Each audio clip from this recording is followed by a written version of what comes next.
Alrighty, guys. And it's the moment we've all been waiting for. The final event of set one. This is the Charlie's Collectible Show 25K. It is me, your host, Alexander the Greatest, and I will be joined. Got my own volume on. I'll be joined shortly by Awesome Rossum. He should be getting on any time now. His internet's down, so we're waiting for the broadcast to start. Hopefully soon. So we are, to give you guys an idea of what we're doing today, we're going to be doing the Charlie's 25K stream.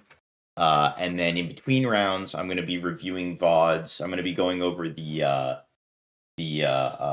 Chinese regional from last night, the Swiss rounds, during our downtime, just to keep things interesting. So yeah, we've got pretty much the full squad there. We've got Cody, Daniel, Anton, Colin. All those guys are there this weekend.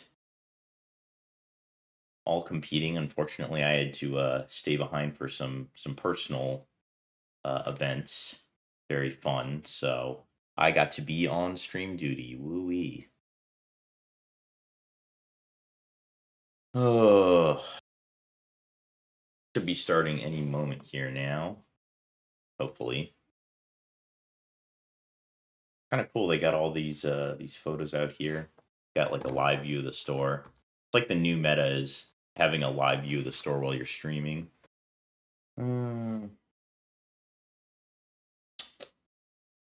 Chop stream boy. What do you want me to do? We're looking at floating photos right now. In fact, why don't I pull some of those VODs up while we're waiting? And pull up some of the Chinese regional VODs. Let's see. We got round one.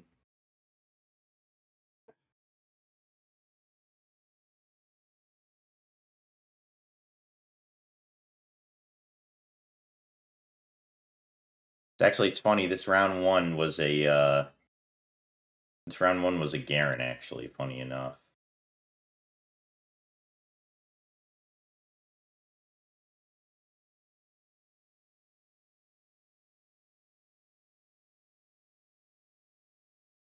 It's nice when we can fast forward through these VODs. Really. Update from the Charlie's event. They're going to start in 5 minutes, is saying. The player meeting was running a bit late. What legends did the team take to the event? So, as far as I know, it's Cody's probably still playing Victor. Daniel is certainly playing Aurora. I believe Colin is playing Set. Anton was on the fence, and the reason for this was that Anton felt that his deck exploded last week at the 10K, and he was just not drawing well, so he was considering Kaisa for this event. I don't actually know what he ended up going with. So it's Anton, Colin, Daniel, and Cody. So we've got 4 guys there. Like I said, Cody, I don't see a reason that he would switch off Victor. Colin is more than likely playing Set. Of course. Daniel is playing... Why did this explode like this? Here we go. Daniel is playing Aurora.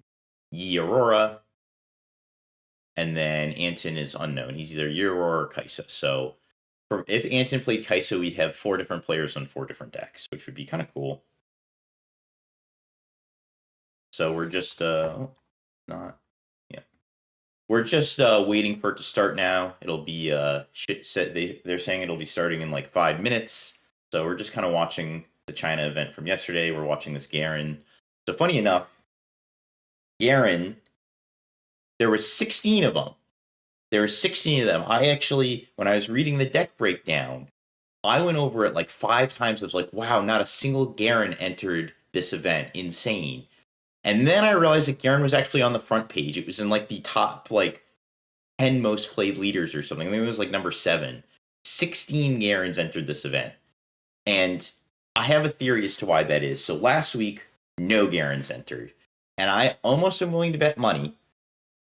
A bunch of players saw this and said, whoa, nobody's playing Garen. I could play Garen and just get a free metal card. And so there was like a massive overcorrection because of the metal cards. Now, Draven also fell way down.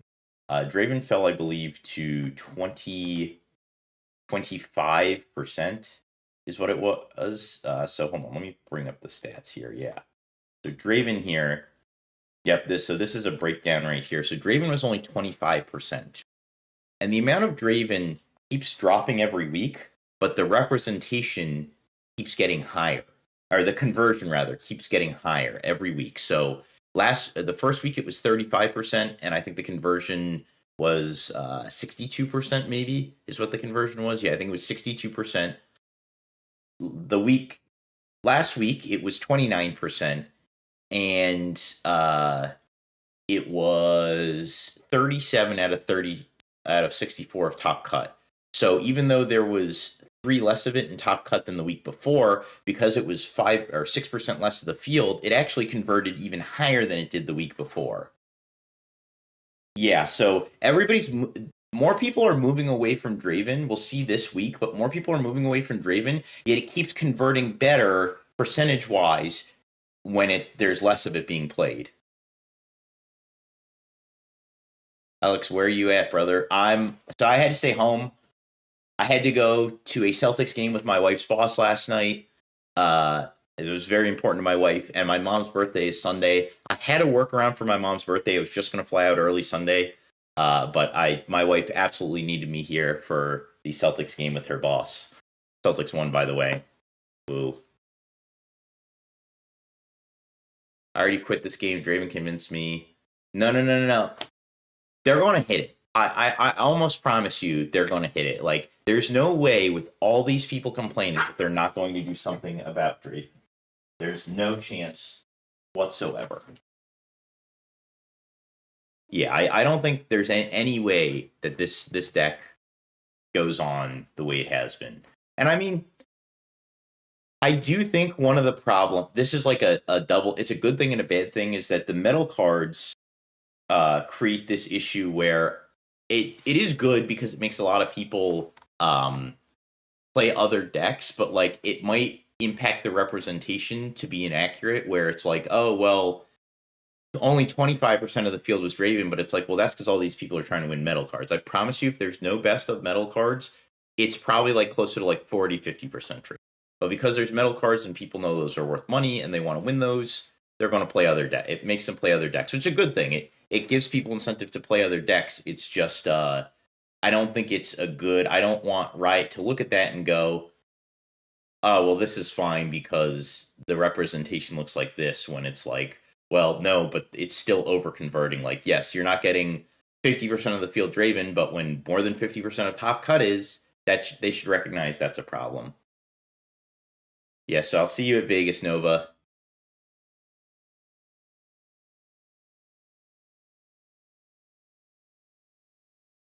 Not just Draven scalpers. Yeah, I mean, I do agree. So one thing they did to alleviate that issue a bit was they did a good job of alleviating it by allowing the Chinese cards to be played. So now you can actually play the Chinese cards in your deck. So at least they'll be twice the product. You'll be able to order Chinese cases for sets going forward, which I think is pretty solid at the very least. I mean, all the Chinese cards that get bought up, so that's kind of rough. But I do think the price will certainly drop now that the supply has more than doubled. But yeah, I do hear you though. That's probably the number 1 and 2 complaints are, it's not even Draven actually. The number 1 and 2 complaints I read on socials are, number 1, I can't get product. Number 2 is I can't get into the events. Those are the 1 and 2 complaints. So I totally understand that. Still waiting on a start here. But yeah. With Draven hit, what do you think would be best? Because he invalidates many of the top heavy combat legends like Set. I actually think Set would be very good without Draven. I think it's more than Draven. I think Rebuke is part of the problem. I think Rebuke, there's a couple cards that I think are part of the problem, but Draven would be a nice start. If they just banned Draven, I would be happier than if they did literally nothing. There's a lot of cards that are problems. Rebuke is one of them. Cold Shot. There's a few different items that I think could go. What do I think the best decks are? I think Set gets better. I think we see the return of Kaisa. I think Kaisa obviously gets a lot better. My girl Rek'Sai, she gets a lot better. Ezreal probably gets a lot better. The thing is, like, if they hit nothing else, like, these miracle style decks are just going to be like, then you're just looking at like Annie miracles, like hell, even Jinx miracles just for the metal card. So yeah. I'm against this rule though. Should only be English. Because in Yu-Gi-Oh! Different languages cause tournament nightmares.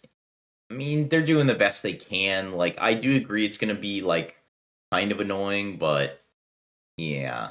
It's yeah. Anyways, oh, we've got a baited hook. Garen. That's pretty cool. It's a pretty interesting deck, to say the least.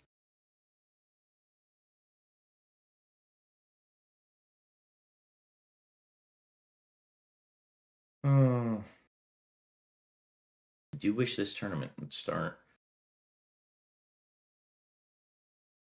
Baited hook's probably one of the ways to go with this. I mean, it is in set colors, so it kind of makes sense.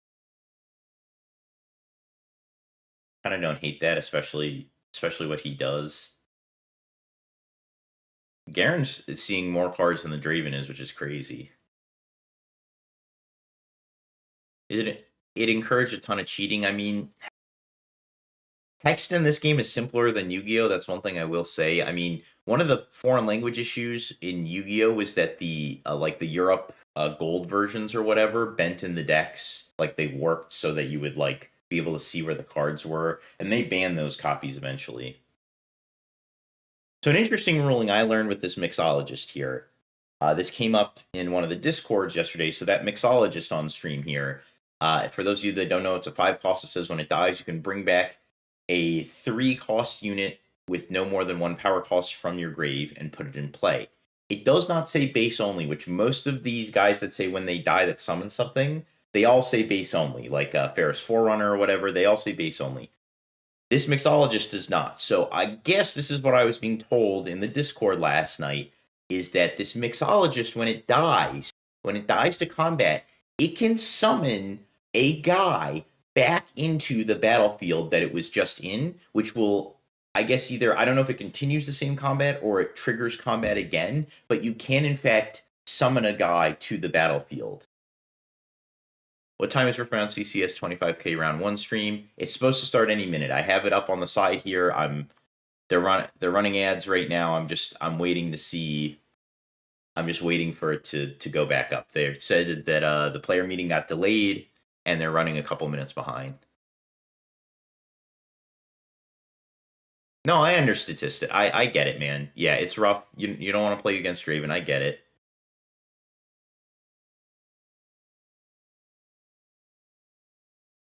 I totally get it.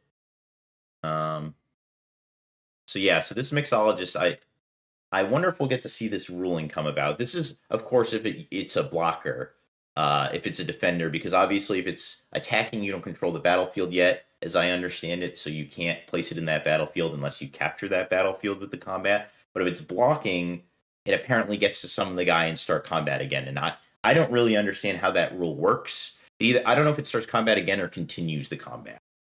But that's what they were saying, and a couple judges said that is correct, that you can play it into the battlefield that just got captured. So, like a way this would come up is like in this deck, you probably have a couple 3 drops, like the Vanguard, for example. So, if your opponent wins the combat against Mixologist, and the only thing they have left, for example, is a 2, like a 2-might unit. Okay, the update from the CCS, player meeting is super delayed. Should, fingers crossed, start in the next 10 minutes. Oh, wow. Okay. Trouble in paradise, I see. So if you were to bring back this 3-might unit when there's just a 2-might left in the battlefield, you would actually win the fight against it. Which is really interesting that that's how that works. I picked up Kaisa for set 1. That deck looks simple to play, but micro misplays can screw you hard. Absolutely agree.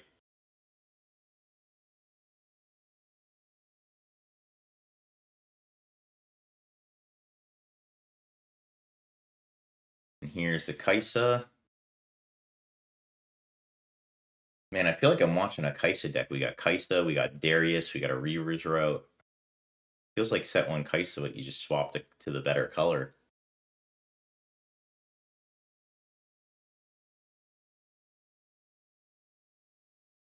I want to see this I want to see this mixologist in action.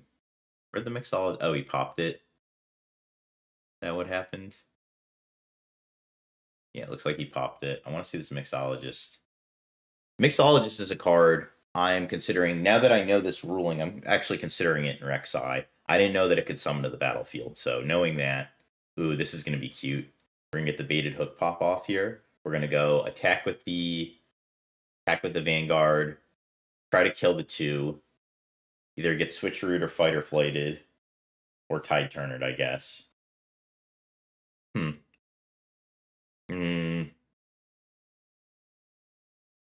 In front. Oh, he goes 2 and a 2. So he plays around the switcheroo here.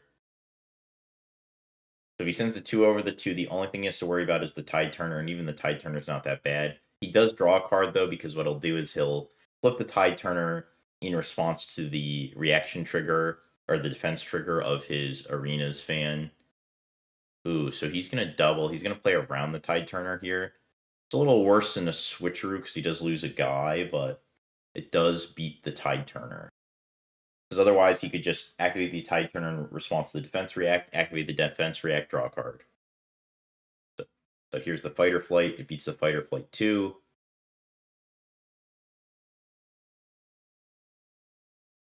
Yep.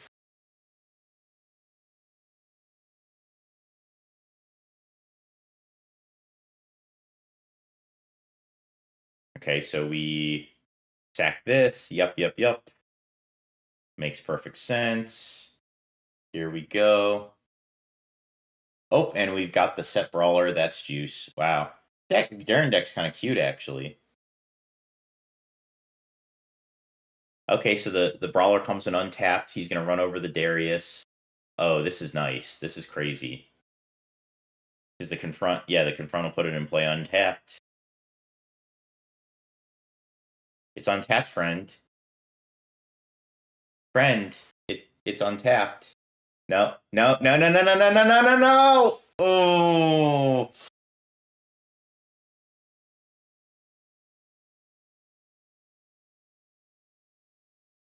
Waiting for the tilt from the end of the turn. Yup, there it is.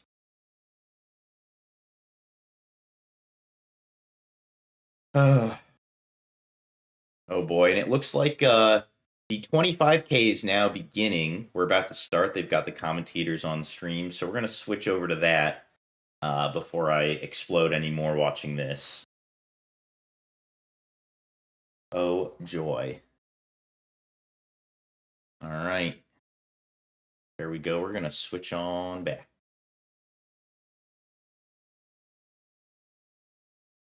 All right.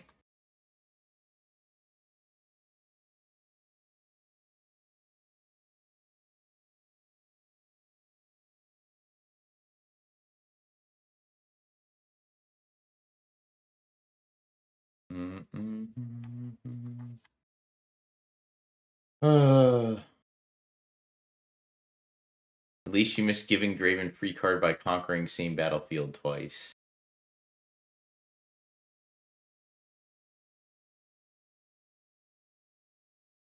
Oh, they've got some exclusive mats. All right, I'll turn on there. Let's see what they got to say. Some fantastic mats. I'm sure you guys remember them from Atlanta. Throw my headphones on, see what they got going on. There's an Ari, there's a Jinx, as well as this new Irelia one.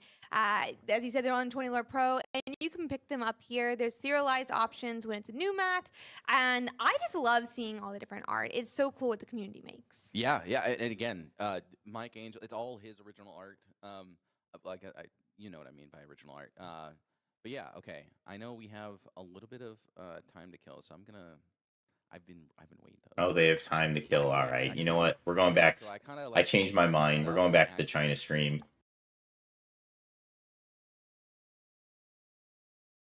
We're switching back. I don't know what they're talking about, but we're gonna flip on. We're gonna flip back to them as soon as they start.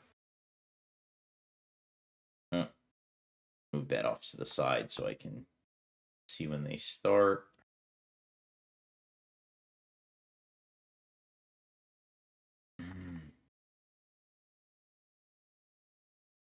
All right, in comes a set brawler. I actually think the problem is that Draven has such a point lead here that it's going to be so hard. It's going to be so hard to win. It's going to be so hard to come back here, I think.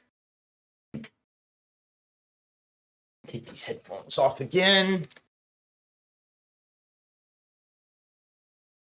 It feels weird not having the headphones on, to be honest, even though there's nobody actually talking to me or no sound.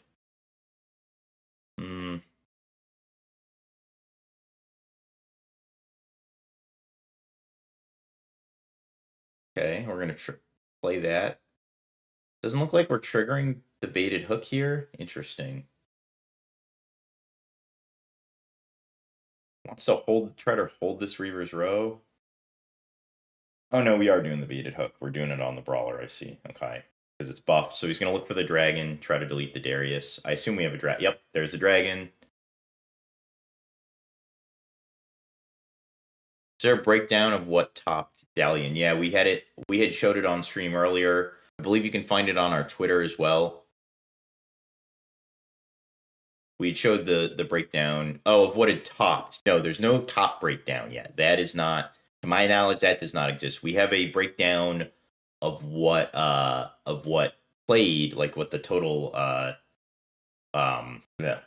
deck distribution was, but I don't believe we have a top cut breakdown. That I did not see. Usually the top cut breakdown gets announced on stream for day 2. That's typically when that goes up for us Westerners. Now I have some secret spies at the event, but they did not have access to any information about what made top.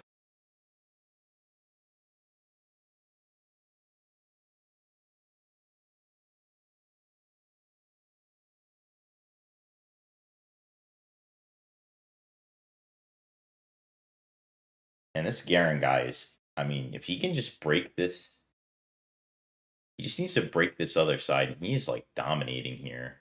Problem is, this guy's just going to stuff with his one set and all his defense up.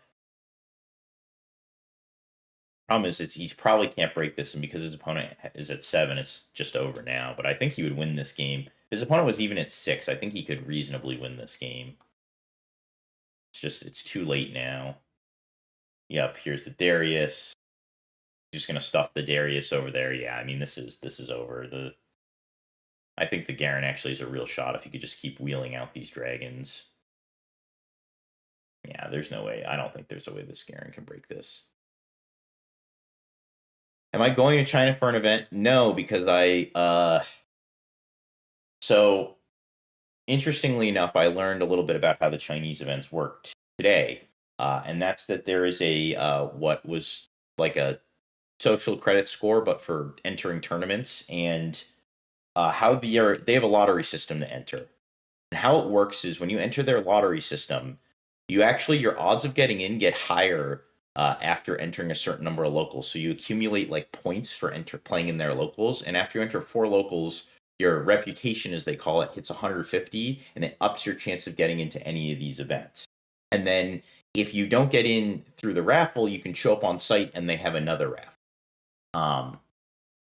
So that's part 1 of the problem. Part 2 is it kind of has to be worth my time. Kind of expensive to fly to, and because the raffles only happen a week in advance, it's very hard for me to book a flight for a reasonable price. So now I have to book a flight for a unreasonable price.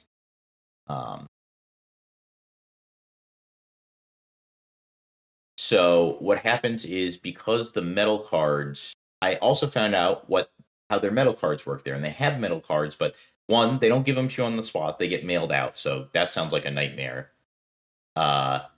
2, apparently their metal cards only sell for like 2K because they're in Chinese and there's not like a big demand. So like, yeah, it's the so like it's like even if I get the metal card or if I like go all the way and win, it's just like the likeliness that I'm recouping my money is very low. So then I have to go just for brand awareness, which is fine. It's not the worst, but like if I never get on stream or anything, I guess if I make it all the way to finals, they have to put me on stream. But I don't know. It seems like it's just the more I hear about it, the less it seems worth it to me. Given all the hoops you have to jump through too. If I could just show up and play, or it was like the American ones where I just like if I get a ticket, I get a ticket and go in, I'd be more likely to go, but it just seems so much more complicated than that and just not worth it. I did want to go. I was going to go, but I couldn't get into the first one, and then it's a pain in the ass to sign up. There's just so many hoops. That's the biggest thing. Can you increase the quality of the stream? It's blurry. Not. Does it look blurry to anybody else?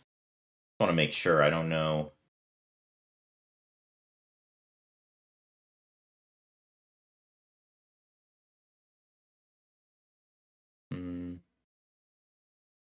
Whoa. Oh, because it's translating it. I see. Oh, I have to log in to give it better quality. My social credit score is not high enough to increase the quality beyond 360p.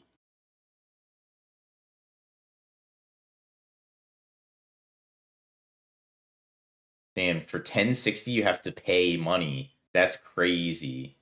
Or 1080, sorry. 1080p you have to pay money. Whoa.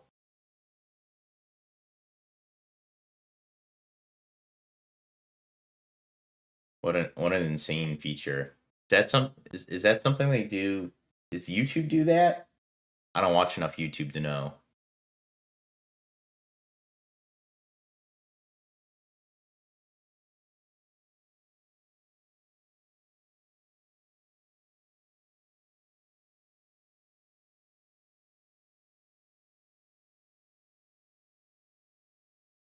All right, so we've got the baited hook again.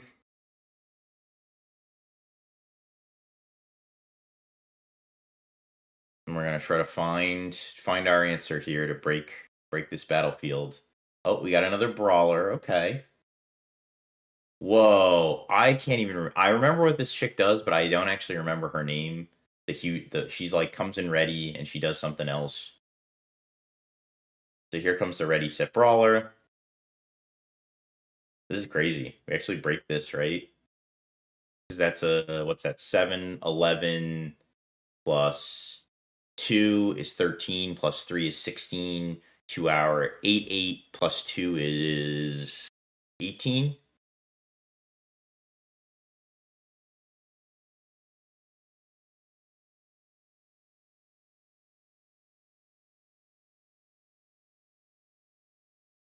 For bitrate plus, you have to pay on YouTube. 1440p. Yeah, okay.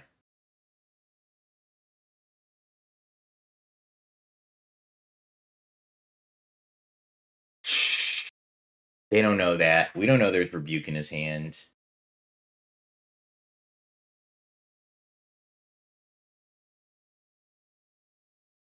You're going to send in one at a time, so it's a 9. So with this, he'll get to kill both guys. Yeah. I guess it's not as clean, though, because the Darius is an 8, so, like, he'll kill... That's a 5. He'll kill... Yep. And now he can pretty much scoop, I think. Unless he's got a 2 cost. No, even a 2 cost won't be enough.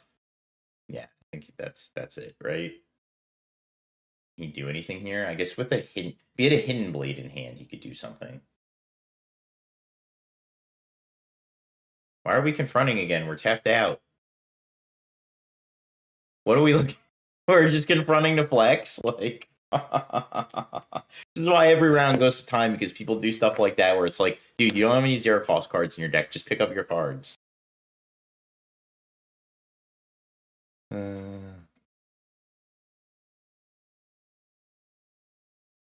Yes, but he gets 8 plus 8 is 16, but he gets plus 2 from the Trifarian War Camp if he sends both of them in at once.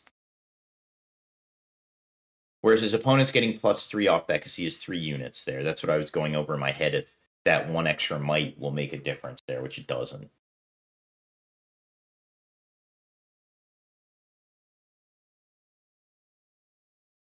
Yeah, I wish I could be there more than anything. Believe me, I had a ticket booked and everything. I had to actually refund that.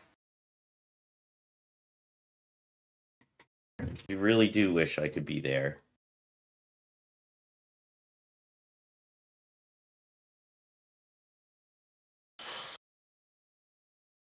I pray, and I mean pray with me, chat. I pray that they do something about Draven on the February 4th announcement. Let's get the nice part about a recording is we can skip through the 13 minutes it takes them to sideboard. Oh my god. This is like longer than 13 minutes. I was only joking, but my god. Took them 9 minutes to sideboard? Jesus.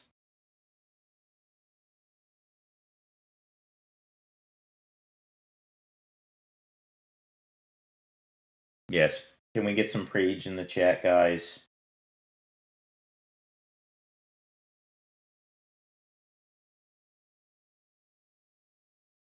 Ugh. Need Draven to go away so bad.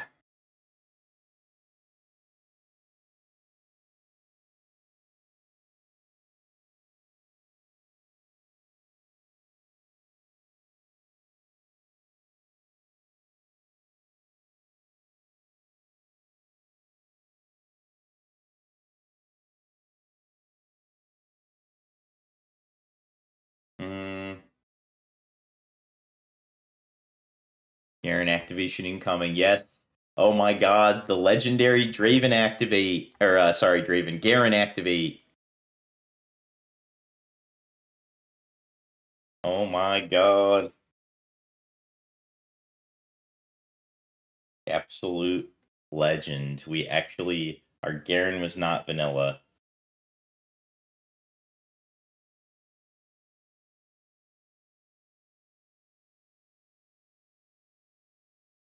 The CCS stream still hasn't started yet. This is crazy. They're 40 minutes behind. This stream is we're actually looking at potentially what might actually happen is that we might actually potentially go from doing the CCS 25K stream to then doing the China stream, the China Top Cut tonight.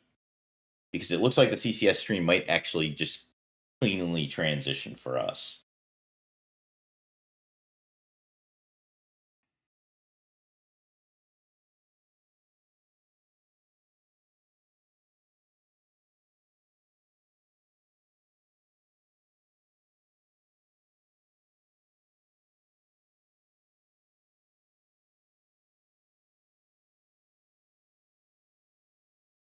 Damn, we're getting fortified. He's just sitting in this battlefield. We got a dragon in our hand. Ooh. Really enjoying this 380p.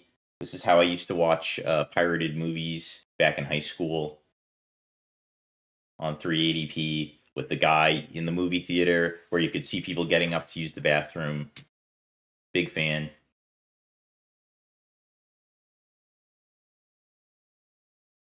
A Hidden Blade to draw 2? Damn, he needed 2 more cards.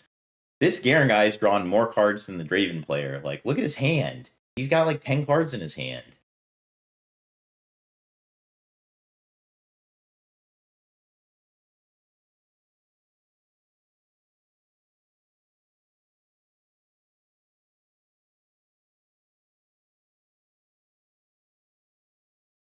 I don't know what is going on with the CCS stream. They're still waiting to start. Crazy.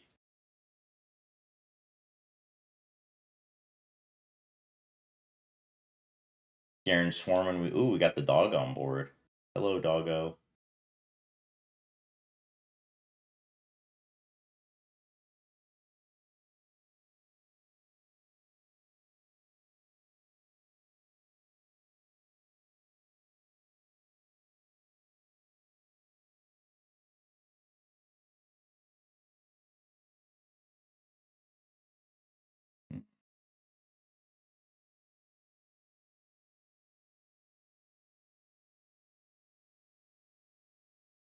Got the Kaisa Conquer. Garen player's got a pretty good start here. Although I don't know if they'll actually have enough time if there's a game 3. Oh, and there's our Ferris Forerunner.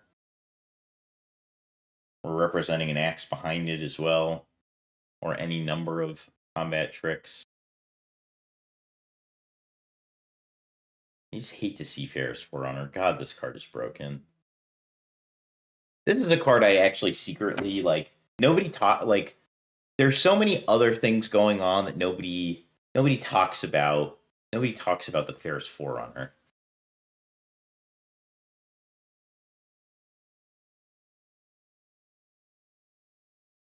The Ferris Forerunner is just like a card that I actually hope, like, it's just so overtuned. There's no reason this card couldn't have just said summon 1 token. This card does more than most of the 8 or 9 drops in this game do currently. Like, I would argue this card is almost as powerful as Dead Balloon.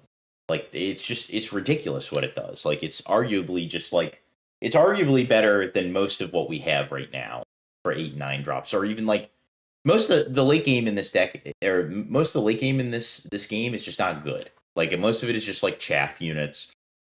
The way they get played is Aurora just doesn't care. You're just trying to churn out bombs. You don't even care what they do. Like, you're so content that you'll play a 10 might 9 cost vanilla simply because it's coming out for free and we have nothing better to play. And this Ferris Forerunner provides more stats than a 10 might or a 10 might 9 drop vanilla. Think about that for a sec. Like, this would be an acceptable Aurora target if red orange was like a real combination you can play, which it really isn't. But if it was, you could play Ferris Forerunner and would still probably be just as good, if not better, than a large majority of the bombs that your deck already. This is a card I actually just like. It's not strong enough to ever convince people that it would need a ban, but you will see, trust me, if they hit Draven, this is the next thing that people are going to complain about. Rebuke kind of just hoses this card, so like that's part of it, is like it does have a feels bad experience to it when everybody's playing Draven and you're Draven and you try to play Forerunner and they just rebuke it, but trust me. The time is coming. You'll see. You'll all see. What's going on, Ezo?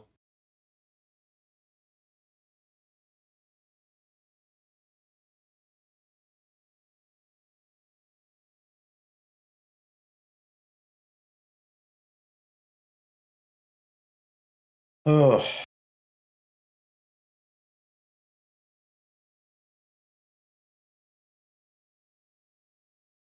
Oh, and we're starting. All right, here we go.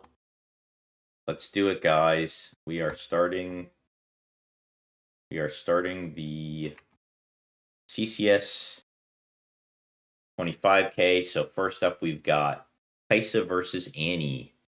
Oh my god, the other player is dressed up as Annie. And oh my god, if it isn't our very own sponsor, Zane, Top Deck GG guys, got to shout them out for all your tournament needs. As you'll notice, this tournament is being run on Top Deck GG as far as I'm aware, not Cardio, and there's a good reason for that. Top Deck GG is the superior tournament organizer software.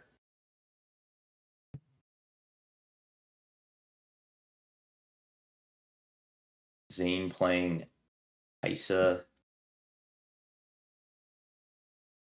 And he did have the play here. We're going to go and get that Conquer.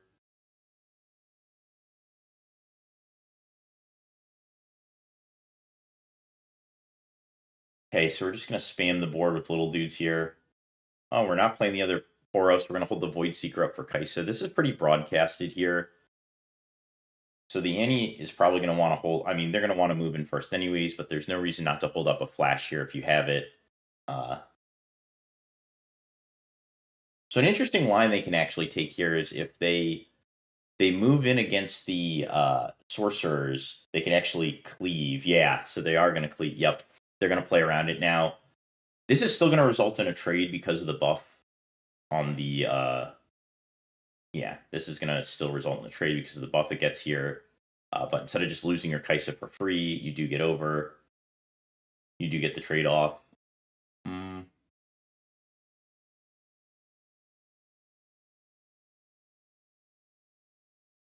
This is going to result. Yeah, we'll see what's happening. Another cleave. Are we opting to flash back? Can't see the hand.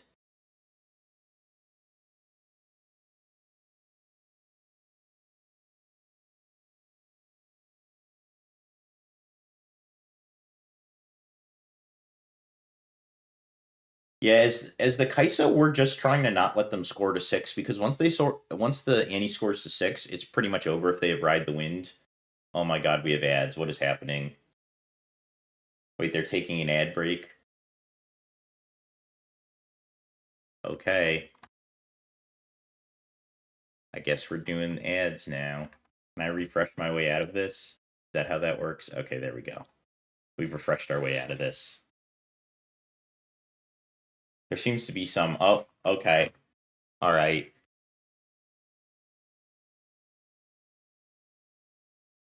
Well, I guess we're watching a Domino's Pizza ad now.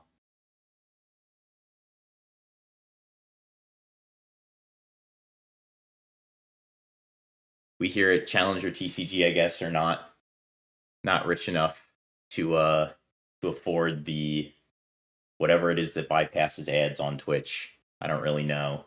So I guess we're watching this ad. Well, they think they're in some sort of judge dispute. The judge came over. Watch on YouTube instead of Twitch so you can ad blocker it. I thought ad blocker didn't work on either. I didn't realize that's how that worked. Is 20 Lore streaming on YouTube? I just use Twitch always. I didn't realize the ad blocker worked on YouTube.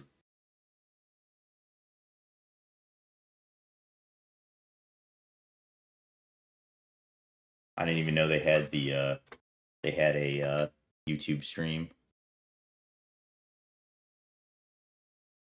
I appreciate that. I'm watching just on the Challenger TCG. I'm watching with the Challenger TCG Twitch. Oh, they're on YouTube? Then yeah, I mean, yeah, I'll just put it on YouTube. Give me a sec here.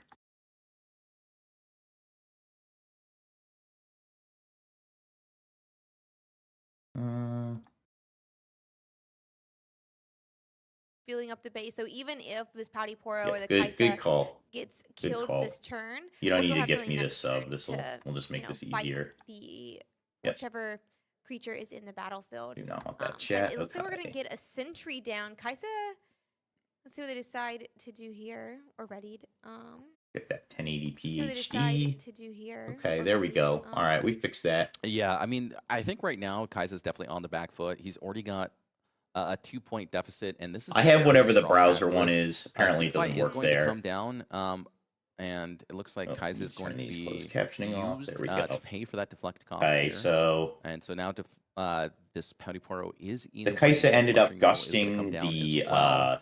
And he is bolstering the his sorcerer, battlefield. However, that the said, apprentice, he needs to so find a couple it more bounced answers. out of He's just there, gonna go for took the the trade while Kaisa, it's took the available, Bolton find and the himself another Conqueror. card, and hopefully continue to bolster his So is the base Kaisa here our and try and objective here is overtake we the just battlefield. need this Annie Right to not now, score to 6 Dana because we Fisher is pretty at the much start of the can't turn stop going to be able to draw Ride the additional Wind unless cards we're from just that Grow the holding a God Willow. billion smoke And then as screens, well, that which sneaky chances Tempest are we're not likely going to be able to to. gain control of that battlefield. Yeah, chances are we're not going to be able to. Yeah, I muted the sound. Good catch.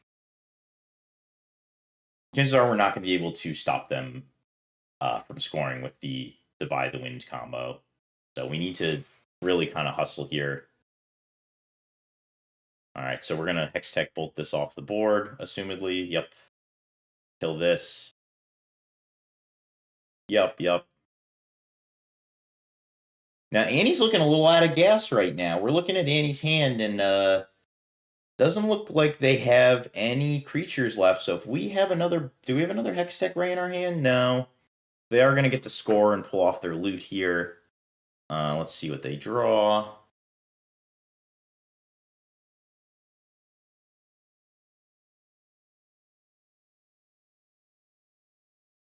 Yeah, so they're going to get to loot some of the... Ugh. Oh my god, yeah, this is looking rough for Kaisa here. Looking real rough now. I still see a hand... Oh my god, 2 more scrap heaps. So that's actually a brick right now. So because the Annie is conquered on these on warrants, there's not actually a way to get those scrap heaps out of hand. They may even have to cast one of these scrap heaps so they can actually play something this turn, because otherwise they're going to be forced to play their Annie Chosen Champ to pick something up from the grave. And no, they're just opting for the pass. So yeah, that was a real bad turn. I might even consider playing one of those scrap heaps. Because what's going to happen now is, one, they have to take a turn to move the sneaky deckhand off of it. Two, they need to be able to reconquer the Zon Warrens. And three, they need the sneaky deckhand to actually survive. So I think this is going to be, yep, we're going fishing again. I mean, so I think the Kaisa player is risking a lot by, unless they have some sort of action speed. Oh, and they did draw the bolt off the top. Yep, so the Ride the Wind's going to come over here. We're going to say yes, and then we're going to just bolt that. Yep.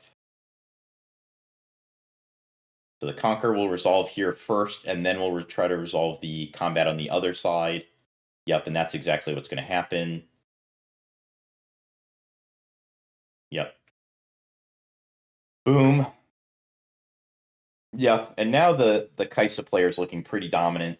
They've kind of stopped the Annie player dead in their tracks at 4, but the Kaisa player's score is so far behind. They're only scoring to, I think that was their second score, so they should be at 2. Yep.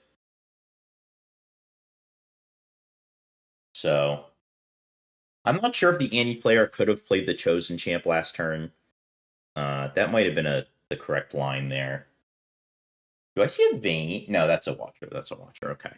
Thought I saw a Vayne in the Kaisa player's hand.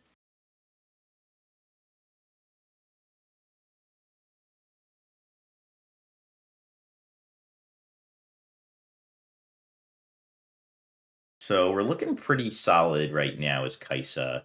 See what the Annie player got. Now, they have a Darius. That's where it kind of gets... Yep. And I think there was some merit to doing this last turn. We're going to have to ride the wind in if we want. Yep, and that's exactly what we're going to do here. We're going to try to ride this Annie in and try to conquer that Zon Warren so we can get those scrap heaps out of hand. It's crazy the Annie player has this many cards in hand, and it's just still an absolute brick. We've got a Void Seeker, we've got a Ride the Wind, we've got 2 scrap heaps, we've got a Rebuke. It's just like... that's one of the problems with Annie is sometimes, even though you're drawing a bunch of cards, your hand is just an absolute brick at times.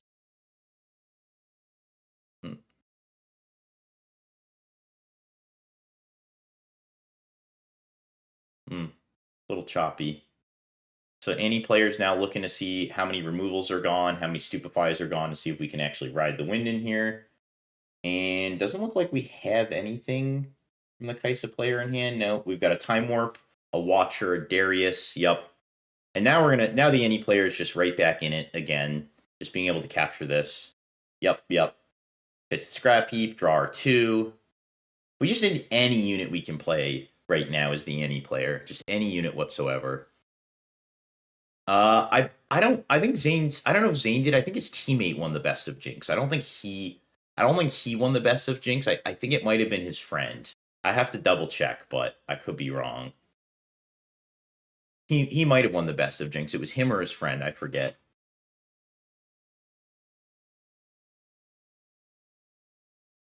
Yeah, so we're at 5. We're like really in the danger zone now. As Kaisa, we really need to get back here. So we're going to get to 4 this turn. So we only have... No, we have 10. So we could actually fire off the Time Warp this turn if we wanted to. And get to 6. And then draw an extra card with the Grove. And try to... Gives us a couple options. So we could try to find the second Time Warp if there's one in there. We do get 2 draws if we do that. Oh, yep. And here we are. So we're not going to be able to pull that off. If I'm the Kaisa, I'm probably just looking to score to 4 here because we have the Time Warp. We just need to get anything down. So I think it's play one of the 2s in my hand, play Darius, and just try to get back. We're not dying next turn, so we can just build up a back row. If we can just keep 1 creature alive and get anybody to score next turn, we go to 6, and then we Time Warp for game. Or if we can get to just 5, we can go get to 5, hold to 5. Or, sorry, if we can get to 6, we can go hold to 6, Time Warp, hold to 7, Watcher to the other side, game. We're stacking up here. I guess this is fine. It requires the use of another card at the very least for that Annie to break. Yep, and we're going to stack up just like we're going to build the back. Yep. And with the... Oh, no! Wait, we're not capturing with the Darius? I don't know. Because the Darius has to be played as a second card, but it's clear this was intentional because they didn't tried to put it in tap, so they knew it couldn't come in untapped. So it looks like this was intentional. I'm pretty sure we're supposed to capture that Grove of the God Willow here. Because what it does is, even though the Darius is liable to die, what it does is it puts it in a weird spot where the Annie either has to make a decision between using a card to break the Darius or using a card to break the other side, or just straight up taking the trade. Yeah, I don't know. Yeah, we can't. If we get double time warp, we can win. That's the only way. We'd have to draw our second time warp because we're at. No, I don't even think we can do it with the second one, right? How much? No, we're at 9, right? We're at 9 resource. Yeah, we're at 8, so we can't even win with the double time warp because we'll go down to 9 the following turn. So a double time warp's not good enough unless we retreat right here, which we already would have done. Yeah, so now we just die to Buy the Wind. This is interesting. I'm not sure the Annie player needed to score here, but I think we've made a fatal error not sending that Darius in here. I think this was a big mistake. Could be wrong though. But now there's too much defense on the. Yeah, we needed that retreat last turn.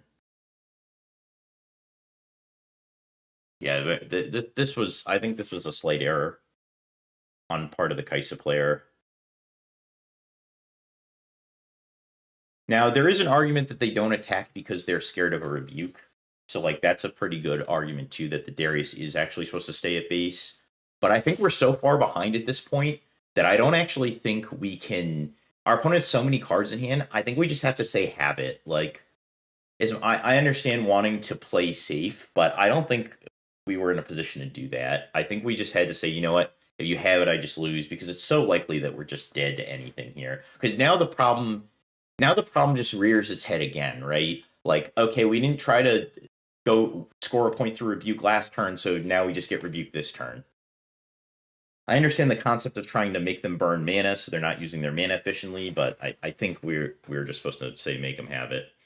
Okay, so Falling Star is huge here. This is a really big Falling Star. Like, massive, massive Falling Star. I think that was a top deck too, so that was crazy. Nope, yep, go to the Zon Warrens first, RNGs before guarantees.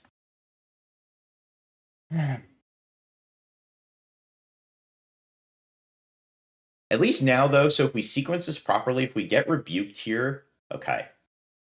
No. I actually don't know if we're supposed to retreat here, because if we get rebuked, we've already played a card for turn, so the Darius can come back in.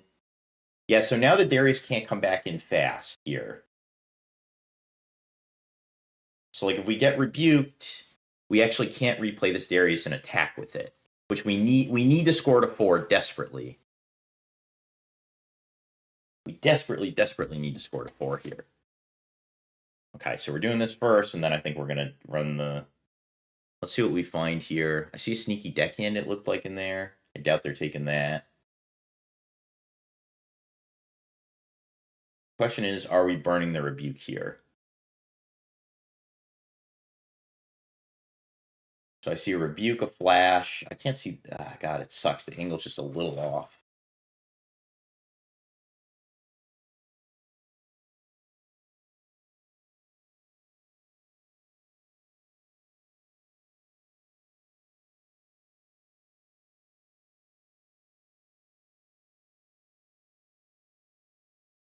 Retreating.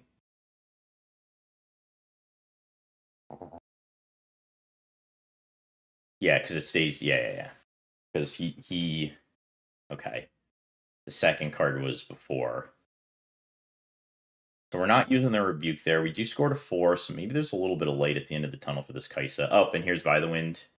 Die. Yep. Rough. I think the player thought because they went Falling Star and then retreated.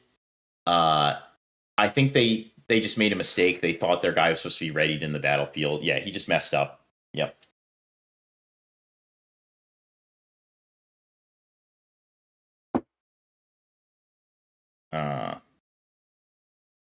pretty quick.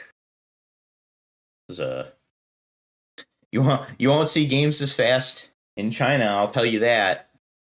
that was a 16-minute game one. It's like the average sideboard time. It's like the average sideboard time in China.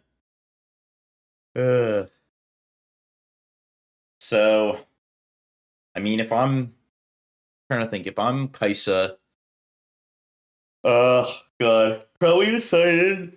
I'm Kaisa. I'm probably siding in. If I have smoke screens, I'm just gonna find every smoke screen I can, and even that's kind of futile in the face of Vi.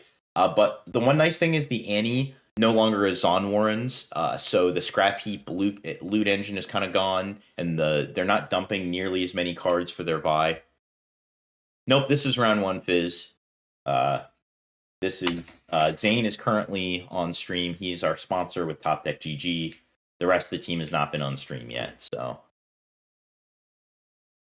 they'll need to change time to 70 minutes in China. No, that will just encourage them to take longer. Give them less time. That's how, like, when there is like a when you've instilled like playing slowly into your players. Trust me, if you take 10 minutes off the clock or 20 minutes off their clock, they'll learn real quick. They're gonna be sick of getting draws, sick of losing game ones. The thing is, as it was explained to me, is that the locals in China are not timed. So what happens is it encourages them to play the way that they do on stream because there's no time normally.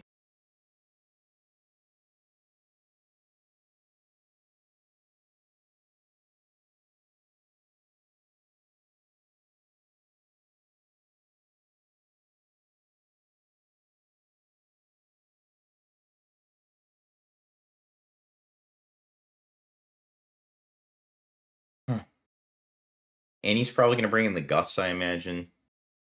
All right, so here's our Reavers Road Dreaming Tree game. God,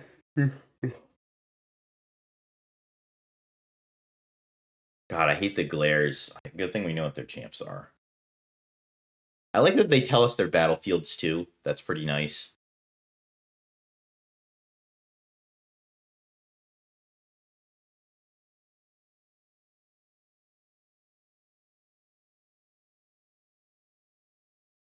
So this is obviously Kaisa's good. Oh, Kaisa missed. Oh, that's going to be... Oh my god. That is absolutely brutal. That is just backbreaking. Oh my god. Nanny did not miss. Ugh. Oh my god. This is just brutal.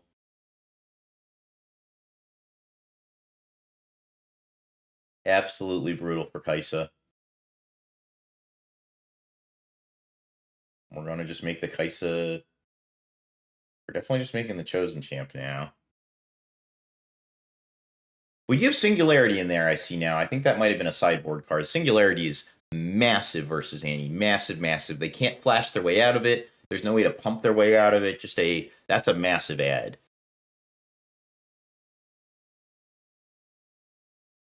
China quite literally behind the times. Get it? Behind the time.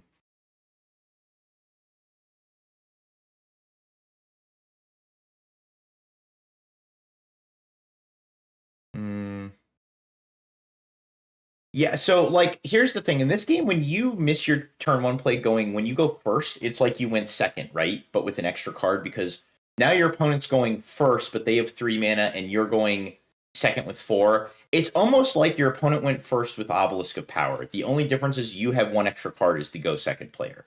So, like, it is not the end of the world. It's when you miss a turn one play and you go second that you pretty much lose the game.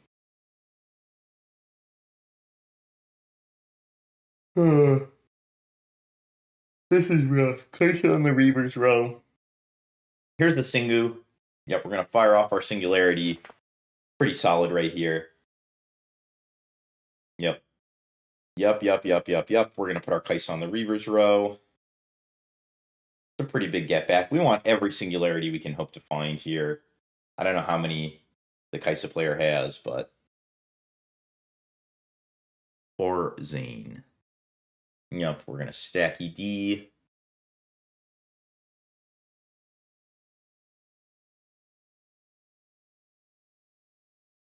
We're just trying to grab every singularity we can get our hands on here, and my guess is there's probably a second. Unless it's just like a one of main board card. Can't imagine you'd only side one. Very good in the mirror. Oh, we got 2 cleaves in Zane's hand. Ugh. Still can't. Oh, and there's Vayne. Yep, but we are on the Reaver's row.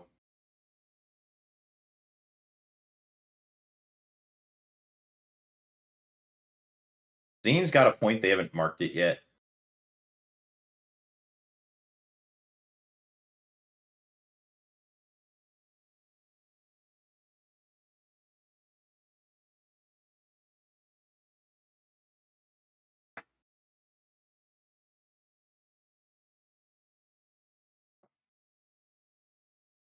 And there's the falling star. Yep. So Vayne, not Zane. So as long as we get a 2-cost card here, I guess we do have the cleave, so we can just cleave Darius. It's not ideal against a Reaver's Row card, but we need something. Okay, we did draw 2 here, so our line's probably fairly simple. It's just we're gonna have to Darius here. We're gonna go Darius. We have Noxus Hopeful, so we're gonna go Darius Noxus Hopeful, I assume. Yep. There's Darius. There's the Noxus Hopeful.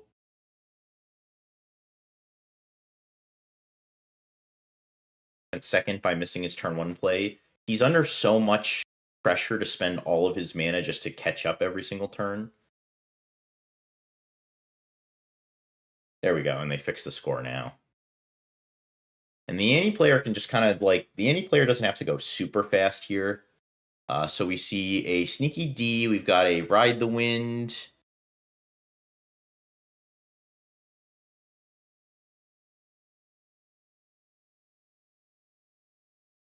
Yep. And we're going to see a cleave here almost certainly. So we're going to push back.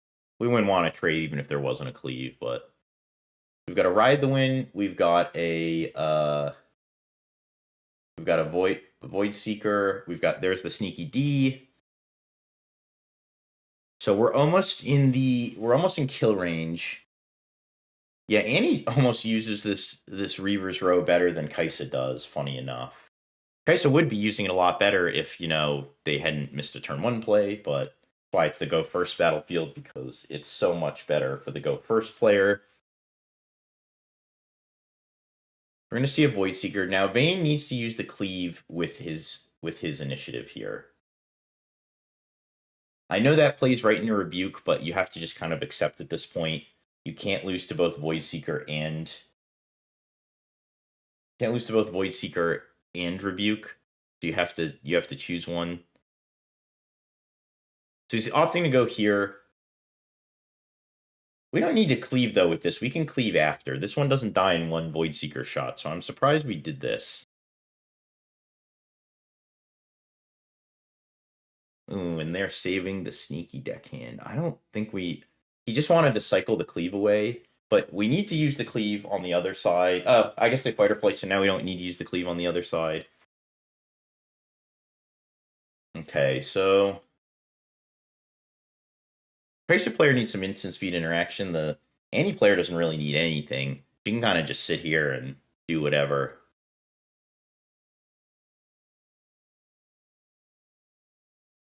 She's way up right now.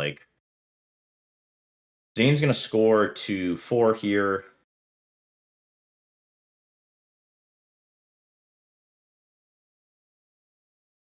God. Our hand is massive, but there's just no way to play it all. We need to play another unit here. So the cleave and then the lecturing yordle. Sure.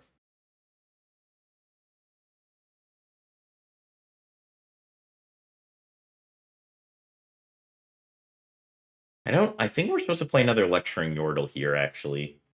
because we don't need to hold 2 retreats up, and I'd rather just draw a card and get 2 might down.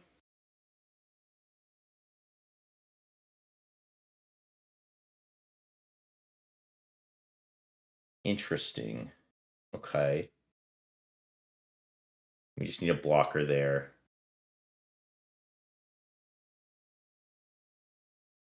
So yeah, we forced them to have something like a cleave, and it's likely they do, but we're just pulling out here.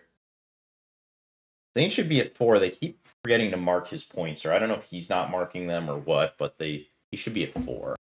Yep, there we go.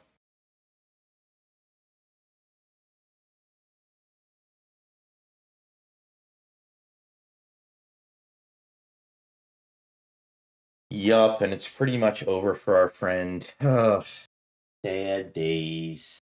Sad, sad days.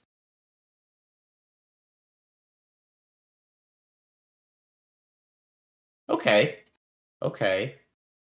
That's a pretty good start.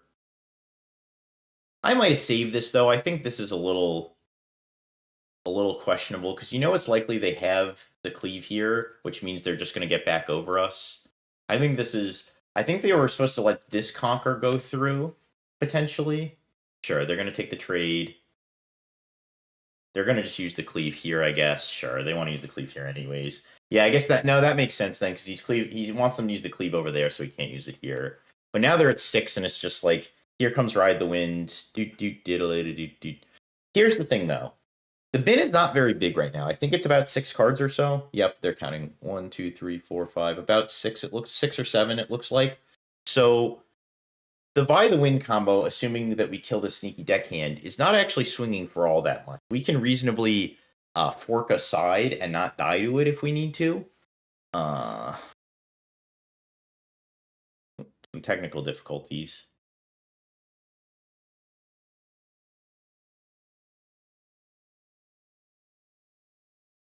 There we go.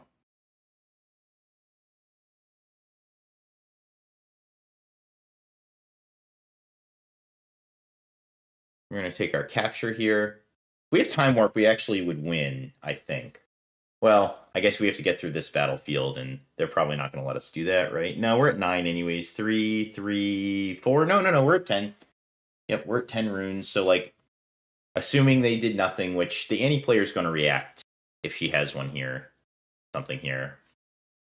And now there's not a reason to. I don't think he needed to do that. I think I would have waited to see what she did. I get he wanted to filter here. But I think threatening Time Warp changes the way that the anti-player actually has to play here.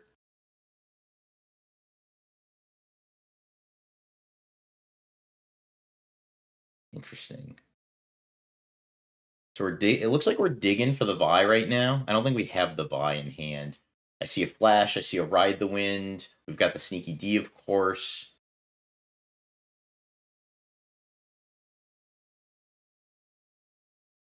I think we're digging. So if I'm Zane, I probably have to count the cards in the bin and just go, okay, can I stack up enough might that Vi the Wind doesn't kill me? He's at 6 now. So if he holds with both these sides, it's over. Like, he does win.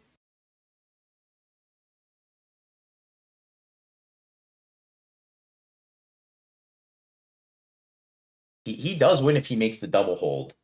But if he can hold just one side, the Darius, what he can do is he can stack up the Darius side. If he can't break the Darius side, what then happens is he can retreat the Darius next turn, untap it with its own effect, and try to come to the other side if she does clear that up and try to score for game. I think he's supposed to double stack the Dariuses here. I have to assume he's counting the bin here, but his opponent will have 7. So his opponent will have 7 total. So we could do Vi, Ride the Wind, and then any combination of 3 mana to put more cards in the bin. I think we're stacking up the wrong side here, though. I think truthfully we're just. I think truthfully he does just need to stack up this. This is crazy. Your opponent is 6. Why aren't we just stacking? Do we not have enough? I think that's only 7 cards in the bin. Did she draw the Vi? Does not appear she is by the wind. Okay. Okay. So if I'm going to stack, my stacking combination probably looks something more like I'm going to put a Watchful Sentry. I'm going to put 2/2s on that battlefield over there so that I can't get got by a removal plus like a sneaky Ride the Wind or something. Like they can't go Void Seeker. No, they can't even do sneaky Ride the Wind. So you don't even need to double stack like that. You just need to stack one side and then keep the other side with 2 guys on it so they can't go removal sneaky. That's all you need to do.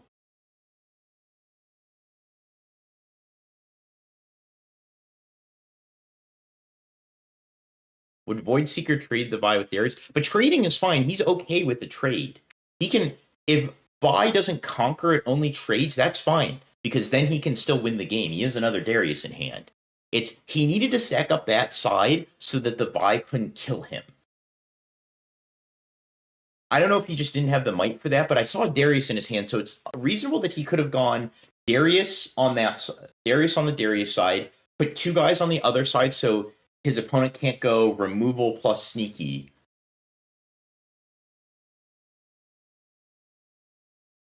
Like, there's no reason to stack this in the back if you have the might to actually overcome the Vi the Wind. Like, then you put your opponent on Vi the Wind plus another cleave, which they've already spent a cleave, I think. And we're going to game 3 here. They narrowly pulled it out. Just got lucky his opponent didn't have Vi the Wind. I think that could have been executed better. I also couldn't see how many cards were in his opponent's grave, so maybe he did look at that and just saw that the math didn't line up for him. It's very, very possible that he looked at the grave and said, I can't stack enough might, but I can't imagine 2 Dariuses plus the 2 might plus holding a retreat up. So the math there is if you put the Apprentice in there plus 2 Dariuses and you hold up 2 retreats, if they try to Vi the Wind you, what you can do is, because they'll try to Vi on the other side first, assumedly, the smaller side. And what you'll do is you'll go double retreat the 2 guys over there. I think you have enough for that. You double retreat the 2 guys over there. The Apprentice gets buffed twice, and both the Dariuses trigger. So now you're stacking at about, what's that, 4 plus 18. You're stacking at 18. The Vi is not getting over 18. Then what you do is next turn, you double retreat both the Dariuses. You play any 2 cards, and then send both the Dariuses over to the other side. So, like, I don't see why he didn't do that. Just stack both Dariuses on that side, hold 2 retreats up so he can pump both the Dariuses, and then just have even just 1 guy on the other side is enough to block the sneaky deckhand. That's all he needs to do is just block that sneaky. If she goes sneaky plus removal, it doesn't matter because there's still 2 Darius on the board, so you just retreat them both, try to send them both in, and then a Fighter Flater or a Rebuke won't be enough because there's 2 Dariuses coming in. And even if she had like a Rebuke for one of the Dariuses and a Flight for the other one, you could just replay the Darius that got rebuked and then play another card and send it in a 3rd time. So, like, yeah, like, there's no reason to not stack there that I can think of. I do not know where it goes wrong if you just stack with the Darius there. Because of Darius's ability to retreat and untap itself and then get to pull back to base and then go to the other side. We were just supposed to stack double Darius there.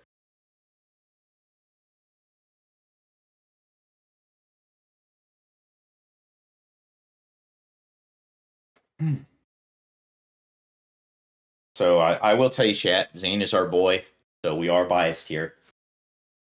We are rooting for Zane, but this is gonna be a hard one. Arena's greatest game. This is always the hardest. Highest win rate game for Annie. And okay, we have a turn 1 play for Zane right now. Is looking a little okay, he's got the Yordle this time, so I think we're throwing the Cleave, and I can't see the other card, but I think it's the Cleave and the 2. That's a Void Seeker. So I think we're throwing the Cleave and the Sentry. We need Singularity.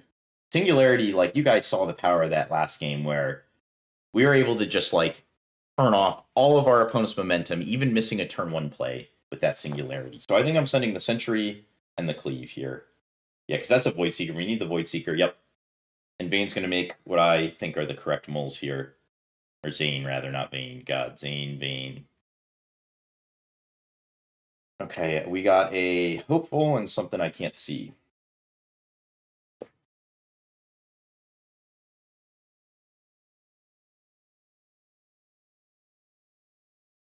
Yep, and the Annie has their turn 1.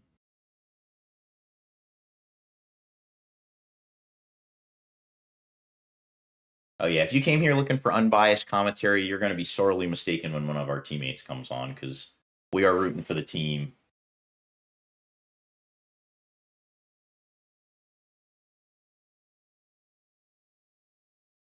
Oh, and we did get the Hex Tech Ray. We've got a lot of instant speed removal, which is something we really want to see versus Annie. Fortunately, they do have the Poro.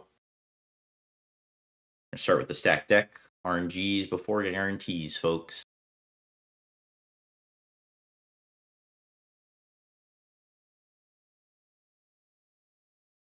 They both get a point. Yeah, they got a point. It's on the screen. And now, folks, with the rule changes, which I think are in effect immediately, I think they are in effect for this tournament. If you missed if you missed one of your Great Arena's Greatest or Obelisk of Power, you just missed it if you didn't get it right on the spot. Now you have until the end of turn to get it. Now you have the whole end of turn sequence to get that. I'm honestly of the opinion that they should just make that both players' responsibility. I hate that. I can't stand that. If you have a mandatory battlefield and you don't have to remind your opponent, especially if it's your battlefield, that's so dumb to me. Even though both players are sharing it, I hate that rule. Just not very friendly for new players rule. Do not like that at all.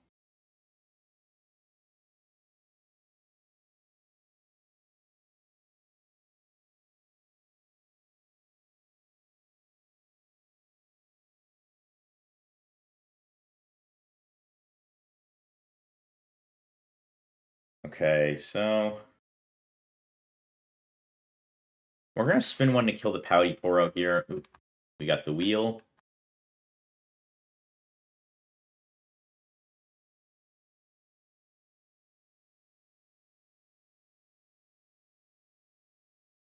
So we gusted, so we played the Hex Tech on the Poro, paid the power, and the Annie gusted in response.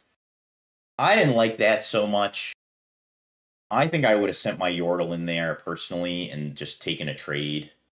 I know that we wanted to score here, but I don't know that I love that. I think we're just wasting. That's like one of the best spells, especially against like a sneaky deckhand or something. I think that was a little bit of a waste. And here's Darius. No, Kaisa accelerated. Okay. Yeah, I think this was because now we just lose our guy anyways. That felt a little suspicious to me. RNGs before guarantees means that if you have a play that involves an unknown element, like drawing cards from your deck or looking at your opponent's hand and taking a card, you typically want to perform these things before any guaranteed play. So just a unit that's in your hand is guaranteed. You have that in hand already, you know you're going to play it. So do anything that involves variables before absolutes. So do your stack deck before you make the rest of your plays for turn, because that card that you draw off stack deck may impact the rest of your turn.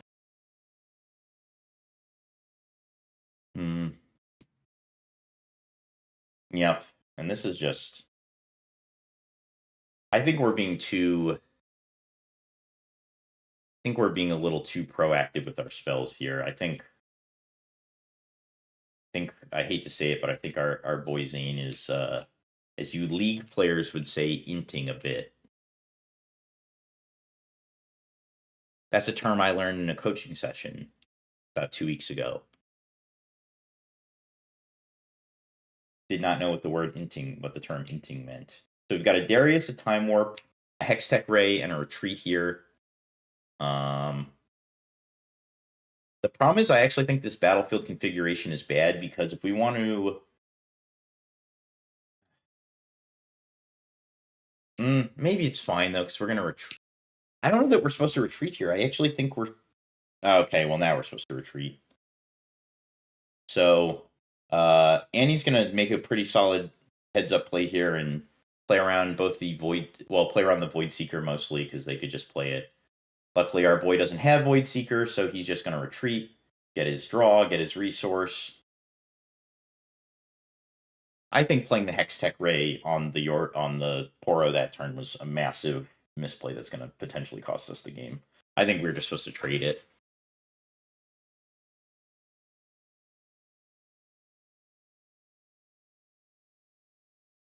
Yeah, I agree. The Hopeful and the Kaisa. It just we should have just we're just trying to use our spells, but the spells are supposed to be used as defense against Annie. We're using them proactively. We're supposed to be using them reactively. Make her spend mana on her turn. Because the mana that she's using on our turn is just free. She's getting that for free, so just make her burn on her turn. Like, I want to chalk this up to almost lack of experience here. Yeah, now we're just pounded by the... Okay, so... As long as they don't... she doesn't have another cleave here, though, we can actually make the trade with the Hex Tech.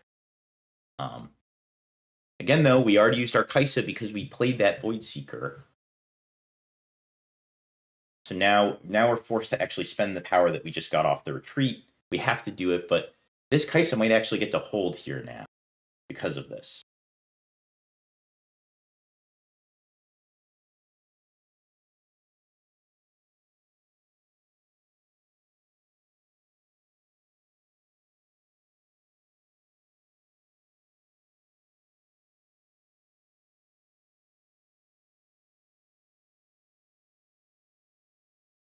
Oh my god, we've got double Singularity, but I don't think we have a way... Do we have a way to actually ready this Darius? I don't think we do.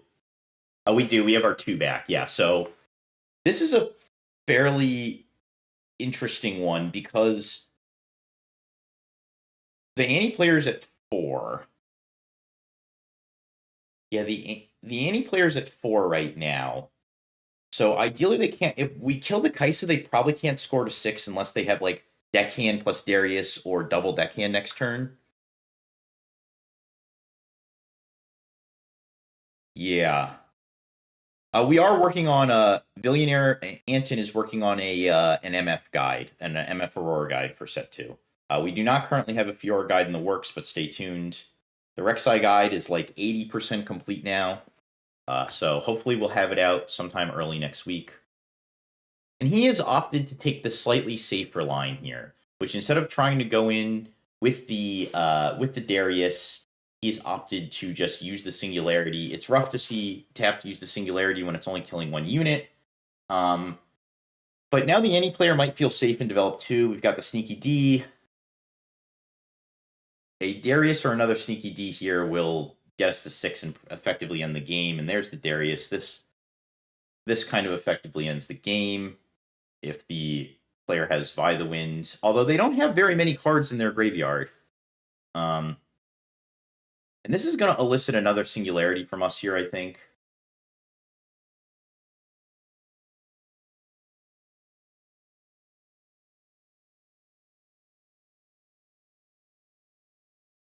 I think this does elicit another Singularity, unfortunately. Now we're out of Singularities. Yep. And we don't actually have enough might, I think, that we can block the Vi the Wind now. So a Vi the Wind just kills us. I think we made too many mistakes here as Kaisa.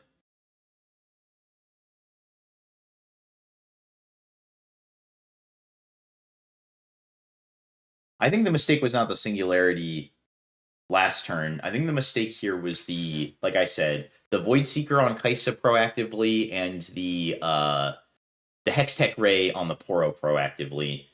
Now we actually the Annie player can win with a couple things now. Like it's not actually just the Vi the Wind here. I mean, they have like the whole religious text in their hands. That's a book if I've ever seen one. Yep, and it looks like they're looking if they can pick something up or they're counting. Yep. And they're making sure they can win through Smokescreen, I think. 1, 2, 3, 4, 5, 6, 7, 8. Is that 8 or 7? I guess we'll find out. Yeah, it's 8, so this is 11, and we're just... So Smokescreen plus Hextech would be... So actually, I mean, he doesn't have it, but I guess Smokescreen plus Hextech would actually be enough for a trade. Smokescreen would not. That would put our guy to 3, and theirs to 7. A bolt would actually be a bolt plus Smokescreen would be exact. Yep. And that's going to do it for this one.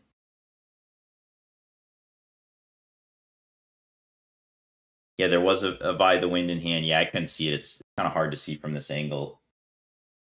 That was pretty rough. Yeah, like I said, the proactive turns, the Hex Tech on the Poro, that could have just been a trade. Save that Hex Tech for like a sneaky deckhand or something else. Same thing, like the Trifarian should just go into Kaisa. And if the Kaisa decides to pull back, like they did, you just go, okay, this is fine. Now I'll just hold the Void Seeker up. Make them spend resources on their turn to protect their units. Instant speed interaction is what gets Annie, not proactive interaction. That's what they want you to do. They want you to just spend your mana. They want to be able to spend their 2 extra free mana on your turn. It's just beneficial for them. Like our stream is lagging here. It's fine. It's at the end of the game anyways. See if they have a backup. I doubt they have a backup stream, but I want to see if they have one before we switch off here.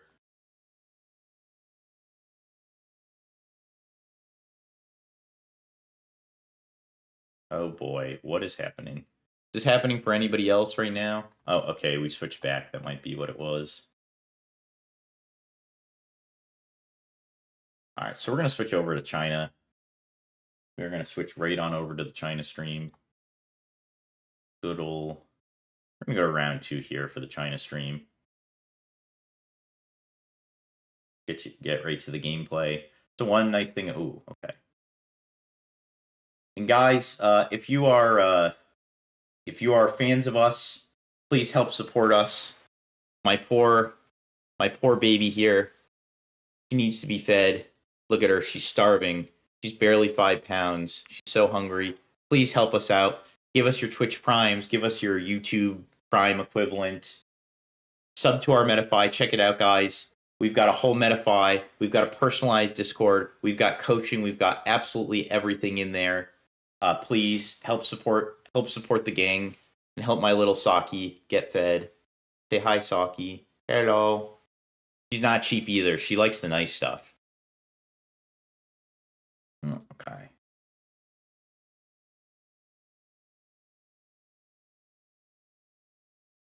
Oh, okay, this started way low. Okay. This one, there was only like 2 minutes of chatter in it. That's crazy. Yes, thank you. Thank you, Cappy. We have a Discord. We're all in there. Oh my god. Stop doing this to me. The whole team is in that Discord, responding to people, answering questions. We're in there pretty much 18 hours a day between all of us in our time zones. We're answering questions. We're constantly interacting. We're posting in our deck threads. If you're at our gold membership, you get access to all of our deck lists, and I mean all of them. Colin's set deck, the Yi deck that Daniel got second with, all those decks were in there before the tournaments. We didn't change any cards. We keep everything open. You get to see our deck lists as they get updated in real time. So like my Rek'Sai deck, for example, right now has a BF sword in it. Will that stay in there? No, but you get to see the different things that I try, and that's the same for all of us. Those deck lists are updated in real time. That's what we're using when we load our decks into TTS or TCG Arena, is those lists. Yes, we answer all questions. As I put it this way, all our decks, totally public. If we have a secret tech, you have a secret tech. If we figure out the best deck in format, 100% win rate against the field, you also figured that out. You get it all. We do not withhold anything. If we secretly crack a deck that has the ability to win the game on turn 1 for some ungodly reason, well, unfortunately, now the entire game has that because you have that, and you'll probably tell your friends, and they'll tell their friends, and then everybody has it. But you'll have it first. You'll get to go win your locals, and then they'll be like, whoa, where'd you get that? And the answer will be Challenger TCG. Yes, and we have plenty of testimonials, guys. So many people who have been able to win their skirmishes that we've helped out. Coaching, too. If you need something more hands-on, I do coaching. I don't sleep. So whatever hours you need, I can work with you. I've coached as early as 7 in the morning, and I've coached as late as 1 a.m. EST at night. So if you guys need it, I can help you. Get in there, guys. We have so many testimonials for those coachings too. It's anything you need, we have it. VOD reviews, just absolutely everything and anything that you might need to get better, we've got it in there. All right, the advertisement's over. You can turn your ad block off now. Get back to the action. So we've got it's like we skipped a little ahead already, so spoiler alert, but it's Silver Aurora here. Yeah, hashtag ad. Paid ad too. I don't have my co-commentator. I'm gonna grab a nice warm glass of water. I'll be right back. Give me a sec here, folks.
Okay, we're back. Sorry about that.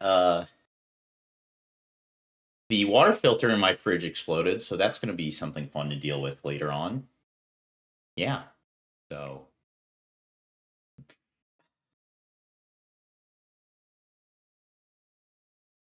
Yes, the. Oh, yeah, I said warm water. I don't know why I said warm water. Surely I did mean cold water. We should have the top Western players go to one of the Chinese men and get a reality check on the level of play. So our buddy Randy, who's over there, said that he felt the average player was better.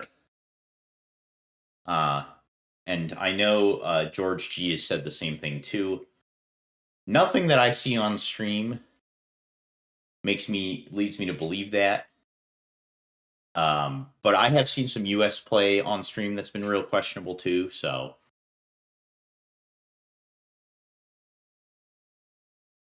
We do have Randy in top cut. That is true. But he did vouch for them, so we'll see. But that's also like a good player. Like we didn't send send 10 of our randoms over there, and they like sent like we need to have like like, you know how they do like the celebrity bowl, but instead of celebrities we just pick like 10 randoms. It's like the Olympics but just with like average random everyday people. That would be far more entertaining, where you take like 10, just lottery system, enter 10 people, no like pros, so nobody that's like won an event or like consistently tops. I don't know how you would do it, but like they can't enter the lottery. Same with our people. And you just, everybody enters a lottery and you pick like 50 of their randoms and 50 of ours and just like stack them up against each other and just see what happens. You do like a couple of those tournaments every year where we grab randoms from each country and see how Normcore Olympics. Yeah.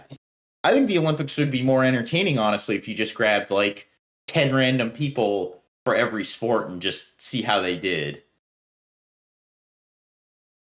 Like, I would love to see I'd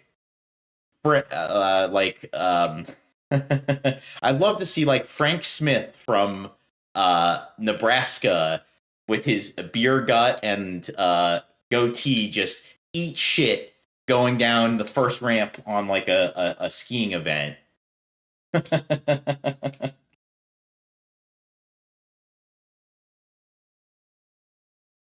Or just watching like Mike Johnson from Atlanta, Georgia, try to play quarterback in the flag football Olympics, and just watching him throw, just watching him throw duds every single time.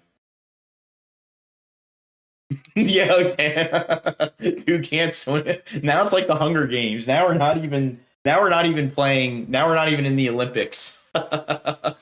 Is it just like the Hunger Games? Oh yes, the good old deckhand in Aurelia. We get to see it in action. It kind of makes sense versus Aurora, though, right? Like, if there's a place you're going to play the deckhand in Aurelia, Aurora is the one, because you're just like, okay, turn one, get one. On the Obelisk game, get one. On what is it? On the turn 2 games, you get one. Like, yeah, it kind of makes sense, actually. This is like the one place I really do actually like it. Biomoslair's got to be absolutely heinous versus Aurelia, because if you don't have the ganking boots, like if you're trying to run the retreat strat with the Siren, you just can't. Yeah, like running into Biomoslair's Aurelia must be awful. Oh, I should probably have this CCS stream up. Forgot about that. Have that to the side.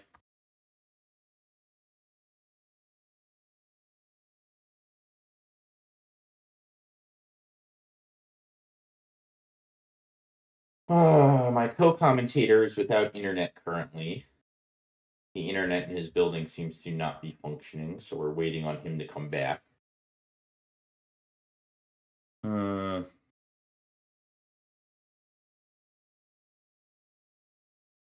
Aurelia's really got the lead here, but I mean, 2 Mind Splitters is nothing to laugh at either. Yeah, the Anivia tech's interesting to pull in versus Aurelia, because that's a sideboard card. That's not a card they're maining. I've seen it. They're siding it now. Not really sure what it's for. It does 3 to everything in a battlefield. I guess it gets through barrier. That's maybe one, or deflect. Sorry, not barrier. Deflect. I guess that's one upside.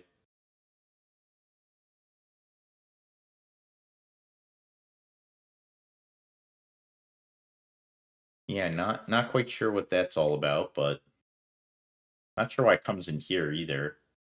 Unless they're just like afraid of the 2. Like, I don't understand what I guess it's nice because like if you have like a bunch of 2 or 3 might units, like 2-drops stacking the battlefield, they just delete them all. They don't get to include their might in the fight, but I think that's a little weird to me.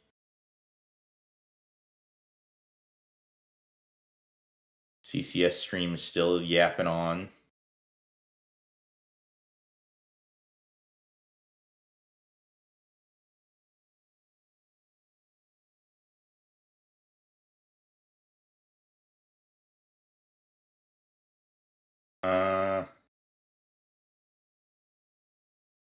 Yeah, this is game 1. That's weird. Anivia's in the main. That's a good point. I've seen it in the side.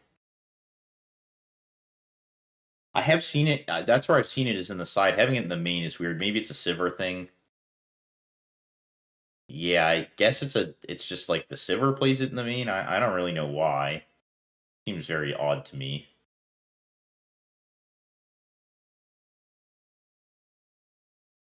I mean, the only reason in my mind to play Sivir over MF is just the metal card. Like, I don't think the gold generation is like enough to outweigh the ganking, especially in a deck where it's like traditional flaw. Outside of not seeing Aurora, of course, is that it oftentimes tries to stack one battlefield when the Aurora train starts, you're usually just stacking one side, so it's often hard to like split between two sides. So it is a little odd to me that that you would opt to do Sivir unless you're going for a metal card. So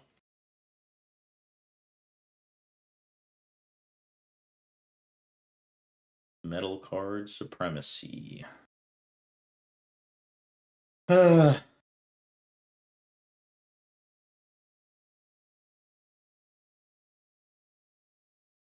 Yeah, so I mean, I really don't know if this is a good matchup for Aurelia or not. I mean, Aurelia's pretty low on resources here, but they did manage to break through both the Mind Splitters. So let's see, how much might are we looking at on this Draven? We're looking at 9 here.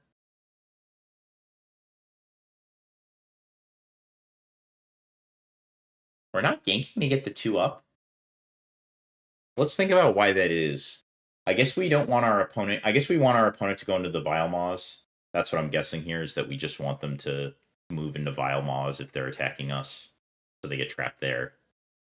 Because otherwise, they get to move into now they get to move into the Targon's Peak and untap the 2 themselves. So if you don't have anything to spend your 2 mana on, instead of trying to bluff your opponent and leave 2 up, if you're at 7, your opponent has to attack you anyways. Like, if you gank over there, it doesn't matter if you bluff 2 up because your opponent's attacking you no matter what, so the bluff fails because they're doing it. So we held there, we started Targon. Okay. So then, yeah, you definitely say Vile Maws. Yeah. Then it doesn't even matter. Yeah. But let's say they hadn't. The untapping 2 won't actually matter if you don't have anything to use with that 2. Your opponent's always calling your bluff, and all you're doing is giving them 2 to untap on their turn.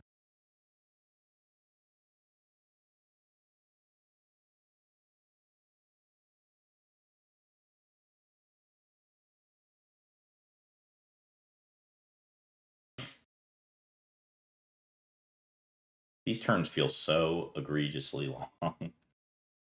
The US events are like, again, like, this is not me trying to complain too much, but the US events I feel are so much more palatable to watch because it's so like, I wouldn't mind the time here, honestly, if the play was higher, but like when people are like playing Confront and then their next play is summon a guy and it doesn't come and play untapped, it's like you went in the tank for like 2 minutes about this play or 3 minutes about this play and you couldn't even put your guy in untapped. Like, that's where I get like irked, is like the going in the tank for this amount of time but then still making the incorrect play.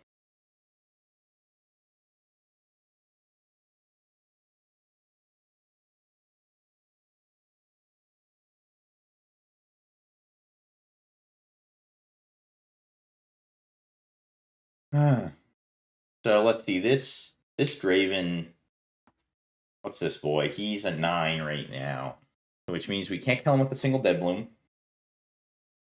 The Sinivia could have killed him, right? Interesting. Am I crazy here? Can't this? Because that's Boots is 2, Draven is 6 natural, Guardian Angel is. I guess because the player is only at 6, we might want to leave it in the Vile Maws layer, but no, it can still gank over, so I don't even see the point of that. I guess because the Guardian Angel would just put it back in base. How many people showed up to the Houston event? Let's pull that up. Let's pull that up, Jamie.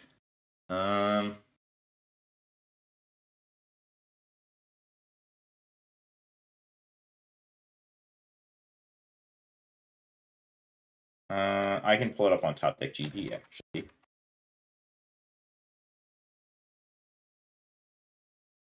Nope, that's the wrong one.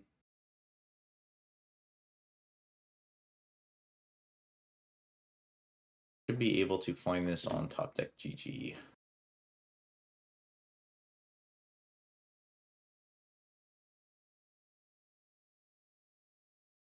Yeah, but we have a punch first in hand, so we didn't have to trade with the Draven. I guess we were holding the punch first for our turn, so that kind of makes sense. They didn't want to trade the Draven because they want. I think they just didn't trade the Draven because they didn't want us to just go back to base. But now it can just gank over anyway, so it's like maybe a damned if you do, damned if you don't situation.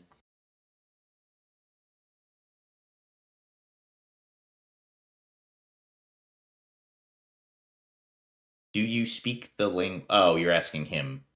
Okay, so we have, to answer the question, we have 251 registered right now, currently, for this CCS event. We have 251. So for those who don't know, that is actually still only 8 rounds. 256 is the cutoff. So at 257, we actually go to 9 rounds. 129 through 256 is still 8 rounds. So it'll be 8 rounds total. That'll be 7 today, more than likely, and then the rest tomorrow.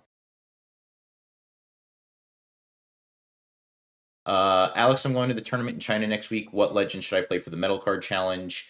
I think that depends what you're comfortable with. Give me 1 second, as I don't know why someone is knocking on my door. Give me a sec here.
Who here heats their house with oil? Well, I do, and I don't recommend it. Very expensive, very annoying, and the oil people don't like it when you don't shovel your yard out so they can get to where the oil has to go. But anyways, what deck should you play for Metal Leader? You asked me, Elkin. Give me a little more information. Do you want the easiest Metal Leader? Do you want the most valuable Metal Leader? Do you want a Metal Leader that's within a range of decks that you know how to play? I need some more information. It's a broad question.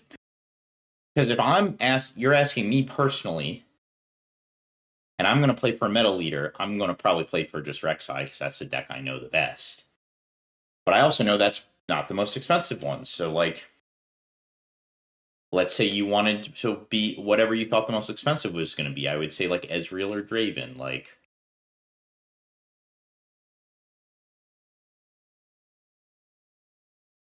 $1.5 makes it normal.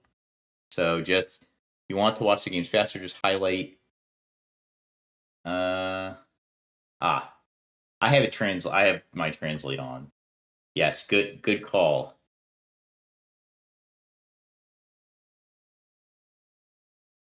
Now they're playing at normal pace. How nice. CCS event is still not up.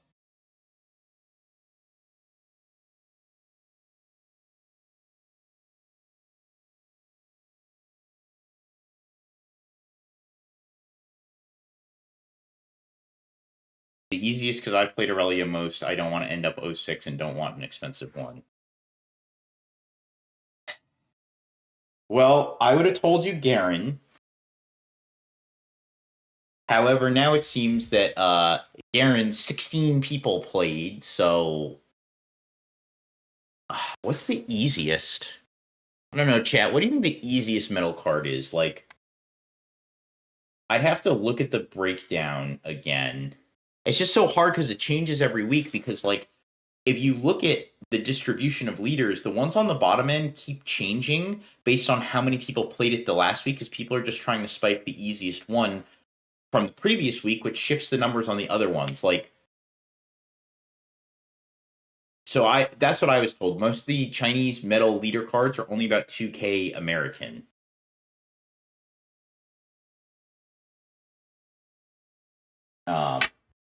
That's what I'm being told, at least, is that when I spoke to Randy, I call him Frenchie, but when I spoke to Randy, he told me they're only worth about 2K. So, like, assuming that you're just going to keep it at that price, are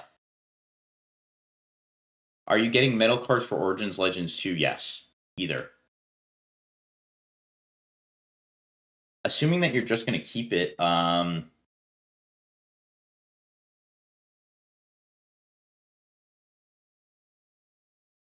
so hard. You just want the easiest one. It has to still be Garen, but Lee Sin only had 2 at this event. There's only 2 Lee Sins, so maybe Lee Sin's the easiest now, but, like, that's the problem is there's always a correction the next week. It's just like, yeah, there's 2 Lee Sin this week, but then all the people who are entering with the same mentality as you will go, well, there's only 2 Lee Sin next week, so I'm going to enter Lee Sin. That's why I guarantee you that's why the Garen correction happened this week, is because they saw there was 0 Garen, and everybody said, well, I get a free metal card if I enter with Garen, and then 16 of them entered this event. I think, like, relative to value to, like, easiness, Jinx is a good one. Yeah, Jinx is a really good one. Yeah, so Lee Sin has been under 5 every one. You can probably run the Lee Sin. That sounds like the easiest. And just play, like, a Protect the Camel deck.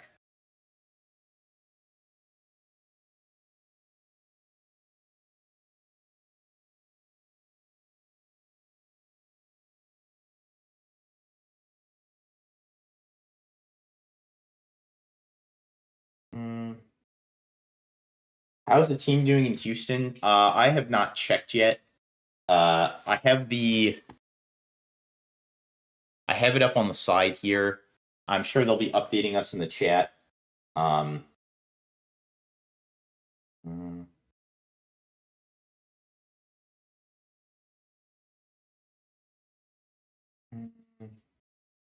There is an Aurelia guide coming too. I saw some people in Twitch asking about that. I think we're doing an Aurelia guide, so I think Colin is doing an Aurelia guide. So I think Lee Sin is probably the answer then, based on just standard play, just based on play rate. Seems like Lee Sin. Is Charlie's event back yet? Oh my god, Charlie's is still not back. Oh joy.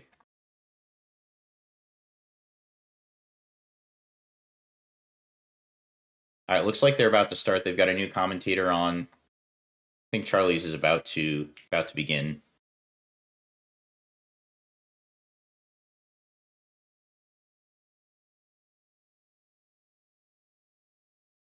Yeah, Miracle. Well, so the biggest actual downside to Miracle Jinx is not even the loss of the Draven ability; it's the loss of the Draven Chosen Champ. Which the Jinx Chosen Champ is like pretty decent. It's like a Darius almost, but you have to discard cards from your hand, so not quite as good. So it's like you have a worse legend effect, but you also have a worse chosen champ. Like you can't just default play Draven every single time you're on turn 2. Mike Lang, you're playing Rek'Sai too, buddy? Oh. You should check out my Rek'Sai guide coming soon to our Metafy, hopefully next week.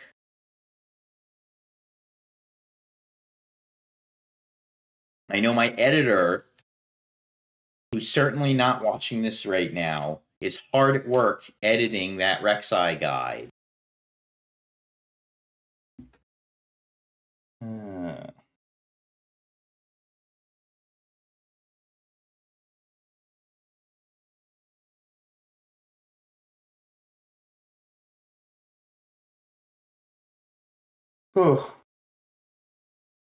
Have you figured out side yet? Almost there. I've got 5 out of 8. No, sorry, 6 out of 8. I've got 3 salvage and 3 Thunder Song. It'll get updated too as we get closer to Bologna, so that guide will reflect that. And in the guide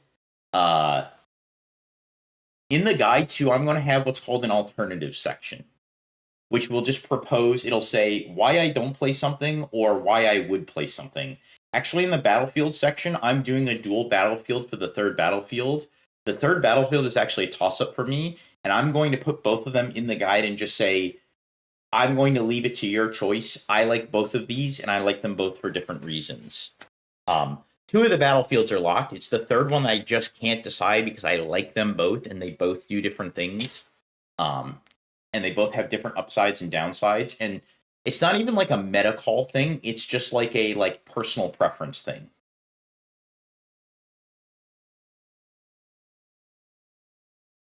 The side is close though. The Rek'Sai guide abridged, yeah, Let It Ride. I wish I was playing the Let It Ride Rek'Sai version originally. There is no Rockfall path, and that will be in the alternative / why not section. Why not Rockfall path? Well, you'll just have to read the guide. It's long. It's I don't want to cover it all here because it'll be a lot of shouting. But yeah, we're not. There is no Rockfall path. I can tell you that. Yes, Arena's greatest is the Go First battlefield. It's the Game 1 battlefield is Zon's. The Go First battlefield is Arena's greatest. Yes, Arena's greatest was a must. There was no debate about the Arena's greatest.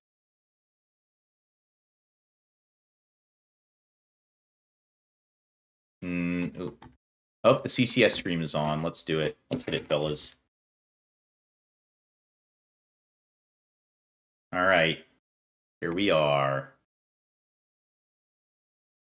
And looks like we've got got Victor and we've got Isa. Oh wow, oh, it's our boy Eden. Mystic TCG, that's Eden Salins, that's our boy. Go Eden. Yeah, we're gonna be biased every round. We know too many people. Sorry. Sorry guys.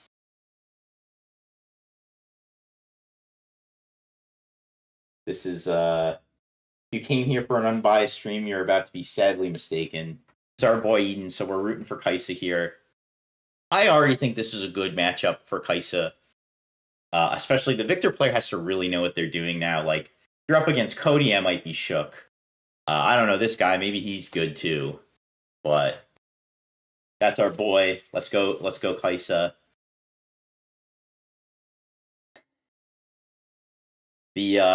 So like the big ones here, like you're gonna really want as Kaisa, you're gonna definitely want your Cathian Rain here. That's a big one.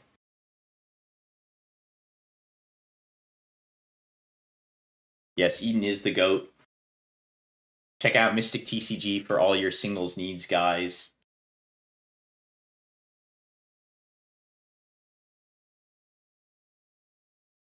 That's our boy. He hooked us up with our shirt plugs. He's also our playmat plug.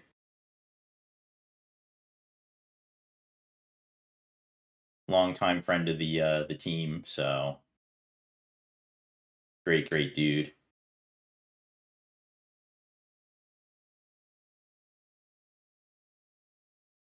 All right, so up next, let's see. So Victor's kind of in a dominating position right now, but see what Kaisa's got going on.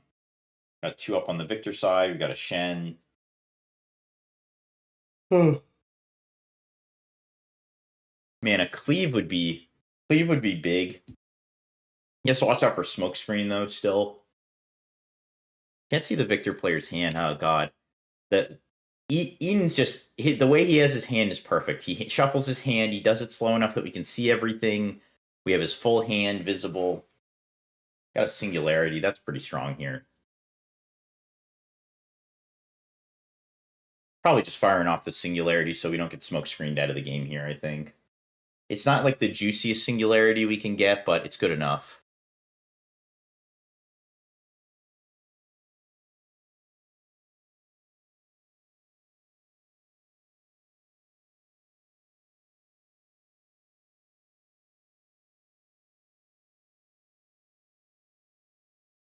We're going to do the Darius here. Develop the Darius. Okay.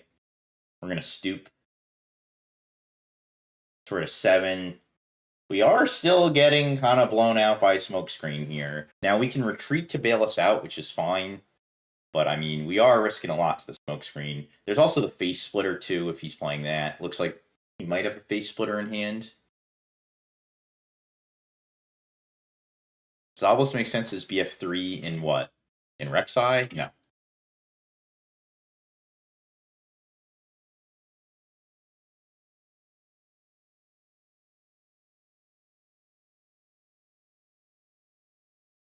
This is so risky. I think this was I think this was so greedy. I think a singularity into attack with the hopeful was fine here. I don't think we needed to do all this.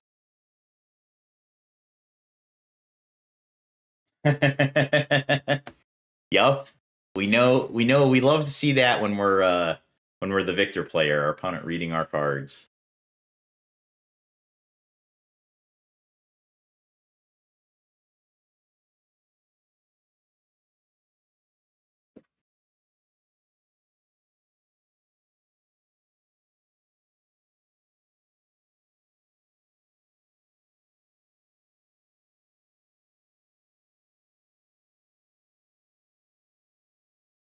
Yep, so we get forced out here.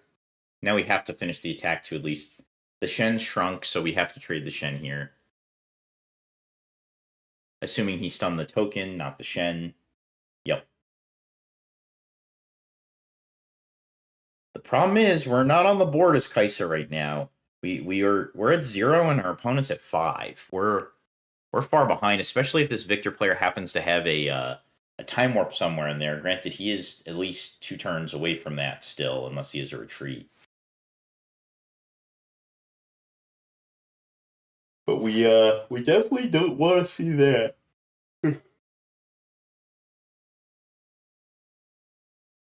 Yeah, this is less than ideal if you're the this is less than ideal if you're the Kaisa player here. I think the singularity was the safe one. I think we always run Singularity, run in, make them use the face splitter, but we're fine. It's not the end of the world.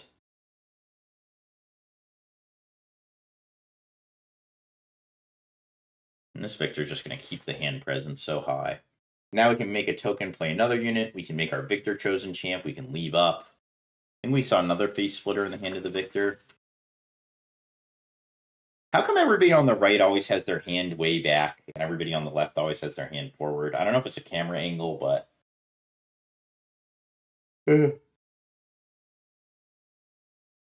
I do wish they had a hand camera here.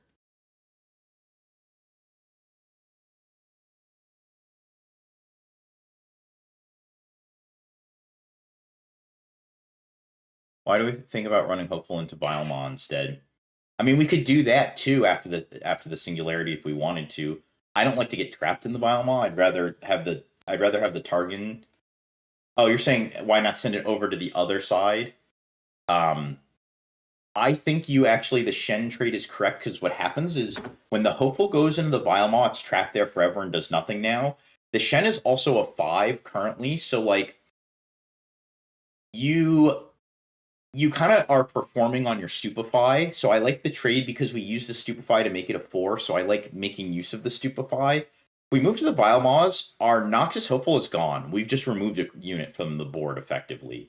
Because it's not like we're like holding their matters. We're so far behind in points. So like all you're doing is just deleting a unit from your own board. I'd rather delete a unit that makes a real trade though. So like in either case, we're getting rid of our unit pretty much. But in the case of the Shen trade, we take a unit off their board.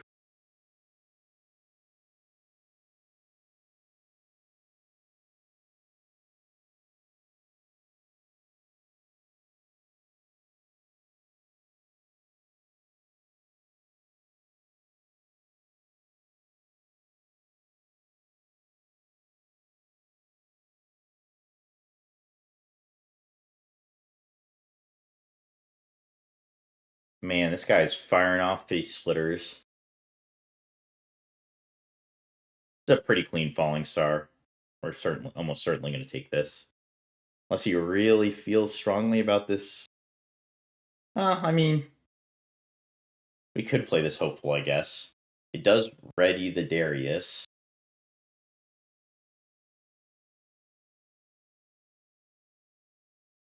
We don't need to retreat the Darius, though, because we actually have retreat in hand.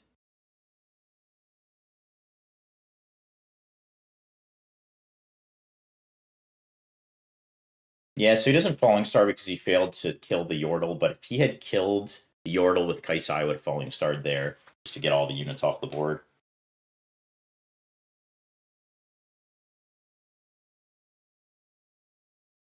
Shen dies to Falling Star in hand, but you can use that Falling Star on other things. Like, there's just like, if you can take a trade there, now you can just use the Falling Star on the next thing to come out.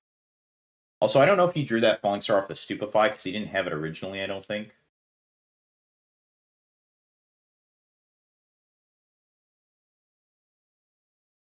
The question is, do you retreat here? You don't get the draw 2 if you retreat, though. Now, he needs the 2 cards. I think I agree with that. Oh, and there's our Rain. That's really good. And we've got a Void Seeker here. Not that it matters much because his opponent has 2 units. Or just use the Void Seeker. Yeah, it's just like you haven't used Kaisi yet. Just use it to cycle, draw a card, keep going.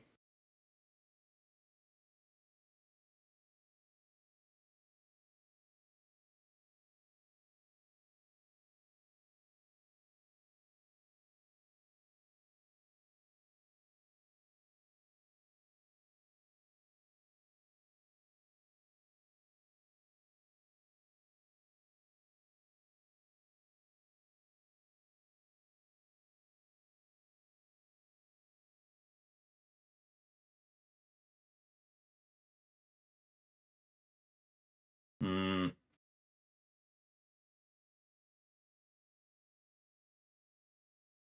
We're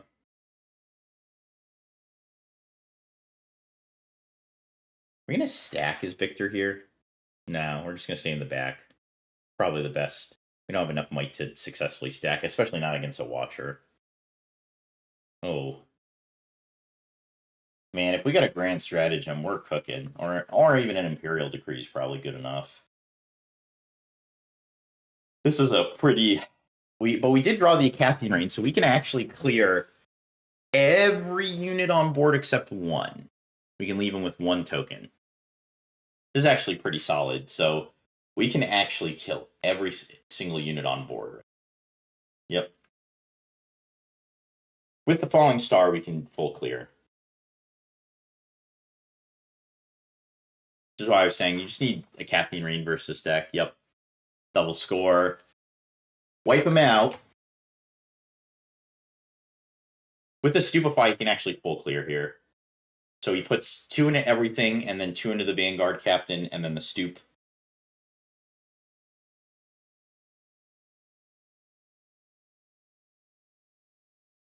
No, wait, he's Stupe in hand. Yeah, that's a misplay. This is a misplay. He was supposed to kill that token and then Stupe the 3 and kill it.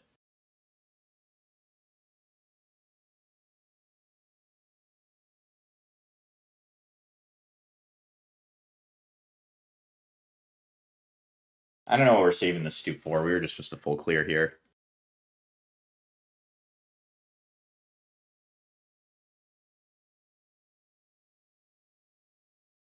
It's fine. I don't think it'll matter.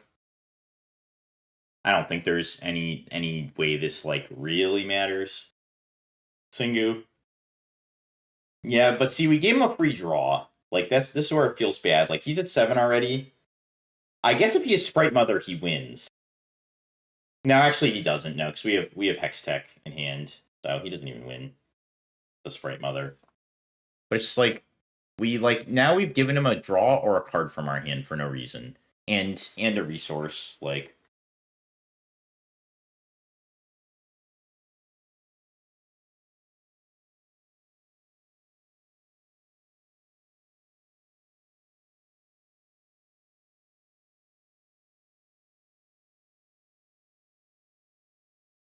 yeah, we just gave him this a free card from our hand and a free resource when we could have just used the Stupe, stayed even, and not burned a resource here.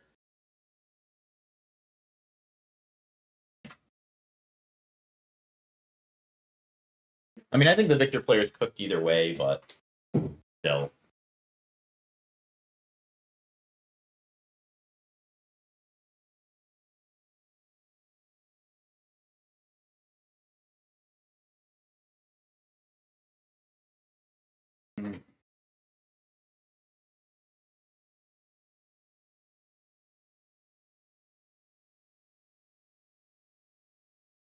Yeah, I think we're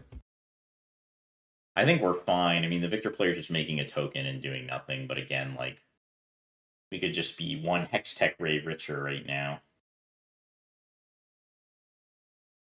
We don't have, like, any units. I guess we have Kai's Accelerate, so hopefully this draws us something.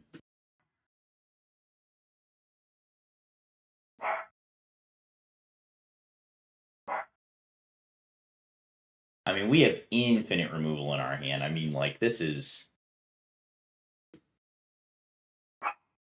We'd also have cycled one more card if we played that Stupe, so if there's a creature on top right now, we'd have another creature to play.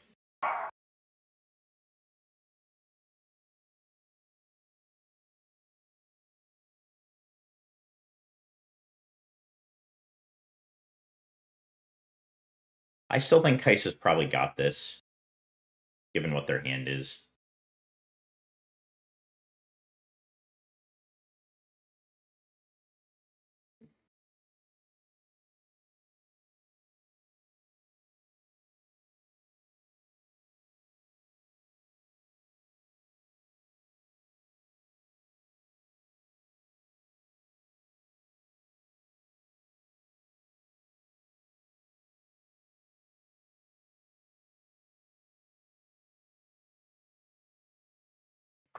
There's the Watcher.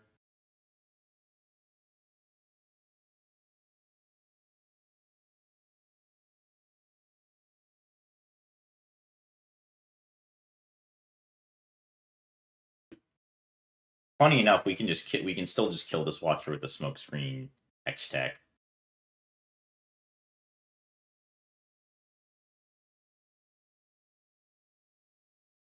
I'd like to point out too that I think we drew. I think drawing the smoke screen, I think, actually saved us from losing here, right? Because if we didn't draw this smoke screen, we actually just die here. We drew a smoke screen off the top, but we don't draw that because we had to use our other hex tech. We just die, right? Because the Kaisa goes to 1. Had we used the stoop instead, what would have happened is we would have had double hex tech. So the fox comes in, he shoots it twice with the hex tech, and it trades Kaisa instead of winning. So we got bailed out very hard here.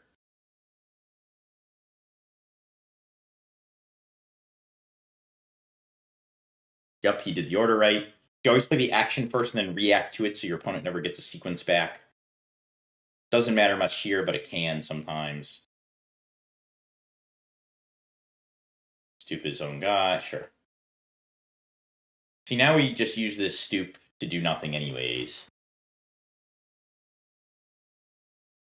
Now there's actually a chance we can lose. So we don't have any units.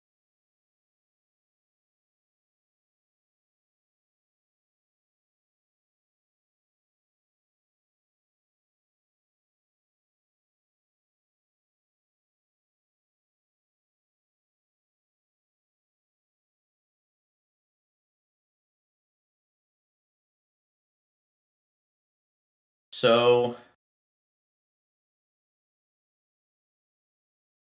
I think we're supposed to Falling Star here.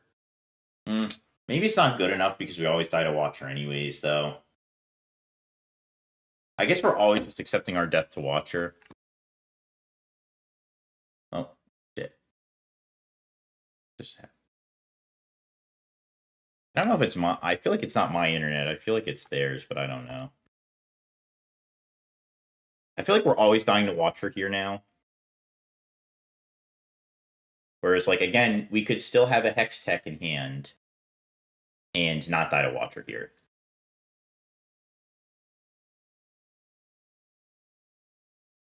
We don't have a Hex Tech, though.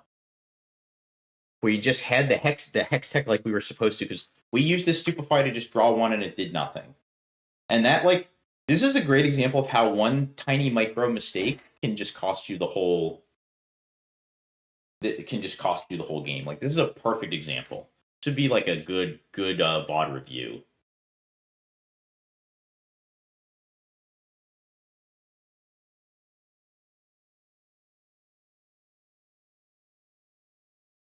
Singu Falling Star will wipe out the board. If he draws in a Captain Rain, he's looking real good. Gonna hold to 6. Sure. Okay, if he's feeling lucky... Nope, he doesn't have 10, so he can't even play the Warp.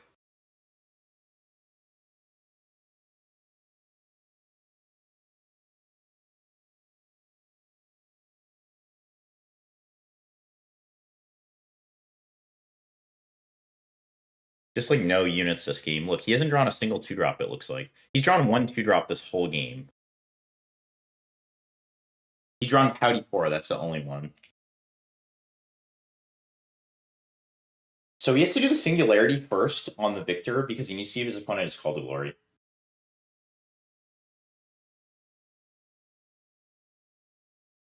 Opponent does not. Or he could just be saving it for the hold here. Which doesn't matter because he still has the Hex Tech. He drew the other Hex Tech to bail him out. But, like, now he has no resources. Like, he is getting close to game, though. He's 2 holds away from a game here. He can't... The Time Warp's now useless because he can't get there, probably.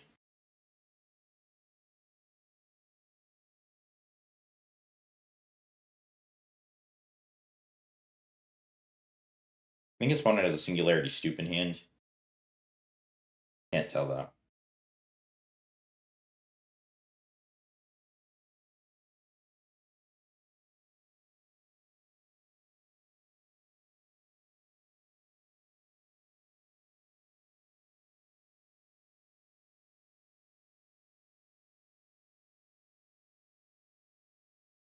There's Poro. There's a token.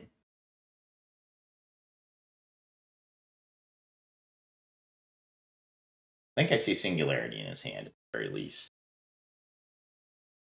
We're going to get a pass out of him. Pulled to 7. Oh my god. Eden, do you play creatures, bro? This Victor guy is probably sick, though, because he's just like, this guy's head removal for everything I've done every single turn. Like, if I'm this Victor guy, I'm just so tilted. Like, I'm so egregiously tilted if I'm Victor here.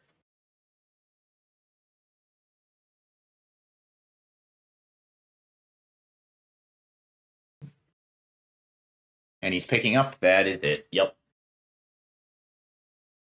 Yeah, I think Egan got bailed out here. He didn't draw units, but he actually drew the perfect thing to bail him out of his misplay every turn, because that misplay spiraled to the point where, like, every turn he has to keep drawing the answer now. And he happened to draw the answers every single turn. And, like, he just made one mistake, in my opinion. Just the one. But that one mistake snowballed the game so much. And from the looks of it, the Victor player didn't really mess up all that much.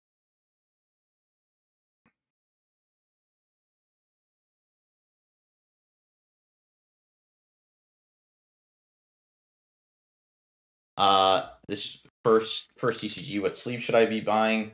I like katanas. That's my personal preference.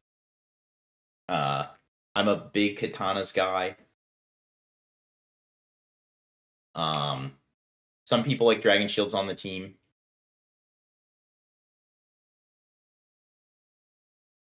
If you like the sleeves with the curved edges, you can check out heavyplay.com. I believe we have a code on our Twitter. I believe it's like Challenger10 maybe for heavyplay.com. Heavyplay.com for all your deck box needs. Sleeves as well. They do have sleeves, but they only have curved ones. But they are nice. They're very nice. So recommend them as well. But I personally use katanas.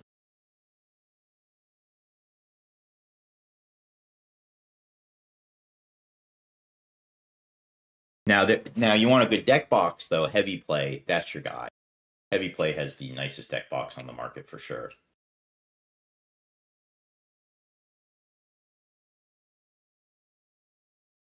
A single-celled organism could pilot Kaisa to a win against Victor. Unfortunate. Yeah, katanas are definitely sell out much faster. Dragon Shield is pretty much the like kind of gold standard. That's what everybody has. Good. I need to get some coffee.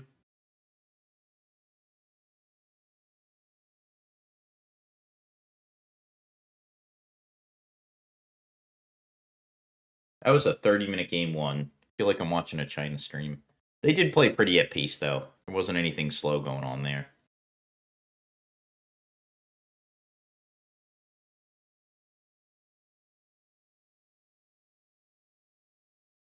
Yep, heavyplay.com/challenger. There you go. It's in the chat for you. Katana Dragon Shield sponsor when? Well, if they ever respond to our fucking emails, maybe. I'm kidding. They respond. They just tell us to go fuck ourselves.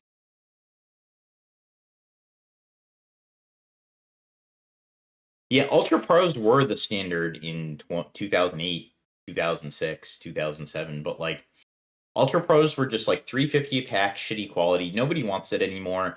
People are willing to spend like a little bit more to get decent quality sleeves, like $10 to get like 100 of decent quality sleeves, or $12 or whatever.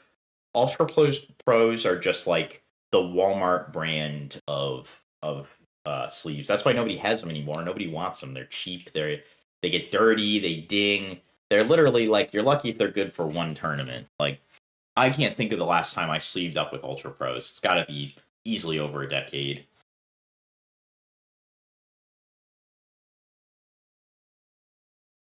Yeah, Ultra Pores.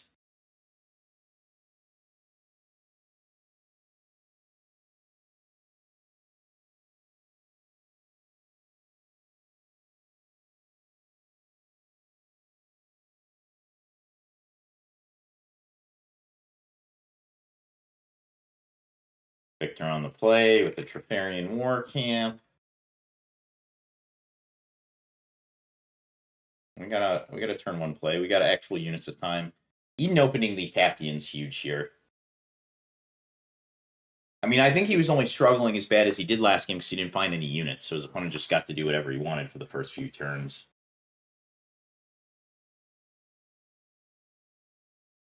I will never sleeve up with Ultra Pro again. Rips like wet toilet paper.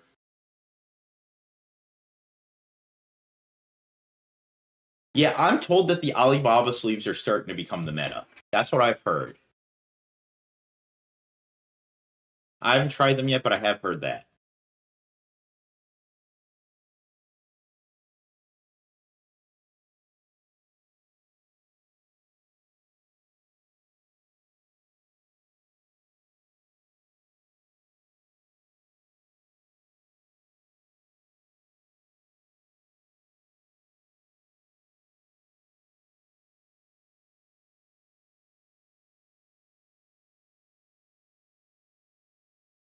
Time Walker sleeves. I don't know what Time Walker sleeves.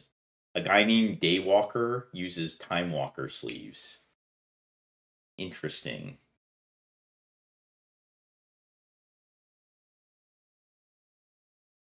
FCBC. I've heard a lot of good things about FCBC. Can't go wrong with Dragon Shield Classics.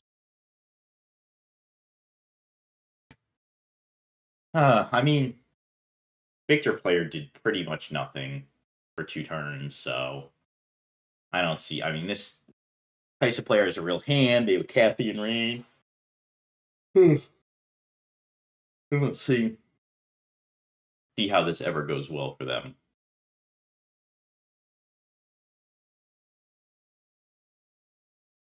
I don't understand. Why didn't they just make Victor last turn? Surely that had to be a better play than making the token. Especially since we played our seal.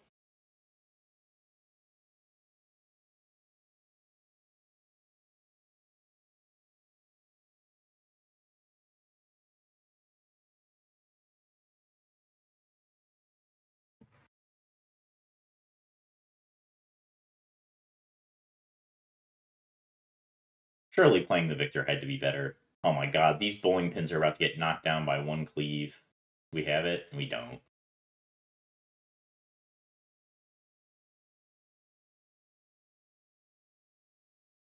This stack is crazy. I think this is just bad play. I get you have to prevent the Kaisa, but like, man, 1 cleave is just lights out. This is the problem with Shen, though, is like, when your opponent knows to play around it, it just doesn't work. Like, I played Shen. I played a lot of Victor early in set 1, very early. And I loved Shen. I even mained it for 1 point, but the problem was my teammates, like, when I would play, they would play against it the first couple times, it just blew them out. And then every time after that where I left 3 up, it never worked ever again. Like, your opponent's not dumb. They see you pass with, like, 4 up, they're going to be like, dude, I'm not walking into your Shen. Like, I'll just go to the other side where you don't control. Like, and at that point, you have to accept, like, this is like some cost fallacy, too, because when they go to the other side and you're controlling the opposite side, you should just be like, okay, he didn't walk into it. I'll at least develop the Shen to get a body so I didn't just burn my whole turn. But, like, nope, everybody has to be like, haha, gotcha, and that just doesn't work against good players. Yeah, like, he should have just, when Eden went to the other side, he just would have been like, okay, didn't get you to play my Shen. I still 3 up in the seal. It's fine.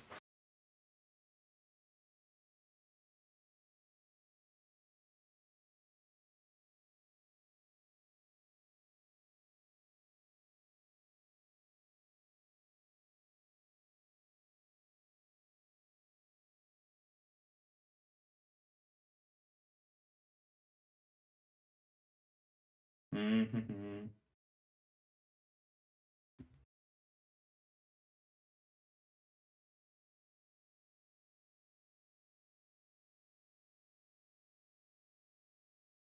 See if I can get the records for us of our boys.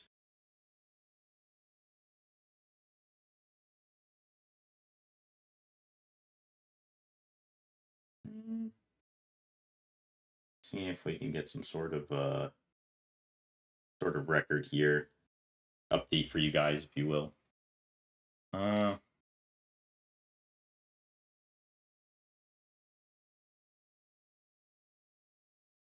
this game is already done. Skipping your whole turn 2 is just like ended this game.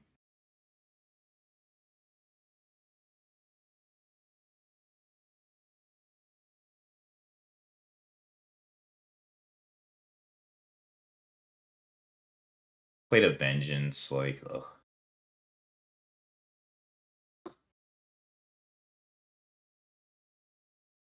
This dude is thirsting so hard for this Shen. Bro, he's not going to walk into this. Now you have to play the Shen.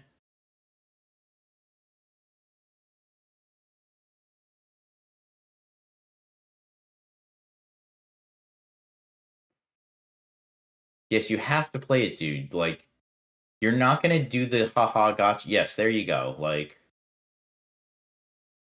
and now the Darius is going to trample right over this guy.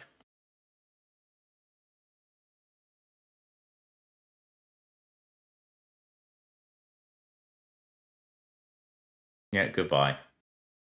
Yeah, this is why we don't do this. This is instantly over.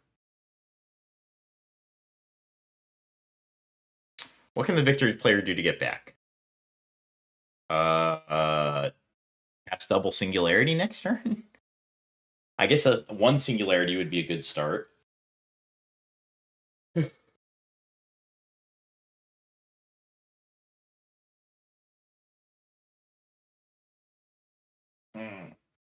Has to be one singularity to start.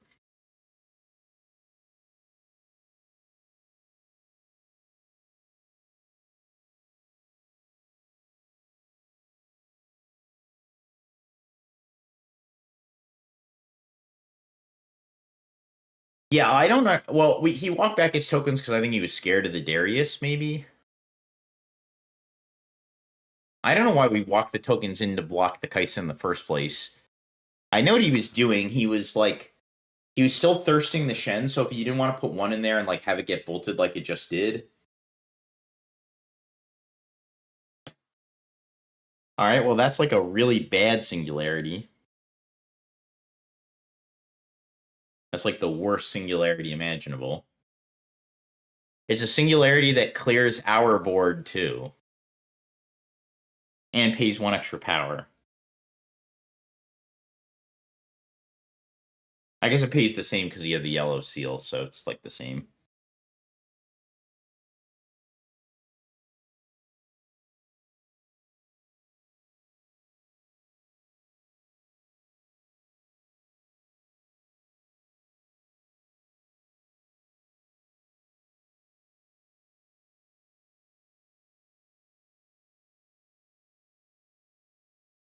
Yes, this was singularity that cleared our board. Very helpful. And he just threw the token.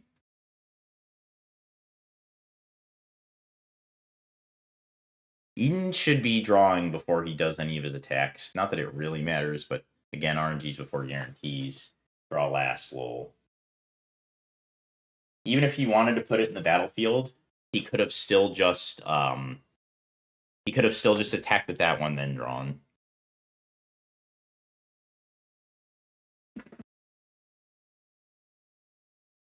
I don't know why that had to go in the battlefield. I mean, shouldn't he be at 6? He's at 6, they just didn't update it. He only has to hold one battlefield because he has time works. He didn't spend any power, goes to 10 next turn, so now, like, as long as he can hold or score on one battlefield next turn, he wins, yeah. We're at 6. Yeah, Victor lost the second. Victor game ended the moment he decided to play nothing on turn 2.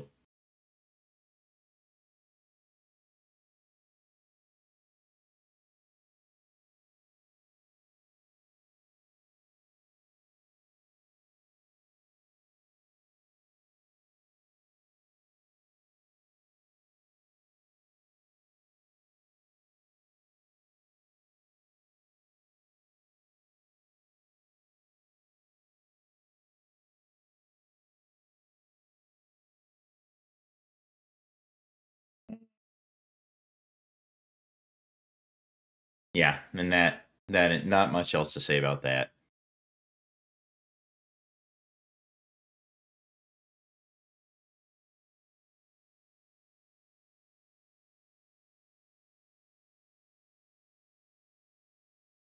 All right, we'll go back to our little China fest here.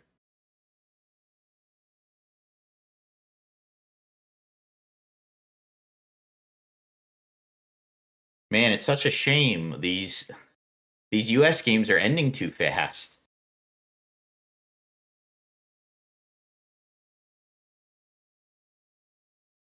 I think you need Yordle and Victor because you don't draw cards any other way. So you need to make bodies that replace themselves. That's kind of the whole point of the deck, right? Is that the tokens that you make are free guys, right? Like the tokens you make is like you're playing a guy without losing a card in hand. Yordle serves a similar function.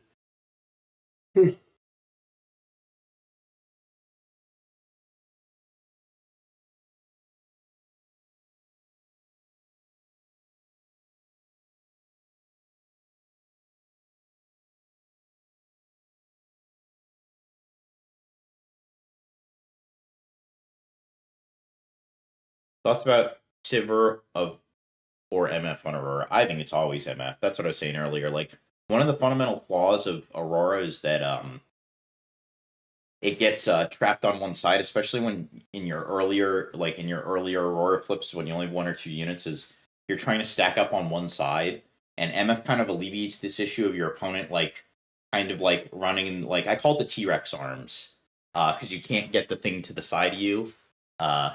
If you think of a better analogy than that or a better phrasing, please let me know. Submit it to us at calendartcg yt@gmail.com. But yeah, I call it the T-Rex arms problem where they have little arms so they can't get the thing to the side of them. Or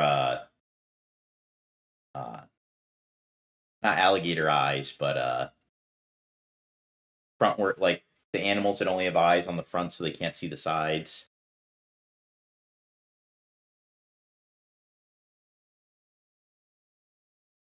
They can't get to the other side very easily. So like the problem is like when you're under pressure and your opponent's just like, fuck it, stack up on the side where you're not to try to hold the score of the game, you need a way to get over there, and sometimes you just can't.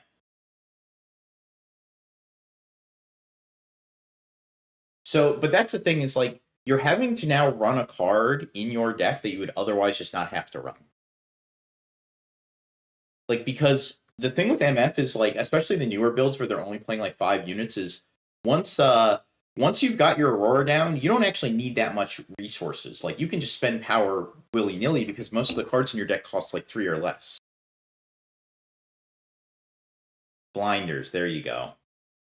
That's the one. Blinders. That's the. I'm gonna keep calling it T-Rex arms because I think that's funnier. But yeah, you have blinders on. You can't really. You have trouble getting to the other side. You don't need that much power. Like you don't need all this gold. Like there's no reason. Like even on the turn you play Aurora, unless you play like multiple called shots, like you're still gonna have nine resources next turn. What do you need that all for? I think MF's better. I think Sivir is only if you're trying to get the metal card.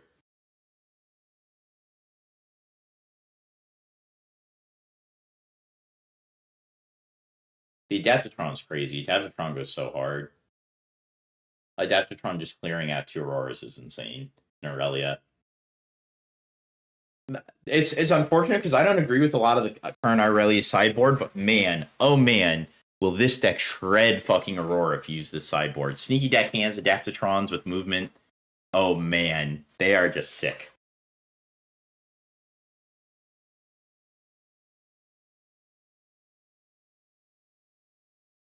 What are we playing here? What's that? Is that volley? Oh, that's Anivia. Okay.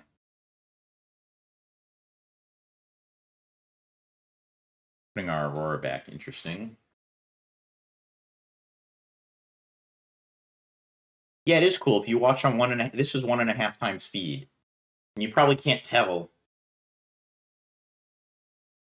Well, you probably can tell if you've ever watched a China stream before because there's no way they could play this fast.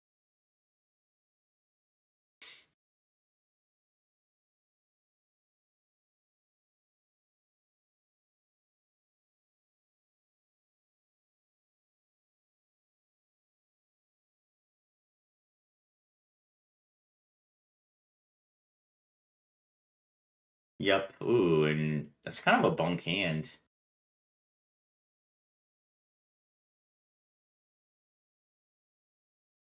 We got a Vex in there? Oh boy.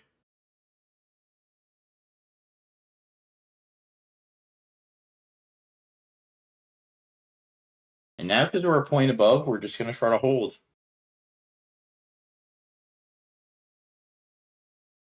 The MF player is 1 more point than their opponent, so all they have to do is hold that battlefield for the rest of the game and they win. Oh, he's got the cake. I forgot what this card does again, but sure. Take both the counters now, so we can't break. I don't think we need to retreat here. I don't think that's necessary. I think retreating is like, you're already up. Like, I guess you accelerate your clock a little faster, but like, I don't know why we need to do this. You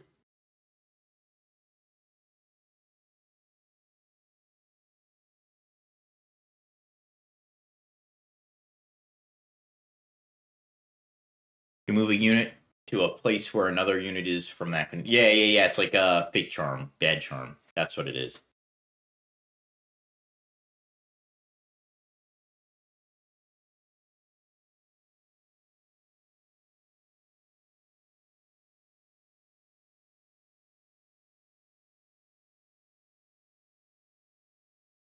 Where's my chapstick? I have horribly chapped lips, so I keep chapstick in every room in my house. In both me and my wife's car, every room in the house, the bathroom. It's like that Kevin Hart bit about where he talks about having like he got robbed, so he's a gun in every house in his room. Well, that's how I am with chapstick. Like, if I have chapped lips, I got a chapstick taped to the bottom of my toilet, just ready to go. In the kitchen, got one in the oven. We don't ever use the oven, so it's just chapstick storage now.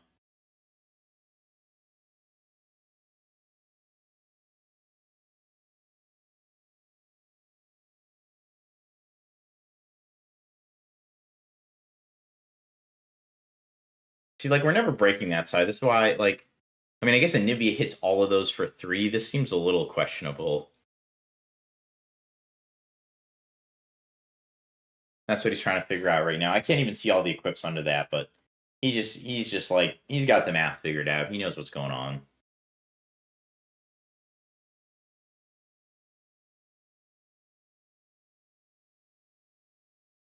Three.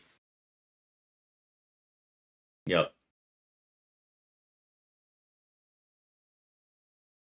Riding out.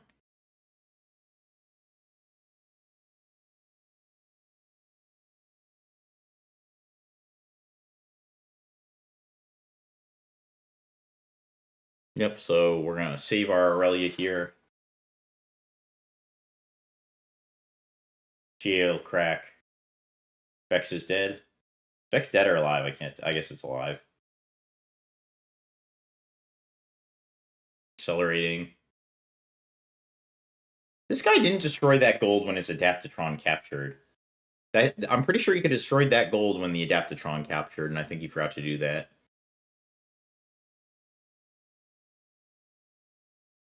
Guys can correct me if I'm wrong there, like if he did something else, but I'm pretty sure he could have. That ready gold was up last turn, so he could have just destroyed it when the Adaptatron moved in.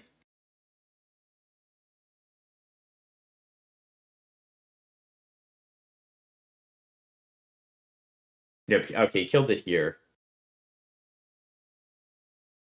He killed the last rights, okay. That's what it was, I missed that. How are our boys doing? Alright, I'll check in right now, see if we got any records. Let me pull up the CCS chart, the top deck GG.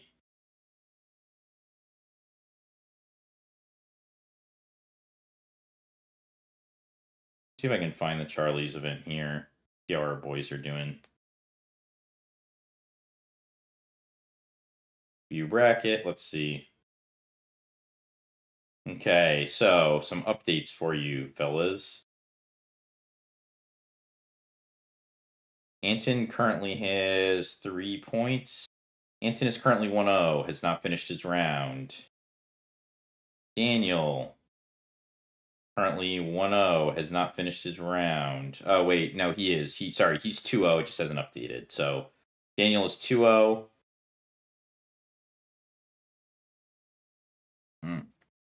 Fast forward through this.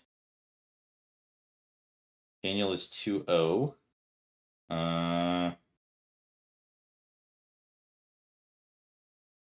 Anton is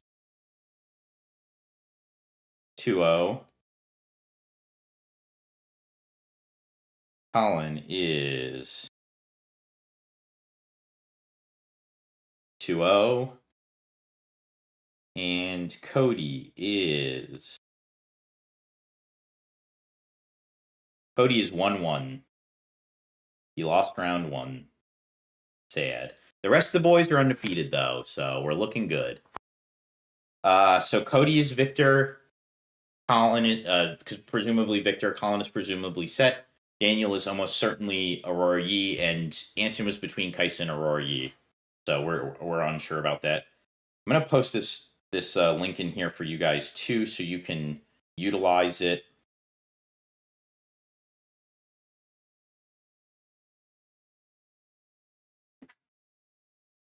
So I post the link in both chat, both the Twitch and the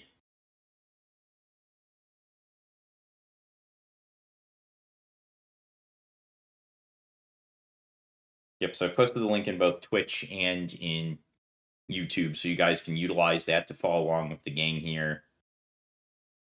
Cody is assumedly on Victor, yes.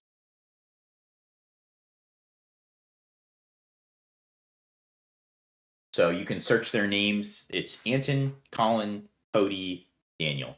Daniel Seidenberg, Anton Vahil, Cody Williams, and Colin Kaiser. So you guys can follow along there, but I'll be giving updates as we go through. I'll probably pull them up on screen at some point as well. Hopefully we'll get one of them on stream next round. We'll see. I'm not sure.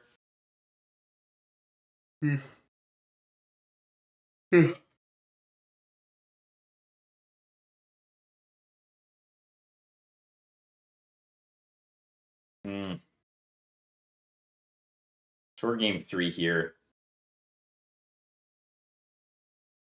Aurora player did manage to pull that one out. I would hope so with double Aurora, even after getting them killed. Man, this Adaptatron is just pounding. You can't even play Aurora into it. Yeah, what a bad situation to be in. So he actually has to develop the Sivern challenge here. And the worst part is Zonius is on the board, so he has to double challenge. I don't think this was right. I think this is a mistake. But I know why he did it, because if he plays Sivir... Yeah, here's the splitter. Wait, no, the Sivir's already on the board. He should have just double challenged here. I guess his opponent is 1-up, though, so he does lose to a Sig spell. So that's part of the problem. Let's think. Yeah, he would lose to a Sig spell, so yeah, I guess he just has to play Aurora. This is pretty terrible, though. I mean, I would have rather just played Dead Bloom, I think. Maybe this is fine. Yeah, this is like... This is a pounding. Give me the Aurora Yi into Annie content. Yeah. Chapstick.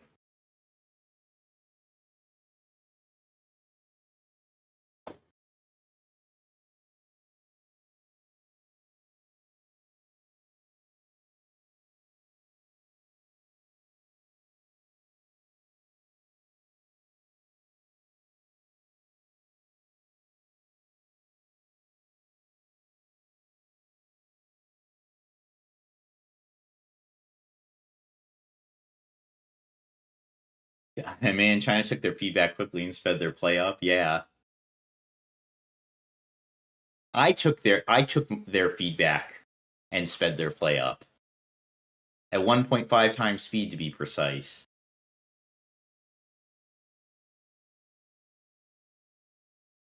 It's crazy watching this on 1.5 times speed, and they're still just going the same speed that the American one goes.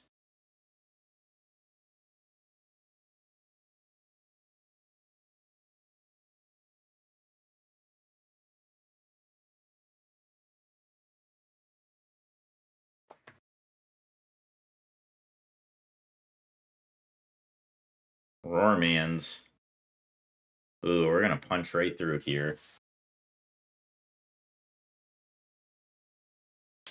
Yep, and there's the Sig spell.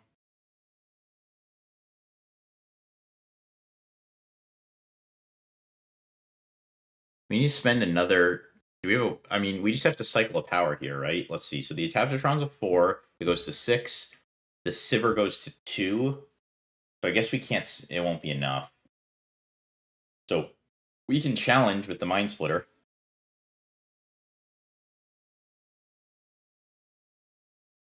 And then we'll proc the Zonias, and then we can Dead Bloom on the other side if we so desire.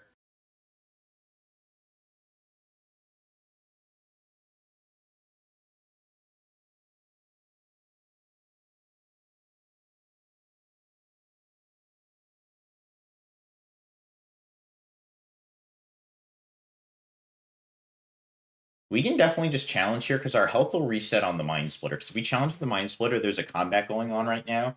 So once the combat resolves, the health on the Mind Splitter will reset.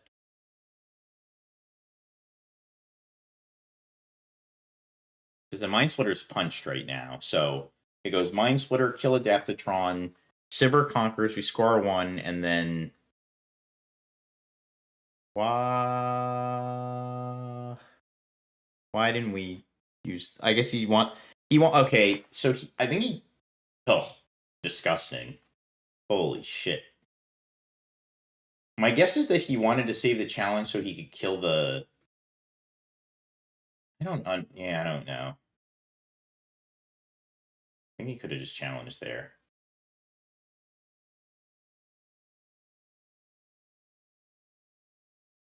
I guess because he's going to Dead Bloom this.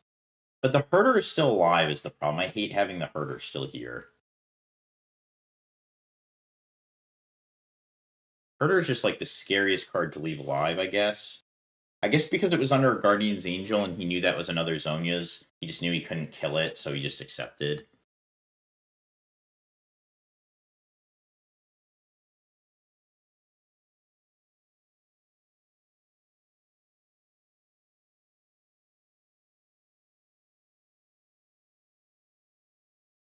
But if you're not going to challenge...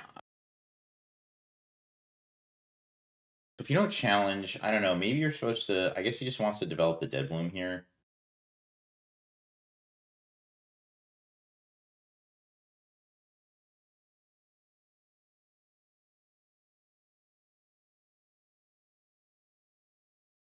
Hmm.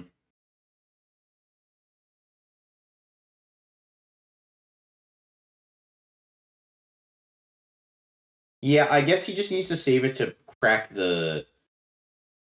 I don't know, maybe I think he needs to save it to crack the Herder here, I think is what his thinking was.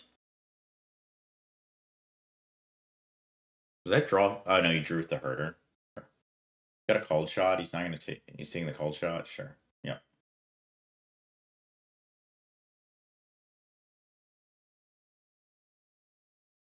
Sneaky D.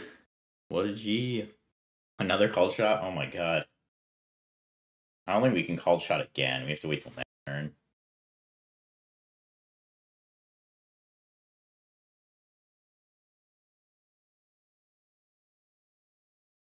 We're cold shotting again. Oh my god.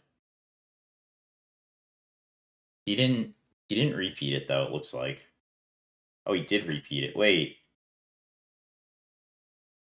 What just happened? Did he repeat it or... Whoa, what is... Oh, because he conquered? Sure. They're going too fast now.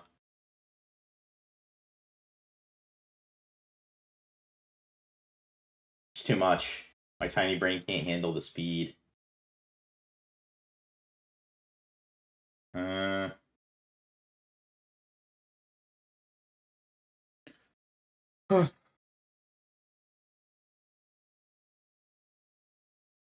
Charlie's got about a minute left in the round, it looks like.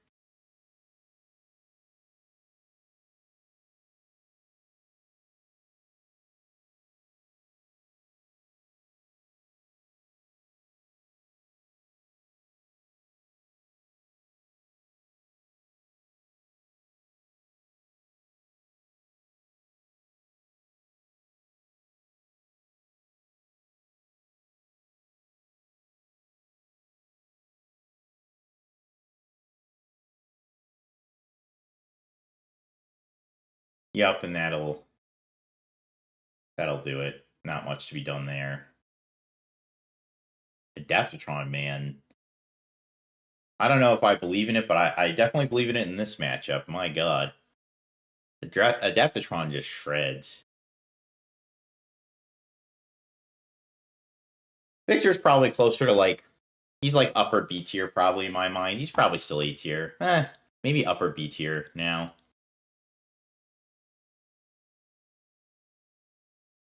Round 3.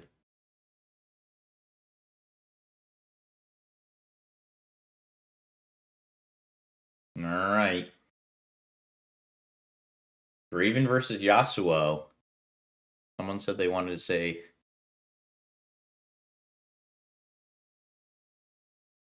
Yeah, every time they draw from it. That is something I noticed is they draw really slowly from deck. Like, really slowly.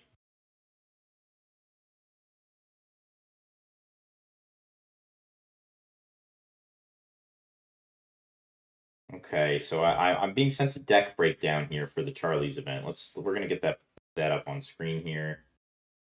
Just a second.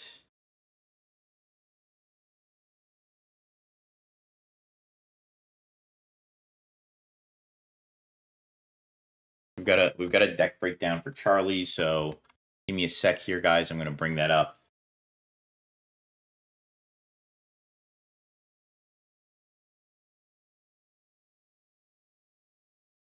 And we're gonna bring that on. We're gonna bring that up here. Oop. Bring that up here. So there we go. This is our deck distribution for Charlie's. So this is our breakdown right here for Charlie's, if anybody wanted to see it. So we've got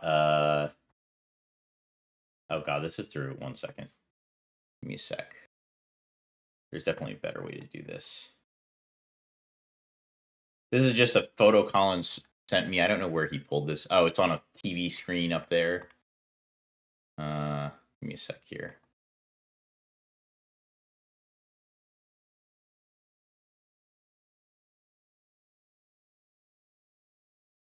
Yeah, that I didn't realize it shows photos at the bottom. I didn't realize that it was going to show the photos at the bottom. This is just how it was. I got it, so I'm gonna have to pull up my. I have to pull it up separately here.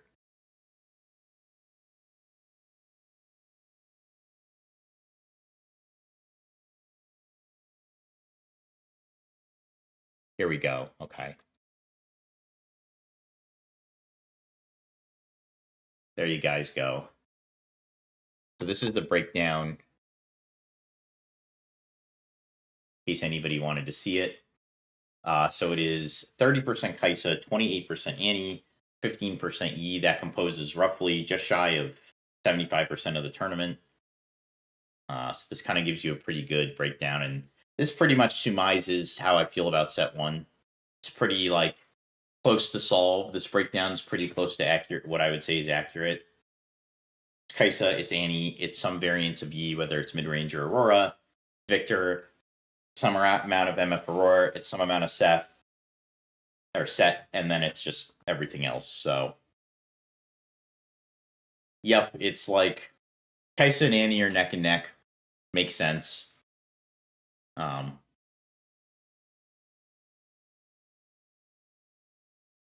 So yeah, you can pretty much, you can see this here.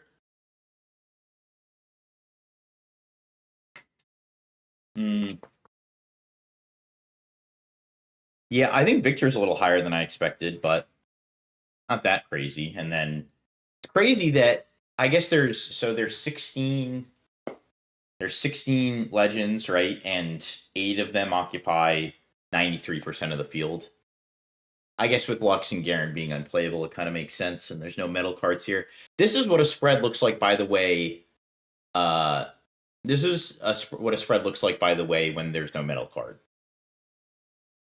So, as I was told, it was. I mean, you can add these all up, but I looked at it and it was 250 from what I saw. 251. I mean, quick maths. What's it like? 30 is 15%, so 15% times, what's that? 75 is times 5, so 150. 90 is, there's even less than that, actually. Wow. This is actually kind of crazy, the total numbers here. It's, wow. So this must be after drops, so it's, yes, I'm adding them all up like a barbarian. Bear with me.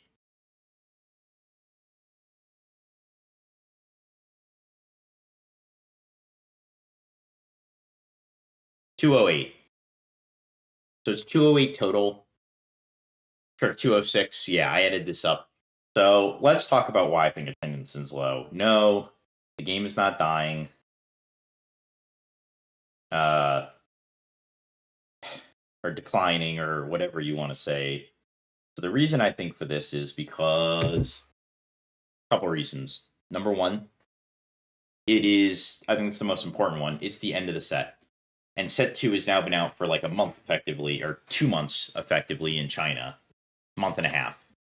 Nobody cares about set 1 anymore. It's dated. It's at the end of its life cycle, so it's kind of just like a very blah event for casuals to attend. Number 2, as we see the prevalence of official events rise, these cash events always fall by the wayside. They're expensive to enter. They're expensive to travel to. You get no value back on anything except your placement. So for casuals, it's very disincentivizing to travel to them. And I'm not trying to convince anybody not to travel to these because I think these events are very important for the community. However, you don't get anything for entry. There's no cool swag to buy or win. There's some side events, but not a lot, and they don't win you cool official prizing. So for casuals, these events are kind of just strictly like go big or go home type events. At the end of set 1, these events are very close to set 2. So like if you're planning to travel to Bologna in 2-3 weeks, this might be too much for you on top of having to travel to Vegas. There was also just a large string of cash events. We had Atlanta and Portland SCG 10Ks. Last month we had Texas, we had PPG. So there's a lot of these events. People can only travel to so many events. And I think these are kind of the biggest things to take away with this. Yeah, weather was shitty. There's a whole lot of, why does it say 30%?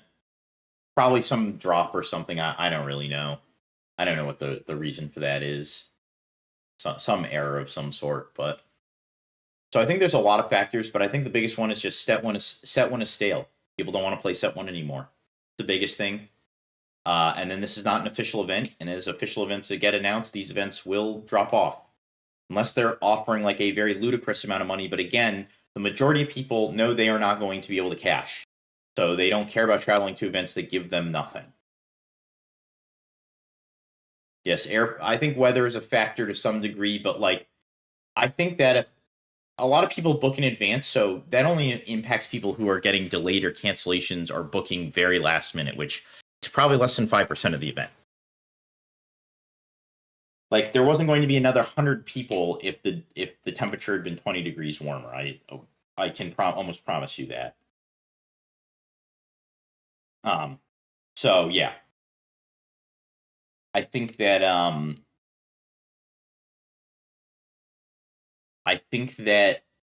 the biggest thing just being end of set 1, people aren't interested anymore. It's time for, like, this is also the literal last week of set 1, like the last week.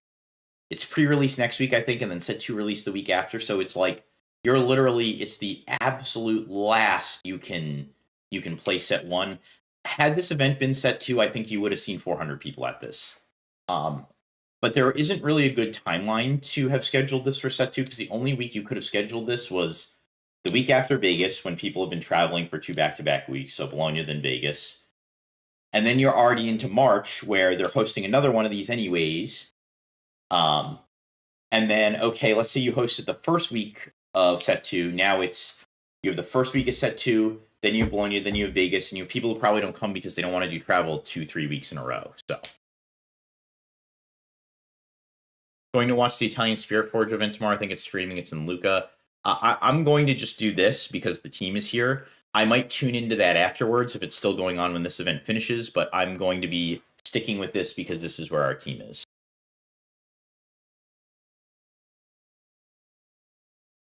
And this is something to do during the day, right? Like this is the primer for the China regional tonight. Like if you have nothing to do, you're just lounging around on a Saturday. This is your thing to do for the day.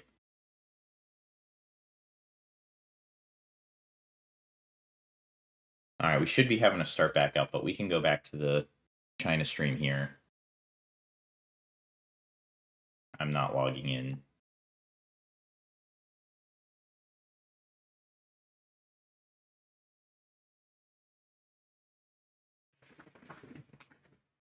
So did they not cover pricing? So entry was what? It was $75, right? I think the early bird special is a little cheaper, but it's $75 a person. I'm bad at quick math, so 75 times 206.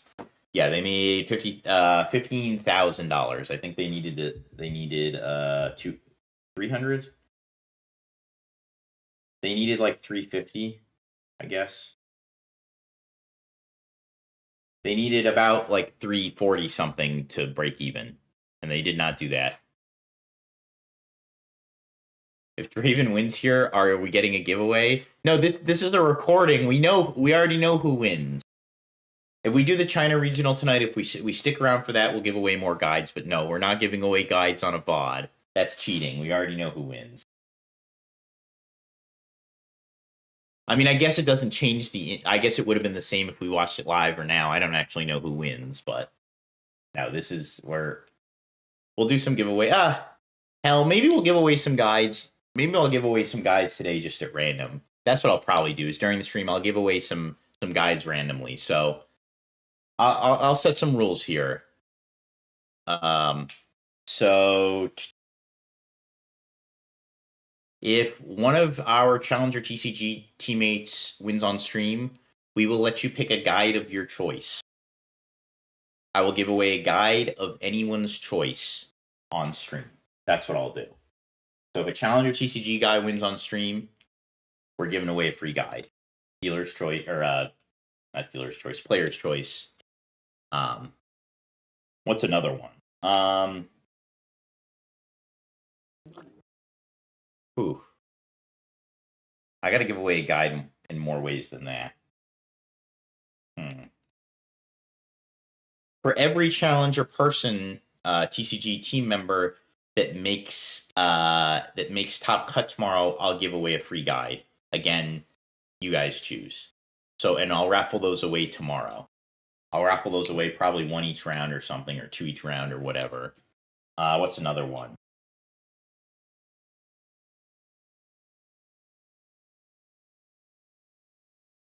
What's a deck? So we don't have any guide. We do have a Kaisa guide. We do have a Yi guide. I guess we can still.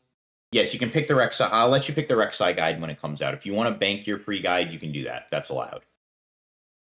You can bank your free guide if you win tomorrow. I guess we can just do the standard formula of if a Yi, because we have guides for everything in this event except for Draven.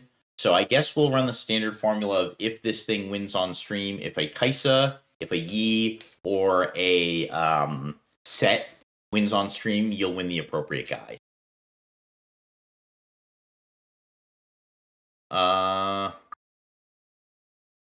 Yeah, so Daywalker, Charlie's owns the venue, the venue, it's not that it doesn't cost anything to run, but he doesn't have to pay a rental fee, which is why he can afford to sort of run events like this that might lose money, is because he's renting out that space to vendors on that day.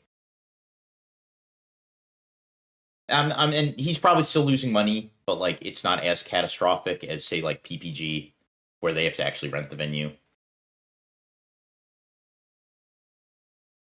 All the current guides going to be updated for set 2. Yes, we are going to update. So the rule with our guides is they get updated for 2 sets. So all those set 1 guides will be updated for set 2. The set 2 guides will be updated for set 3 and so on and so forth. They only last for 2 sets though, guys. We do not update them beyond that. if they are to change, we would probably make a new guide for them. No, CCS, so this is their new venue. They are out of Atlanta, you're correct. However, this is a new venue that they just purchased. They opened this, I think, like maybe a month or two ago. 2 months ago, maybe. It's their new venue. So that's why they're able to do this. How have the games been today? Games have been decent so far. A lot of not so sloppy, not as sloppy as they have been the last 2 weeks. Giveaway guide for every rockfall path in set 1. Yeah, sure. Tell you what, if someone is ignorant enough in this set 1 tournament to show up with a rockfall path, I will give a guide away. I'll give 5 guides away. If someone puts rockfall path on the table, a Chinese rockfall path, I will give 5 guides away. You can all, yeah, I'll give away, if someone at this set 1 tournament is just like bold enough to be like, I'm playing with rockfall path. Honestly, if it happened to me, I'd be like, I would just nod my head like, you got it. Not Dreaming Tree. More power to you, bud. That would have been cool if they were like, hey, one competitor gets to play with a set 2 deck today. But you have to have it on you. You can play with set 2 cards, but you have to have them on you.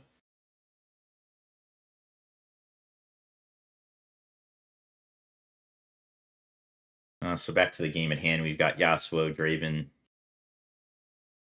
Navi. I think this guy was also a Runeterra player. I feel like his name looks familiar. Navi.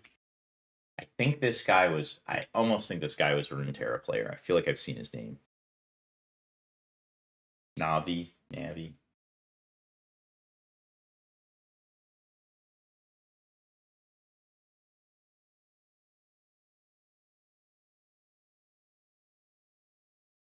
Yasuo is just like Aurelia at home. That's how I feel about this deck. It's like, it's very much just Aurelia at home. And it has some niche differences, but like, I think this is just, you're just like, this is Metal Card Leader side quest version of Aurelia.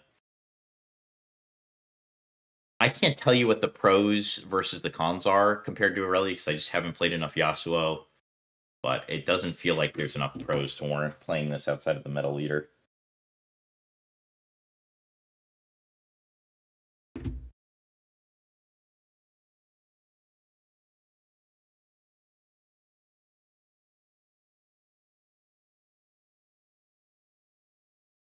All right. Rossum has got his power back. Woo-wee. My throat can rest. A tree, I guess, fell on his apartment complex. I'm sure he'll tell the story.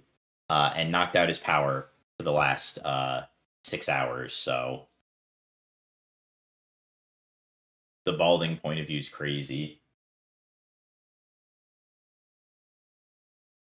Yeah, one of my buddies who's a teacher was talking about how the moment his balding realization like kind of hit him was a kid had stolen a laptop from like his classroom or something. And what happened was they had to come in and watch the cameras to try to find the kid who did it because they have cameras and stuff. And it's like him and 3 other women that he works with. And on the camera, because it's like a camera in the like corner of his classroom or something, or wherever this camera was. Above it, though, you can see his head with like his bald spot. Like, and he has hair. He's like in his 40s, but he has like a full head of hair. But you can just, everyone can see like right on the camera, just on full display, his entire bald spot. And that's when it hit him. He was like, man, this is so embarrassing. My like three female coworkers standing here just seeing that I'm like, we're trying to catch someone and all they can see is my huge bald spot.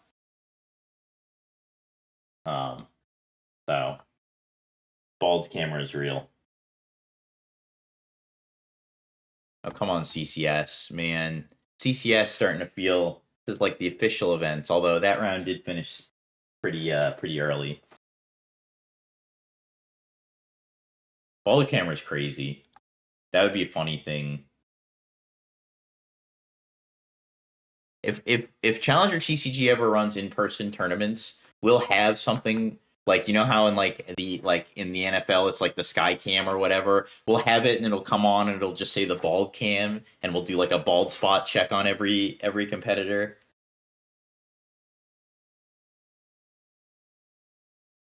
I have nothing to be ashamed of, Chad. I got a nice head of hair right there. You can take a look there. I'm passing the bald cam check. That's for damn sure. I'm not feeling this bald cam chat. I don't know if you guys can see it, but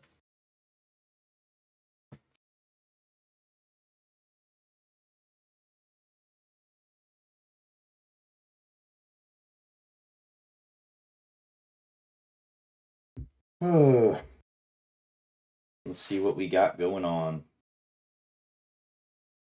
Yasuo Legend is better, but Chosen and Sig are worse. Yeah, that makes sense to me. Yeah. I think the Chosen is so significantly worse, though, that you can't.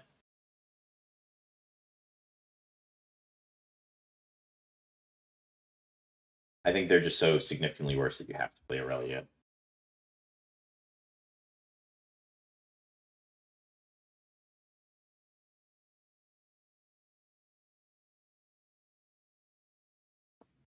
Father Time is undefeated, yes.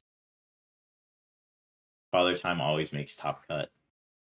Yasuo with the sneaky D. Oh boy, into the accelerated Kaisa. Man, how sick are you as the Draven player if you call all purples there? You're just absolutely disgusted.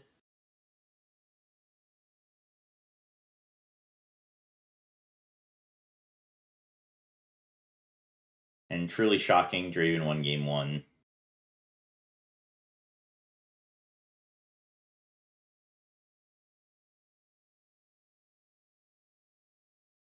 If you see me wearing a hat, Chad, it's not because I'm bald, it's because I didn't brush my hair.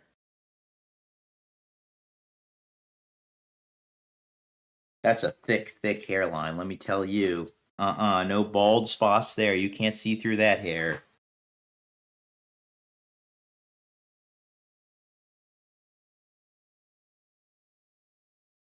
Well, bribing your opponent per the rules of Riftbound is not a DQ. I don't know how that's possible, but it's just a match loss. That's crazy. Like, before you had to be shook to make the bribe. Now, if you lose the match, if it's your last match and you lose, just try to bribe them. Why not, right? They can't match loss you anymore, right? Like, you already lost the match. Like, such a stupid rule. Like, how is bribing not a DQ?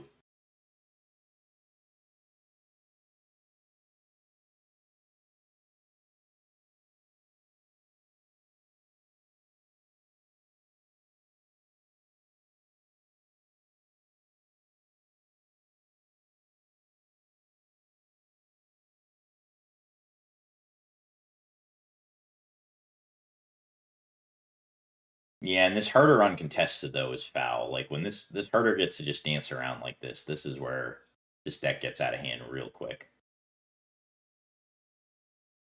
Yep, and we've developed the Aurelia. We've got the GA.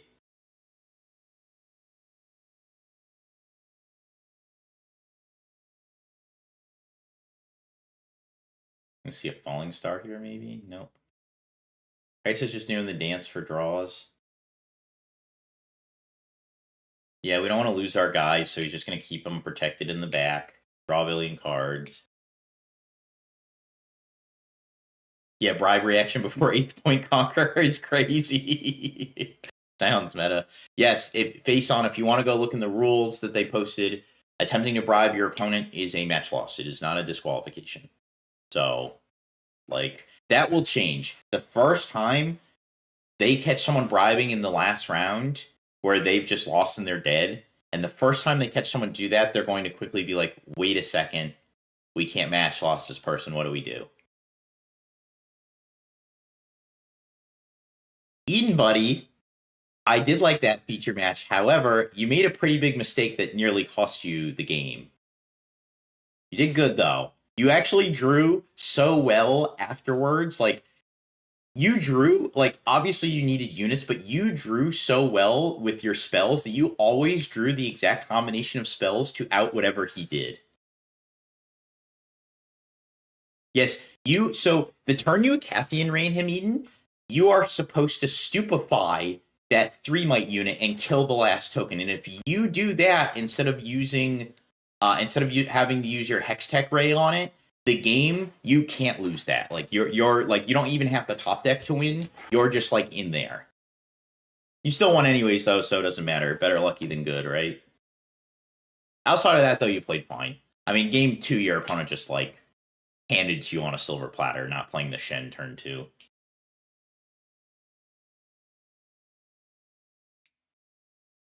Yeah, it's crazy to me that the penalties in this game are so lenient, but the mistriggers are so harsh.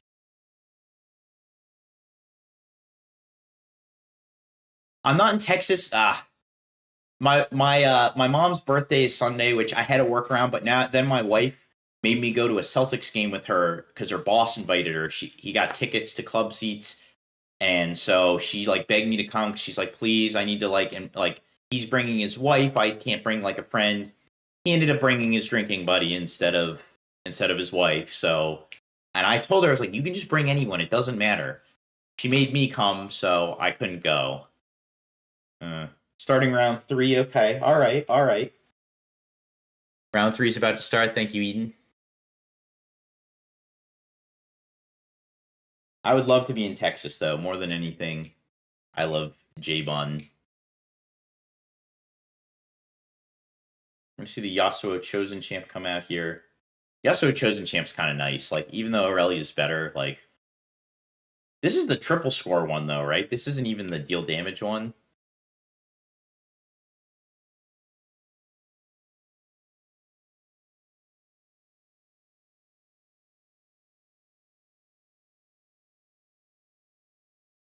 Yeah, I'll be in Vegas and Bologna. I'll be at both Vegas, Bologna, and then I'll be at one of the 25Ks in March. I haven't decided which yet. We're going to sit down as a team and probably figure out who's going where for dividing and conquering. Charlie's offers an invite, so Charlie's might be the play. But PPG's a little closer for me. Pittsburgh's actually pretty easy to fly to. I have a friend I can stay with in Pittsburgh, so hard choice. Yeah, my wife is not the bad guy here, to be clear. Nobody's the bad guy. Well, my wife is the bad guy when she tries to make me clean dishes. Then she's the bad guy. She comes home and says dishes, everybody drop a boo in the chat. I'm sure she's going to say that.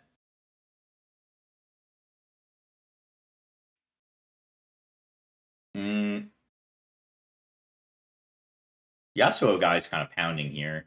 I mean, opponent's up a point. He needs to score. His opponent's got opponent's got a big board, though, so maybe not. He's got a Yasuo, a Herder, and an Aurelia on board, though. I feel like those games are hard to lose. The Celtics are the bad guys. We're in like a rebuild year. We're not even that good. But our 2 key Jason Tatum's out for the season. Like, I mean, I don't know what you're expecting. Jaylen Brown didn't even play last night.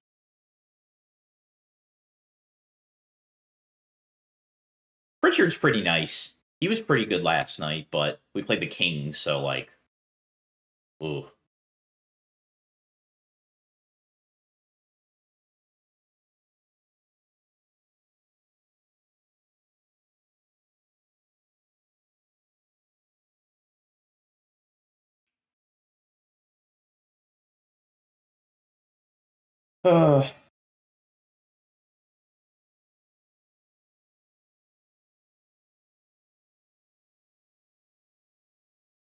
Yeah, I mean, I feel like with a board like this as Yasuo, you should never lose. If you can't win with Aurelia, Herder, and Yasuo on the board, I don't know what your win condition is anymore.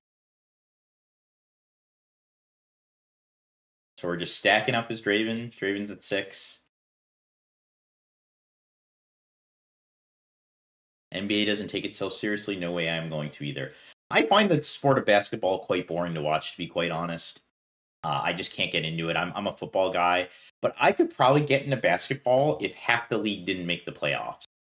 Like that's where it's like hard for me is like just too many teams make the playoffs in my opinion. So and there's too many games in the regular season. If they trim the number of games and less teams made the playoffs, I could actually get like a little more invested because the games would be more impactful. Like I do find the game boring, but I especially find it boring when there's 85 or 83 games or 86, whatever they have for games in a season. That's why I can't stand baseball, man. The game is slow, and there's 100 billion games in a season. It's like, dude, just trim these down so these games actually matter. That's why football's so interesting, is because, in my opinion, because every game actually matters.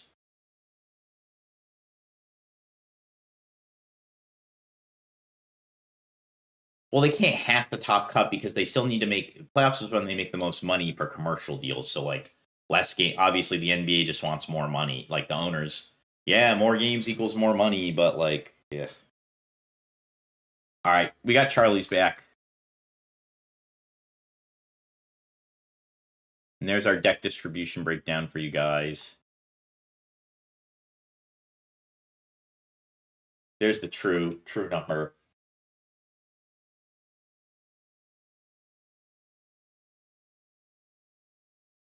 I like how the graphic is different. Top 5 decks distribution. Yep. Wait, 42%? Wait, what does this mean, top 5 decks? It's like the decks that are doing the best right now? I'm super confused. What is top 5 decks? How is Kaisa 42%? That, yeah, okay. Win a case, February 14th, alright. My NFL team, take a guess. If I like the Boston Celtics, you can probably guess who my NFL team is. It's the Patriots. I think the thing I like about college basketball and like March Madness is that for a lot of those players, they will never ever get to be on televised sports ever for the rest of their life. So they will just try their asses off. Like they are trying so hard. And like that's something I can respect. Like those people try their asses off, even if they're not the greatest. So that is one thing I do respect about college basketball.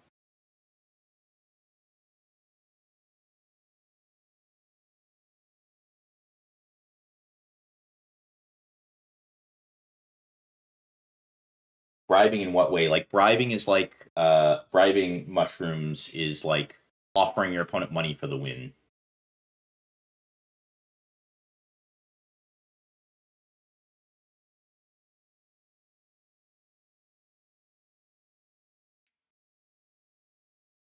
I'm not jealous. I'm just a Bengals fan. Oh, I'm sorry. Joe Burrow's going to leave you guys.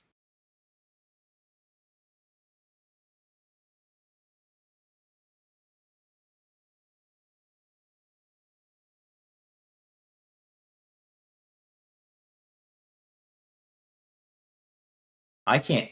College football, if they change the playoffs, I could get more into. But the way the playoff system works in college football is like, it's awful. What, like, this is not a college football dissection stream, so I won't get into it, but college football is awful. We say are the must-have card wise from set 1. Crisis Survivor. God, I'd have to really rack my brain. Falling Star, Watcher. Pretty much any of the top 5 cards. Any of the cards in our top 10 cards videos are pretty much all the must-haves from set 1, the expensive ones. We're going to get a Kaisa Yasuo. It's unfortunate we can't seem to find any single matchup that doesn't have a Kaisa in it, but this is set 1. Super Bowl prediction. I love the Patriots, but man, it's going to be Seahawks by 1,000,000. I put $1,000 on the Seahawks, so either they win and I'm rich, or Patriots win and I'm poor, but at least the Patriots won.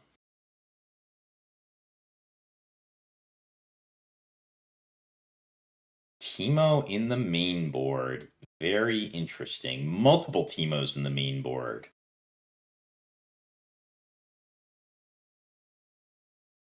Multiple Teemos. Okay.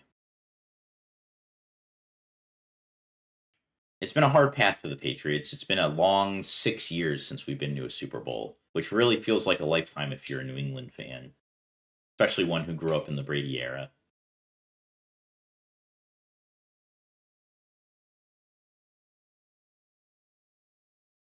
Multiple Timos is crazy.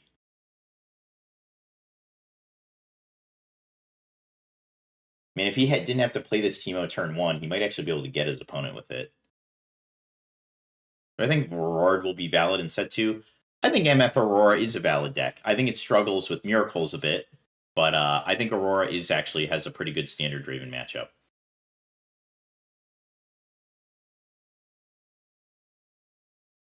Two energy format that can accelerate ability.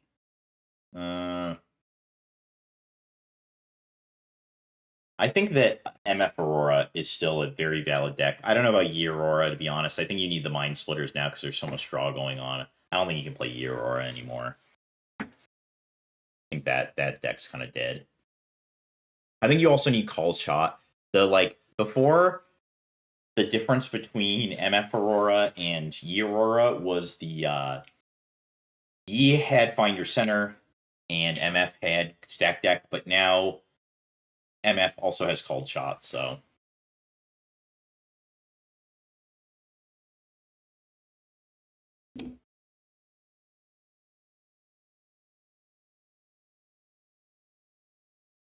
Oh, and our guest speaker is finally here. Give me a sec, guys.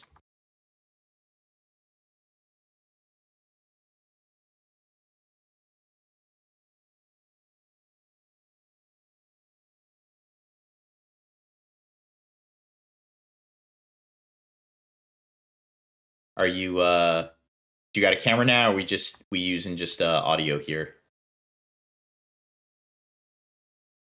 Hello? Can you hear me?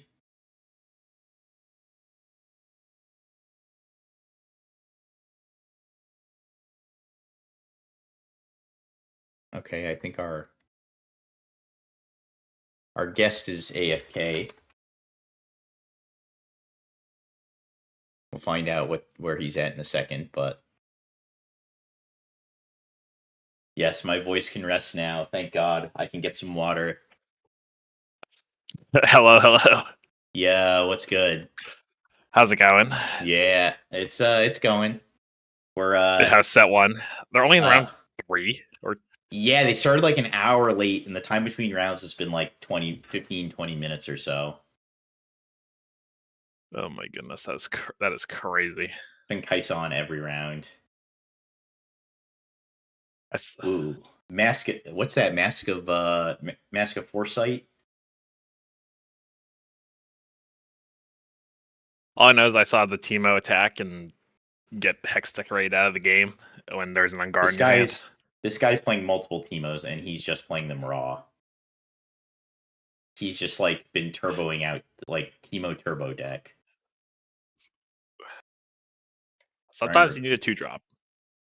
Oh my God, Ross's too. What is this? Guy's playing like the Miracle Engine in set 1.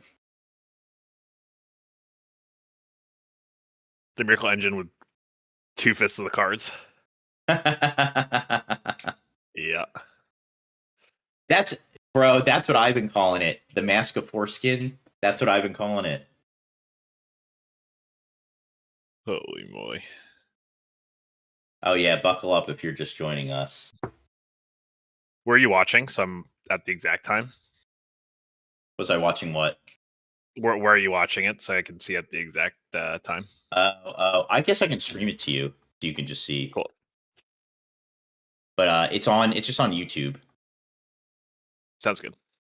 So you can see it you can see it. Actually, yeah, you can just if you pull up Charlie's 20 Lore Pro. 20 Lore Pro is streaming it. Watch it on YouTube though, there's no ads.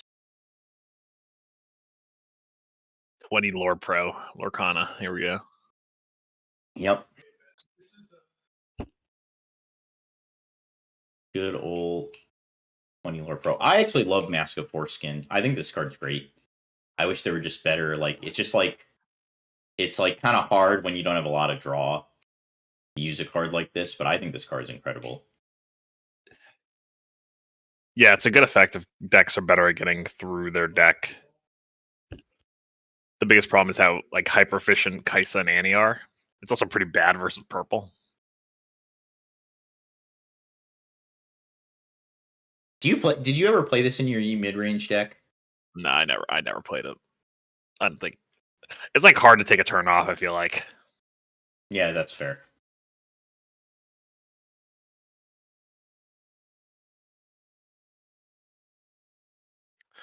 Are you gonna miss set one?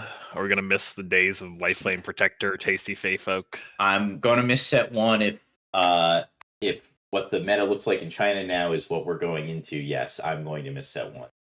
I pray for set one if this is. I pray.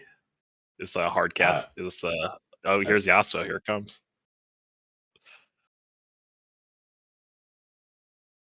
He's using the good Yasuo. The Yasuo we were just watching in the China stream was using the score of 0.1.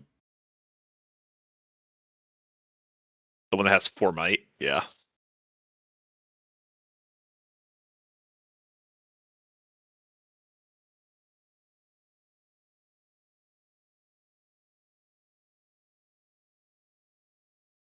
Damn. The retreat.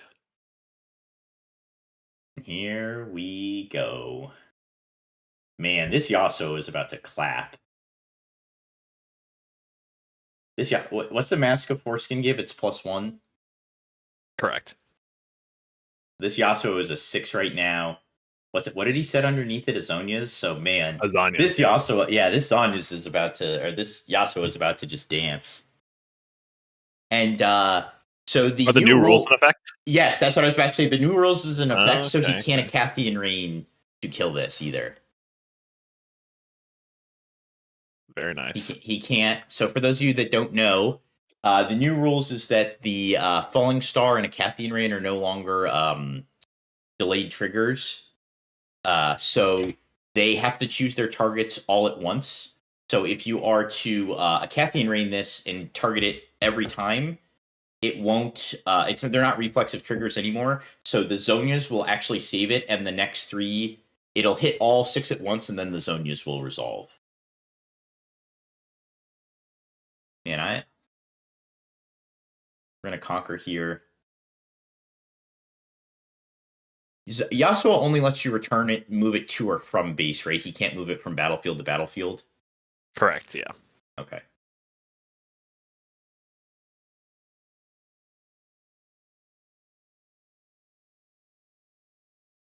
So he's gonna need the assistance of like a Ride the Wind or something.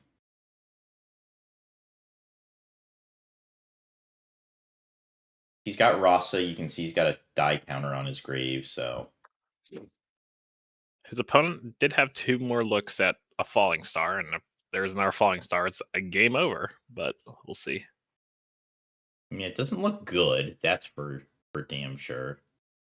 Our Yasuo mans, I'm really pulling for him here, but there's another Falling Star. We're looking kind of cooked. Oh, we're gonna skate by. Oh. Do we have a ride? Can we pull a ride here to delete the whole board? That would be pretty sick. We need some a scrap heap, that's pretty good. So we actually I think need to play the splitter here to actually to get a Watcher out of hand, because otherwise our opponent's gonna Watcher and double score next turn, so we'll trigger. We're gonna discard. We go to 9. Combo deck. So why you put the dice next to the grave? Oh, he got another scrap heap, and what's that? It's a 3-cost card. Some 2-cost. Oh, it was the Fight or Flight. Push. Okay. Push. So you can actually cast that Fight or Flight on his Yasuo, move it back, and then use Yasuo's ability.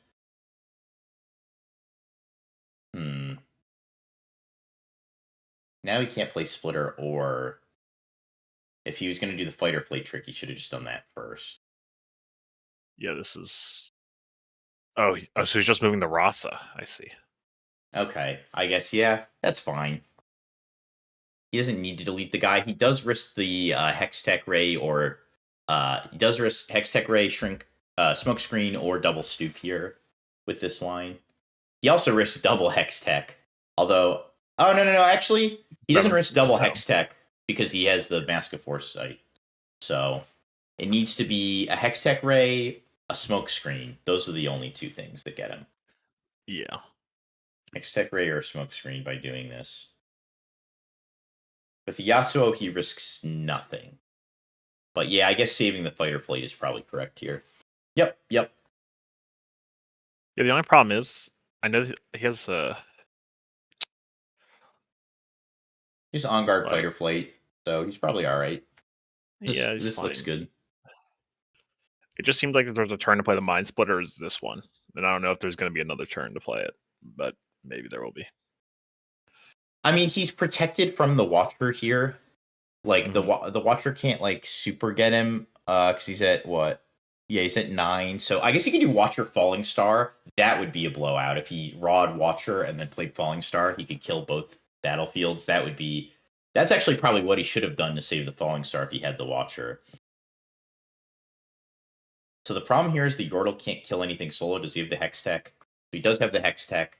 I'm gonna try to kill the Yasuo. We're gonna on guard the Yasuo.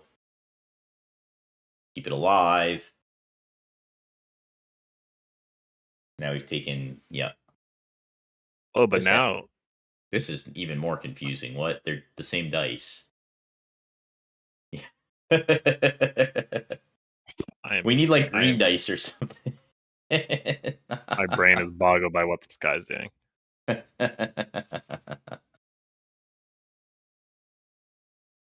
I'm very confused.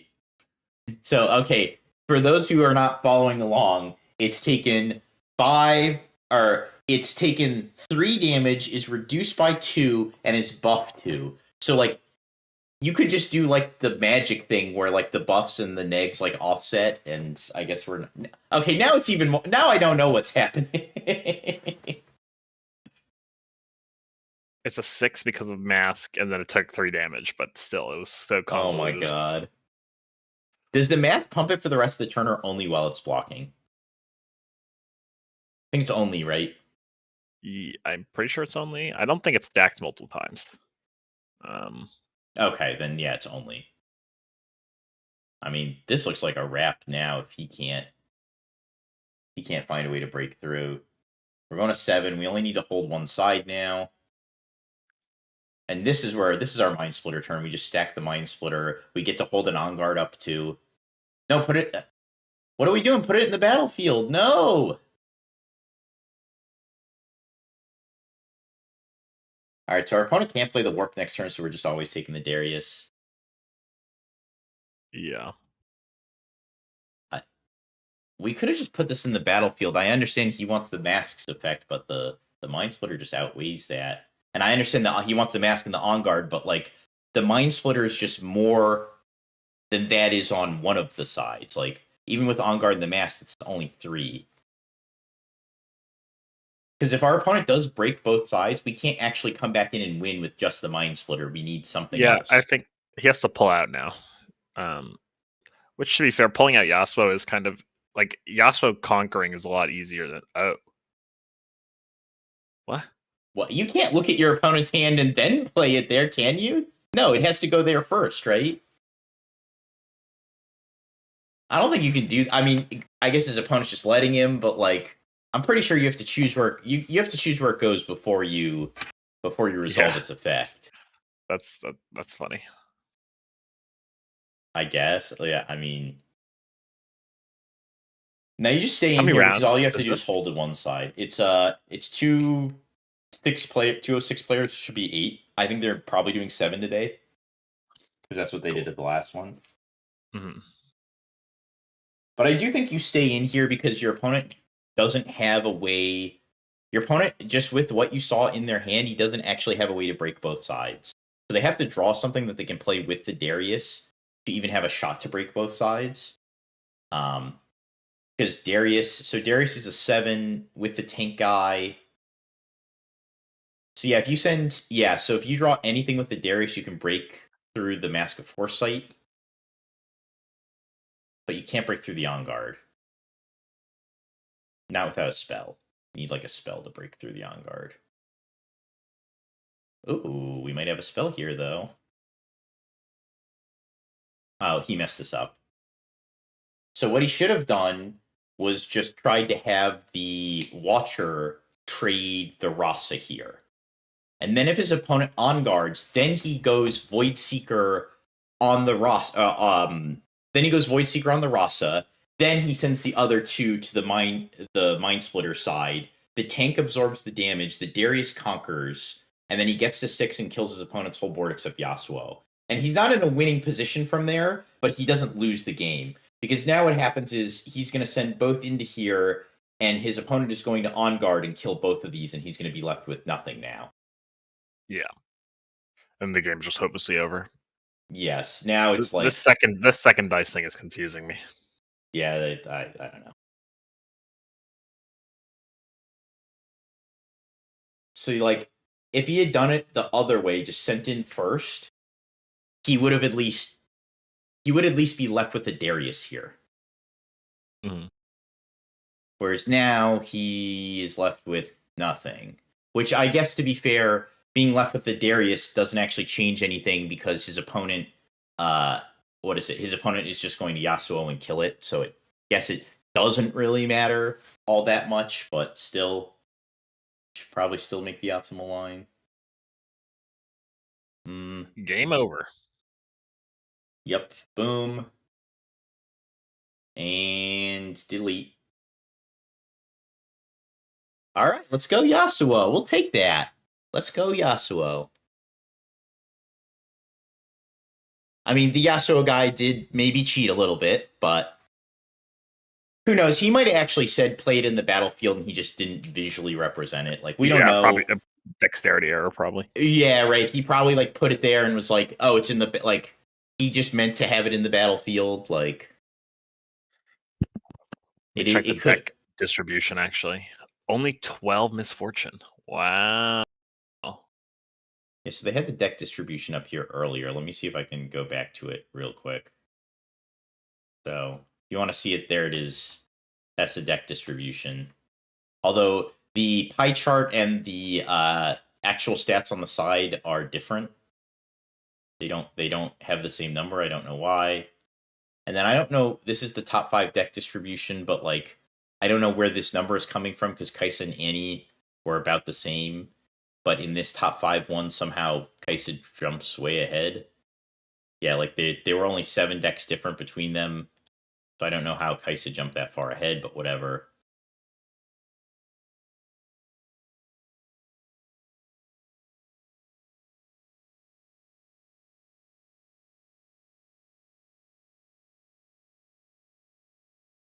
Very interesting.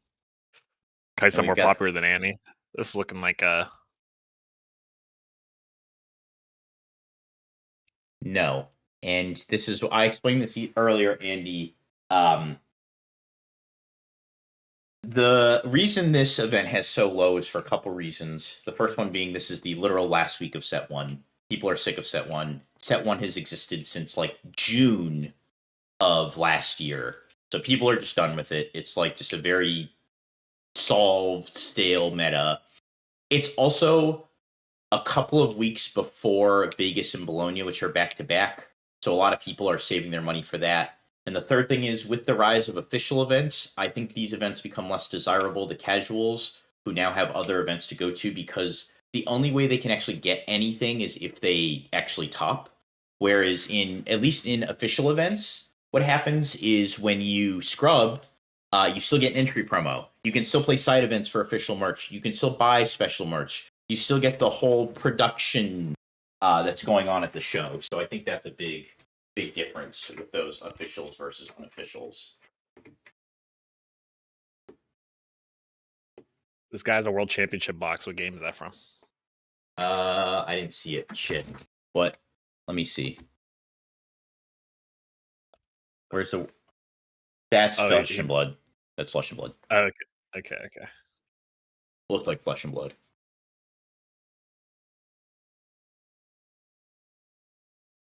Yeah, I think the biggest thing, though, that you can chalk this up to is just everyone's sick of set 1. Doesn't matter how much money you throw at it, because the casuals don't care. They're not there for the money. They're there to play the game, and they don't want to play set 1 anymore. So yeah.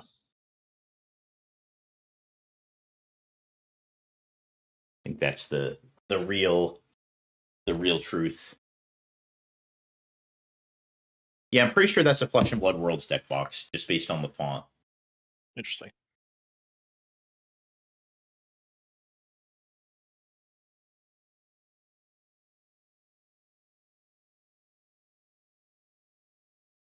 All right.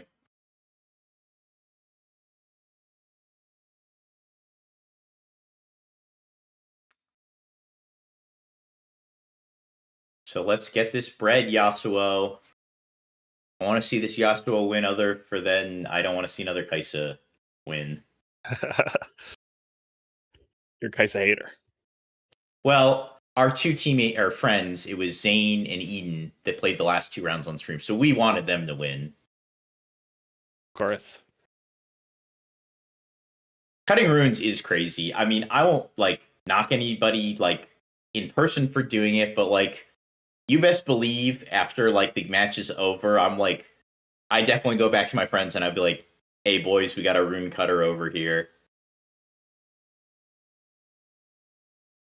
It could matter one day. Cutting runes is wild.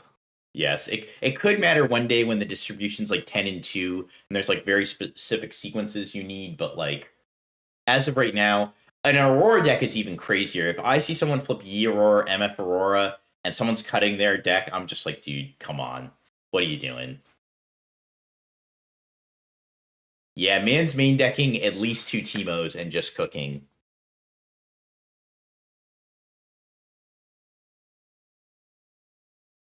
Windswept Hillock, too. Ooh, Yasuo's kind of gas on that.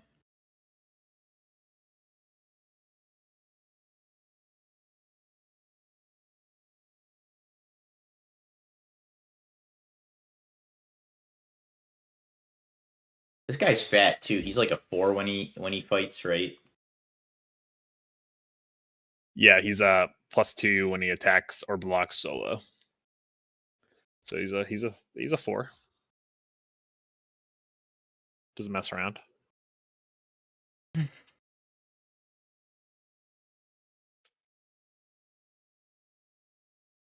I will say it's funny that you say this because like watching Set One gameplay is just like it's so different, but also it's like done so much of it. It's kind of like, well, It's driving me. Time to get Hex Diary. Oh, we got the Do you on have guard. anything? We got the counter. Nope. Yeah, this is why we draw first. This guy has stack deck in his hand. I don't know if he's planning to play five might of units or 5 cost worth of units here, but if he stack decks after here, I'll be sick. Okay. It's everyone's favorite play. Ponder after playing every card. Yeah. Okay, he had 5 to spend here though, so it wasn't that criminal, but it's still kind of funny.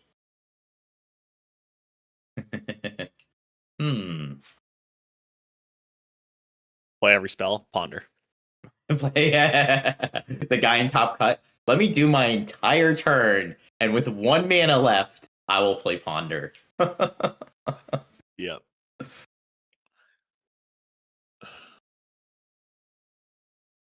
These are things that like I feel like even like kind of casual like Magic players specifically know this. Like it's a very like I don't know if it's the sequencing or just like how long they played, but like Magic players, even casual ones, usually know to do this. Mm-hmm. I don't know if your experience has been different, but I mean, sequencing is definitely something that if you care at all about the game, like is something that you'll probably learn how to master pretty early on. So I do think that we splitting cheeks. Magic players in general just have a better understanding of yeah, as you mentioned, just proper sequencing. But I'm sure Fab and I'm sure all TCG players are the same. Like those are, I'm sure Fab and Star Wars, like these games or whatever, have proper sequencing too. Star Wars players do not know how to sequence. Never mind then. JK. Nope. It's gotten better though. At year 1, they were real bad. Now they've improved. We're taking the Darius here. take all is like it's so rough because if you take Darius, you're getting a Cathian Rain, which is kind of sucks. But if you take a Cathian Rain, then you're getting Darius. So yeah, I guess you just want to take the Cathian Rain.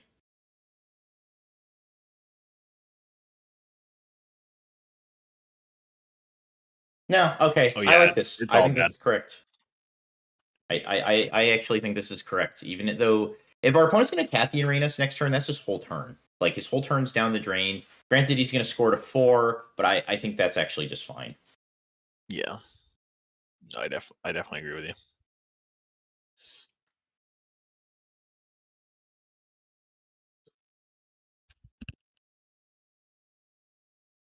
No, Star Wars. Star Wars is you have a shared turn, and you both play one action at a time, which is really nice because going first is not broken most of the time. The die roll is largely irrelevant in most matchups, with the exception of a few. Yep. We're gonna use the. He could retreat the Darius here if he wants to. He could stoop. He could stoop, untap it, and then return it to his base. Oh, okay. We've got some lag. Let's get the refresh. Yep, there we go. That's what I was saying. I was like, I just lagged out. Yeah, The Cathian Rain, the Mind Splitter. I mean, do you think it was good? But it's just like we're that's the problem when you play against Kaisa with these like somewhat fringe decks or whatever. Is like they've just murdered you like on points tempo. Why did we move the Pouty Poro in? This one we wanted to retreat Darius, but we wanted to move Pouty Poro in. This seems weird to me, especially since Pouty Poro can be killed by anything.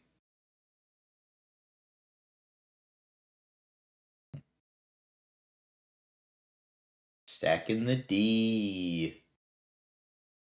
Discipline, yep.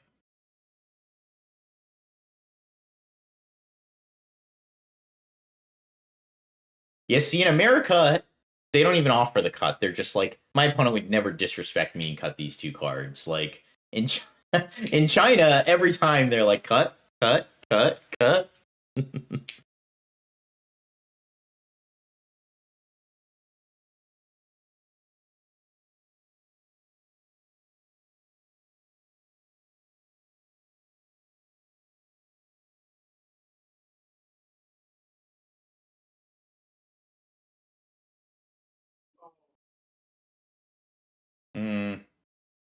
Yeah, again, if anyone ever cut my 2 cards, I put them on my deck, I would freak out probably. I would freak out up until the point there's a deck that is like with 100% certainty going to get to the bottom, and my opponent can reasonably stack these cards in a way that matters. But even now, like even with miracles being able to get to the bottom of the deck, I do not think that makes sense. Oh, we're smoke screening. Ugh. This is rough. Although he did have to pay because he was tapped from the rain.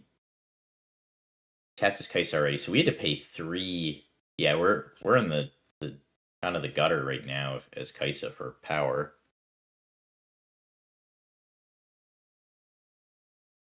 Did he tap Yasuo and didn't pay? That's what someone in the chat's saying. What did he play this turn? He played Discipline. He played the Merchant. Yeah, that's definitely. Oh, that's definitely right. Because he played Merchant. Yeah, he played Stack Deck. So he should be tapped out. Yep, good catch. Forgot draw too. Well, at least we know it's probably not malicious. I'm sure the chat will solve this problem. All right, who's ready for our first judge dispute? And for those of you who joined us earlier, you have won the over-under on judge dispute before end of round 3. Congratulations. We really need to make the Dueling Book app happen. Yep, we've got some cheating in the chat.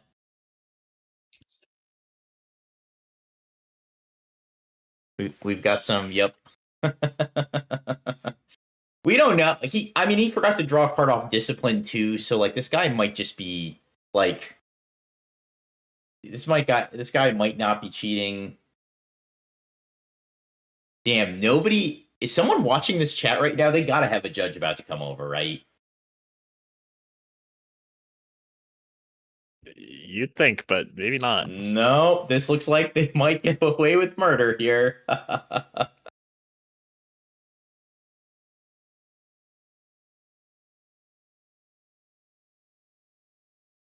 He's locked. Yeah, he's locked in. All right.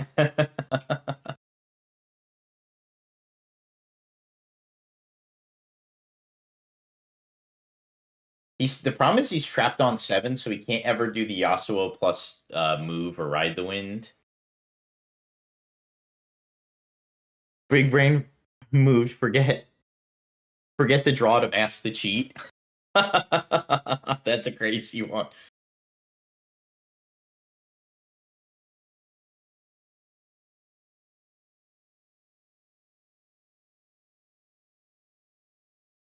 Let's see if he does it for free again.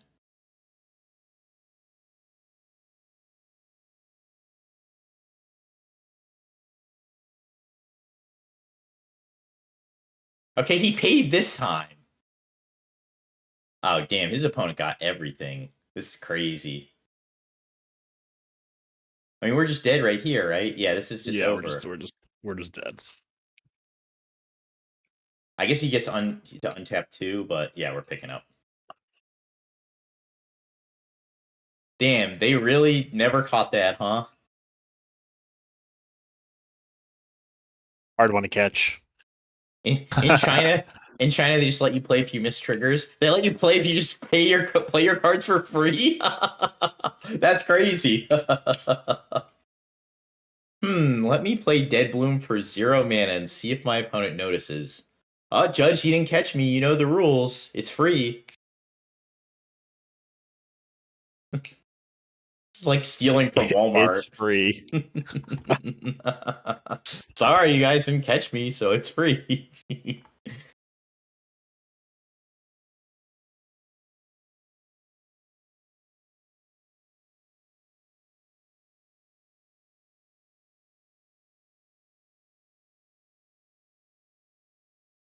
Put on Kaisuo undefeated.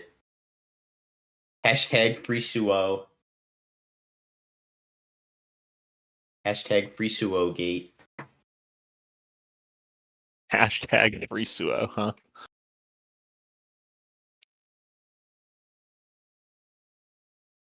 Yeah, the judges definitely went over there to like start a dispute, and then they're like, he lost anyways. Just let him have this one.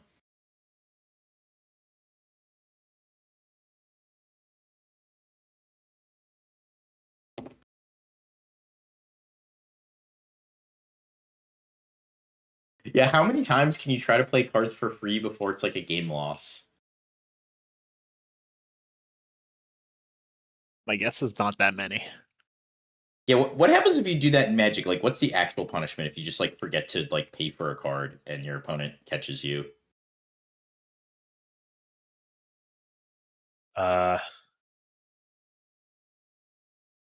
You have to pay. If you can't pay, they will likely try to rewind. And if it's not a rewindable state, then they might investigate further. It's very hard in that game to like not pay for your spell, if that makes sense. Because it's a lot of the times it's like one spell, two spell one a turn, card, maybe. Yeah, one card a turn. Whereas in like with this Yasuo deck or whatever, like it's very weird that you miss your leader ability requires energy to tap. Like that seems weird to me. Yeah, well, you can bribe without a DQ. So we were talking about that earlier, Rossum. In the new rules, if you bribe someone, it's not a DQ, it's a match loss. So the last round, if you just lose the last match, like your last round, you just run the bribe. It's free. There's no punishment. Just run the bribe. You just run the bribe. It's completely free. There is no punishment. I love that. It's unless they like, because like if you do it at the end of a match, normally they'll stack your match loss for the next round. But what are they going to do if the tournament's going to end? Are they just going to be like, well, you have a match loss attached to your account, so the next time you try to play in a tournament, the first round's a match loss? That'd be funny.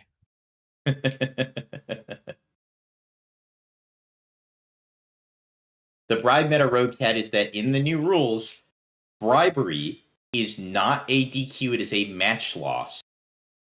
So if you were to, like, theoretically, if you, in the last round, like, let's say you're on the winning in for top cut, and you have lost your match, you just go to your opponent before he inputs the match result and goes, I'll pay you $2,000 to scoop to me. And even if he rats you out to the judge, the only penalty is a match loss, which you've already been eliminated from the tournament. And they can't give you another match loss on top of it. You lose your skirmish win. Yeah, every match loss penalty you accrue eliminates a skirmish buy. They pull it from your account. Oh, that would go crazy. You can cash them in too if you get caught bribing. So if you stack like 5 skirmish wins, you get 5 chances to bribe your opponent.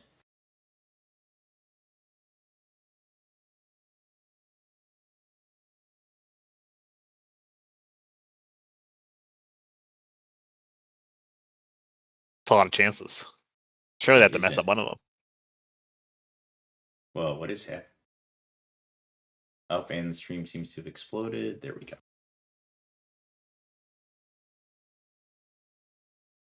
The stream seems to be struggling just a wee bit, but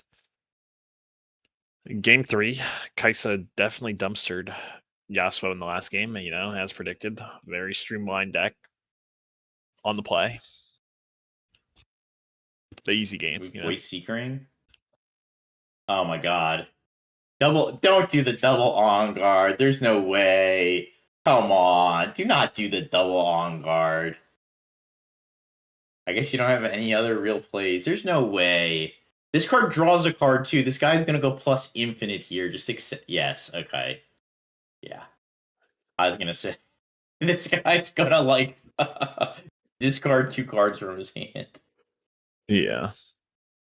Like, yes, you have this, just do this. Like, you don't need to score. No, Reavers! No, you don't need to loot again. You're not looting! You're not looting, bro! You're on Dreaming Tree! Oh, wait, no. He's moving with Merchant. I'm slow. Never mind. I'm screaming here like he's on Merchant. Why did we move to Reavers Row, though? Why did we go to Dreaming Tree? You can't target yourself here. Why? We can't target ourselves. Oh boy, this is a tough one. Our opponent And we hit a card. Our opponent now gets to go to the optimal battlefield. No, I missed the move trigger, but I'm still mad because our opponent now gets to move here if they want to, or just conquer the Reavers Row. Like, if this is a nightmare scenario. Yeah, right. So now our opponent, either if they want to kill our guy, they get to be on Dreaming Tree, or if they don't want to kill our guy, they just go to Reavers Row for free. This is crazy. What is happening?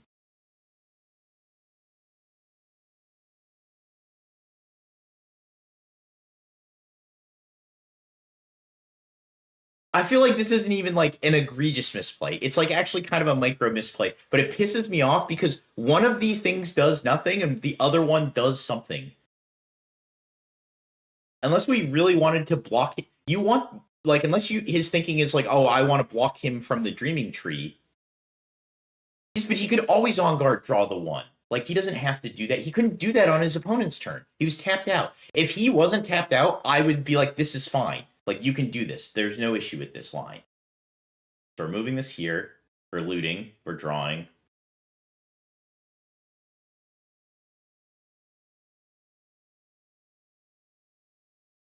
I don't think you loot the Ride the Wind. I think it's actually might be the Mind Splitter. Yeah, alright, whatever. We've got a Poro. Our cheeks are about to get clapped crazy if we tap for this Poro. Yeah, we definitely pass. We're not trying to get clapped by the Falling Star, that's for sure.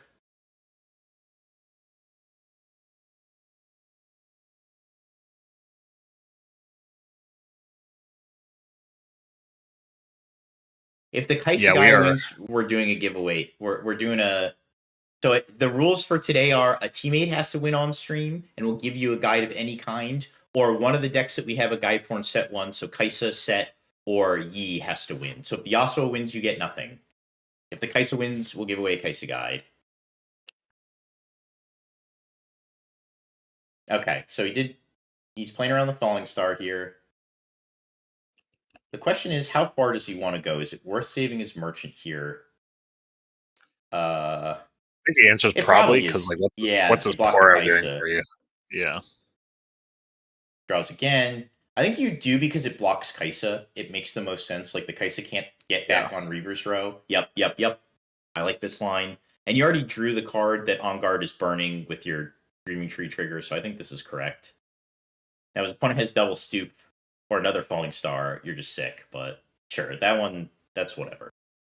I mean, Now, there are definitely a lot of sequences that punish us very badly, but let's see if there's a Stoop. Okay, so we're taking the...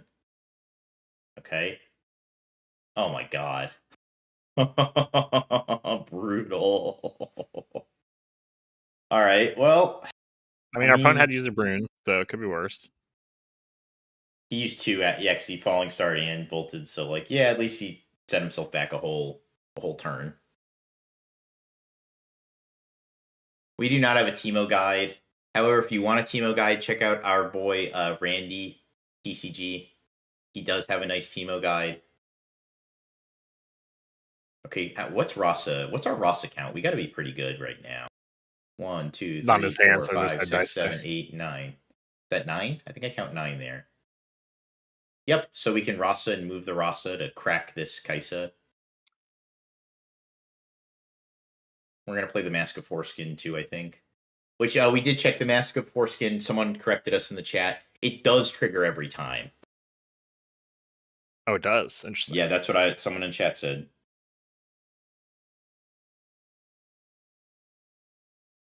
iFish, thank you for subscribing with Prime.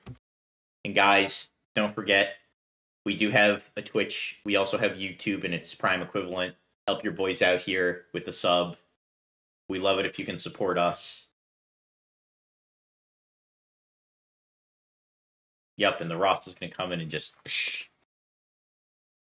I mean, Kaisa has like no runes, so I've seen worse situations.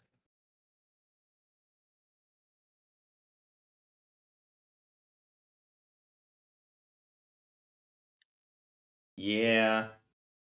I mean, this is like... Yasuo looks pretty solid here because Yasuo gets to play the Yasuo Chosen Champ next turn and move it with our legend. Yeah. So this is like the premium turn for Yasuo is 8.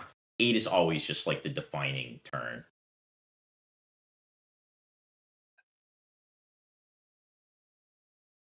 How does Yasuo's interaction work with Reavers? I'm assuming the Reavers resolves first, but I don't know. Attack trigger goes on stack. Defense trigger goes on stack above it. Choose to resolve defense trigger because I think it works the same way Draven does. So I think it's a choose to resolve defense trigger. Yasuo says damage to a unit here. The unit is no longer here, and therefore Reaver's Row will negate the damage. Chat, correct me if I'm wrong there, but I'm pretty sure that's how it works. Because Draven says Draven goes on stack to pay power, choose Reaver's Row, and then Draven can choose to pay power. So I'm pretty sure attack thing goes on stack. For Yasuo effect, defense thing resolves first. You choose to resolve the defense thing, and yes, you whip.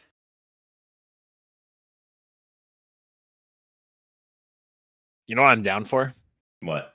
I'm down for a Reaver's Row ban.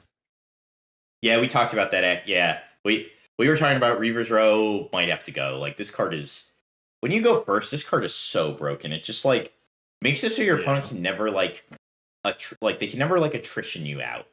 It's just such an annoying battlefield.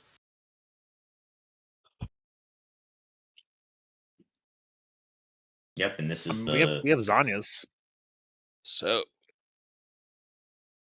this guy will be well protected. Turn. Yep, and that is seemingly how it works. Broken's a bit of a stretch, but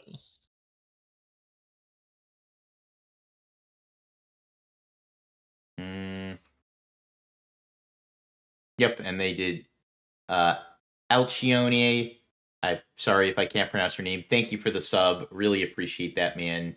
Big on ya. Help my dogs get fed. Isn't that right, puppy? Isn't that right?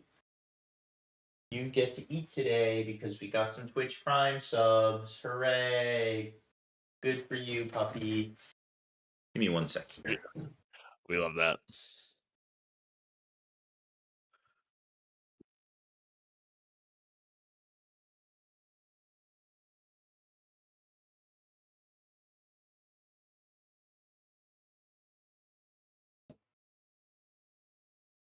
Oof.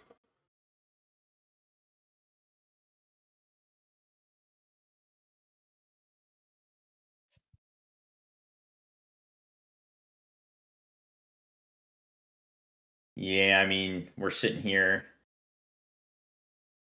We're not. Did the Yordle come into us? Is that what just happened? Or we're coming into the Yordle? Oh no, we're coming into the Yordle.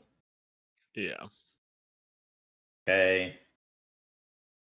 I don't understand. Is this the might of his guy or the shrinks? Like the dice I do not understand the way he uses the dice. Like sometimes it's to represent the total might, sometimes it's to represent the damage, sometimes it's to represent the buffs. So why we need different color dice?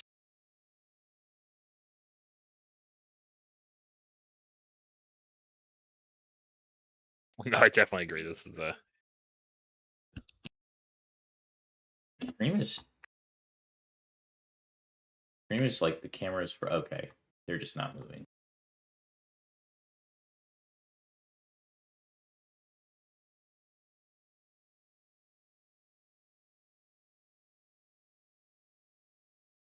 Oh boy, another Teemo. Glad that card's in our deck.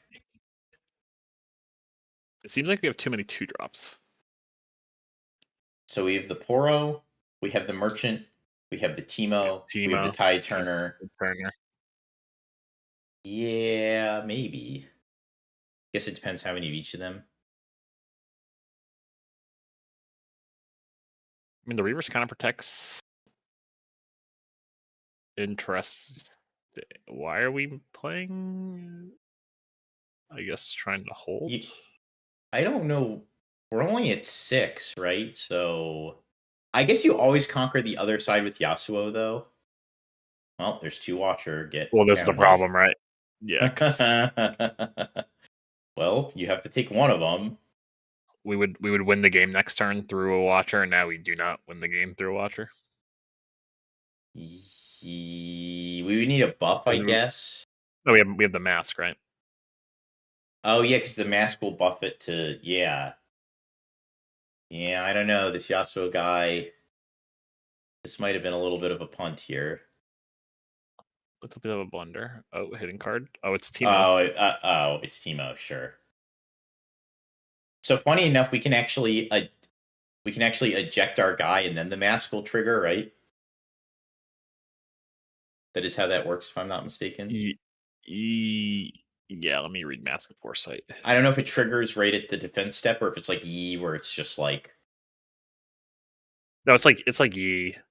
It is like Yi, but it loses the buff when the Teemo comes. Pretty sure. Yeah, but the Teemo will make it. Oh, sure. So it'll be a 4 and a 4. Trade. No. Well, if he'll move the Yasuo back. No, he'll be bigger because he'll move the Yasuo back and flip the Teemo for 4. No, you're right. Yeah. I miscount. No, it's not like Yi, where it's a trigger. We're being told it is in fact a trigger. Interesting.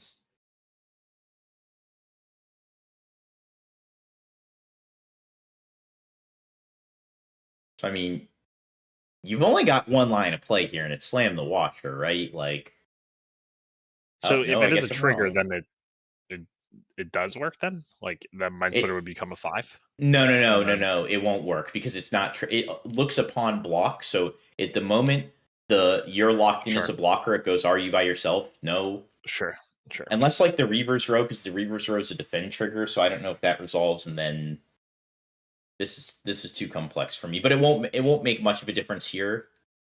Actually, it could because it'll keep the if it triggers. that means that it won't lose the buff once the Teemo comes out, because it just says, are you by yourself? Here's +1. So they're asking the same question right now. They're asking, if he triggers Reaver's Row, will I still be able to get the buff off the mask? That is almost certainly the discussion that's happening right now. Yeah. Because the Reavers is a defense trigger, and so is that technically. Will the trigger still go on the stack?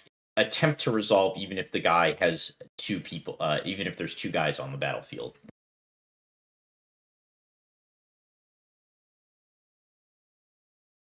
I guess the answer was no.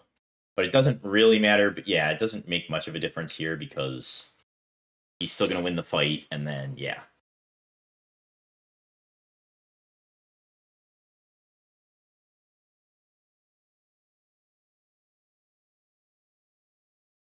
And we got a Yasuo win, no guide for you. Ha ha ha. Give me 1 sec as I use the bathroom here. Rossum, entertain our lovely audience. Of course.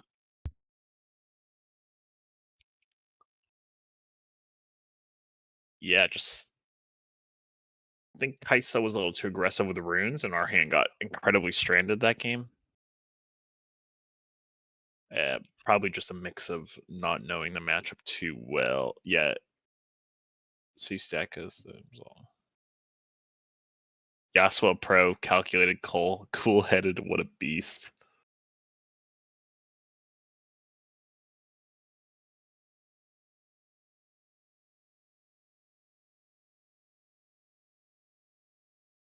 I know this interaction. I played a million times. Sounds good. Makes sense.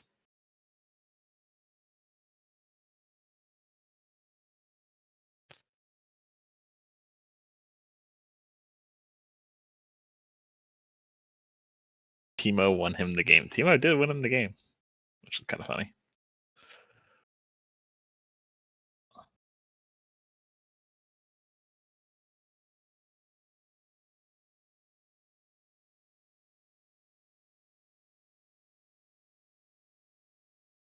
Is this on higher speed, or is it that guy on the right faster hand flicker in the east?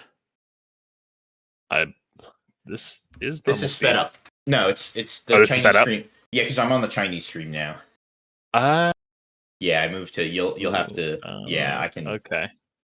I can stream that for you, I guess, since I'm gonna need to. But what was I saying? No, so the Teemo won him the game there, but he could have just, like Rossum said, he could have just pulled his guy, left one guy in there, pulled it out when the Watcher came in with the Reaver's Row, and then sent Yasuo in next turn and had it just kill the Watcher because it's +1, so it does 7 to the Watcher, and then send the Mind Splitter to the other side, and that's game. So yeah, it just obviously with the exact sequence, there's like no way for him to get punished, but. And guys, as always, help your mans out. We've got a Metafy. We need our Twitch Prime subs. We love the YouTube Prime sub things, whatever they do. Help your boys out. Support us. We got a Metafy. We got ourselves a Discord. You need around the clock help. We got you. We are available 24/7. Well, mostly me because I don't sleep. We do coaching as well. If you need something more hands-on, it's all in the Metafy, guys. Please check it out. We put all of our deck lists in this Discord. If you are gold tier or higher, you get access to all of our deck lists as we live update them. You can see my crazy Rek'Sai that plays BF Sword. That won't last very long, but you can see all our things as we're live updating and testing them. We don't hide anything. It's all public there, guys. If we have a secret tech, you have a secret tech. There's no... Everything, all our cards are on the table.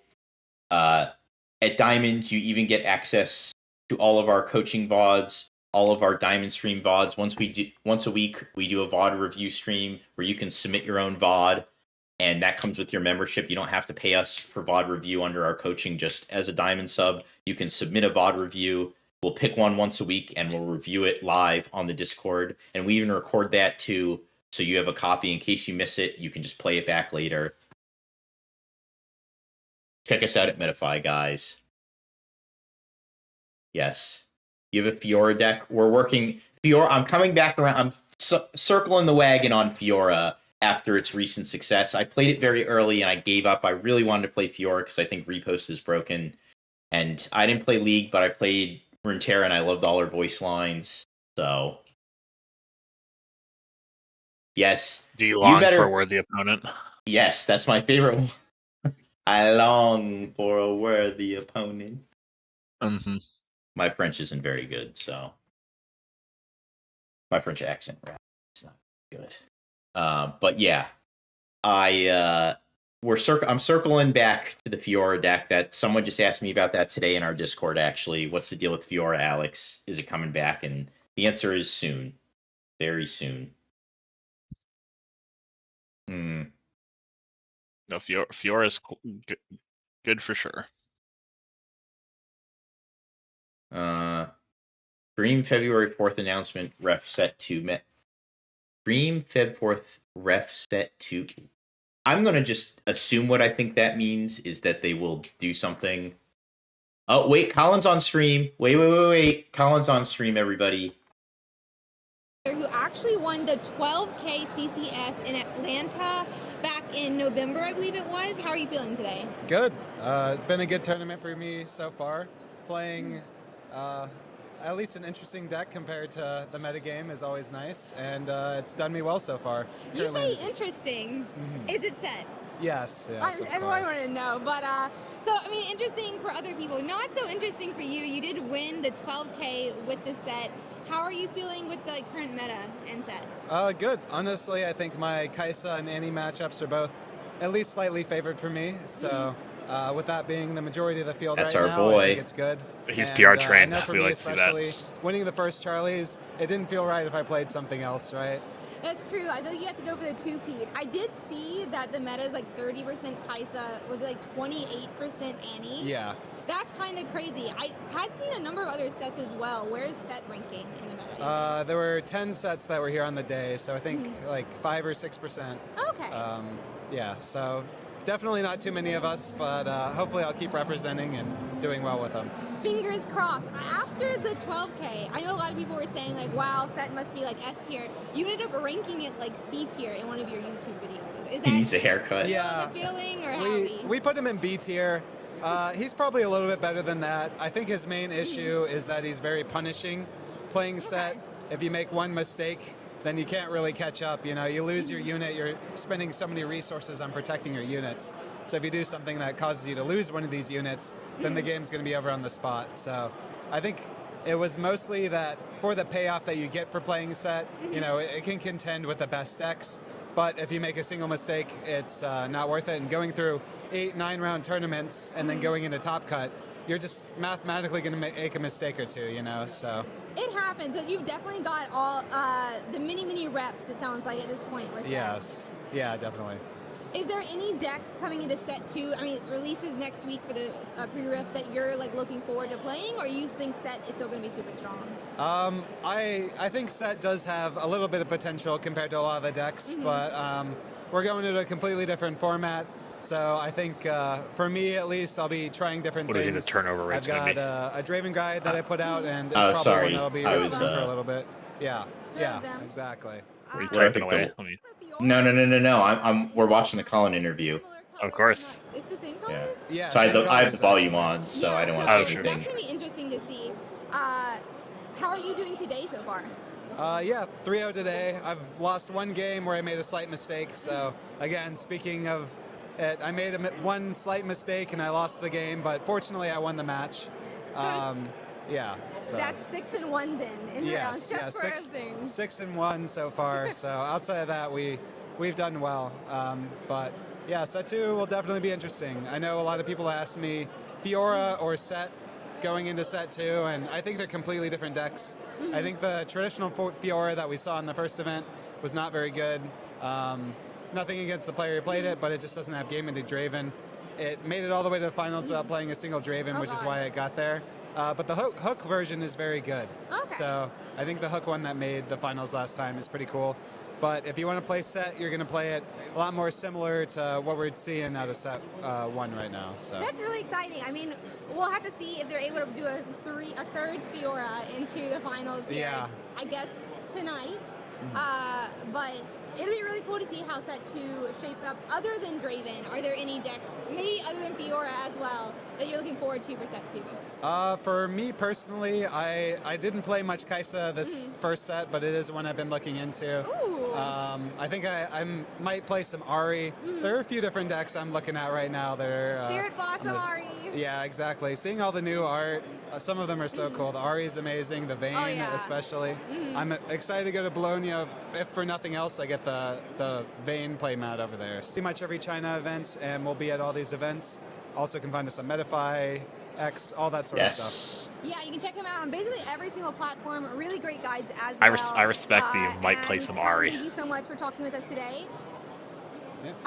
And well, I guess good luck on round 4. Yeah, hopefully you'll see plenty more of me if I continue to do well. For sure.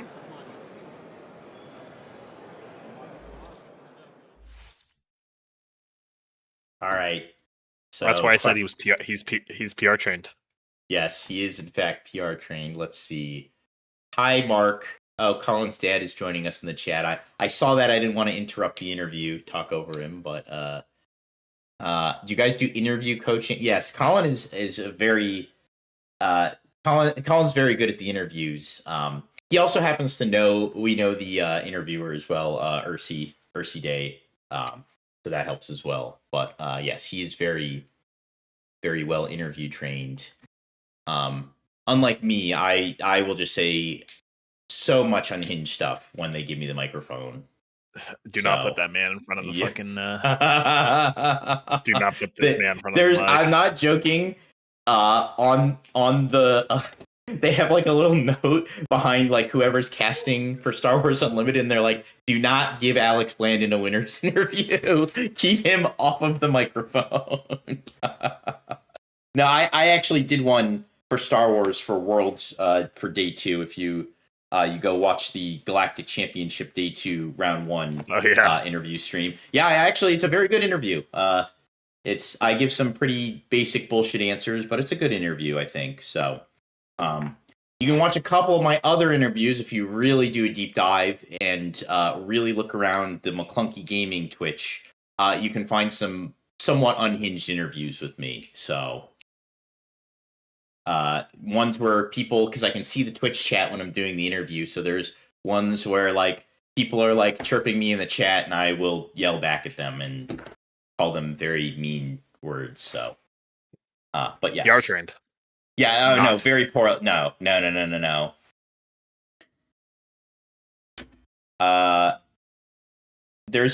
I think there's one where a guy said, you misplayed horribly in finals.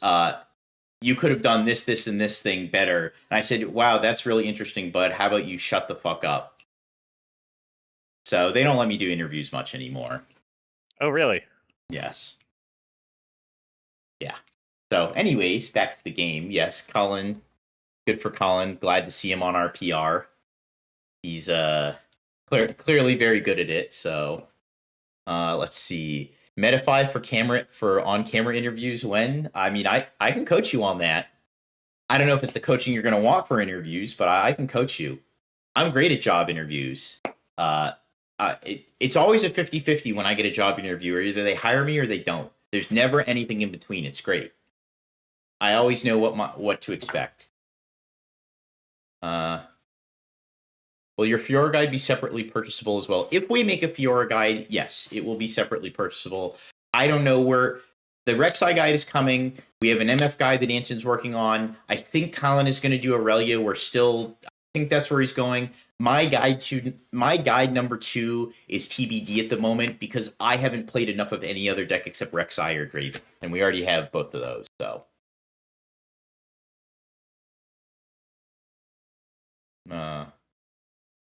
Mark Kaiser, he's kind of shy, RL. Oh, how nice. Yeah, he is. He's soft spoken. He's not super shy. He's just a little soft spoken. That's all. I want to get into one more TCG other than Riftbound was eyeing Grand Archive, but there's nothing here in my country. There's one piece. Yeah, I mean, I don't know anything about Grand Archive, so I can't speak to that. But Star Wars is a great game. Love the game. Don't love the direction the company's taken, but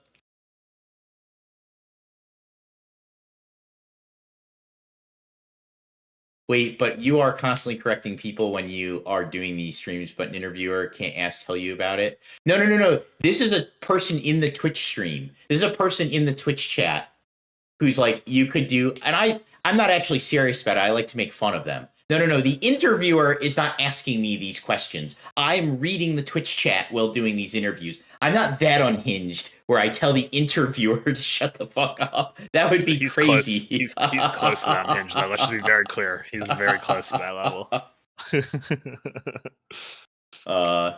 No, I swat at the people in the stands like I'm DK Metcalf. Like if you hop over the border, I'm gonna pull your ass down. Like, no, I would never do that to the interviewer. And I just like to make fun of the people in Twitch chat, anyways. It's not actually that serious.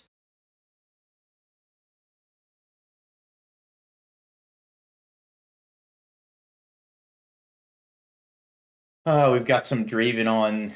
Still Draven Yasuo here. Yasuo actually got a game. How nice. No, I'm very rarely serious. I might speak like I'm serious, but it's very rare that I am. Except when I'm ranting, then I'm serious. It would be crazy. I just told the interview, hey, why don't you shut the fuck up? That would be a crazy way to. In round 2, do you think there was a more optimal line using X and X? You interesting. Why don't you shut the fuck up? Yeah. No, this guy was just he wasn't like being inquisitive. He was being a dickhead. So I was just like, I did it with a smile on my face too. I was like, oh, that's really interesting. How about you shut the fuck up? Like that, like with a big smile on my face, like right now.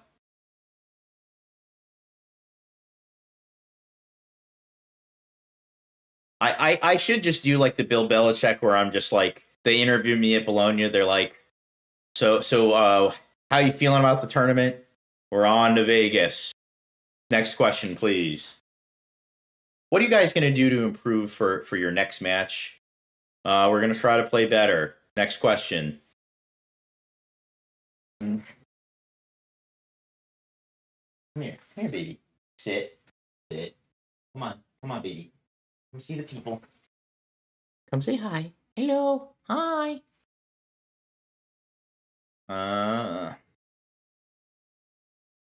So what do we got going on here? We're still Yasuo. Oh, wait, I should check the Charlie stream to see if that started. I didn't have that. Nope. Still not started. Classic. Where's somebody? It has to be something to do with being like easy to get to, or just the convention centers being easy to rent or something. I couldn't tell you. Probably an easy place in Italy just to get to, if I had to guess. I don't know the reasoning. This is an EU question. I can tell you, I can answer questions like that about the US, but I do not have the answer for EU. This is something you would have to, an organizer could probably tell you too. If you just went up to the TO, they'll probably tell you. It's not like a trade secret or anything. Yeah, then they'll tell you to shut the fuck up. Or they'll tell you to true blend and fashion. What are your thoughts on Fab, specifically the gameplay? I know it's kind of expensive. I think Fab is very consistent. It's one of the most consistent games out there. And because you draw a new hand every turn, and the way the game plays, you can't really brick, per se. You're just gaining incremental advantage over multiple turns. So you're trying to sequence multiple turns to maximize them. And I think it's a very good, consistent game. I think it's a great game for competitive if you want to play a card game competitively. That being said, I find the game boring as all hell. I hate not having permanence. It's not my cup of tea. But it is a very good game for competitive players. Like that is praise I can definitely sing about it.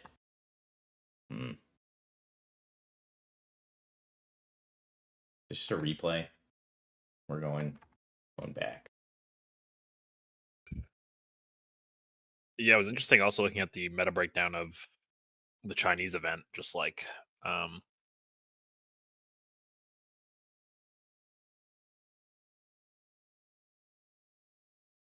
more Fiora. Fiora's getting more popular.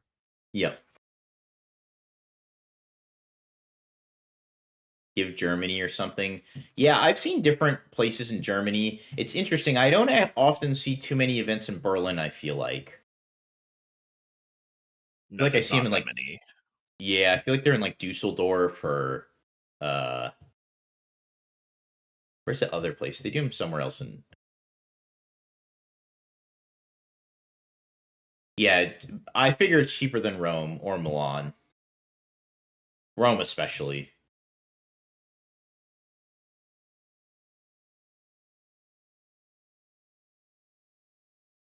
That girl looks like she does not want to be on camera. Well, I don't know if you can refuse the stream in China. You can in the US, but I don't think you can. Maybe you can't in China.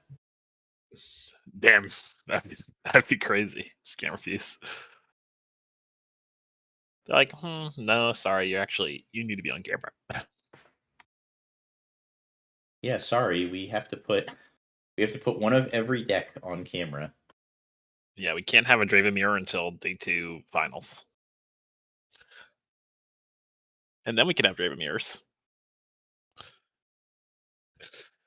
You don't play Magic, do you? I know enough about Magic. I was gonna say, because this is the collector booster box arena direct weekend. Okay. So And like these events are like the box are worth like $400. yeah, and you win one It's if you clear 7, right? Right. If you go 7 It's 7 and 2.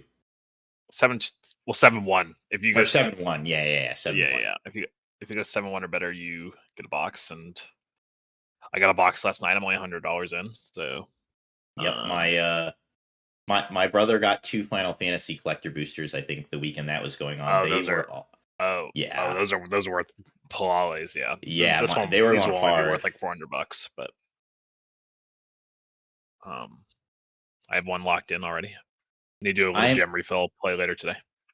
I'm very adverse to public transportation personally, even though I know it's good in Europe because my experience with it has been largely negative. It doesn't exist where I live. It doesn't exist like almost anywhere in the state of New Hampshire, outside of like the few buses that operate, which I don't use because I don't live in the city. I live on a mountain. So the Live on a Mountain story is quite good. Yeah, so I don't. There's no public transportation for me. The nearest like public transportation is like 45 minutes away. So like, yeah, it's yeah. And my experience with public transportation has been like riding the subway in New York City, where like the homeless people are screaming at you and like pissing in the back of the train cars. So like, I am more of a car guy for that reason.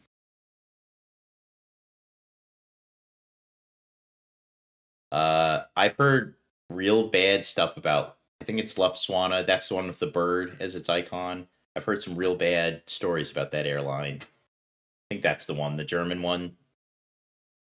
Yeah, I'm pretty sure I've heard some real horror stories about that one. I think that's the one with the bird as its icon.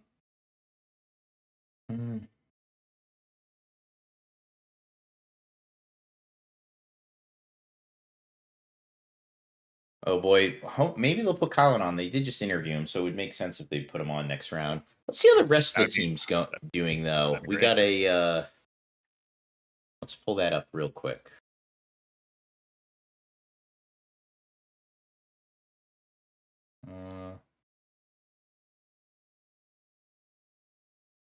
Yeah, that's what I've heard about them, is that if they check your bag, you might as well kiss it goodbye. All right, so let's see what we're looking at. View bracket. Let's check the fellows out. Let's see where they're at. We know Colin is...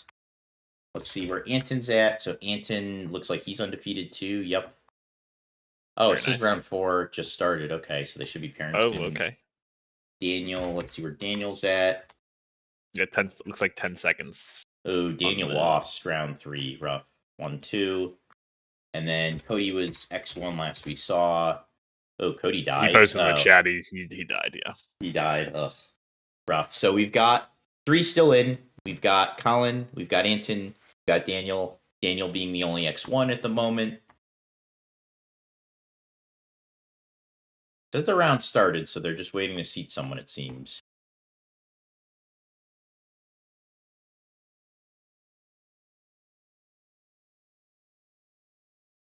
Guess I can string this at the top since it doesn't actually matter.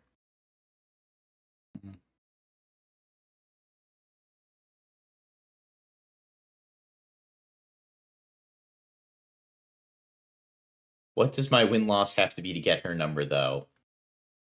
Too high for you, buddy. Let's see. Come to a functioning... okay. Come to a functioning democracy. You'll find public transportation is fine. Well, this is a whole other discussion that I'm not going to get into, but the infrastructure of the U.S. is much older, and the car companies lobby against public transportation, and yeah. That's as far as down that rabbit hole. Look at what you've done.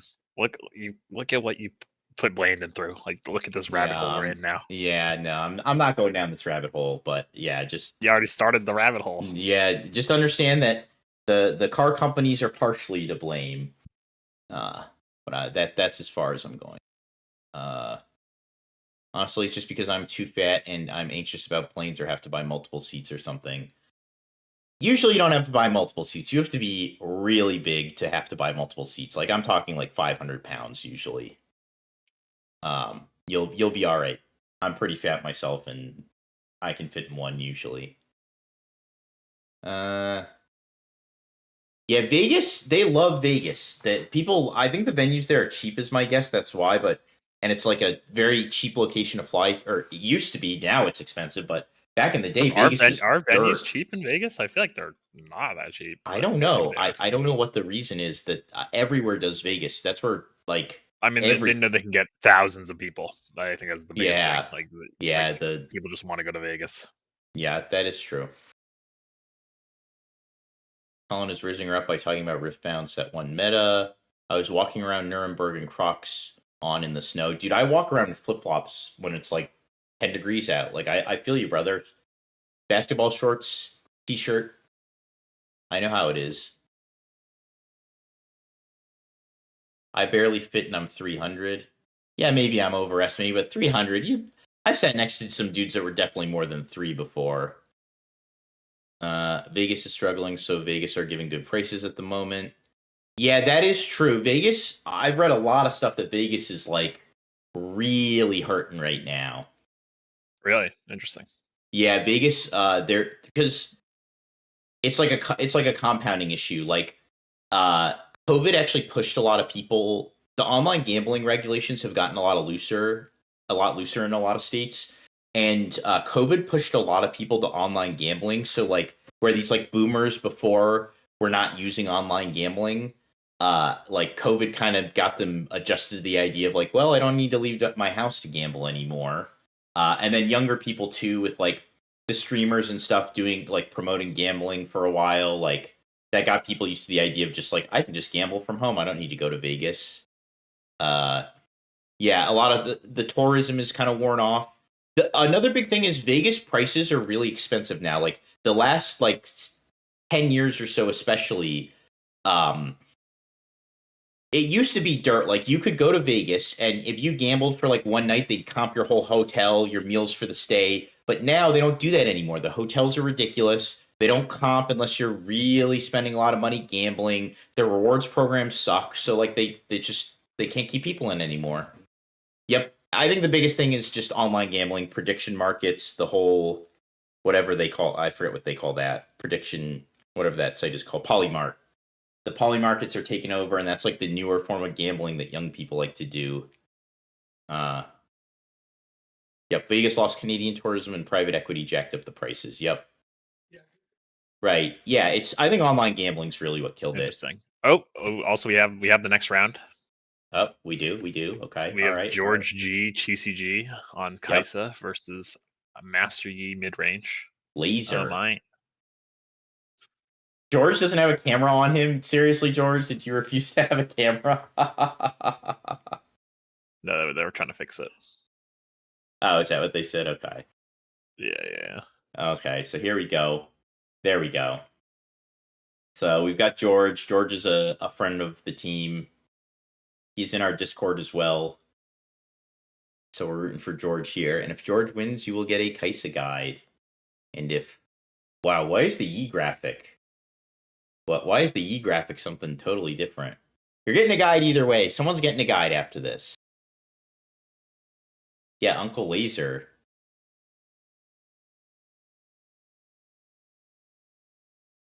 We're up against Yi mid-range.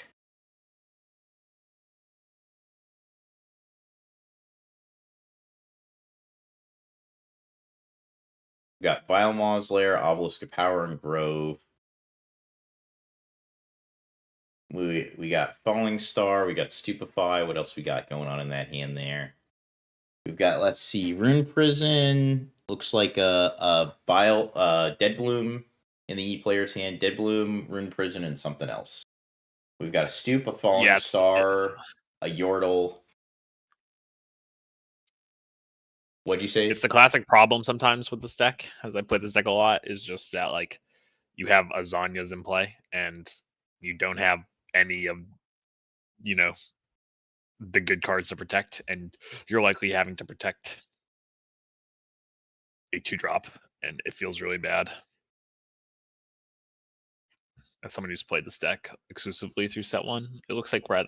I mean, this game looks pretty over, unfortunately.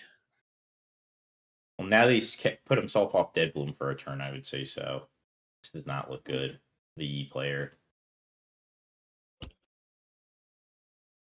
I actually felt pretty good about it. We also trapped. We trapped our. Why did we trapped our Poro here? It's just like. Yeah.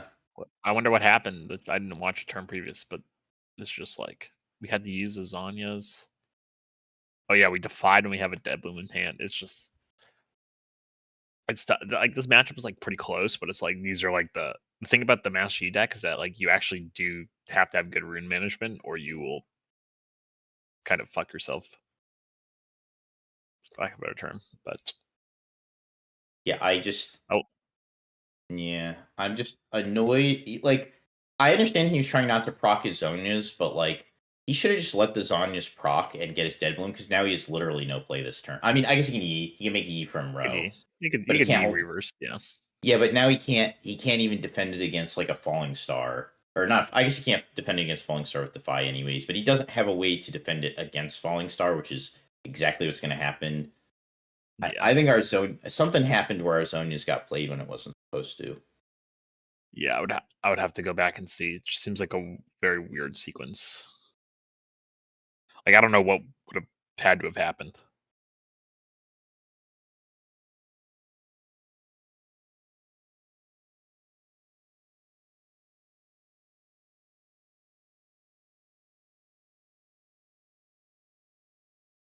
E player's really in the tank here.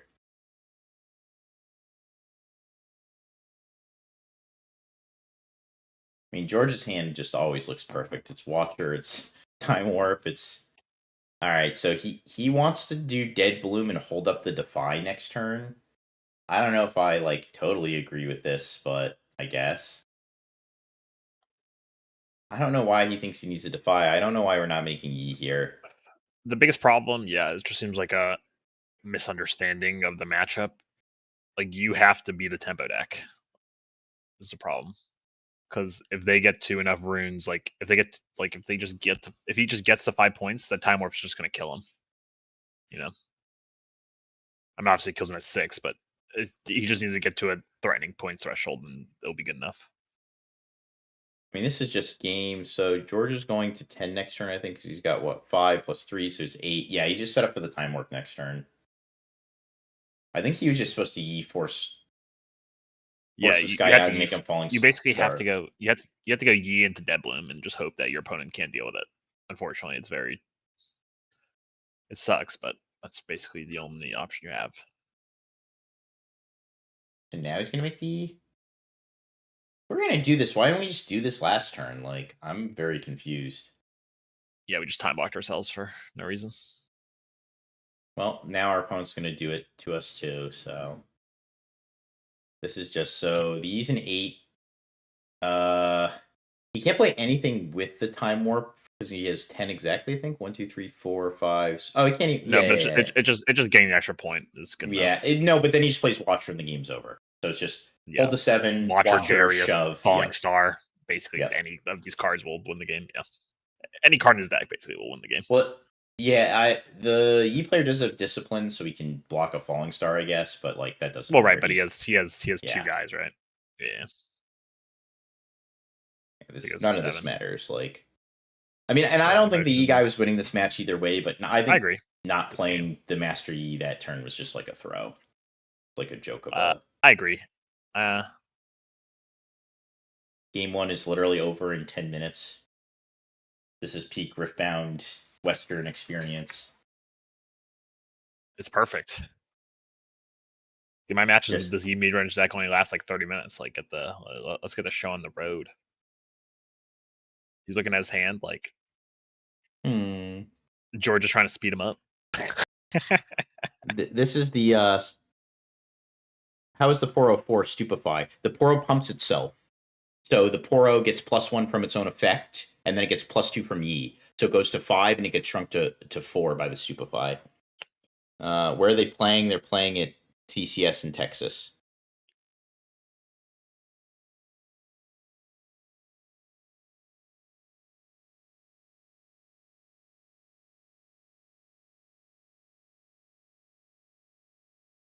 So yeah, that was round 1 done in 10 minutes, or game 1 done in 10 minutes. This is about how long it takes to sideboard in China. So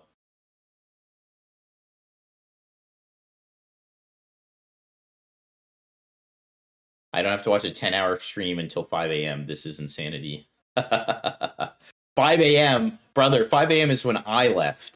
That's not when the stream ended. 5 a.m. is when I opted to go to bed.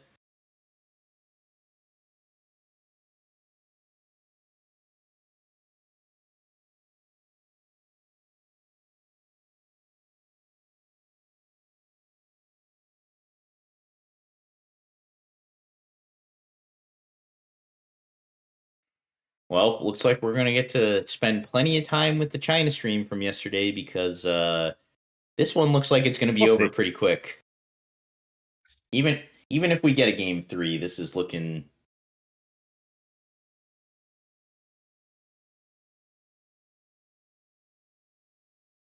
George messaged me Friday night and said, or Thursday night, I think it was. No, Friday night, and he said, do I need to be siding in Mega Mech because I know you're all going to play Aurora Yi? And I said, that may be a real possibility. Nice.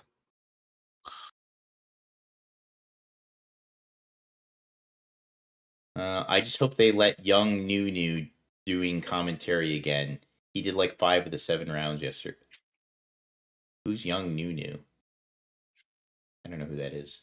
I always cut sentries against Master Yi. Well, if you need a turn 1 play, I don't know if you can cut.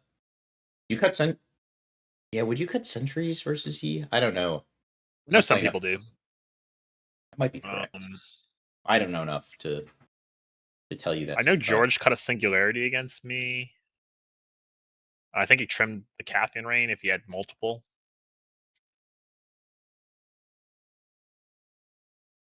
It's like these cards are good, but it's like you don't want too many. Oh, he's cutting Smokescreen? That can't be correct. Yeah, I don't know. Yeah, someone's... Don't you cite out all the Acathians? Probably. Yeah, probably. Yeah, because you're up against Kiana and that's Deadpool. Definitely something you can do. Yeah, because you're up against Kiana and Deadbloom, so I do agree that citing out the Acathians is probably correct.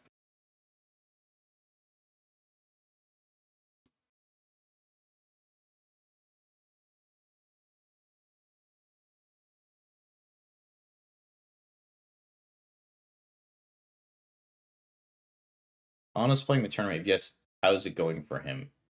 He is currently 3-0. He was just on stream with an interview.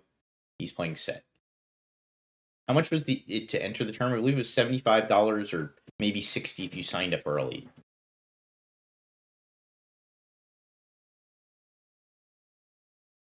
Yeah, I know it was 75 base. I think it got more expensive though. Yeah, a lot of people have stopped maining a Cathian in Kaisa, especially coming set 2 now that it can just be not so fasted. if the green, like when you're playing against like Aurelia, which is already a bad matchup, it's like just useless. It already doesn't do anything in that matchup anyways, but now it's extra useless.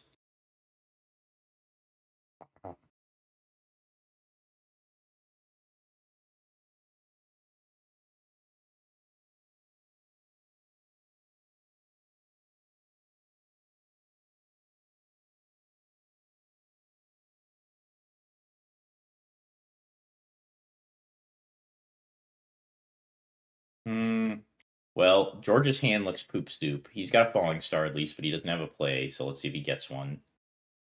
He does not have a turn 1 play. You can see he's looking at his hand like, what the fuck? Did his opponent just top deck the turn 1 play? He did. Let's see if George can do the same. Come on, George. Nope. Womp, womp, womp. So this is pretty bad for our hero here. Not having a play turn 1 on the draw is just abysmal. He could falling star. I don't know if he'll do that, but No, you can't do that. You just he's gonna cleave. He's gonna cleave play the Noxus Hopeful here. he played it and then picked it up. Can he not do that? Is there something in cleaves? Does it say one of your units? It might say one of your units. Let me read it. Give a unit assault 3 this turn. Yeah, then he can do that. Yeah, that's. I mean, it's a pretty.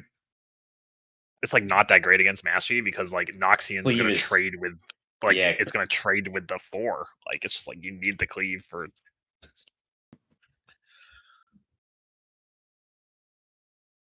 Just feeling like I know George is of the opinion that I know George is of the opinion that if you like don't have a turn 1 play though, it's just like you lose. GG effectively, you know. So I know George has that take.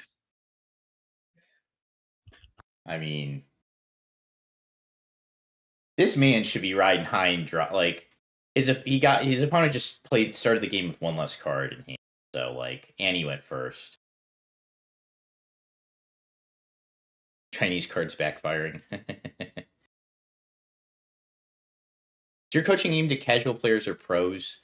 It's aimed at anybody. Like, okay, look, if someone is like as good as anyone on our team, then you like some people do, like good players do get coaching from other good players just to get like a second opinion.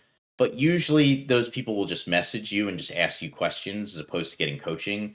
Typically the coaching is aimed at anybody who is like not a literal pro, whether you're an up and coming competitive player, you're casual, you're just getting into the game, people of varying levels. If you think you are a pro Riftbound player, I typically do not recommend coaching.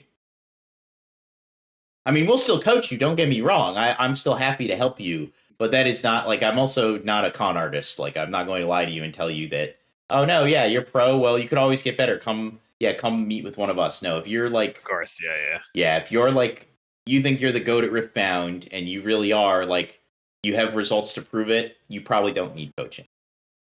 I'll tell you that up front, I am not a snake oil salesman.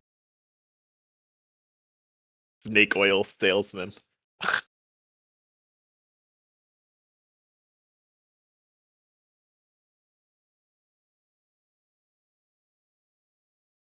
I feel like we were supposed to play Kiana turn 2. Did we? Correct. We didn't miss an orange. That is correct. Yeah. Oh no, we definitely were, but we decided we got blindsided by it's the classic. I think people in this game equates to more cards equals good, and they see Grove of the Burn, they see the Grove of the God Willows, and they just like tunnel vision the whole time. They're just seeing that thing like I need to hold that, you know. I feel like it's a very common thing I've seen. Yeah, come join the team instead would be my proper response. Like if you're like actually a pro, then yeah, it's probably let's get you on a tryout, if anything. Get you on a tryout. Come try out.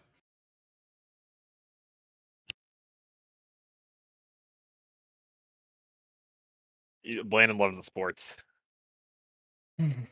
I mean, tryouts for everything, right? Like, even porn stars do tryouts. Sure. Do they? I could not tell you. I imagine so. I do they just show up and they just get hired? Like, as a dude, you don't just show up and be like, I have a huge cock. Please hire me. Maybe they do. I don't know if I'm qualified for any of this.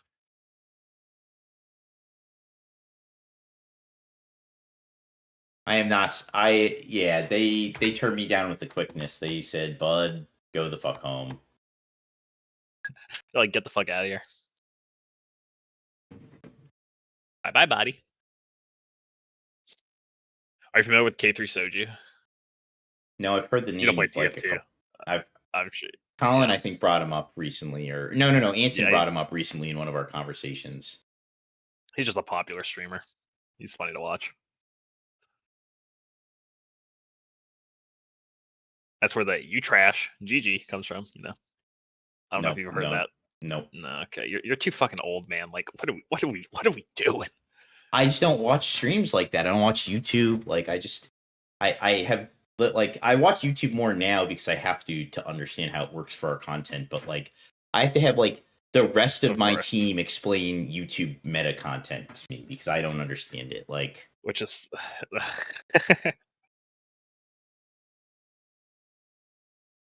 this is like crazy. I feel like this E player should just be absolutely slapping George around, and instead it's just yeah. like, It's a very there's a sequencing problem for sure going on. Just this is in terms of 9.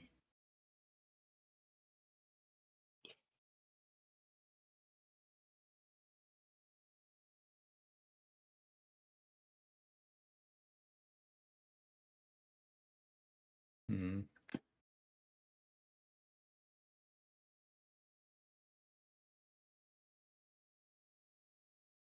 Mm.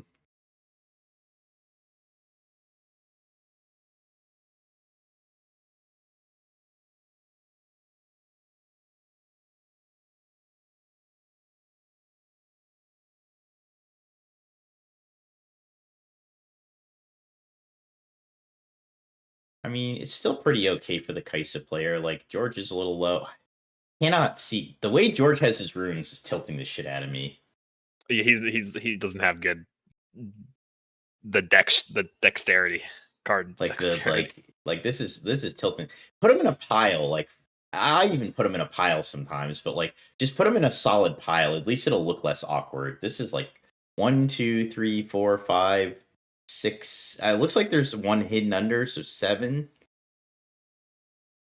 think it's 7. Who could tell? Yeah, okay, it is 7. I was right.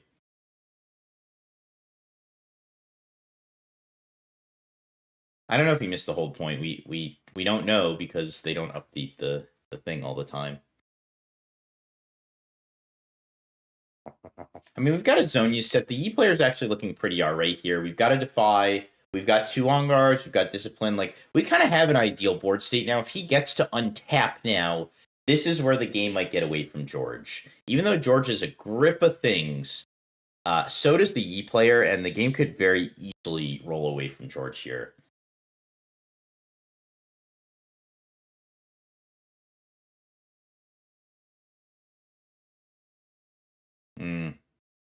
What do I think the best way to practice is? I recommend online grinding is a good way. You can play like they have a rank system now for TCG Arena. That's probably a good effective way.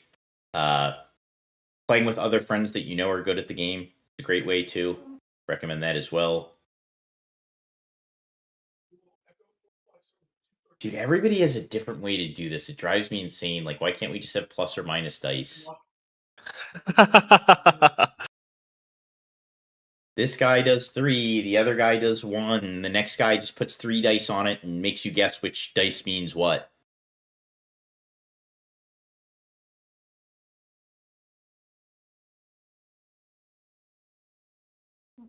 Okay, so now it's a 5 to a 7, so we're only getting the trade with our pump.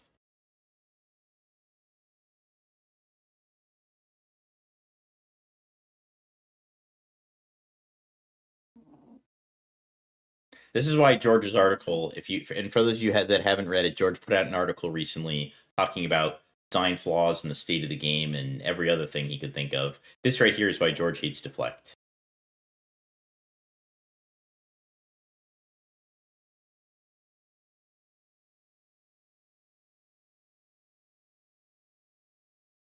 Yep. Now George has to play like spend more. Yes, like this is definitely we're definitely going to hear a deflect rant after this. Deflect rant. He hates deflect. I don't even think. I think deflect. I think deflect's a good ability. Yeah, I don't hate deflect. Yep, he's picking. Yep, okay, he understands now. Like he pretty much said the same thing we did, which is that if this E player gets to untap with both his guys on the board, the game is over. Like he's going to draw another card. He's going to have a zone use, and he's going to have a full grip. He's just going to have a full grip to hold up. That's it. Yeah. Man who goes first wins. Truly surprising. I mean, George did have to. He did have a good turn one play. Like even though he had to discard a card from his hand, he did have a 4. I just don't even think it's like that good against Master Yi though. Is the problem? Well, I agree with that, but like it's certainly better than skipping your turn one. I can tell you that. Yeah, it's just.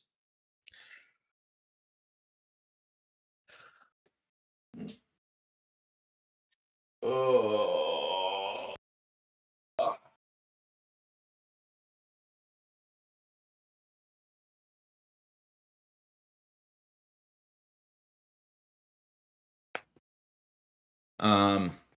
Yeah, random matchmaking. So, truth be told, like especially if you're a decent player, random matchmaking is good. I actually think testing against quality opponents is better, but like when you don't have that, I actually think matchmaking is a great way to level up. Before I had a team in Star Wars Unlimited, I literally just used to play on their automated, like their sim, their pairing sim, and that's how I leveled up at that game. I would just play 8 hours a day, every day. They didn't even have a ranking system. You would just choose opponents, and I would just queue into opponents because you could see their deck before you played them. I would just queue into opponents that were playing competitive decks, and I'd play over and over and over and over again. So.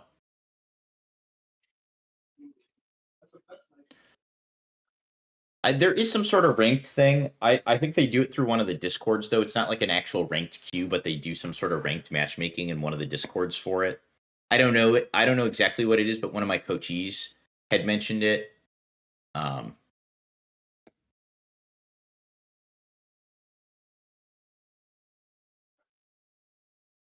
I just think that's a great way to level up. If you don't have a team, my advice to you is go to your locals and make a team with your friends. Like that's how a lot of teams start. It's just a group of guys who live in the same area. Yeah, Carabast. Yep. That is literally before I was on KTOD, I just played Carabast 8 hours a day. 2 or 3 PQs just playing Carabast. 2 PQs, I think. Just playing Carabast. Did nothing else. Didn't play against anybody I knew. Didn't test against anybody. I just knew what the tier 1 decks were, and I just queued into them over and over and over again until I leveled crazy up crazy. Rift and Runes Discord, thank you. Yes, the Rift and Runes Discord has a way to play, has like a ranked thing. I would check that out. That's a great way to play against quality opponents. VOD reviews are a great way too. Review your own VODs if you have to. See where you made mistakes. Don't make them again. Be introspective. Oh, George with the nasty stack up. Just hope your opponent doesn't have double pump. He's got a bolt, though, so I guess he could bolt. His opponent actually has the single pump, so he could trade here if he wanted. I actually think his opponent is supposed to trade. I guess the bolts will make it so that he doesn't make a true trade or the retreat 2. I guess he could retreat 2, but retreat will minus power, so he can't do that.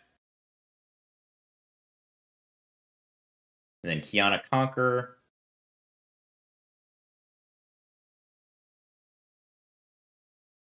His opponent can't move in because he's afraid of Stoop.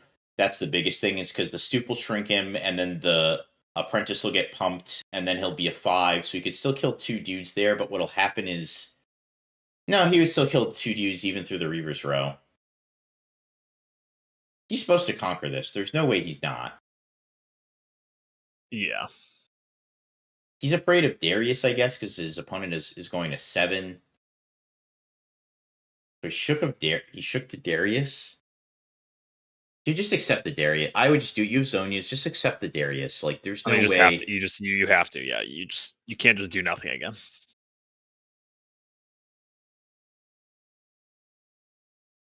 And if his turn is Darius, like Darius plus spell, then you can just like very easily clean it up with the Mastery the following turn if you ramp. With any protection, like if you have charm, like I don't get this tank.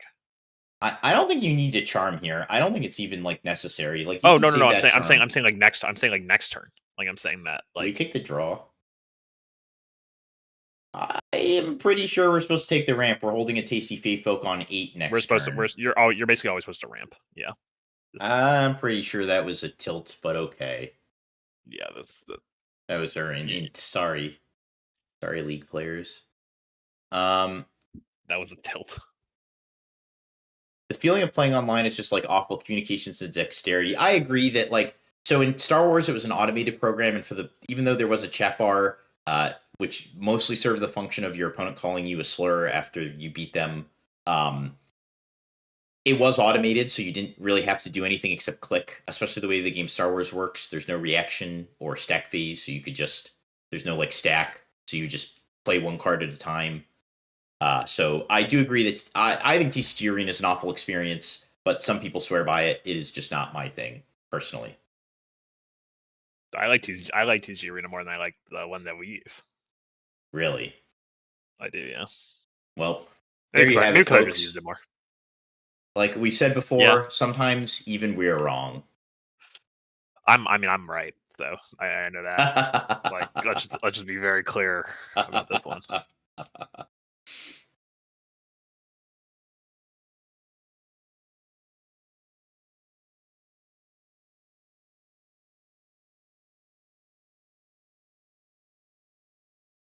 Yeah, he should have waited to play the Poro. That's correct. Again, RNGs before guarantees. He should have thought about what he was going to do with the Kiana, conquered with the Kiana. If he was going to draw a card, he should have drawn his card and then done his turn based on that.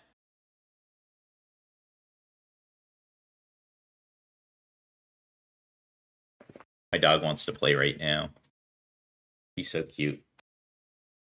Look at her. Damn, you're denying the doggo? How mean. He wants to play right now. I can't, though. My wife will be home to play with her shortly, so. I mean, this is like... I feel like the Yi should be like dominating here. His hand is so good. George gave him multiple chances to just, now the retreat happens and like just stacking up the Grove of the God Willow drew too many cards. Like, this is where I think it just gets away from the Yi now.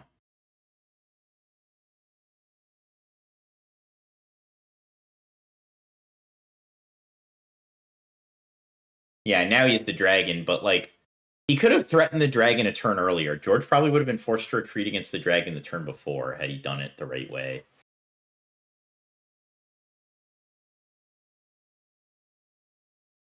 We're on the Grove. We definitely... Because now our opponent has all, like, defense in hand, so it's just, like, so rough. Like, we have to push this Darius, but this Darius can just naturally get bigger if he plays 2 cards here. So, like, yep, here's the smoke. We're gonna spell this.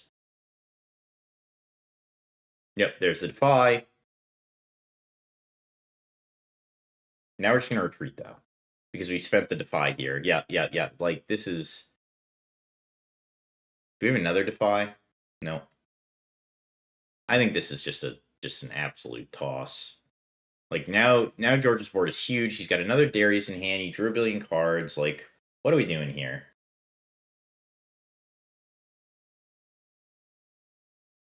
Probably going about it for sure. All right, let's see if we have an On Guard in hand. I don't think we do, but if we have an On Guard in hand, maybe this can be saved.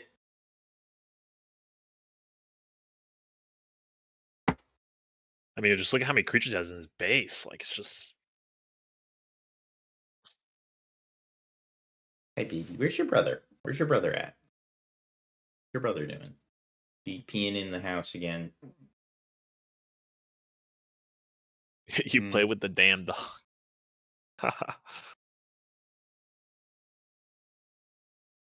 Testing for set 2 with more hidden cards coming in. How's Teemo been for you guys? I just think it's strictly Teemo just feels like a deck that has to go first to win it. We tested a good amount of Teemo actually early on, and I'm pretty sure Ezreal is just better in that color combination. Did he not pay for the Defy? I missed that. I think he paid the mana. I'm not sure if he paid. I didn't see if he paid the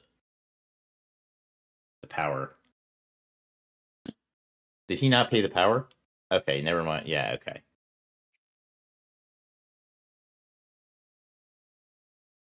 Just over though, because George drew 2 cards off of Grove the God Willow because this guy didn't want to Yeah, I mean, he should just ramp that turn. I think that was a big mistake, not ramping. I think agree. his hand was agree. good It's enough. you just don't need the cards a lot of the time. Like your biggest stumbling point with this deck is your mana. So Well, if he gets to 8 too, George has to go. Fuck, is the dragon whatever you call it, whatever the big ass eat cost dragon is gonna hit me next turn? Because if that's the case, then he has to be scared. Because he has the pour down. He's like, okay, the pour's gonna swing for 10. Do I need to worry about this just cracking my whole board? And George is probably forced to retreat in that instance. yes, exactly. Now the problem is though, George has a handful of gas right now, so yeah, I mean, yeah, okay, we're gonna crack this. Do we have an on guard? We have an on guard. It's pretty solid, but yeah, nope, we don't even have an on guard. So, oh, wait. George's a nice guy and will typically not shark his opponents. So, even if this guy just didn't have on guard, I don't think. Yeah, it doesn't look like he is on guard.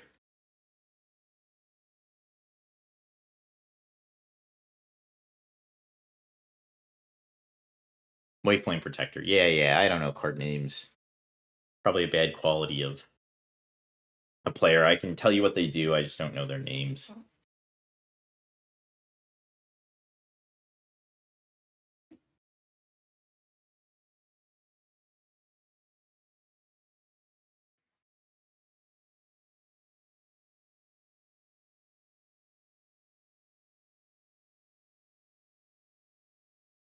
He just drew the on guard. Yeah, well, horseshoes and hand grenades.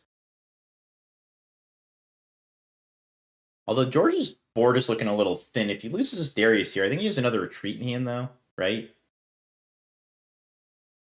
His retreats. Void Seeker. Stupefy, Void Seeker, and there's one other card, Hexacray. So it's Yeah, kind of all interactions. So yeah. he's Threat Light. He's Threat Light for sure. If there's a way that he's going to lose, it's going to be that. No, Reaver's Row. So we're going to probably see a retreat here. He's got a lot of options with the Darius, though, for the pump, where he can play Stoop Bolt, Retreat Stoop, and just get the double pump on the Darius, or get the pump on the Darius. Probably not going to do that. He'll probably just retreat it, though. He's 2 on guards. So maybe George did call him on that then. George usually is pretty lenient with takebacks. So maybe George did call him on the tank, or maybe this guy just really didn't want to.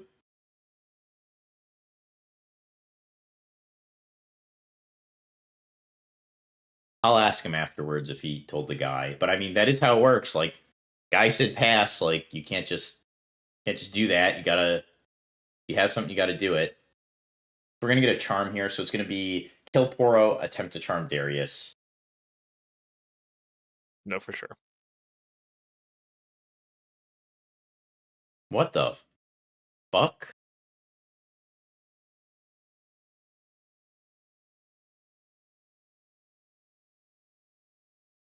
I assume we're still... What in the fuck is happening? Yeah, what is... Oh my god. Why did this guy just charm? This guy, I think, has the game. His hand's straight gas, and I'm pretty sure he's about to throw it to George here. This is crazy. Yeah.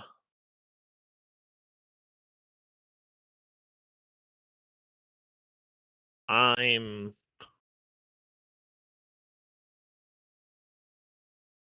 Interesting.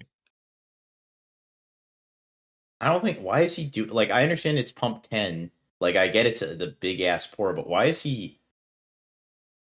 I don't think he has to do all this. Like, Oh no, for definitely not. I guess does he not have any other? No, he's Yi still.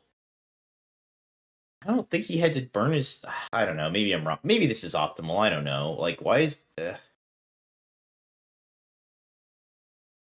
I guess if he holds the grove, maybe he wins.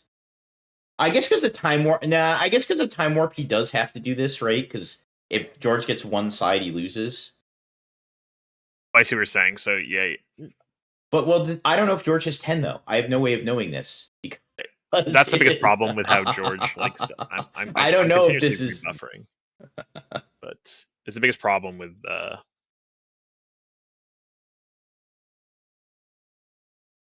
I'm also confused. Why did we have to buff again? George stooped, right?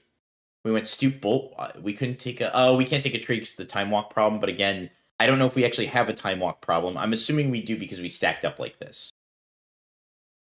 George had like like the perfect 3-card reaction hand. Let's see if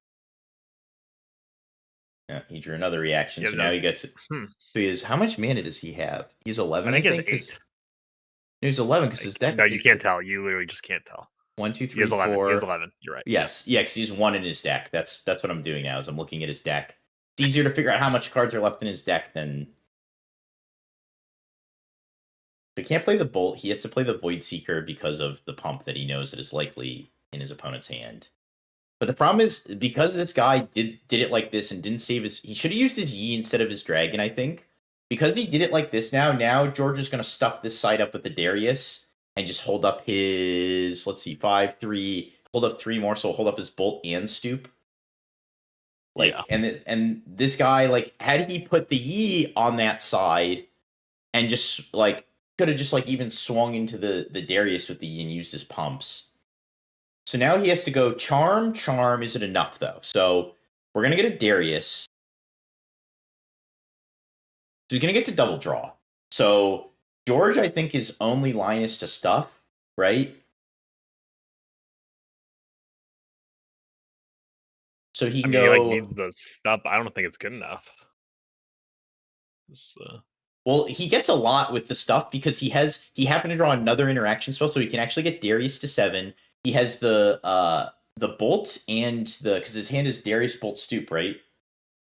Mm-hmm. Darius Bolt Stoop, so he can actually buff the Darius.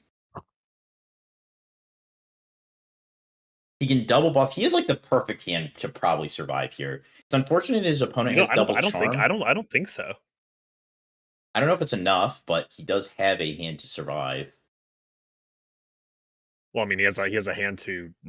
No, he just dead the double charm plus pump spell, right? Is it? I don't know if it's double charm or discipline. I can't tell if that's a second charm or a discipline in his hand. I mean, one charm's good enough, right? You just charm the Darius and then you charm the Darius, but the Darius, yeah, I guess, yeah. Oh, no, it's one. No, it's only one. It's only one charm. It's only one charm. One charm. Okay.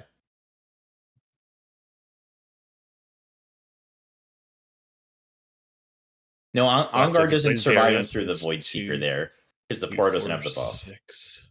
Oh, he does have discipline. Okay. So George's trying to figure out the Hex Decorate and Stupefy. No, I think he has enough resources to trade with the Mastery, but I think that's. Okay, so here's he's trying to see if he can watch her. We're stuffing. Yeah, it'd be he can't watch her. No, he can't. He risks the whole game doing that. Yep, and that's exactly what we drew it up. It's going to be the stuff. But so George has a lot of buffs here because he has the 3 from the Bolt. So we have to pull. And he got a Defy. Oh, this guy just drew the absolute nuts here. So he goes.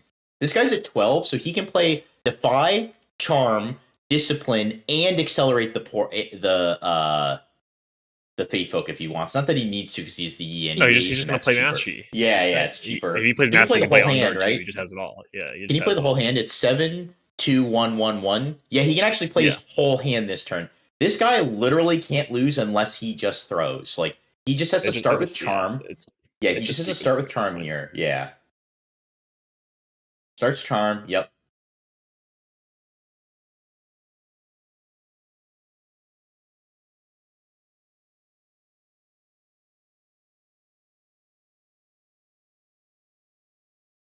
Charm Darius. Yeah.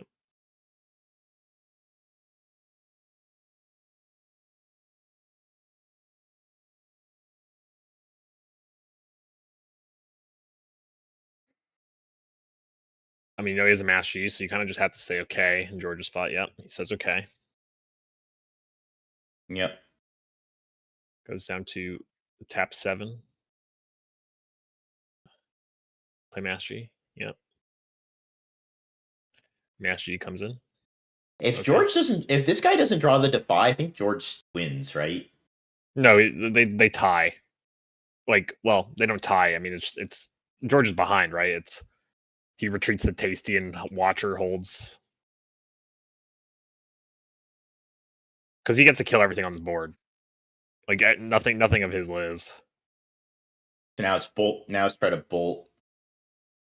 I mean, just say okay. Okay, respond with on guard. Sure, whatever. Doesn't matter. Defy. Sure. Yep. That's it. Doesn't matter. Any card that he Yeah. plays, you defy.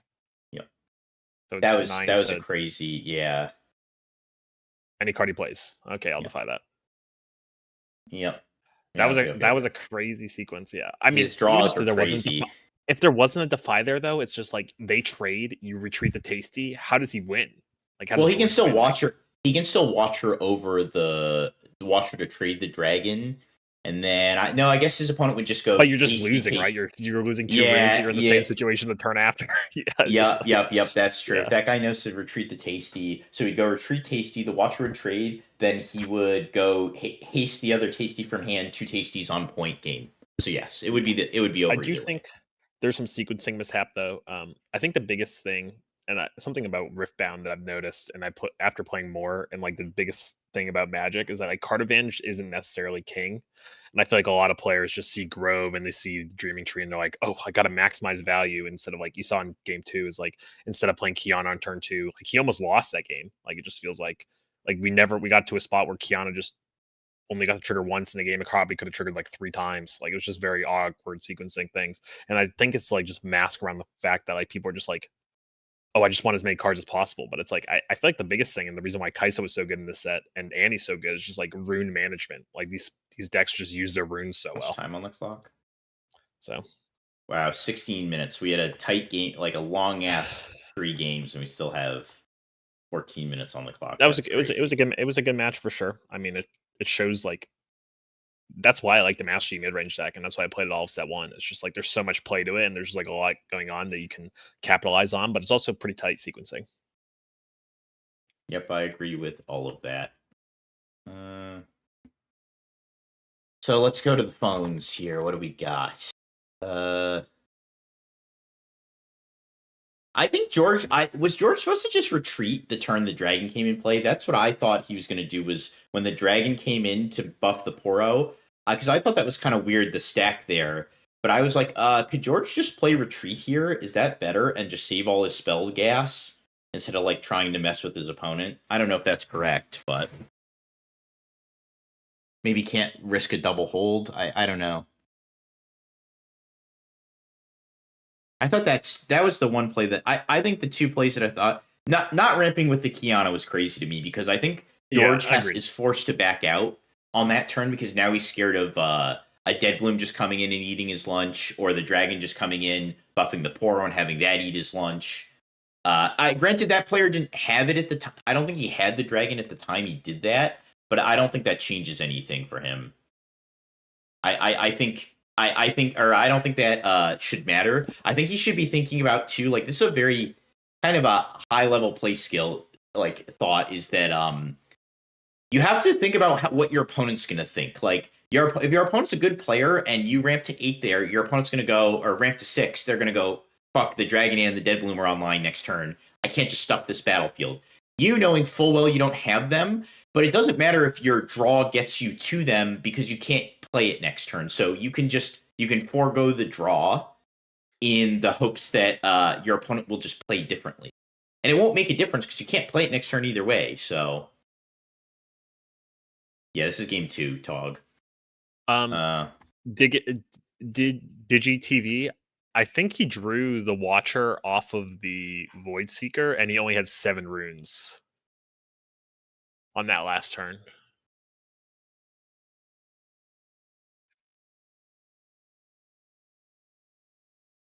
If he had 8 runes, I could definitely see rushing or accelerating the Watcher and then being able to break the humongous battlefield, but he only had 7 runes available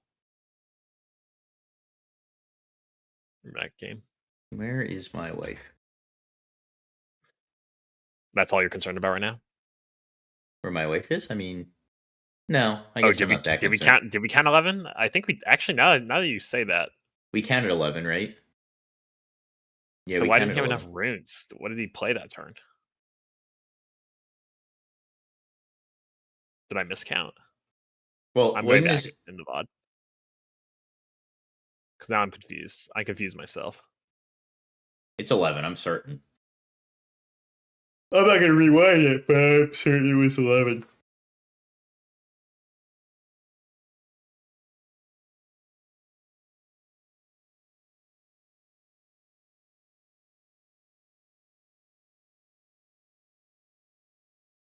What is he? One sec. I'm rewatching this whole sequence.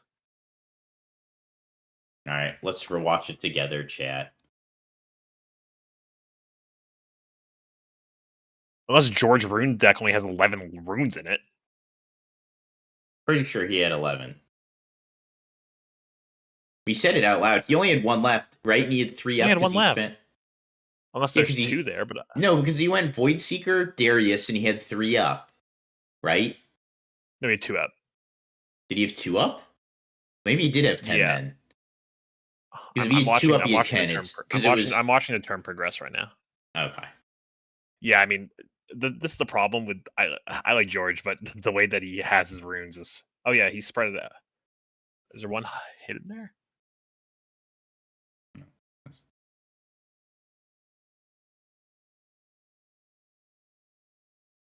I'm looking at when he cast Darius.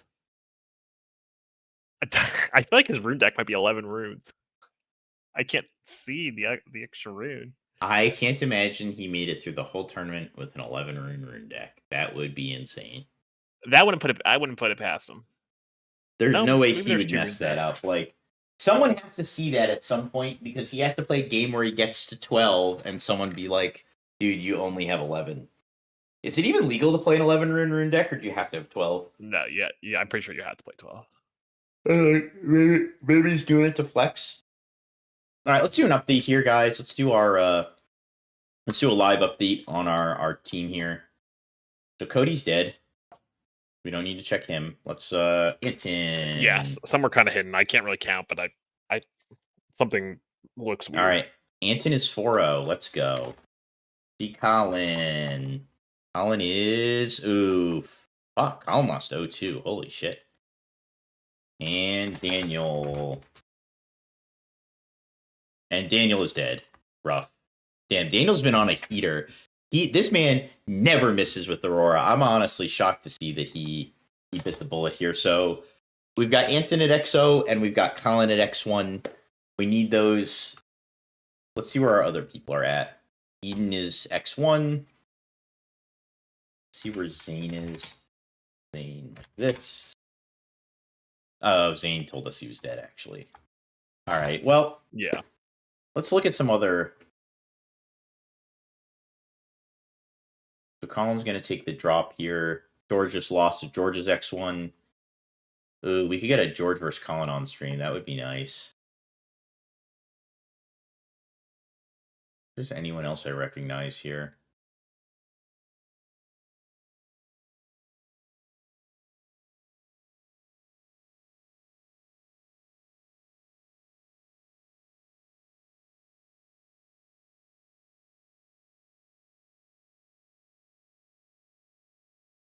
Rishi, how's Rishi doing? Rishi just lost.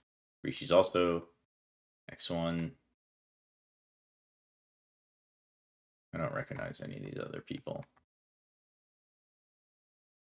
Nope. Do not recognize. All right, back to the China stream.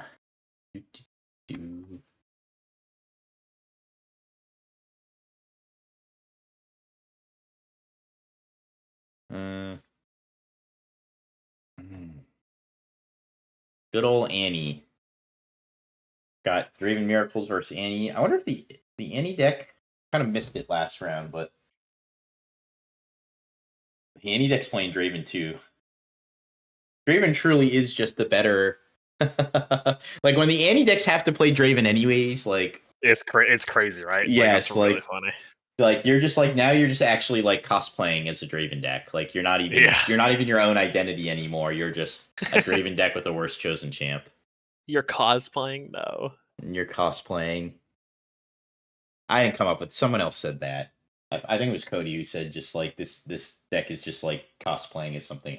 Fred who said someone said it to me the other day, but do we have conversion numbers yet, or do we not get that till tonight? I don't think it pops up till the stream comes up. I think that's the only way. Someone there on the ground might have it, but I asked Randy, and he said he didn't have the conversion rates. So, do not be barking. Don't be annoying. I'm trying to do something. Did I miss the giveaway? No. Let's actually do that giveaway right now. All right. So for our giveaway, we're gonna be giving a Master Yi guide. That is a Master Yi guide for free. So what's the keyword going to be? And this applies to both Twitch and YouTube, guys. You can get in on this no matter where you're watching. So let's see. What's our phrase going to be? Master Yi's too complicated. What's a good one? Give me a phrase here, Rossum. Rossum? Sorry, 1 second. You're good. Tasty's a good one. Sorry about that. What's up? Well, give me a phrase for a Master Yi giveaway that they can type in chat. Give me one. Give you a phrase for a Master Yi giveaway? Yep. I'm trying to think of his phrase. I know something simple. The most iconic one's like Wuju style. That's his most iconic. We'll have Wuju. Wuju. Type Wuju in chat for a chance for a giveaway. We're going to give away a Master Yi guide. The keyword is Wuju, guys. Type Wuju in chat for a chance to win a Master Yi guide free of charge. If you already have it, don't type in chat. You don't get another master. You don't get we can't give you a second one. I guess we can give you a code for one. So yeah, actually, fuck it. If you got a friend to give it away to, go for it. Since it is technically a code. All right, I'm gonna have Matt pull the drawing here. Once we're gonna give it another 20 seconds. It's Wuju in chat, folks. Wuju in chat. And while I've got you all trapped here typing Wuju, let me tell you about Challenger TCG MetaFi, since you can't leave. So Challenger TCG, at Challenger TCG, we have our very own MetaFi. We offer coaching, we offer Discord access. What might you find in that Discord? Well, we've got tons of activities, deck threads. You can talk to any member of the team anytime you want. We will almost certainly respond to you. But at Gold, Gold and above, you get access to all of our deck lists. At Diamond, you get access to our exclusive Diamond VOD review stream, where every Tuesday we take a VOD from you, the community, and we review it free of charge. That's part of your membership. Not to mention, you get a discount on all of our guides just for joining. At Diamond, you get all of our guides free. At Gold, you get 50% off. And at Silver, you get 33% off. So you're pretty much just getting your money back if you buy a guide right on the spot. So please check us out on MetaFi. We do tons of coaching with yours truly. We've got tons of testimonials, tons of people who have really improved their game through coaching. Someone asked before, what level should I be seeking coaching at? And it's pretty much any level, unless you're like an actual like pro, then you probably don't need coaching. But outside of that, coaching can help anybody at any level. And this applies in all walks of life. I have a personal trainer. Like, I'm fat as fuck. I don't know how the gym works. Like, I'm not a pro at the gym. Anyways, that's my sales pitch for this break. Last chance, 10 more seconds. Wuju, Wuju, Wuju. Let's get it, guys. Let's hear them Wujus in the chat, in the Twitch chat too. Let's hear all those Wujus. Twitch chat's a little light on the Wujus. They got it muted so they don't know.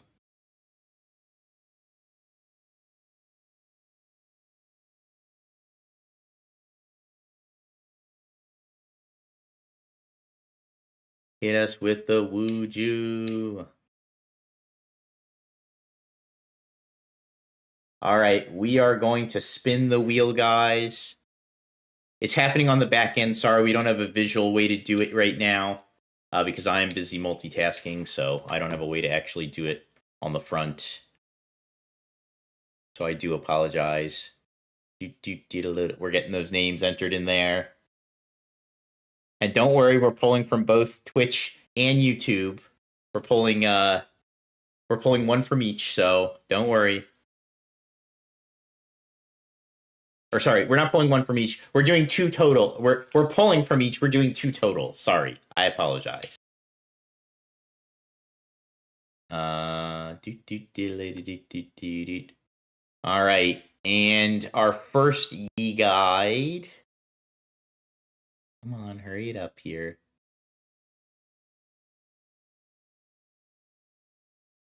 Our first Yi guide is going to go to Justin Weaver, U2K. Thank you, Justin Weaver. You have just won yourself a very cool Master Yi guide. Send us a message. Yeah, congrats. You need to send us a message on Metafy, though. Or if you have one of us on Discord, you can send it there so we can send you the Metafy code.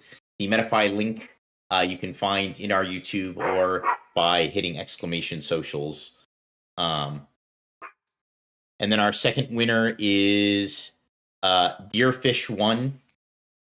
Deerfish1, you are our second winner.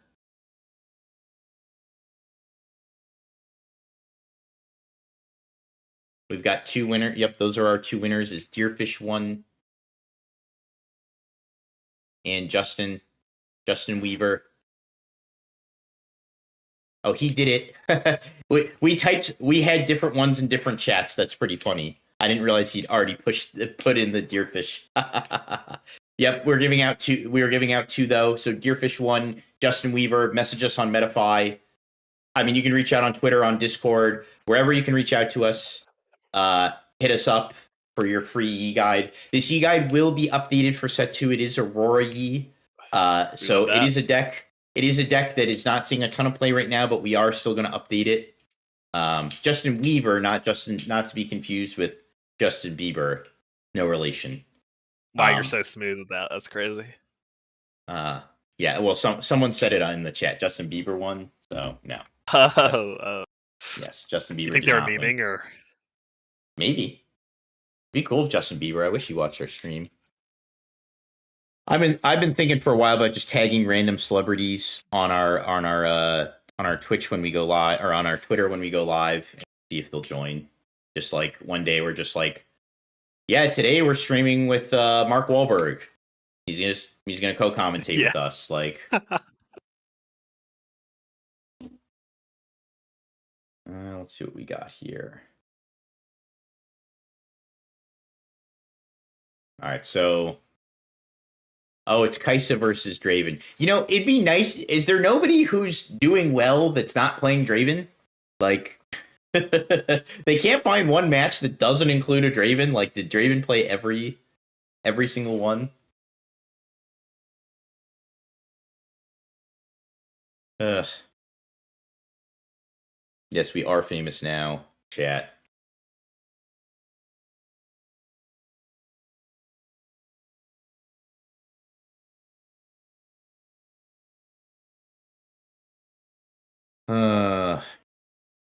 Good old Draven. Good old Draven. I mean, Vince? its popularity has gone down. I feel like I feel like I didn't see the. I mean, compared to the first event, right? It's very similar to the second event in terms of popularity. Yeah, I mean, Draven has dropped. Draven's at 25%. It just let's see if it over converts again though. Like if it's 25%, but it's 40%. It's 40 guys in top cut with it. Then it's like it's doing better than it was before. It's still converting higher. Yes. Yeah, we don't know what kind of Kaisa this is. I don't know. Yeah, Control Kaisa plays Yordle. It looks to be typical Kaisa. I can't see the hand fully, but I thought I saw Cleave in there. I don't think Control Kaisa plays. That's Singularity. I think that's that middle blue card. What do I hope to hear from Riot on the 4th of February? I hope to hear congratulations to our one entry winner, Alex Blandon. You have won $1 million, and you no longer have the need to play card games anymore. You can retire. Yeah, like you'd ever retire from a card game. Like, come on, man. Yeah, also, I don't think $1 million is enough nowadays, so. But I can play fun decks. Of course. You can play Rek'Sai. Yes, I can play Rek'Sai. What do I hope to hear from Riot on February 4th? I hope at the very least, the very minimum, Draven is just gone. That is the very minimum. I would like to see if I could call 3 cards. I think right now my 3 cards in my head are Called Shot, Rebuke, Draven. I think what I would like on February 4th, and this is a bit of a long one. Okay. I would like Reaver's Right to be banned. Okay. Reavers. So we got Reavers. And I would like fundamentals of combat change. I would like it if either they errata Draven, which is hard to do in a card game, to where make it only does once a turn, or you have to tap it, like kind of like Ezreal templating. Or I'd rather them change the fact that pushing or bouncing in combat does not count as you winning combat. You actually have to deal damage to something for it to be counted as a combat. Those are what I would like. I know those are very long. Like, I think Reaver's Row being banned is probably the most likely. Changing how combat works, probably not very likely. And erratating a card, not very likely. But that's what I would like to see. So I think if those things happen, then that deck becomes, it's obviously still pretty good, but it's like more fair, you know? I think I would like to see Rebuke. I think I would like to see Rebuke. I also think it's a mistake to not hit the Miracles engine. I think that just shouldn't, that's not a thing that should exist. Like, I think I could get behind, like, they change combat, they get rid of Reaver's Row, they get rid of Rebuke. They need to do more to it, because it's still just, like, even without, like, you can still draw multiple times a turn winning a combat. Like, I still think, like, I would rather just get rid of Draven. Like, this is the truth. When you're balancing a card game, nobody can tell you you're wrong when you do too much unless the format sucks, right? But as long as the format's good, nobody can say you overshot your goal. If Draven's gone and the format's good, then they did it right. Nobody could say, well, you could have left Draven and maybe the format would have still been good if you just changed the combat rules. No, nobody's going to say that. They're going to say Draven's banned and the format's great. When you undershoot, though, when you miss, you better believe everybody is going to cook you on the internet for it. When you nerf this Draven and it's still the best deck, you are just going to be sick. I'll be sick personally because I just want this deck to not exist. Buff Rebuke, remove a power cost? Yeah, that'd be sick. Make it 6 color. Make it so every deck. Rebuke. I think Rebuke's a fine card. I just think that this gold concept was just like a mistake. Yep, I agree. It was too soon to introduce this concept into the game. It's such a powerful effect, and like this deck is just so good at utilizing the gold tokens. Just like these cards that have costs just have no actual costs on them anymore. Like it's I think it's the actual problem. I think George has an article. You guys can check it out. We retweeted it on our Twitter, but it's also on his. He wrote an article the other day that outlines a lot of the problems the game face. And while not all of them I 100% agree with, I think all of the main issues are covered by this article. And I think one of the biggest ones is energy. Power does not equal a substitution for energy. And that is true. And the example he gives here is Primal Might good, Punch First bad.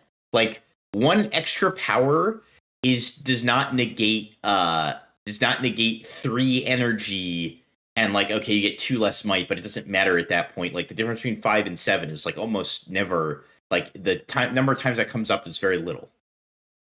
Like 5 is already an egregious number. Like there's no reason to play something like even Victor that was playing Call to Glory. Why would you ever play Call to Glory? I mean, obviously Victor can't play Punch First, but like, why are you having buffs that are just so egregious? Like Primal Strength, Primal Might or whatever, Primal Strength will never see play ever again unless for some reason you just needed 6 egregious buffs in your deck. Like Punch First has just completely power crept Primal Strength out of the game. Like there's zero reason to play it ever again. Outside of needing 6 buffs, which I don't know why you would, but like there's a deck that just wants to protect Camel. Protect Camel.deck. That's where you play that. So yeah, like it's just I don't know. I think that's a big thing is they have to understand that power does not substitute energy, and I think they Yeah. understood that to some extent in set one because the seals don't make energy, they make power. So they understood that making power was less broken than making energy. But then they just disregarded this concept later on. Anton is on That's stream definitely very next. interesting. We are being told that Anton is now on stream next. Oh, wait. Come on. Come on. Refresh the It's page. starting. It's starting. We're being Timer's at 0. we are being told that Anton is going to be on stream. Well, I believe he's playing Aurora Yi, unless he switched like he said he was going to. We'll find out, I guess. Let's go, Anton. All right, so remember, guys, Challenger TCG win on stream means you get a guide of any flavor. You get a wild card for a guide.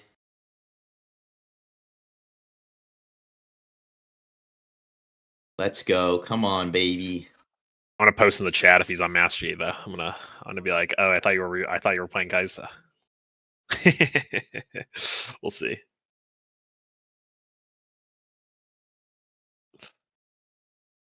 My wife is asking me if I need anything at the store. I'm just responding to her. What do I need at the store, guys? I'm trying to think. What do we need at the store?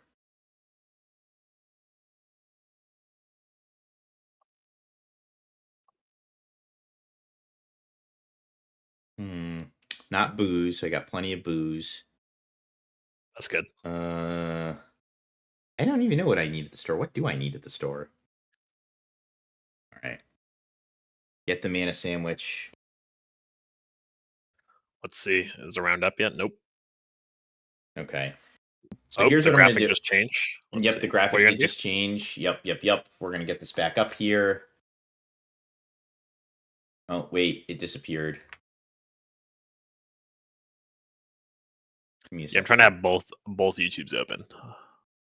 Dual All right, monitor here action we go. going. All right, guys. We got it going. Let's hit it. I'll be right back. I just have to take my dog out before this match starts and he pisses everywhere. Ross, will keep him occupied. Of course, my favorite thing to do. Tell her to bring hope.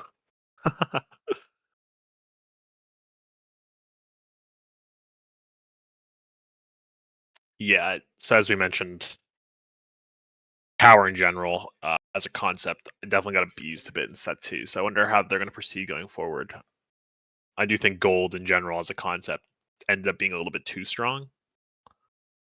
And it makes all these greedier effects like Rebuke. Like Rebuke, I think is a very fair card in a vacuum, but with the introduction of gold, it just kind of pushed it over the edge.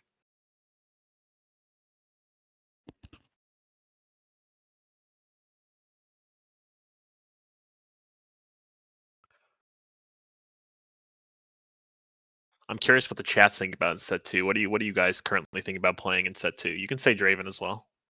Anything that you've liked? Anything that you're seeing?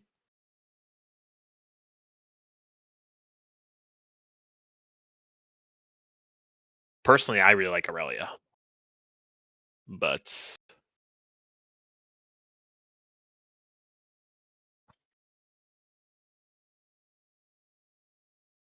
with the power creep being what it is in set 2, what the hell we're going to be doing?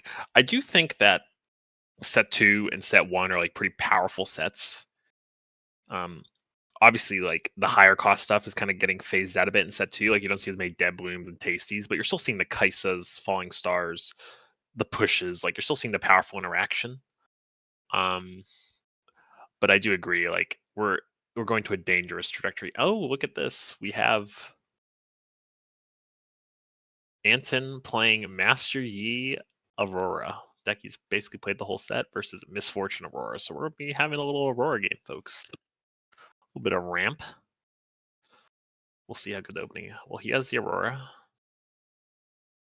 Let's see.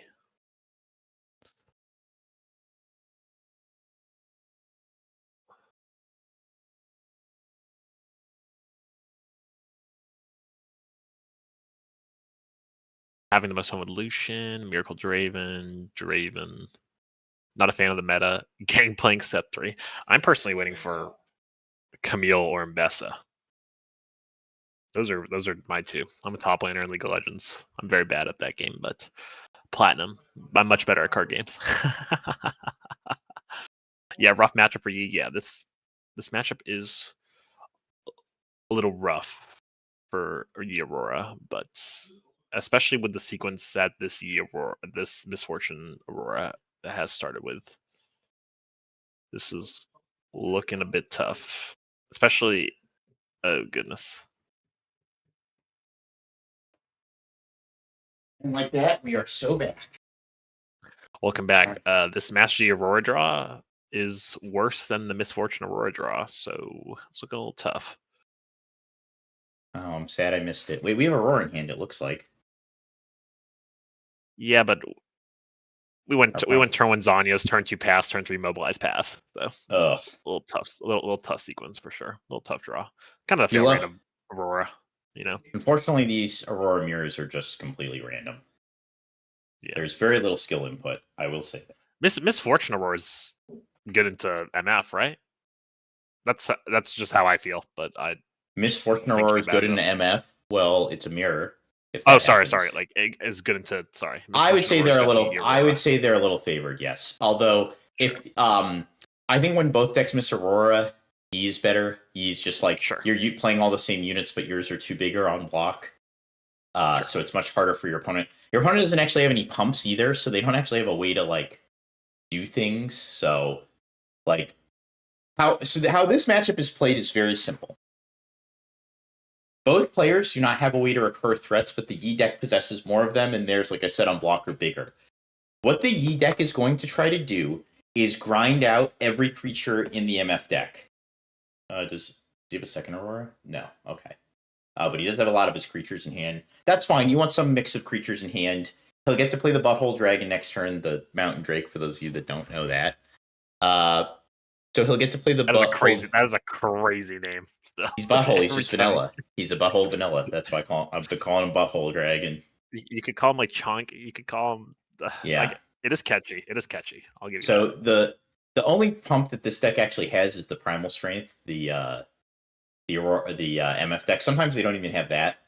So what you're trying to do is you're trying to just perfectly align your might to trade with theirs. So either you're taking a value trade or you're taking a perfect might alignment trade. You don't let any of your might go to waste. And so what that means is like if they have 2 Dead Blooms, I want to trade with 2 8s. You never want to like send 17. You don't want to send like 17 into a 24 and not kill exactly their might's worth. You need to make sure all the might trades exactly as well as possible. So like, yeah, I guess a better example is like, let's say my opponent has like 3 guys in there. It's like Mind Splitter, 2 Mind Splitters, and a Dead Bloom. I want to, as best to my ability, try to make sure that if I send, let's say, 15 might in there, I want to trade exactly 15 might worth of guys. So, or I want to line it up so that I can trade exactly 15 might, which is a Dead Bloom and a Splitter. I don't want to send 16 in there because then I'm wasting a might. I've now wasted that 1 extra might. I want all my trades to line up perfectly. And we're just going to try to run them out of units. We have more units in our deck, and we have 3 Zonias. So by default, we can actually just grind them out as long as we play our cards right. Sure. That makes sense. And we don't want to conquer there. I think he was supposed to move in before he decided to play this butthole, because now we don't. Yeah, so this is, again, RNGs before guarantees. What our opponent could play in response to us conquering is an RNG. So we probably should have captured here first. He could even preemptively tapped if he's worried about the sigil just to see what happens.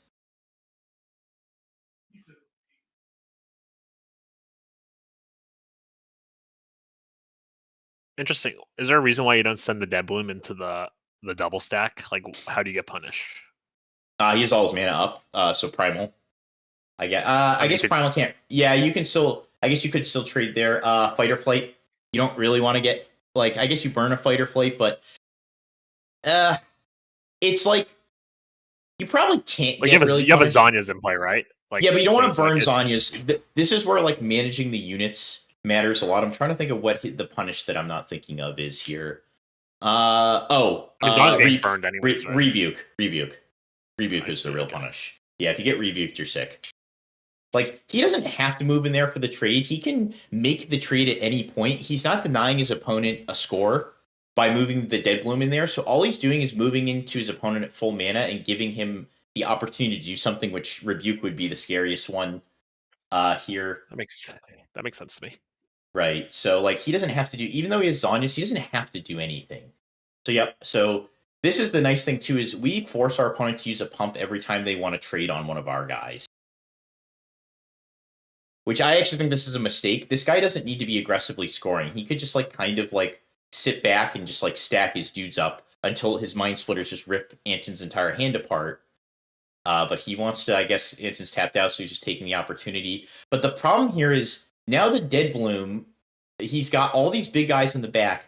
Now his guys are by themselves.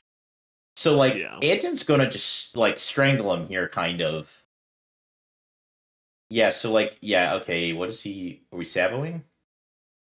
What was the one... Oh, from the Primal? He didn't put the Primal. Sure, he's gonna roll the dice.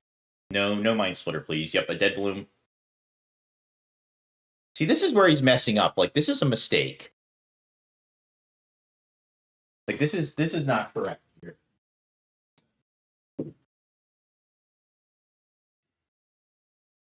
Sorry, sit.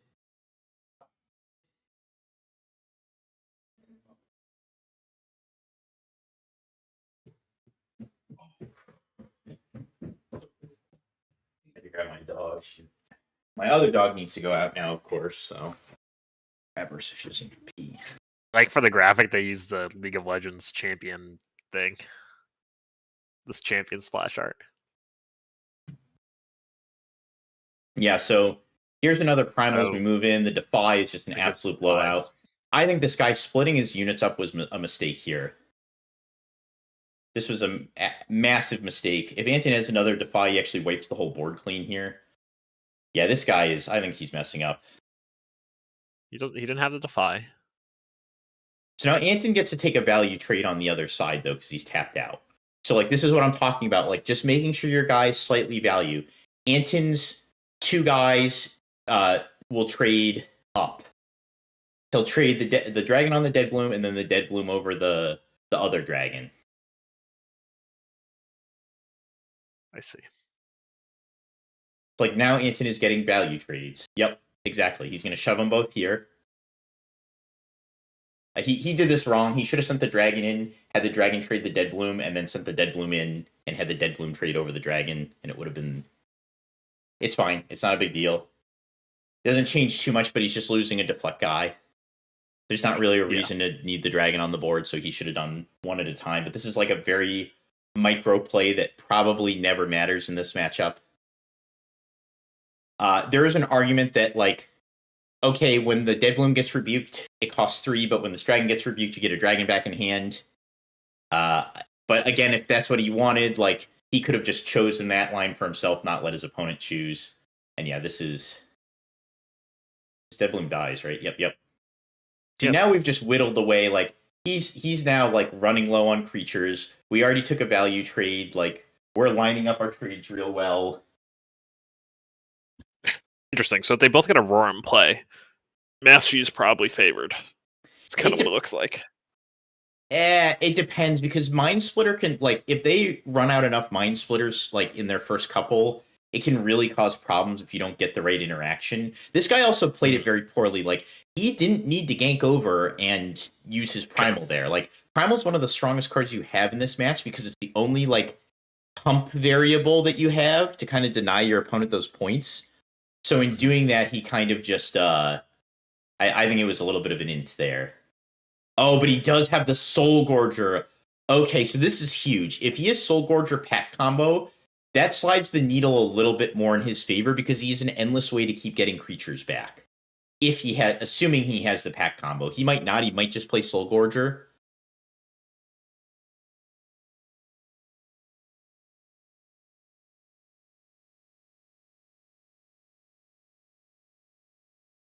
So I think we're getting yeah, so yeah, MF also has a way to kill Aurora. This is another thing to note, is that MF does play the forecast. I'm so bad with names today. Fading Memories. MF does have Fading Memories, so it can definitely just get rid of the Aurora, whereas the Yi does not. We only have Sabos. That's the only way to get rid of Aurora. It's like they're joking and have a good time. Don't laugh with him, Anton. Crush him. This is interesting.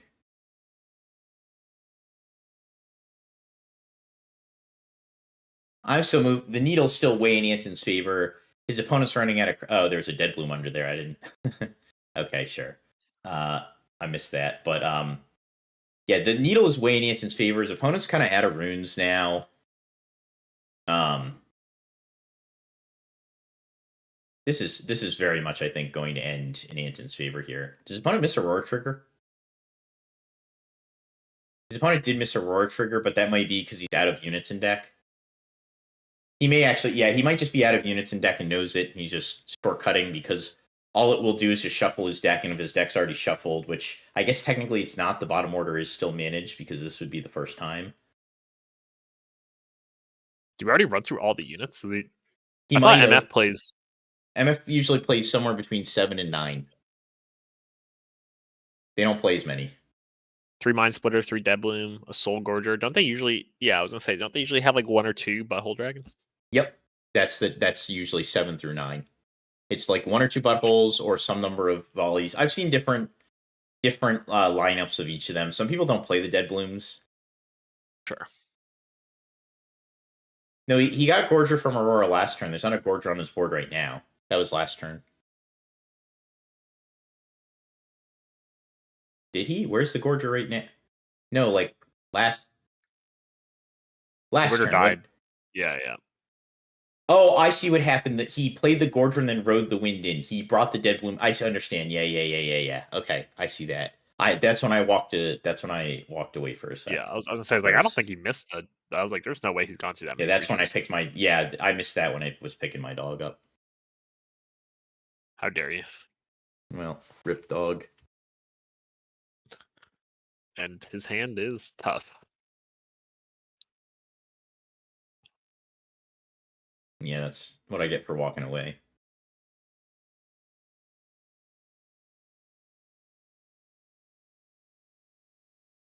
Yeah, Anton's looking pretty good this game.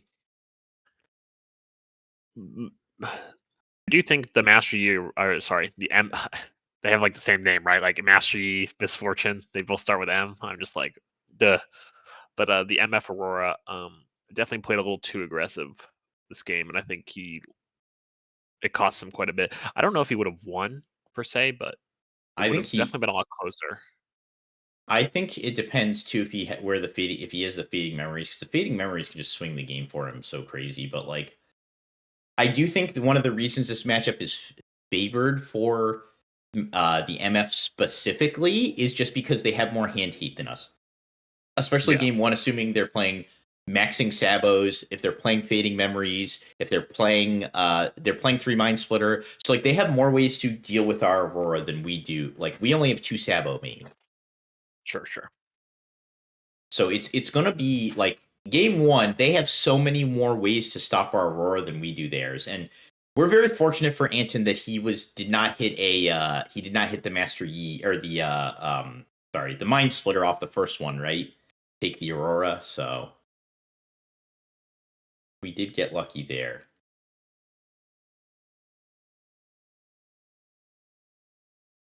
Yep, the hardest part of this matchup is actually fitting the math so that the Tasty Fey Folks are trading correctly. So the best increment you're actually looking for with the Fey Folk is it's a Fey Folk plus an 8 into 2 splitters. That'll trade perfect. That's an even trade. So like again, trying to line up the might so that the trades are good. Same thing with Yi. There's 6 mites. They don't trade into anything by themselves, and you don't want to overshoot your might like we talked about. So the perfect trade is an 8 plus a Fey Folk into 2 splitters. Or you can do a Butthole plus a Mountain Drake plus a Fae Folk into 2 Dead Blooms. Just make those trades efficient.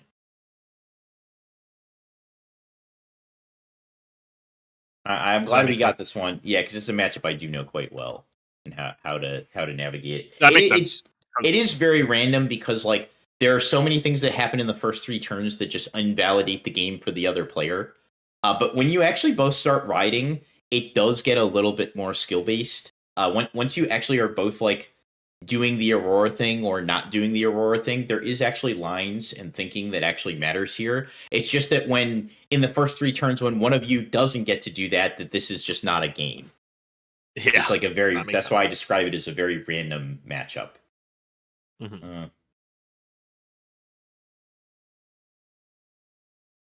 And it's very rare you're able to scam your opponent out of the game. And what I mean by that is that you just hold to 9 while they have dudes on board. Like usually someone grinds someone else out of dudes before this game ends. Usually. Okay, interesting. Like it's rare that like the MF will lose here and have like 3 dudes still on his board. Like no, they might have 1 dude on board or something, but like it's very unlikely. Same thing with Anton. Yeah, like he can't possession here actually because he doesn't have 8, nor does he have the 3rd purple, which is funny to think about.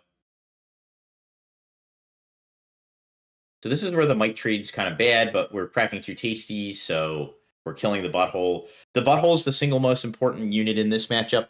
That Butthole Dragon 10 might is just it's the only thing that in their deck that can actually solo break our 8s without the assistance when they're behind E without any assistance. So here we go.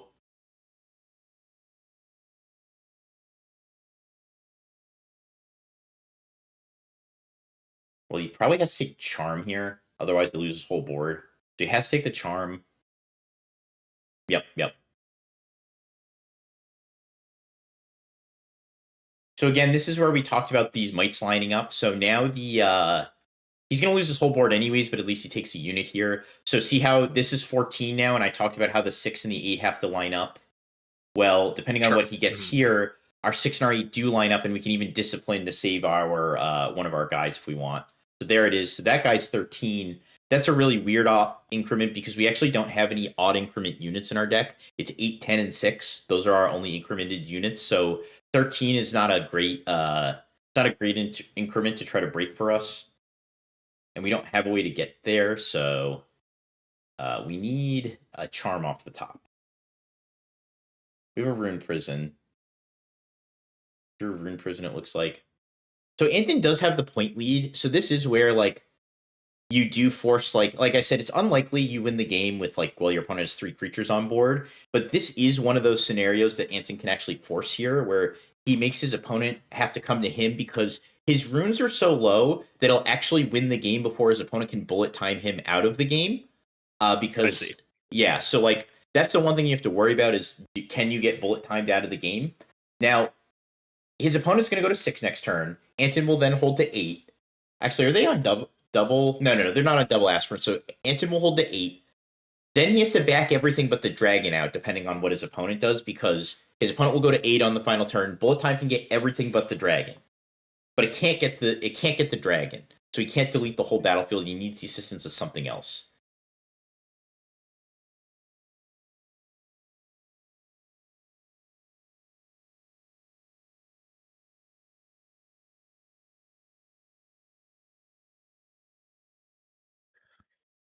So he has a Void Bear. Yeah, the Volibear is rough here because Anton doesn't have a great increment to break that, and sending guys to the other side will cause his opponent to draw cards, which his opponent's still kind of strangled at 6 runes next turn, but he doesn't want him to do that. Taking that Charm was brutal, though. Anton needed anything but him to play a Mind Splitter here. So Anton's hand right now, we just saw it. I think he drew. Okay, so what are we doing here? We saw a Butthole Dragon. We saw a Discipline. What was I forget what the 3rd card was after the Charm. Butthole Dragon, Discipline. We know there's a Rune Prison in there, so it's Butthole Dragon, Discipline, Rune Prison, and another card. There's the Butthole Dragon. And his opponent still has to come to him like we talked about, so he can just leave this Butthole Dragon here and just say, you know what, man? You gotta come over here. You have to attack me with your volley.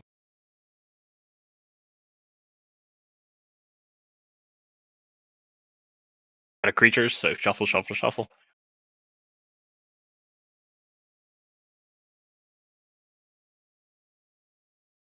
Anson's out of creatures? Is that what just happened? Yeah, he's He just needs shuffled. he needs Zanya's desperately. Ugh, stack deck's pretty good.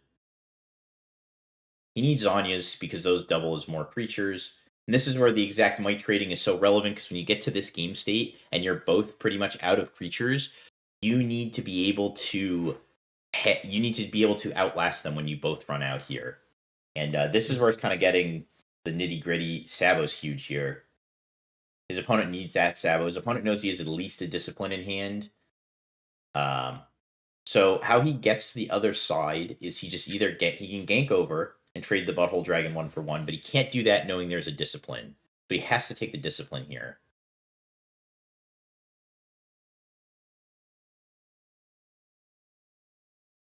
The CCS is one set, Shrimp.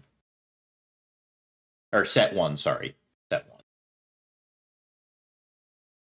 So he has to Sabo here. He saw the discipline. Like, there's no reason to gank over without... Unless he's just going to bullet time for 2, which is something he could do against the discipline. He could bullet time for 2. But then what that does is Anton will then just stack up the whole battlefield and say, okay, you just burned 2 runes. I saw you use a bullet time. You probably don't have another one. And you won't have enough runes to utilize it properly anyways.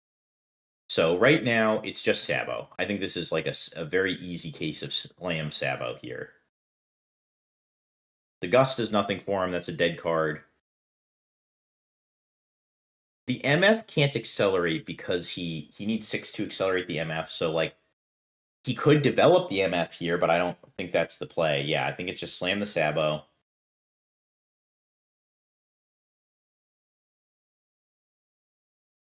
He could have double ganked had he done that, but I don't think that's the right. I don't think that's the right line there. To be honest, you're still losing volley. He needs this volley. This volley is the center point of his whole offense, because if that volley leaves that battlefield, then we will just send in our Yi and Dragon.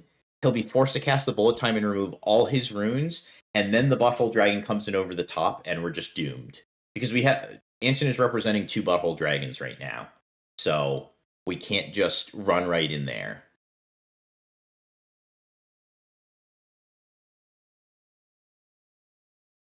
Aurora Mirrors. This is a pretty good one there are some pretty. This has been a good awful, game. There are some pretty awful Aurora Mirrors, as speaking from experience, and this has not been a terrible one. Like, this has been pretty actual. Like, there's been some thought going into this one for sure.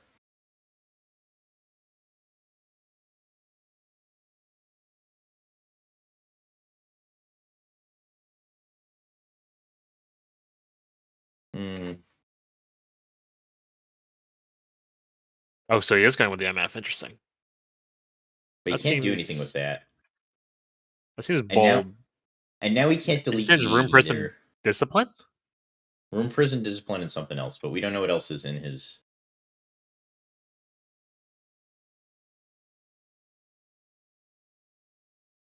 Volley can't trade. No, you're right. Volley can't trade. It could with the Accelerate MF. I mean, normally here, if you're an open deck list, you can actually figure out what's in your opponent's hand. But without open deck list, there's no point. You just look at the key cards and shuffle. Like, if you're an open deck list and a real, like, untimed top cut, I'm gonna lay out your deck, like, literally lay it out and figure out what's in your hand. I hope you're fast. In untimed finals, so you do still have to play at pace, but, like, I mean, you've seen in China, they literally take 10 minutes to play, and the judges are a little bit but our region's different. Our region's a little bit different. I think in untimed matches, they will let you do that. I think they'll just be... I mean, you do have to be fast, but, like, I think they will let you go, okay, I'm going to figure this out now. I think if you if you're looking at their deck for longer than a minute, then they will tell you to put it down. If you do it in a minute, sure, but Yeah, that might be true. it's In just China, though, you could do it. Oh, I'm sure in China you could do. I'm sure you could. But no, I agree with your sentiment. That's like a very gray area in a lot of TCGs. Because no, in Magic, they'd be like, hell no, like if you're looking at deck for longer than 40 seconds, they're calling a judge on your ass. You know? But There are I agree 206 with your players. sentiment, though. Oh, this stack might not be good. I think this stack is a mistake. Does he have another Define hand? This stack is a mistake. Prison Discipline. I think this stack is going to cost us.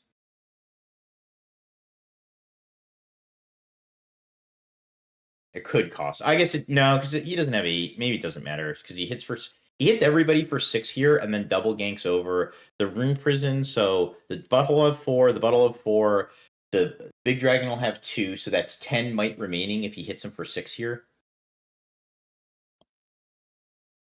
4, 8. But he'll also have all that mana floating, so he can push out a guy too. So it's bullet time for 6. He's going to float all that mana. He's got 5 floating.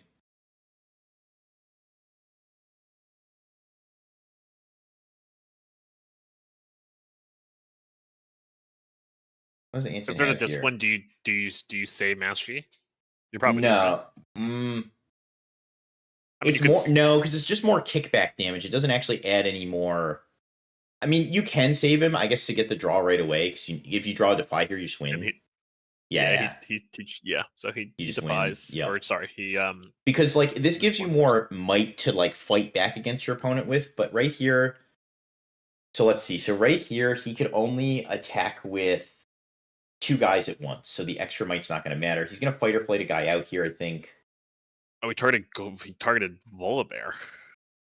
Yeah, because he has to gank. He needs the most might possible here. Anton, he needs to do at least, Anton is 2, 2, 4, 4, so he needs to do 12. Anton will delete him on the crackback, but MF will untap the MF Legend, which will give another guy ganking. Then the 2 Mind Splitters will gank over. Then the 1 Mind Splitter will gank over, and he'll have a guy in both battlefields, and he just needs to hold with 1, and Anton needs to score on both. That's why I don't think Anton was supposed to push here. I think this you want to move MF first, right? Like you want to go MF to the battlefield, to the sigil, and untap your... It doesn't matter because Volley's getting deleted either way. Do you think he knows you can untap MF? Let's see what he's untapping. He knew the Rune Prison was there. This is like the same thing. You run them both in. We're just we're just dead. Well, now we're dead because we didn't. I don't know why we didn't. Oh, he's doing the MF untap. Well, the MF untapped the Volibear. Yeah, what? I guess so he can fight or play it and attack with it again, but that doesn't work against Rune Prison. You should know that. It stuns it for the turn. This guy realizes he threw, I think. Yeah, this guy has to realize he just messed this up. But he can still kill both the buttholes here. Yeah, this guy threw. Yeah, that was a throw. That was a crazy throw.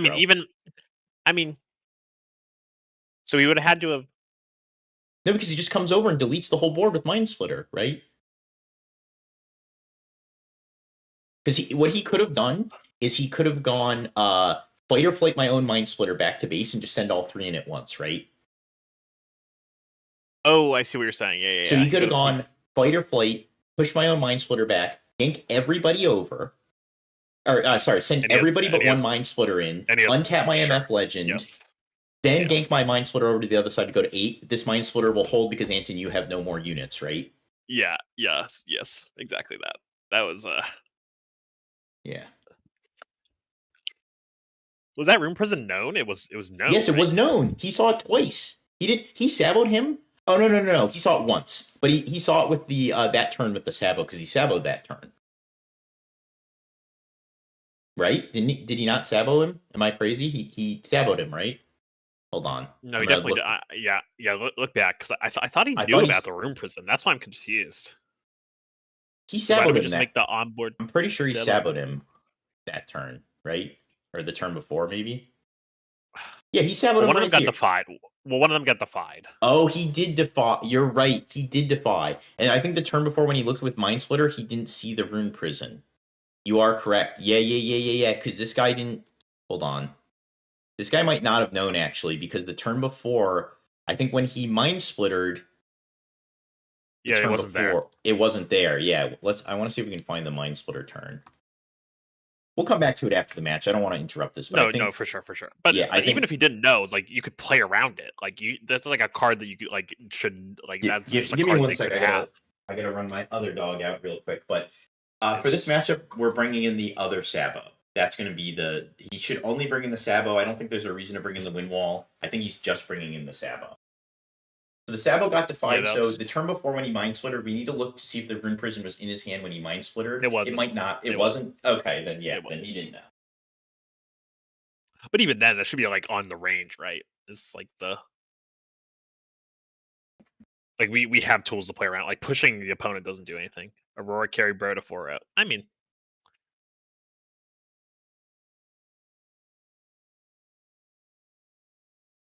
the thing is, there has to be logic or reason. There must have been a logical reason why. Untapping the Volibear though with the MF doesn't make any sense, right? Like untapping Volibear, like what do you expect that's going to do in that situation? The Volibear's definitely going to die regardless. Catalyst, yeah. But even then, you're at the point where it's like you're going all in, right? Like this is your all in turn. Your bullet time is dealing 6 blanket. You want to send in all of your units to make sure that they die. You know.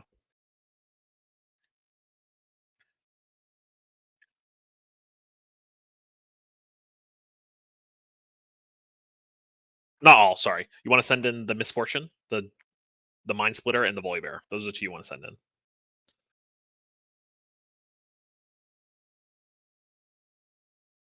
And then the last Mind Splitter is the one that wins the game.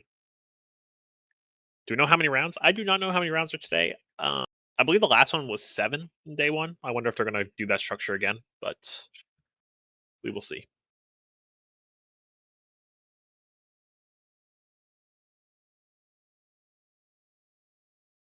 But that was a pretty good Aurora game one. As I've seen some pretty heinous ones, so that was definitely not that.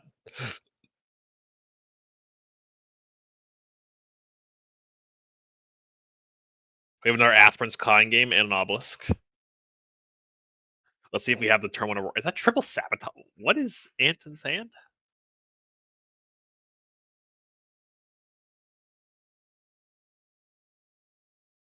Is that triple sabotage? Anyone else make that one out? I feel like there's at least 2. There was definitely 3 sabotages in his hand.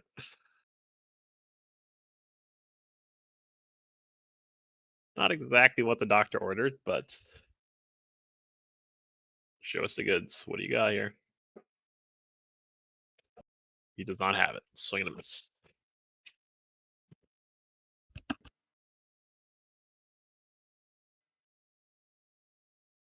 This might be a tough way of going about it.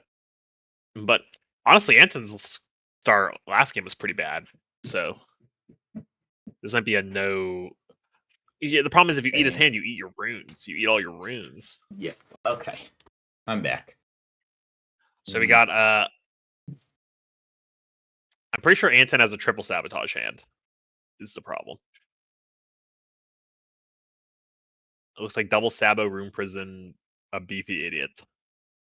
His opponent does not have an Aurora, but had a Catalyst, so it seems like we're going to be in a tough position.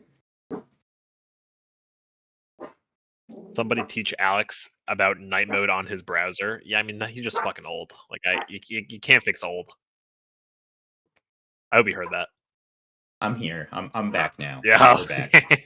Did you hear what I said? My dogs are going crazy, of course, and my one dog did not even go to the bathroom. She just barked, so I'm gonna have to take her. Hopefully, my wife gets home soon and can deal with this. She's been gone literally all day. This is reverse Thoughtsei's glitch. You sabotage your opponent, he doesn't have the Aurora, and then draws the Aurora immediately.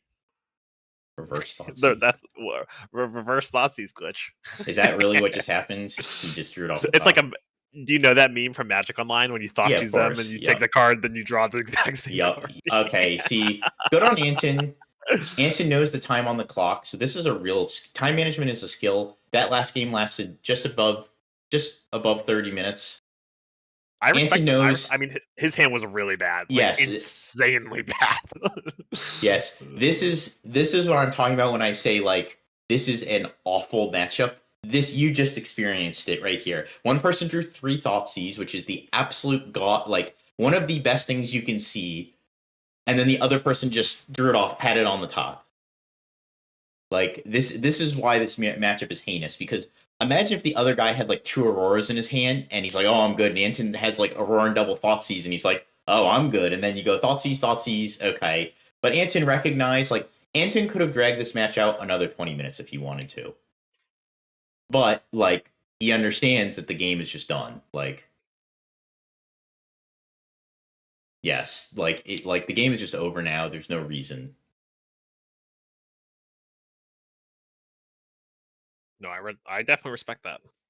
Like, I mean, that is a bad beats way to lose, but did Anton have Adaptatron?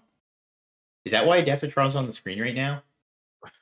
No, I don't think that's so. Not a card that's not a card we're citing, like, so I'm pretty sure his hand on the first turn was like triple. Yeah, drew a card per turn. I'm pretty sure his hand was triple Sabotage, Room Prison, and like a fatty. What sleeve brand is the weapon of choice for Challenger TCG? It depends who you ask. We're pretty split on katanas and dragon shields, I think. Dragon! I love Dragon Shields. Can I say that though? The heavy play sponsorship. I'm not allowed to say that. Heavy play already gave the spiel. Like heavy play, the best thing about heavy play is heavily invested, no pun intended, in their deck box, their game gear. The sleeves are kind of secondary. They do have good. They have great curves. Their game, yeah. Great. Yeah, their deck boxes are second to none in my opinion, and the curved sleeves are fine if you like curved sleeves. They're not my personal preference, but they are good. I will say that about them. Dragon Shield dual mats are the best on the market. Don't let anyone tell you any different. That's all I'll say. Yeah, average Magic Boomer. Oh, Dragon Shield, bro. Magic Boomer. You are like 5 years older than me, bro. How about you chill out there? 5 years? You're not.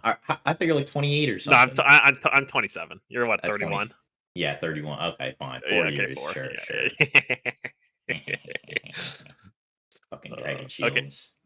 So dual mats are awesome. I mean, we're looking pretty good, but our opponent unfortunately has the Mind Splitter, which is our opponent has also had Catalyst every game.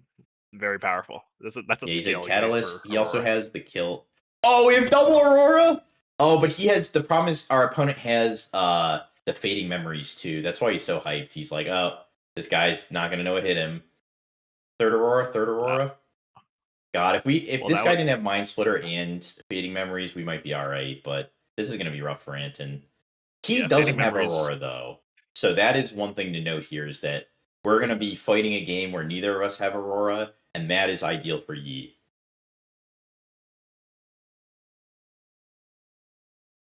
You try to sell us your favorite sleeves and your best advertising voice. Maybe after this match. God. I'm not going to try to sell you. I'm not going to try to sell you katanas, to be honest, because Ultimate Guard isn't. They're not paying me. I'll tell you what I like, but I'm not gonna. Not yet. I'm not sales pitching them. Okay, so yeah, unfortunate. Technically, doesn't kill till the start of turn there, Anton. You wait up, buddy. Technically, yeah. Technically, we're getting a little antsy over here. Ugh, this is so rough for Anton because his opponent's going to get to play the butthole next turn. We need real units with Anton. I mean, he can play, but like if Anton has like a play this turn, like you mentioned, like he has to like use a pump spell or multi-attack to trade up. He has a charm here, I think. So Anton's going to play the Butthole Dragon. He has to charm here. He can play the dragon. Right? He can't play the dragon and charm, so he's just charm. He's just playing the dragon. There's no reason to charm. Yeah. Because you're gonna try to save this charm to charm the opposing butthole with your own butthole. What is happening? Playing He's Yi. Master Yi. This isn't the worst, actually, because you know your opponent is not casting Aurora. You put them on, like, okay, now I'm going to score points really I don't fast. love this. Okay, so this isn't horrible. Okay, so you're on an 8-point game, right? It's not the worst here. I don't hate this because Anton is pretty much guaranteed to hold to 4 here or trade a Dead Bloom because Dead Bloom's the only fast thing, right? So now his opponent has to play the butthole. He should have saboed first, Sure. but whatever. I don't love using the charm as much, but there's nothing to charm next turn, so this is probably fine. Does he whiff? No, He kind of does whiff here, actually. This is like discipline is like very whatever. Like it's not like a whiff, but it's not great. Like because now he's at 4, and if he gets any sort of defense here, he gets to 6. My biggest problem with the Master Yi play is that, and we were going to see it on this turn coming up, unless he draws like another charm or something. We are in a spot where our Master Yi is guaranteed to get Ian. Like our Zanyas is guaranteed to get Ian this turn through, and we don't even kill the dragon for it. Is my biggest problem. Unless you duo stack, which you could do. Rebatage only recycled in tap. No, he tapped. He had to because he's at 11. So he was at 9 because he was at 7. He played Catalyst, went to 9. No, but Fading Memories cost 1s. You're right. Yeah, actually, he didn't. He didn't pay the energy. Yep, he did not. I do think in this game, and it's something that I have noticed, just like coming from a different game with like your resources in your deck, it's very easy. I don't even think it's necessarily malicious. It's very easy to not play pay for your spells correctly. And it's something that I strongly advise you, even just every time your opponent plays a spell or whatever, and I like to do this too, is just I like to tap. This is kind of how I do it, right? I like to tap my runes. I like to flip the energy or flip the rune I'm using for power over and then play my card. That's what I like to do. It's very, very nice, very clean, no confusion. But it's it's a game that's punishes you for not being very dexterous, and also at the same time, it's very easy to not pay for your spells correctly, in my opinion, compared to Magic. I don't know how Blandon feels about that, but that's my current take on it. I do agree to some extent that it is easy to miss stuff here. I don't know about missing like a showstopper 3 times, but just a random example that popped in my head. Of course, yeah. But a random example. Yeah. Why? A random example? Interesting. Yes. So funny enough, the Fading Memories is actually like the ultimate counter to Zonia's because what happens is it procs after the untap step. So what happens is it's going to kill the unit, right? It'll not kills only the Zanyas. It kills the Zanyas, and your unit comes back procs the Zanyas, but it comes back tapped. So you can't even use it to fight, and Zanyas recalls it too, so it goes back to base. So it's like actually the perfect response. It kills the guy and it kills the Zonias. And I actually like Anton's aggressive approach. I actually think this was correct over playing the butthole because you're on an 8-point game and because your opponent didn't have Aurora and started so slow. And this is kind of what I was talking about where the Aurora-less games favor you. Your guys are just bigger. The other problem is the unit just keeps temporary, right? Like it's just going to die on the start of your next turn. Mm-hmm. Yes. That's what I'm saying. Everything, right? Yes. That's what I'm saying. It's like a perfect way to deal with Zonias. I like the dragon play. I wish that when we played the dragon there, we also moved the Master Yi to where the Dead Bloom is. So the one reason to do this is it actually oh no, it doesn't because you're not getting the buff. Yeah. This might have been a little bit of a throw into the Primal Strength. That might have been a mistake because if he has Primal Strength, he goes to exactly 17 and kills both of those guys, and the dragon. And this is why I mentioned like the term I didn't love the Master Yi play because it just felt like we were stuck. Master Yi is ganking, but you want him to be in your base this turn, not on the battlefield. Hey, did he confront this turn? Is that what happened? I think so. Okay, he did confront. That is an untapped Dead Bloom Predator. Yeah, that's the top card of his deck. Yeah, that is. looks like he went confront Devloom. Sure. I mean, to be fair, it is set one and a set one tournament. It's in Houston. Houston's not exactly, at least for me. Alright, I'm in so- DC, not the easiest place to get to. So it's not that it's not super large. Not surprised it's not that small. This So is we're the gonna say? perfect position for Anton. He's going to go trade the Dead Bloom and then gank over with the Yi, score to 6, and that should just end it. This should be lights out right here. Because he's going to go to 6, and then I don't think his opponent can break the double hold.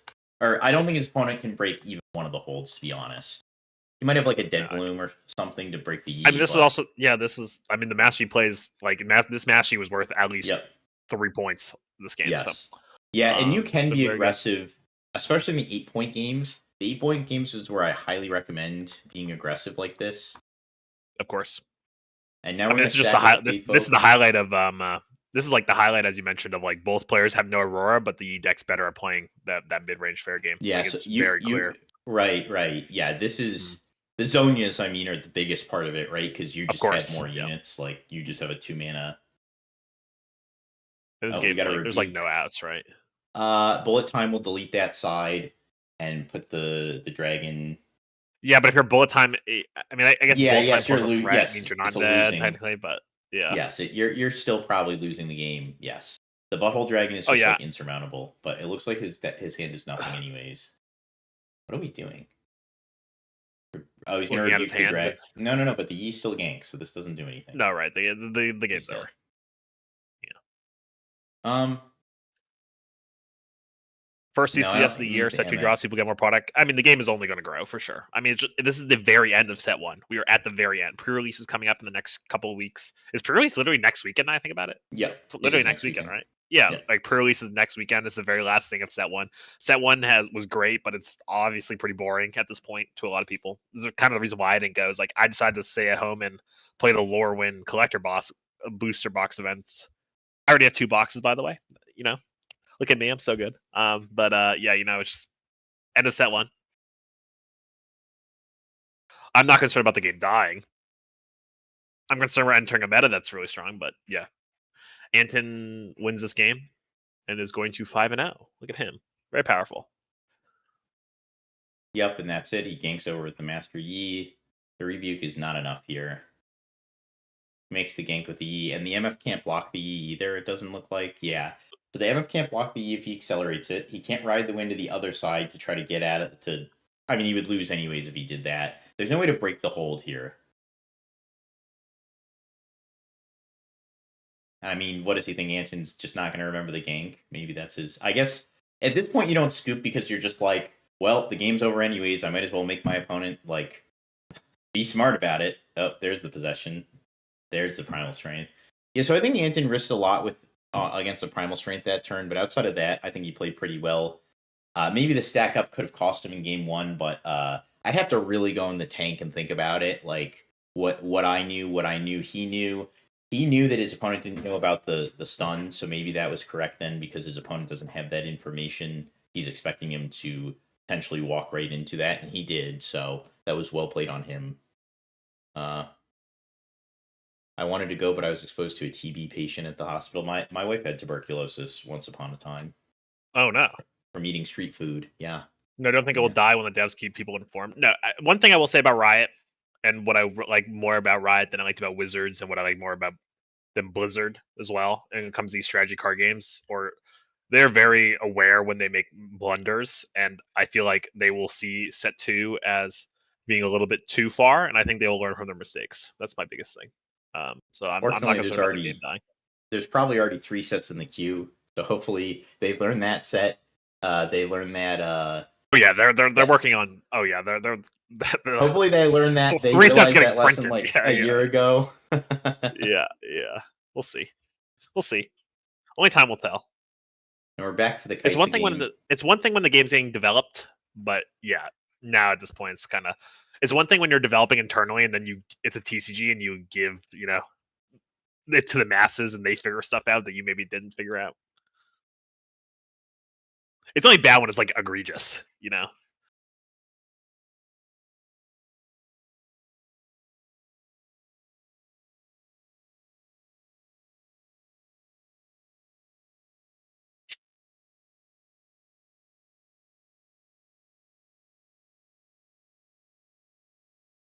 Now, do you think it's just an oversight, or are they thinking of set 4 when all the colors have crazy stuff? I'm sure they've thought about it. How much thought? I don't know. I don't know if they've thought about like how much like baited hook with Nocturne will matter. Hard to say truly how much they've actually thought about all this stuff. We'll see. Mm. Yeah, in set 4 when they said anyways that they're doing the enemy colors. But yes, someone asked for a sleeve commercial. I cannot give you one.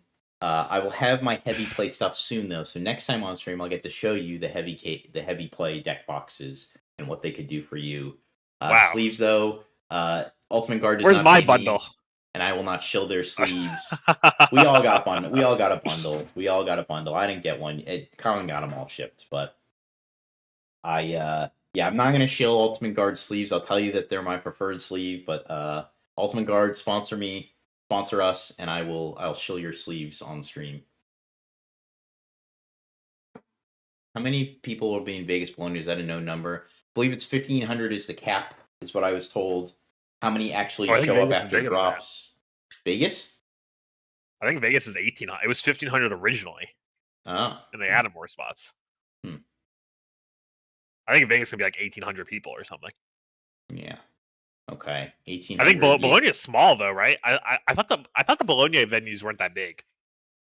That's why that event sold out like instantly. I thought Bologna was like maybe like 1,000 person. I don't know what I don't know. Pokemon manages to fit like, I don't know, like 5K plus people in a building. How much is That's for sure. I just remember that city not having very big venues. Bologna was 1,300. Interesting. Okay, maybe it is. I don't know. I'm not going to Bologna, so it's not about what the centers can fit either. It's about what their halls can fit, because like Gen Con has like 80,000 people going to it or whatever it is. Maybe it's not quite that much. AX I think has like 100,000 or whatever, but those people aren't all in the halls sitting down. Like, so it's really just like, what's the biggest Magic event ever? Ross. Oh, like one of the limited GPs with like 4,000 people or something. One of the old school limited GPs. Sure. Yeah. The Bologna venue is massive. Okay, never mind. JK, haha. They have been giving tickets to random people too. Yeah, they have been giving tickets to content creators. I mean, I kind of knew they were going to do this from the beginning. Unfortunately, we do not stroke the salami of Riot enough to be so lucky. Yeah, I don't either, and I'm friends with people who develop the game. It's bullshit. You're not stroking enough, bro. Apparently. I guess not. I mean, I talk to him pretty regularly, but yeah. You saw I used one of their buff tokens. That was my buff token set when I just pulled out my deck box, my beat SUG deck box, and this those are not meant for playing, dude. Those are meant for selling. Come on. Oh, shut up. They were not designed to be played with. That's the best part. Just playing it. Every time I see someone play with a foil buff token, it makes me sick to my stomach. Yeah, you just wish you had one of them, bro.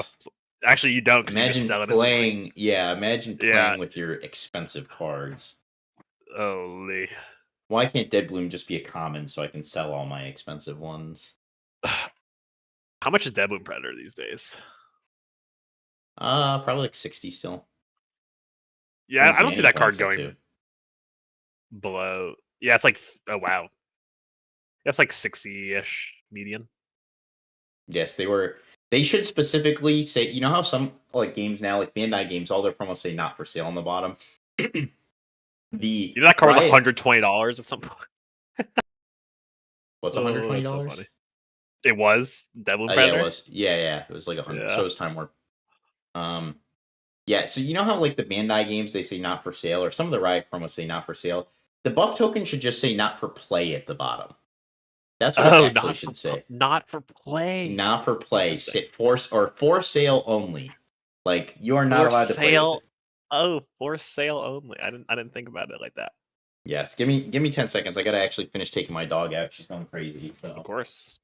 I'll entertain chat. All right, chat. Stuck with me.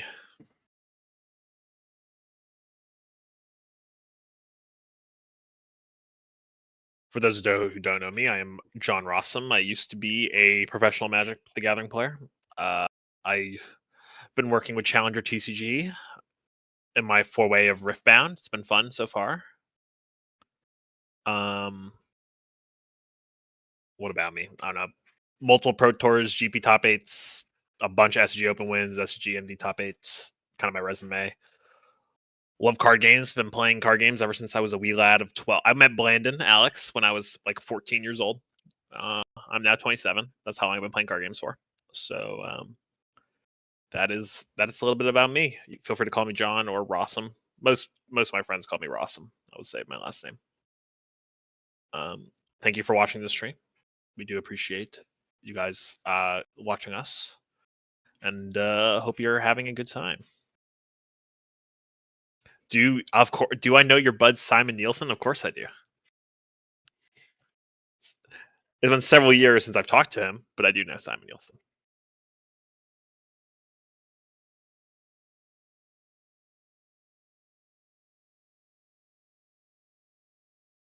Alex didn't put your Discord square on stream, so we were talking to God right now. Yeah, I don't currently have a camera, actually. I just moved to DC area, and I ordered a camera, but we also just got a snowstorm, so my camera's been delayed again. So I do need to get a camera. So you are talking to God right now. You can just listen to my voice.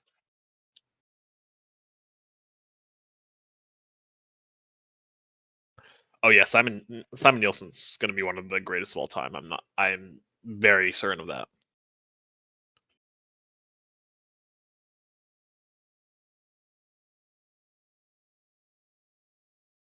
Impromptu picture of me?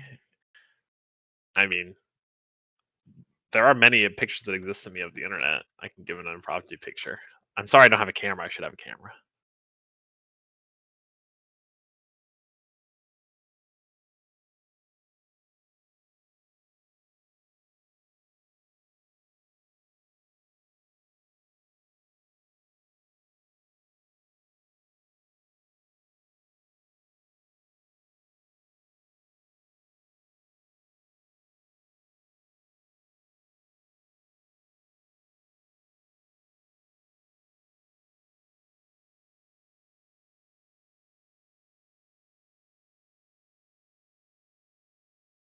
Oh right, he also does a little bit of Flesh. I don't play any Flesh and Blood. I know the Flesh and Blood players are really good though.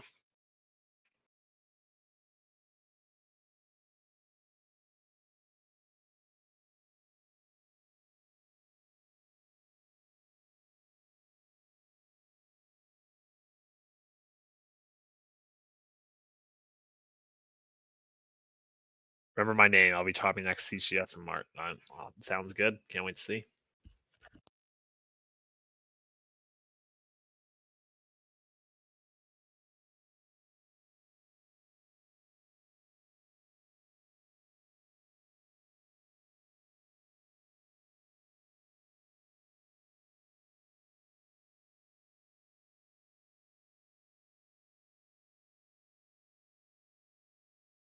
Yeah, I was gonna order one.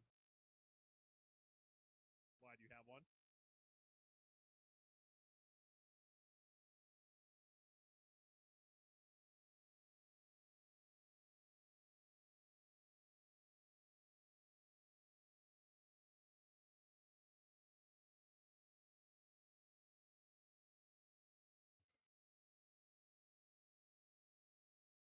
Someone get a box?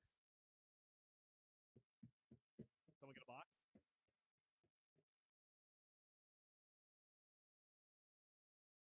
Okay. Holy shit. Finally Welcome back. Oh, thank God. My dog was taking forever.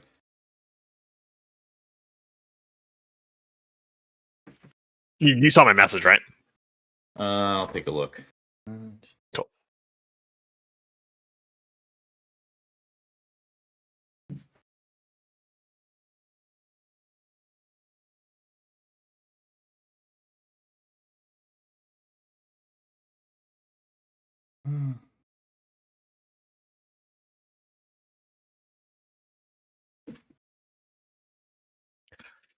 Are you is this are you doing China tonight or are you just doing Top Cut tomorrow?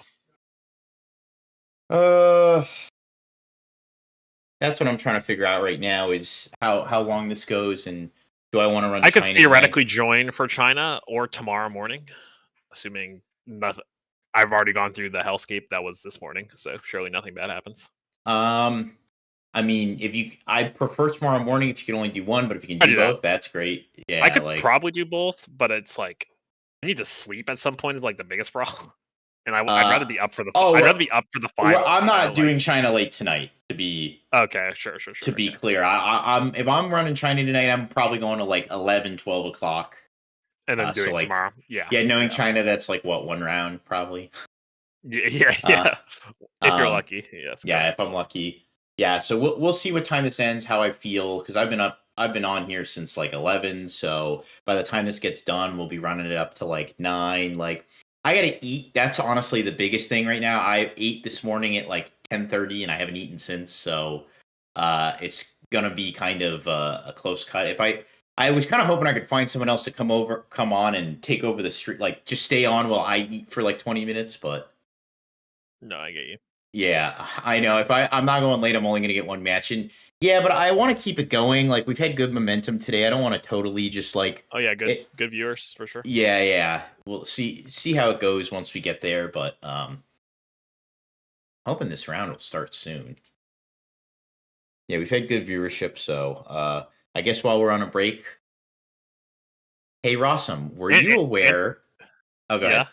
Go ahead. No, I was gonna say into one. So doesn't that mean something about a guide or something? Oh, that's right. We do have to give away a free guide. Correct. Matt, cue up the free guide. Cue up the free guide winnings. Matt. So what? Let's figure it out. So let me think about it. What's the password for this? The password for this one is just going to be we're just going to go with we'll just do Aurora. That'll be our keyword. So let's get those Auroras in the chat. Auroras in the chats, folks. Let's if you want. So we're going to be giving away a singular free wildcard guide. This is a code for any guide of your choosing. You will be able to get this. You will be able to get this guide, even ones that aren't out yet. I'll promise you exactly the Rek'Sai guide. So this is for both Twitch and YouTube. So get those chats in.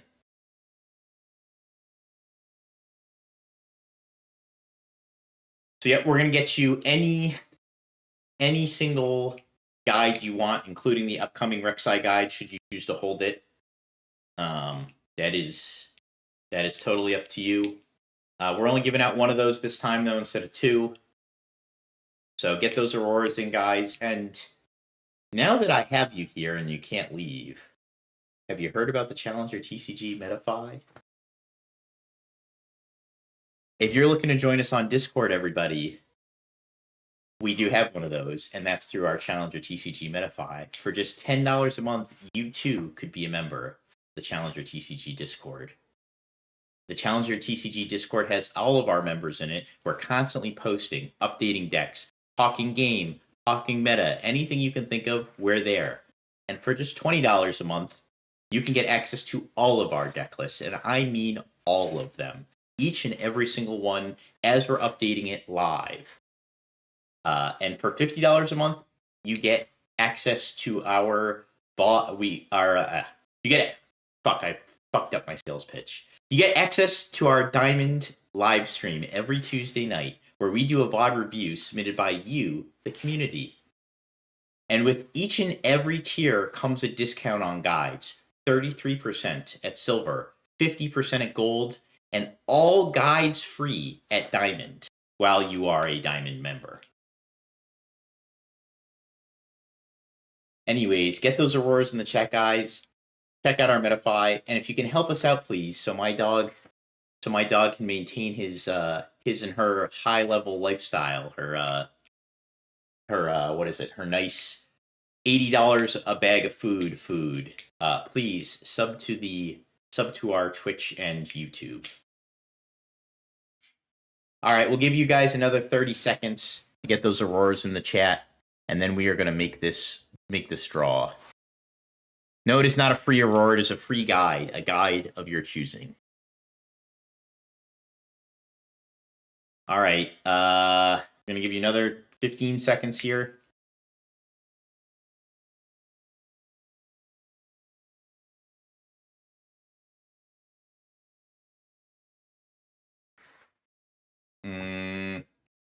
All right. All right, guys. Matt, could you please... Jamie, please pull up that video.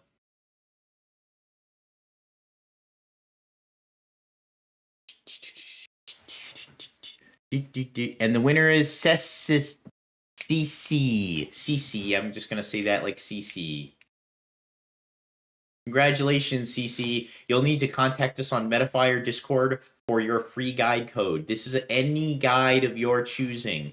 So you've got a coupon. So anytime you want to cash it in, if you want one of the ones we have now, you can take that. If you want to wait for the Rek'Sai guide coming out sometime next week, roughly, you can get that as well.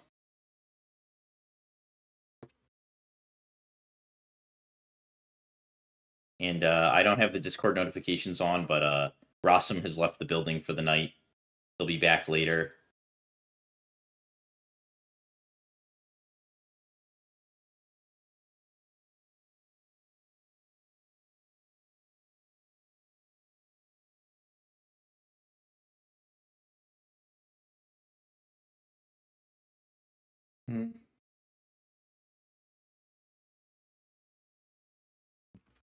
Whew.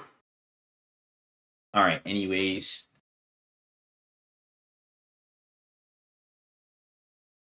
Let's see the China stream.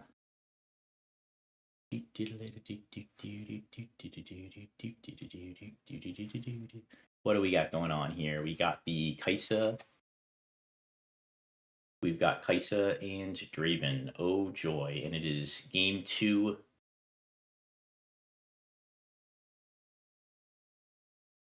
Draven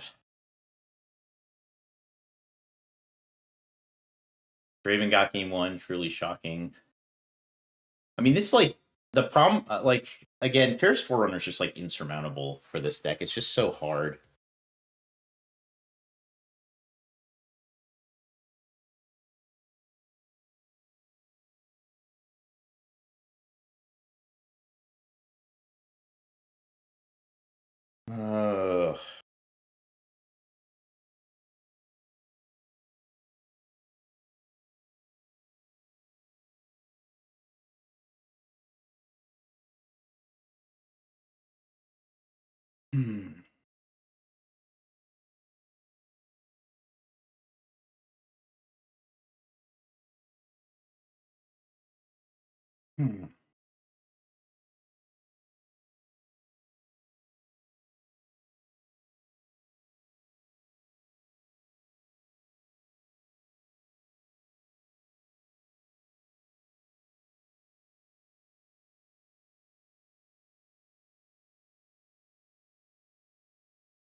It's just so, yeah, like, okay, so, like, the Forerunner is, like, you always need, like, double Falling Star or something to deal with it. Like, there's not, like, a clean way for Kais to ever deal with it. Sure, that does nothing, just, like, sure, just do it for the sake of doing it.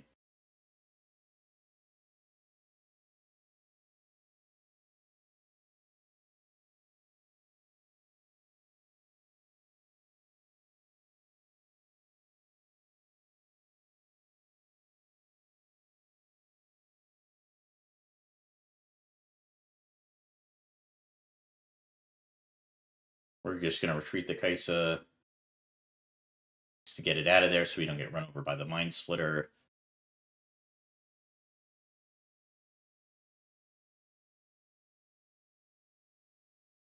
There's a Kaisa. Okay. We're just going to rebuild the board here. I mean, Draven's just got such a massive tempo lead right now, it feels like. Up points. Not a lot, but up points still. Kaisa doesn't have, like, a lot of good cards. There's Bellows Breath, but that doesn't do anything here. Need a Watcher. With a Watcher, Kaisa kind of gets back in this.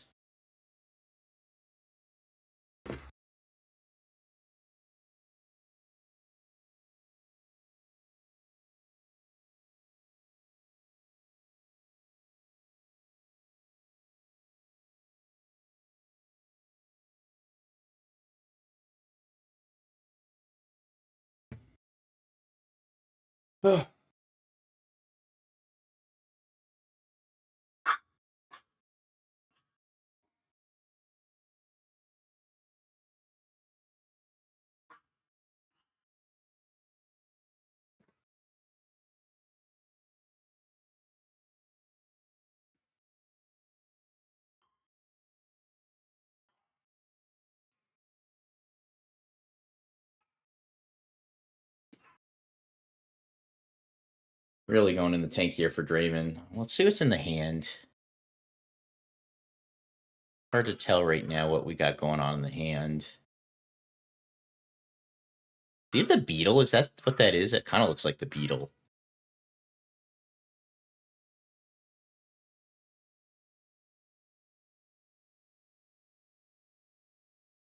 Oro. Okay.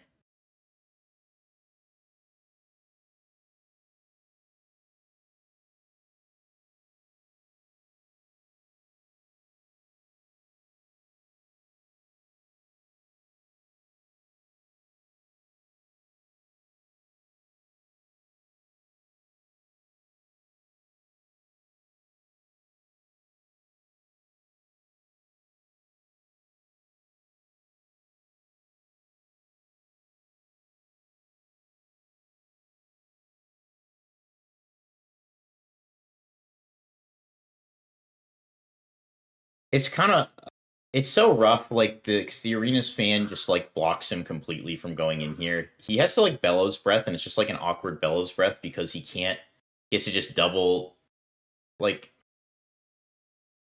if he wants to get rid of the arena's fan, he just has to double bellows breath, which is so awkward because he's trying to save it for the watcher.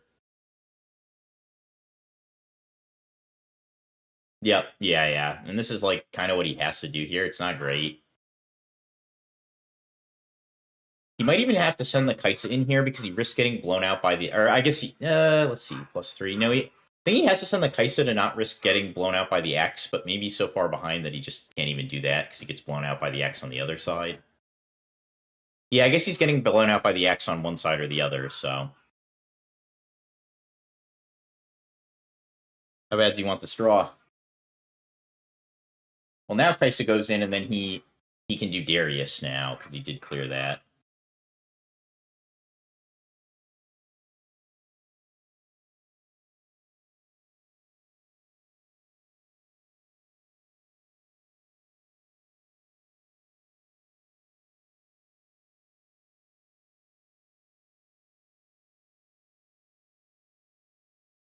Ugh.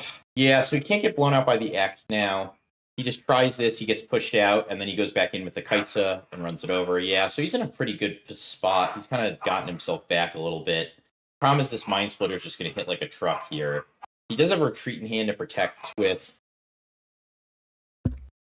so that's good. Give me 1 second.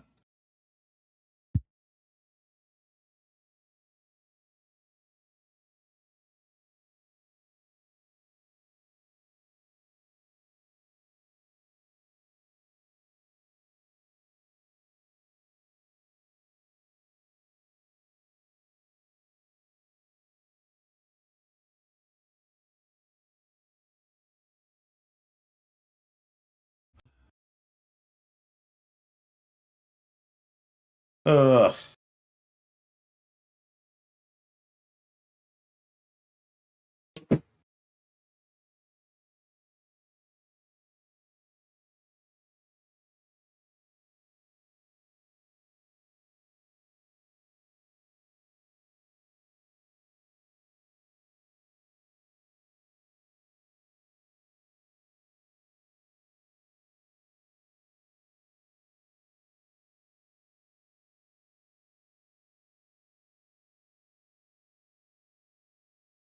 Yeah, it is the Beetle. Okay. Interesting. That's a spicy little tech card there. Yeah, and his okay spot is... I mean, this is just over now. Like, okay, so, like, his best play here is, like... How many runes does he have? He has 5, 11, so, like, he's going to max runes next turn. His best play is retreat Kaisa, move Darius back, replay Kai'Sa with Accelerate, move both guys in, I think. Because let's see, this Beal is 7 weight, I think, right? So it's 714. The Darius, he needs something else then. Oh, I think this was a mistake. I think he had the right idea stacking with the Mind Splitter. I think he was actually great if he just stacked with the Splitter there.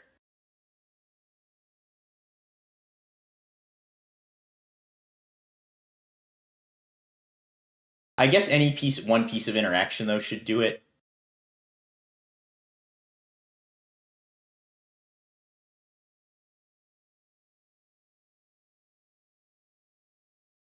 Oh, he did. Yeah, he did use the second retreat. So, yeah, that doesn't even work then. But even so, like, I guess you're just like losing to a second Darius here, though. So, like, why?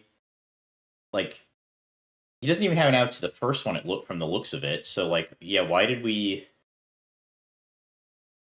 I don't understand why we didn't stack. I guess he was afraid of double Darius. I guess would be the. It would have to be Thing plus second Darius. He would go retreat, Thing, Darius. Yeah, I guess so. That would be it.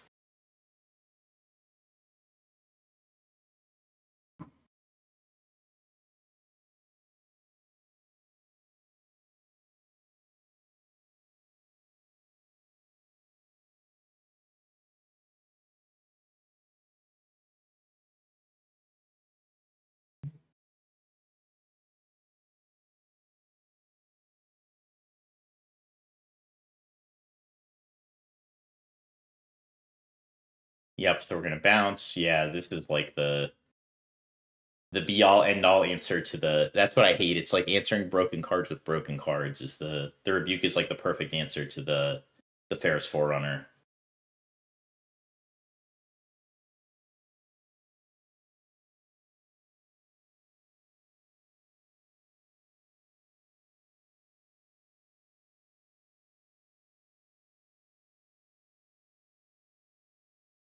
Ban Rebuke, ban Ferris Forerunner. All these cards are insufferable. I hate them all.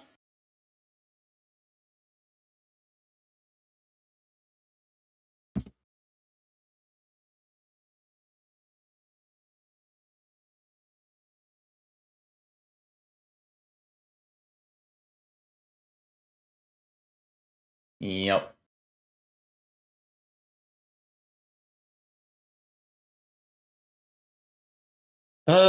You hate to see it, but another Draven win. Man, what has taken this CCS event so long?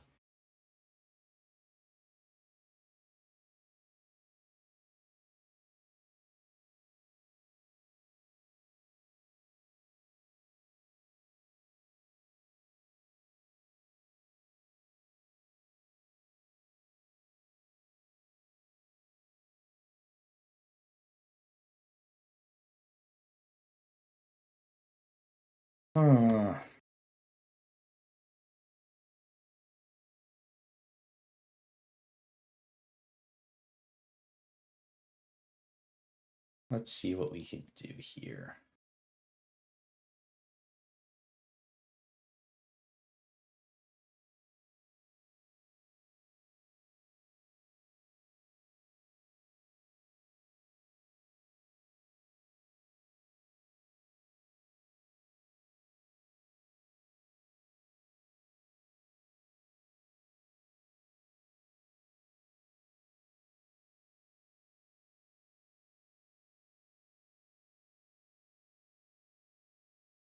This keeps happening.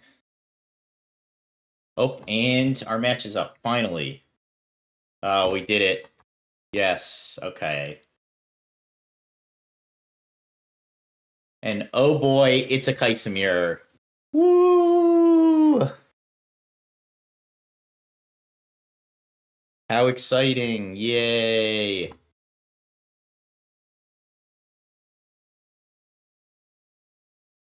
I'm so happy. All right, let's do it. I'm shocked. They didn't have anything else to put on but this. Kind of surprised.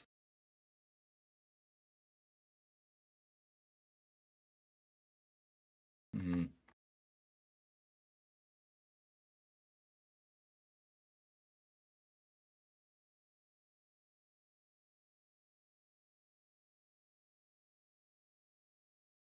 All right. Anyways, good old Kaisamir. Both players on Reaver's Row game 1. It's kind of interesting how the meta for this has like shifted up.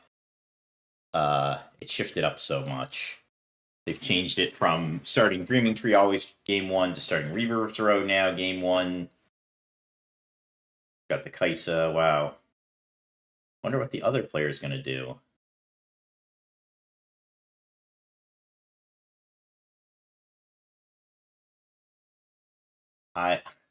That guy's name is I Dig Your Granny.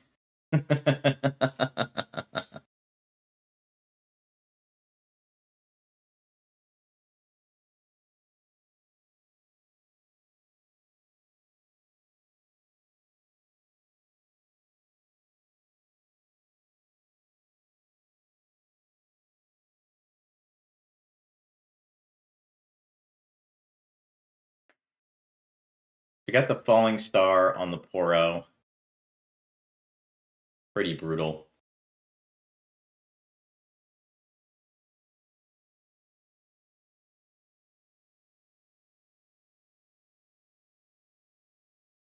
Good old Falling Star Stoop. That's like one of the most brutal openers. Like, you do risk kind of the... This is like why you have to play Poro too, because you do like kind of risk the whole game when that happens.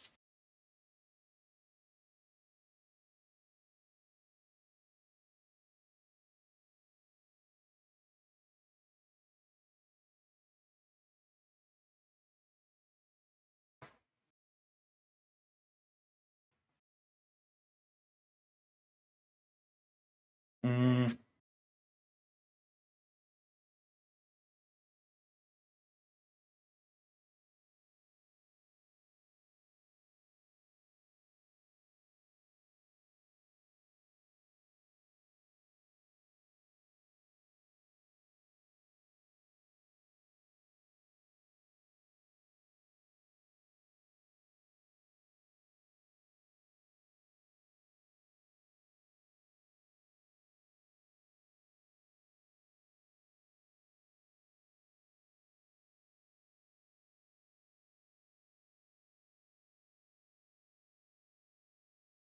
We're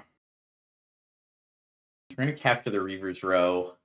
I can't see anybody's hands. It's so... They both have their hands off screen, so I like... It's so hard. I don't know what's gonna happen next. I wish I could see one of their hands.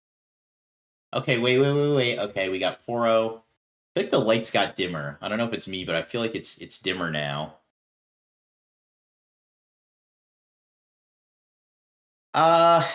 Yeah, I mean, well, they had to tap out to play Kaisa. They don't have a choice. Like you have to tap out for the Kaisa, like because you go 2 and 4 sequence. So like you don't have an opportunity to retreat. If you don't have any other play, you just play Kaisa. It's the best play there, especially going first. You do risk it all into the Stoop Falling Star line, but like you also know if your opponent's Falling Starring you, they have to pay the power cost for the Poro too. So it's like not the end of the world to just make them have it. The Reaver's Row game is just heinous because all it's just like a bunch of like nobody ever kills anything without spells. It's just like a bunch of backing and back and forth, and then the person who takes the like point lead just stays so far ahead. The Reaver's Row game sucks. Like truly, this card should get banned. Like it's just like I feel like I said that about Dreaming Tree a couple months ago, but yeah, this is just like yeah, this is the way like. This is the way you have to treat the Reaver's Road. You have to play like it's Draven and just like draw a card when they push back. Like walking right into the Void Seeker is crazy. I think I'm assuming they have a retreat.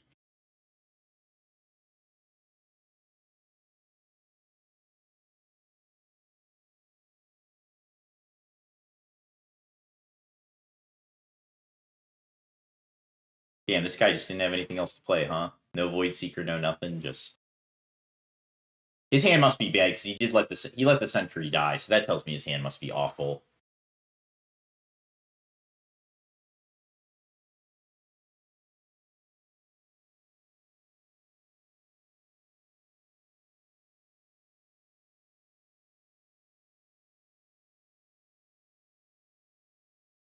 This is round 6. I don't know if it's confirmed. Do we have confirmation if it's just 7 rounds today?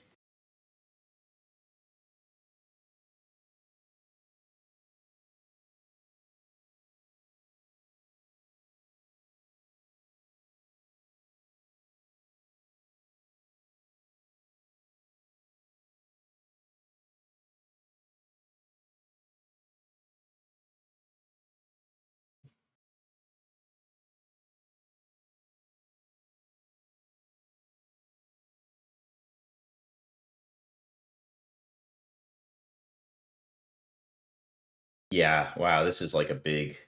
Yep, there's the retreat. It's 7 today? Okay. That's what they did last time. I figured... I figured maybe they do all 8 today, but... Yeah, I guess they split it up because they... With 16, that's 4 rounds plus 5, so they do 5 rounds tomorrow.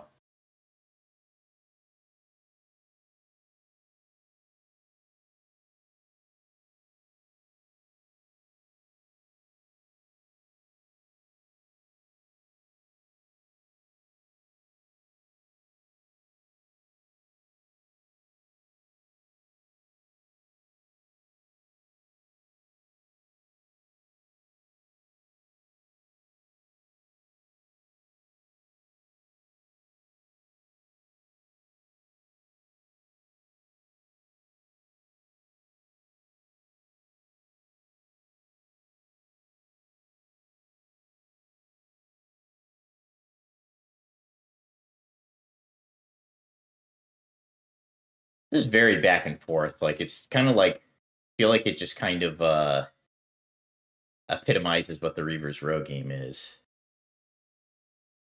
Just like back and forth, back and forth, back and forth. Like, only ever kill anything with spells.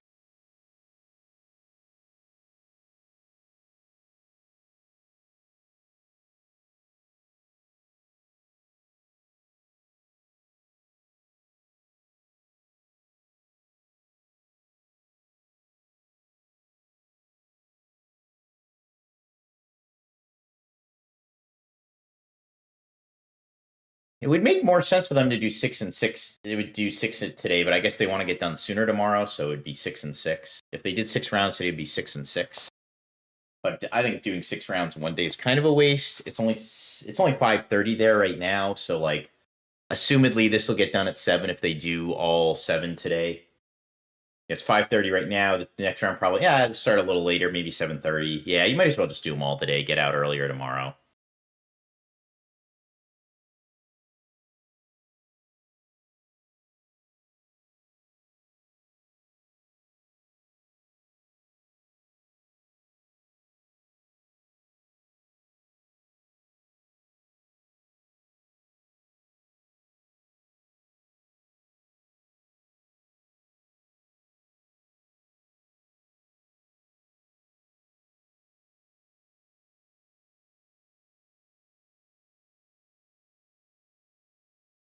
I always like to say 50% of the time I'm 100% right.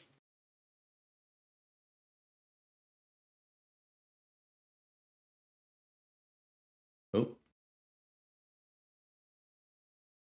Revealed info. I didn't mean to reveal that. I meant to play that. that wasn't a mistake. I definitely meant to do that. All right, so we can't get time warped out here. Opponent's only going to 9, so can't get time warped out. Fortunately, our opponent's going to get to 6 before we do, so it's just kind of like all these little guys do nothing unless we have like an Acathian Rain in our hand.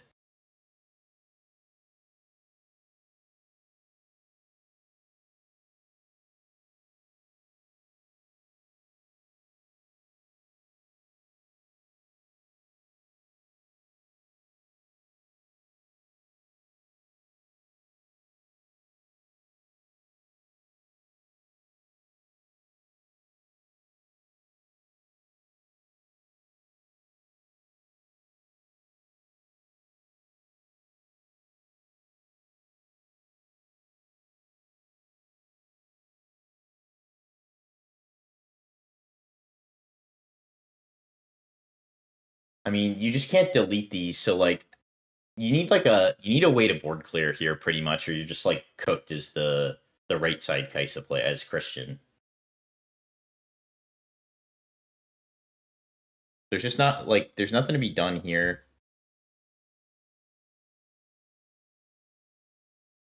I don't even think we need this stack. I mean, I guess because you have Reaver's Row, fuck it, why not? Just makes the job easier. You can't get killed now by the Acathian Rain, right? Oh my god, this is the max stacking. Yeah, I mean, Watcher doesn't even matter because you still just Reaver's Row push back, and then I think you can beat their stack on the crackback. Stack on the crackback. Like I'm in a Dr. Seuss book. Yep, here's the Watcher. We go in. Ooh, and the Bolt. Okay. So we're going to keep a 4 and a 7 here.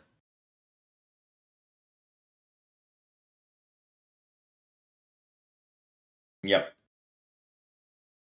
I think this person, I think they were, no, because they're both, no, because you can't double capture here because you have to push back. Yeah, so you push back, you push back. Now you just need literally anything. You need like a Watcher. Okay, so Christian needs this full stack here, I think. There's no other choice. You have to just full stack. Like, keep stacking, keep stacking. Yep. That looks good to me. You just hope your opponent has literally nothing. Another Watcher will do it. A Rain will do it. A Falling Star does it. Unless, Falling Star will do it unless they have a Stupor or a Bolt. A Hextech Ray. One card in that guy's player's hand. Doesn't look like it. Oh, okay. Wait. Runner.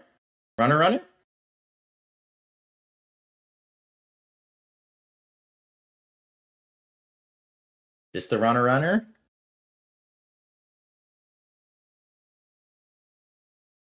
Doesn't look like it. He would have slammed that shit.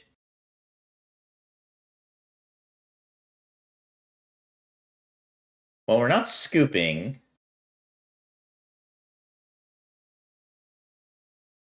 Giving him the draw before going to the other side. So we're going to draw our card, see what we get. Did we hit it? Did we hit it? Oh my, wait, is that enough? Do we have 8? Oh my god.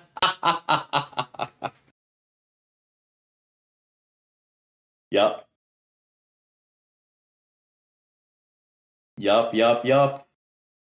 Boom. That's crazy. Christian Pub stomped me at a local skirmish in AZ this exact matchup, and he won the whole thing. Hype.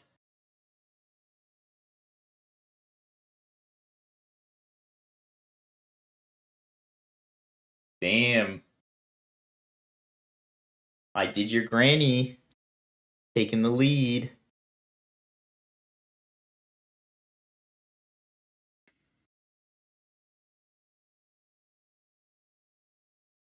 Take this moment to check on the boys here real quick. So we know Anton was undefeated last we heard. See if he's still... Daddy won his round already. Yep. Let's see where Colin's at. Colin was our only other guy in right now. Let's see how Colin's doing. All right, so Colin's still in at X1. So we got Colin and Anton. If Anton wins this one, he's locked. He can double draw in and he's done. He needs to win one of the next 2 to just be able to draw in, I think, because it is top 16 though. So our X2's dead. I actually don't know if X2. I don't think X2s are dead at top 16. So maybe we need to check in on Daniel too, see if he's still playing. Because I think this is top 16. I don't know if they changed it. Chat, do we have anybody on the ground at CCS who knows if it's top 16? The last one was top 16, but that was like an attendance-based thing. I don't know if they're doing it here because it's not 9 rounds. Because last time it was 9 rounds, so I don't know if they're still doing top 16 without 9 rounds. Jazzy, I was stuck at home. I had to, I have my mom's birthday Sunday, and then I had to go to a basketball game with my wife and her boss. So I unfortunately got stuck. Trapped with no escape. I would love to have been there. I even had a ticket, but circumstances have prevented such.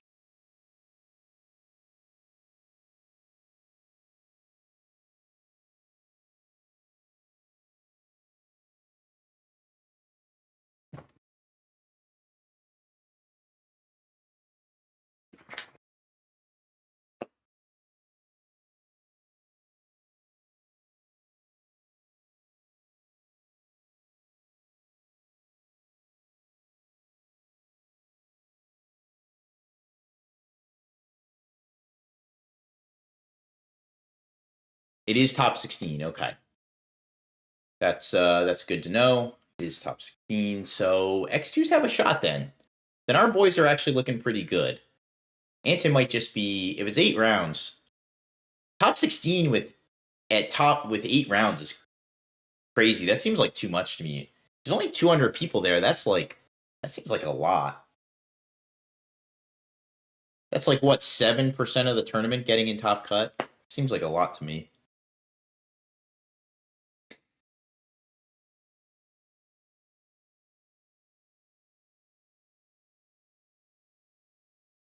No, I'd much rather be playing Jazzy, believe me.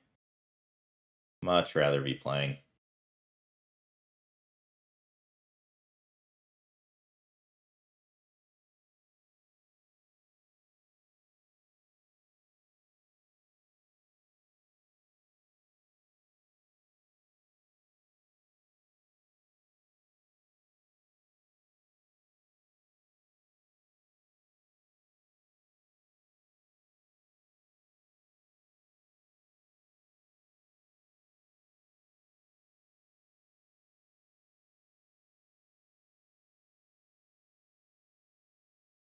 Ugh.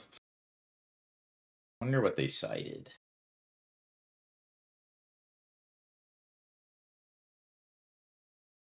Trying to think what the sideboards would be here. We see a Mundo on the stream. I'm guessing that's because someone cited a Mundo. Mundo's pretty good in the mirror.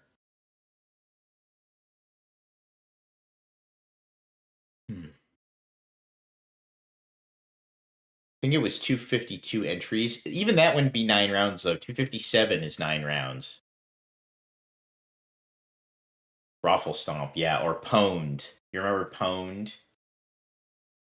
Who remembers Pwned? Any light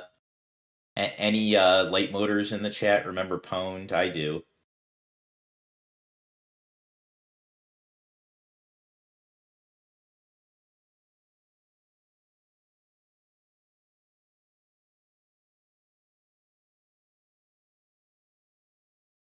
Who here has their Discord on light mode? You're truly sociopathic if you have your Discord on light mode. Epic saw.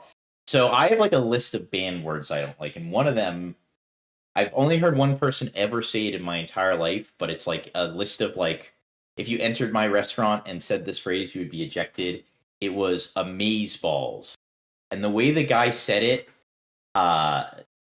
yeah, that one that's on my banned list of words. Like you can't enter my vicinity and say that and hope to keep interacting with me. I will just stop speaking to you.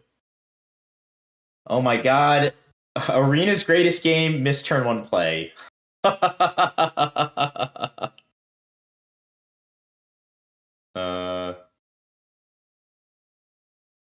Oh my god. Well, I can. Oh my god, no turn 2 play? Well, they could have just played Kaisa. Why don't we just play Kaisa? This has to be a tilt, right? Do we need to draw the card that bad? There's no way we're not supposed to just play Kaisa here. Kaisa would draw the card that Stupefy did.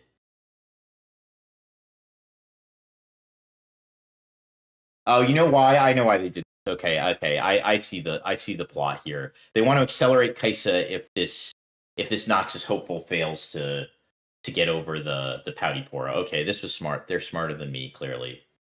This was good. I see the line here. People with Discord on light mode are on an FBI watch list. Yeah. It shouldn't even be a feature, honestly. I feel like it's only a feature just so they can identify those people. Discord does have a light motor. It did at one point.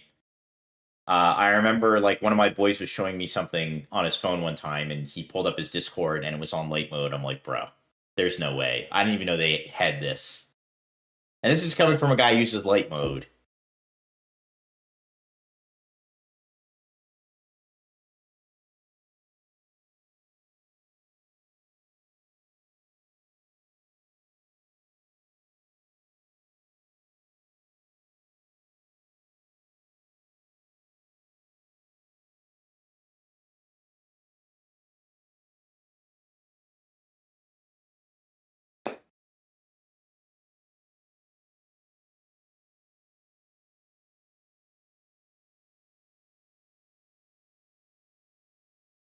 There's the falling star. This kind of shows you the power of going first. Arena's greatest game, misses a turn 1 play, still kind of ahead. Granted, Granny here hasn't used the Kaisa Accelerate, so they could still do that. I guess neither player have used it, so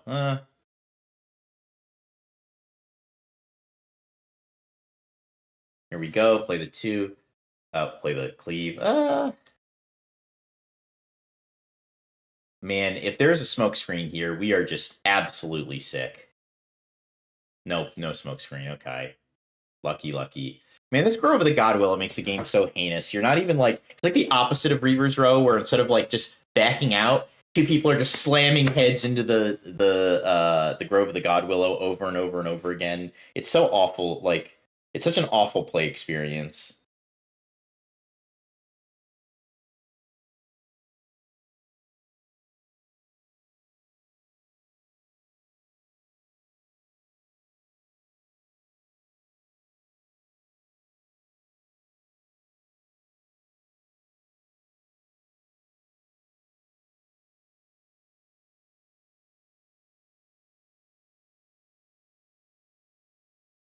Yeah, I've noticed the Kaisers are moving off Dreaming Trees, and the reasoning that I'm told for this, and I don't play Kaisa really all that much.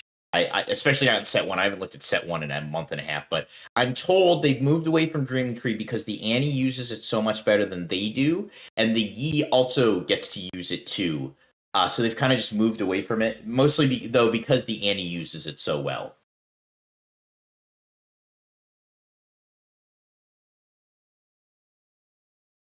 Yes, exactly. Too much value for other decks, specifically Annie. Especially since I think they want to side out some of the cards, some of the cards they want. Like I think they might side out some number of Cleaves versus Annie because their units are so small. So like they're already losing some of their enablers for that.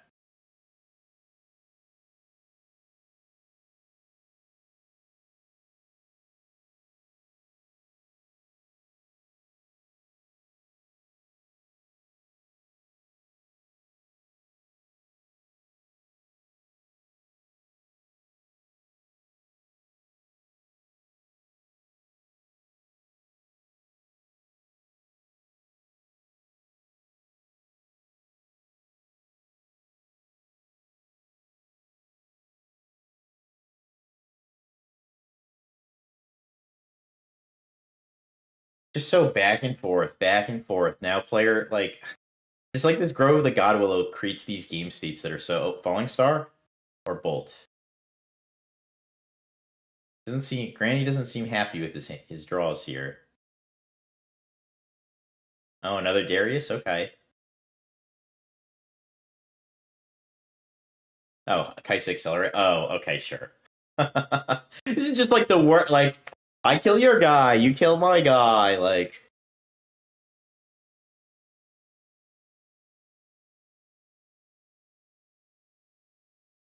there must be a bolt, right? Yeah, there's gotta be Hex Tech, right? Yeah. Okay. I was gonna say, there's no way he just didn't take the freebie.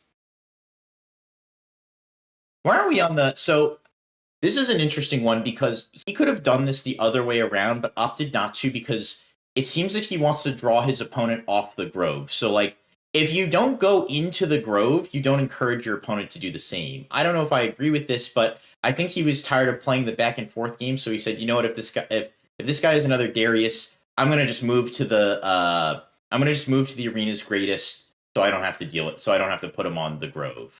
At least if he kills my guy, he's not on the Grove at the end of it, because I'm out of ways to answer his stuff. So that this like sort of makes sense when you have no more answers, knowing that your opponent could have the final one. I'm greedy as hell. I probably would have risked it and just said, you know what, have another answer. You've already had like 4. Like, can you possibly have a 5th? Maybe.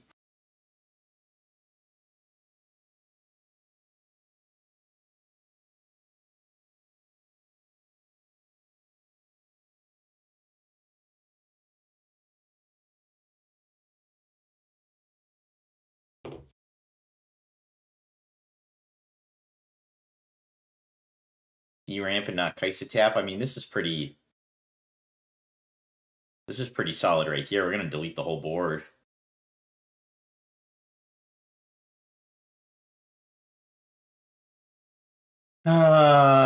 Christian is gonna get to draw a card. How many cards does he have left here? Only is a way to deal with this Kaisa here. Kaisa's gonna retreat.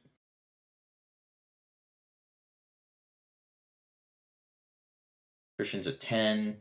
And this is like a vomit. We just saw in a Cathian Rain. This is the turn where we just vomit our whole hand from the looks of it. Fortunately, this Kaisa's going to get to draw again. I don't think there's a way to prevent that. Yep. Just throw our whole hand on the table and just say deal. We have one more unit. And then the last card's a Bolt. Or a Hextech Ray. I keep calling it Bolt. Jesus. Yeah, I mean, this is as good as it gets. The problem is our opponent's going to get to 6 first, so... Question is, do they have the Time Warp? Do we have Mundo? Is that why we're counting the cards in bin? Is that what's about to happen? Are we about to get Mundoed? Yep, we're going to draw a card. Sure, it's just a Hextech, I think, in hand, so just accept.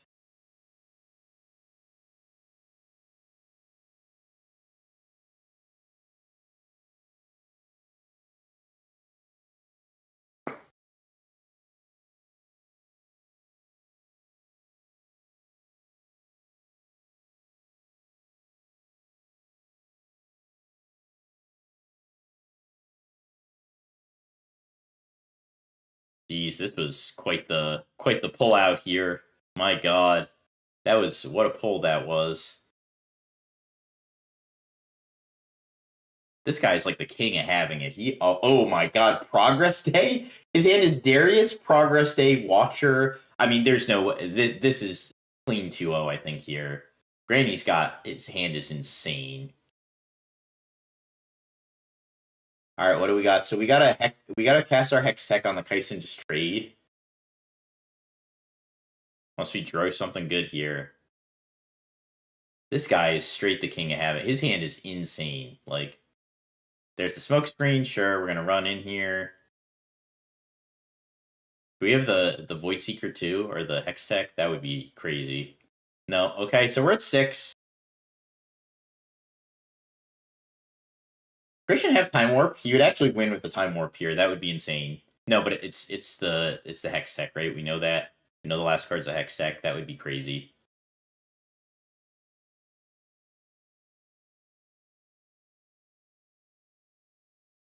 We got the Poggers Day. I don't think there's any time to cast that. Here's the Watcher.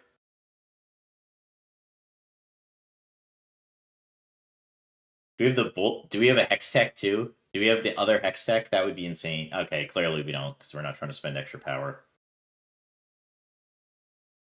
Look how fast these turn sequences are compared to the China event. Like, look at this. Look how clean and fast this is. Opponents just draw cards and they're like, well, this is the only play I have. I'm going to do it. Like, is that a Darius? Oh my God, is that a Darius to get us out of this? Is that a Darius to save our ass? Oh my God, it's a Darius. This is crazy. Fortunately, we have to do with it. I think the other card's a Hextech still, so... Yeah. So, unfortunately, that's just like a -1 just to stay alive. It doesn't do anything for us. Alright, so we know the other player is a Darius in hand, so this Poro is not riding.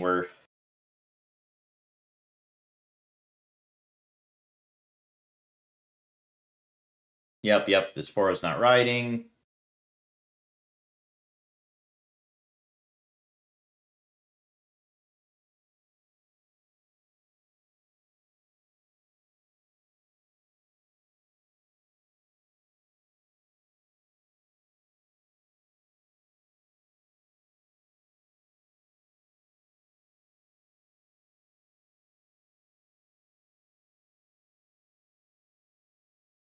Oh, that was brutal.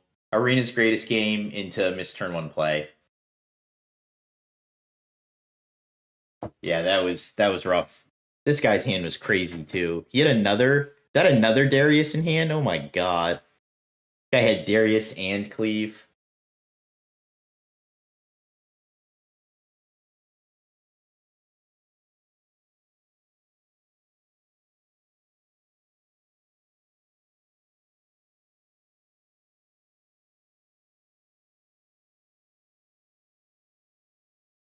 Yeah, that was, I mean, as an eventful of a Kaisa match as we could ever hope for.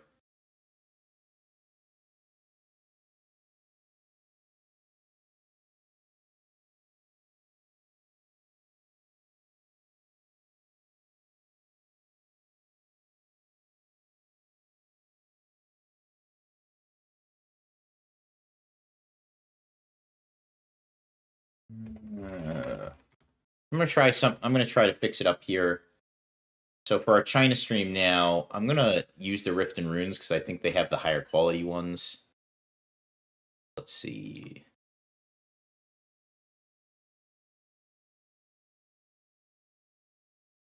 We'll use their live stream here. It's not as cleanly sorted out here, but that's fine.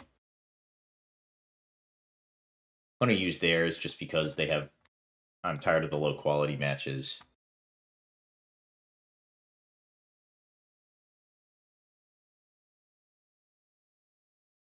Okay, so we already saw this. Get through the Annie. I want to see like the non, like it's like a. I want to not. Okay, here's an. I don't know how truly difficult it is. Maybe every matchup that's X1 or better is just Draven versus X, but how hard is it for these motherfuckers to find a matchup that does not include Draven? How many viewers is the original? 10,000 views.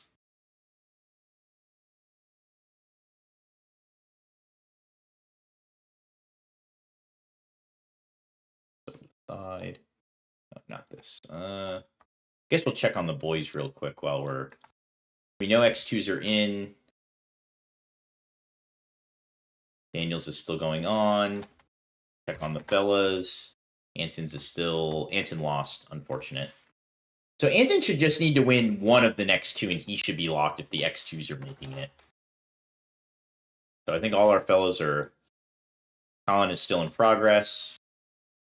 Daniels is still. I guess I should be checking on Cody then, if it's top 16. Although he said in our chat he thought he was dead, so maybe he's still playing. Oh no, Cody is certainly dead. All right, we can scratch Cody off the list. Cody is certainly dead. Rip Cody. That's crazy. I had enough time to go search all our boys' pairings, not pause the video, and come back, and they still haven't. It still has not started. Oh, and CCS. How much does CCS's viewers? They have 37 people watching.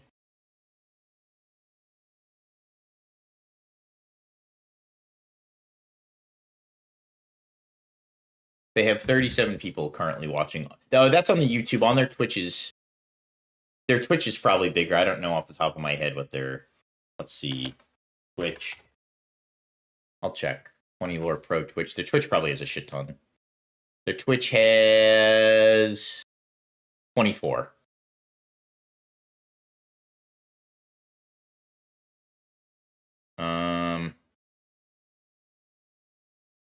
Why are the Miracle Draven? Are we playing Draven instead of Annie as Legends to just do the Draven turn play? It's mostly the Chosen Champ, actually. It's the draw is a good thing because you do need every little draw can unbrick your deck in the Miracle version.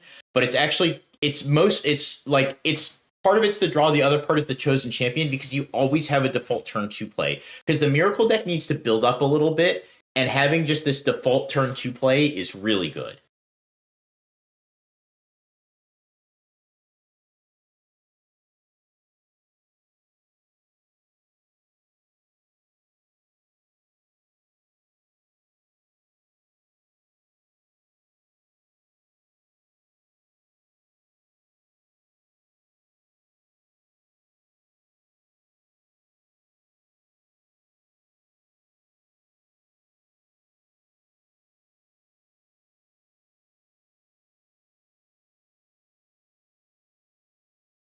Yes, oh my god, you saw it here, folks.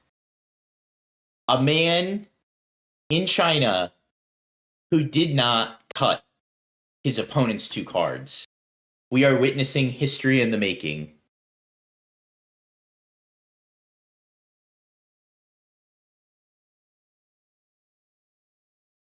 So this is Fiora Draven. I mean, we saw Fiora beat a couple Dravens last week. Yep, we're just gonna make the Kaisa. I still stand by that. I think Draven is favored in this match.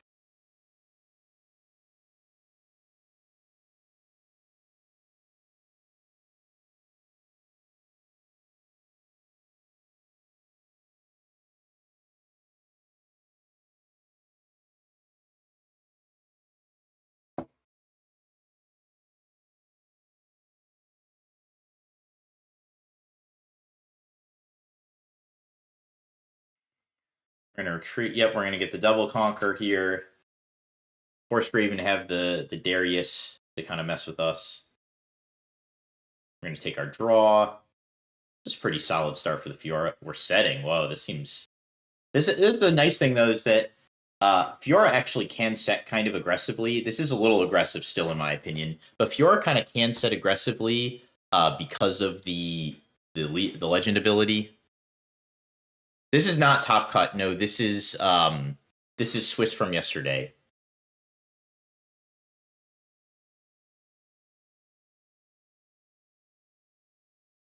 I mean, when we have worlds, I'm gonna stay on top of like anybody. It doesn't matter if they're Chinese, American, Canadian, Guatemalan. I'm staying on top of them. If they're slow playing, I'm calling a judge. Like, I'm not gonna let my opponent check my grave three times in the same turn. Like, dude, it can't. Like, watch the American stream difference, and you see like opponent has 2 cards in hand. The only play they can make is Watcher. They're like, okay, slam Watcher. You watch that same scenario in the Chinese stream, and they sit there for like 5 minutes. They're like, should I play Watcher or should I play Powdypora? That's the one that should be in the Chosen Champ zone. I agree with it. I used to think it was the 4 personally, but I've come around on what this one does. It just has so many tricks, so many ways to get back. It's that Fiora for me. I think you should play. I don't think you need to play any more of it in your deck, though. I think you only probably need 1 of it.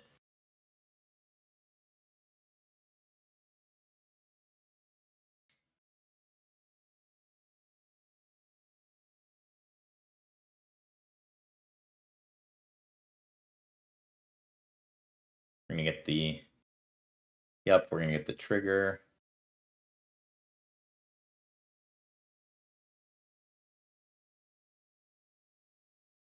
We're just like might fighting Draven. It's kind of like nice. We're just like, yep, okay. Problem is this Reaver's row is so heinous, so you just like you have to take the lead like the Fiora player has done here and just hold it now. Like now you have to like every turn score 2 points for the rest of the game. The hand shuffling debate is an interesting one to me because so many people, it's like so many people do it, but then so many people also say it just drives them insane. Like I hand shuffle like crazy. You play against me, you're not gonna be able to stand it. Trust me.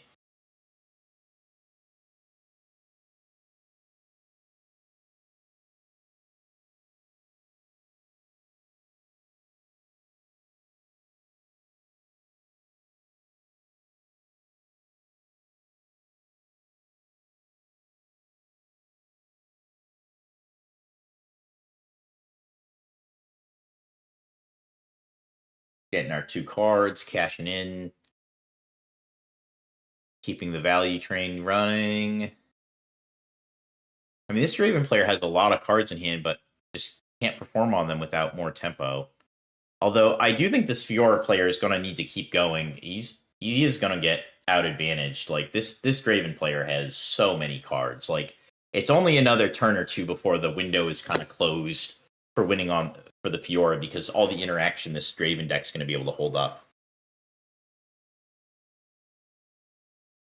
Do you hand shuffle like a normal person or like Brian Kibler? I don't know. Give me some cards.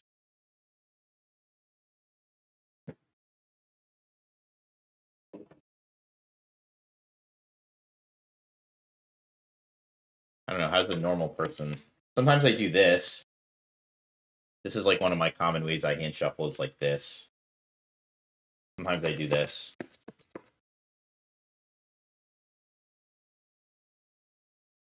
It's like clicking a pen. Yeah, I love clicking a pen. Clicking a pen. I'm just a fidgety guy. Now see, but I have to put the cards down or I'd be shuffling them this whole stream. Like I'd never stop. You'd hear the whip the whole stream. This is the most common one I do though, like this.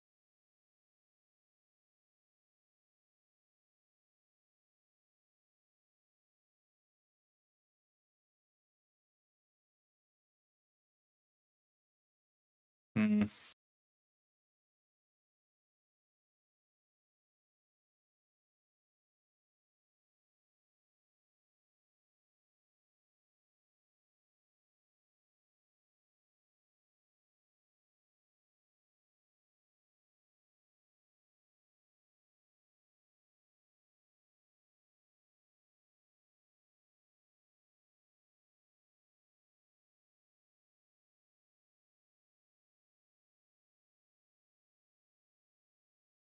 Double sets for the Draven here.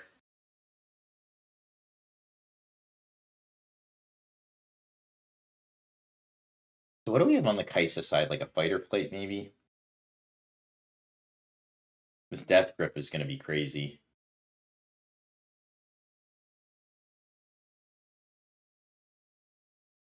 Tide Turner, oh god.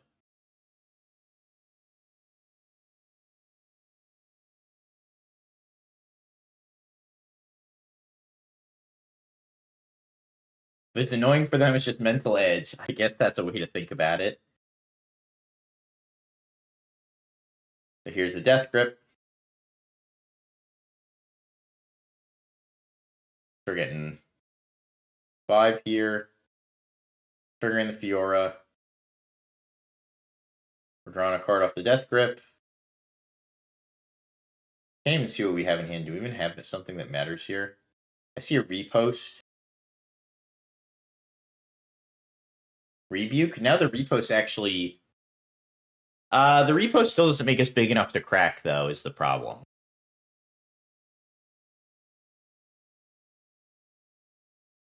The repost doesn't move the needle here. We're still 1 shy.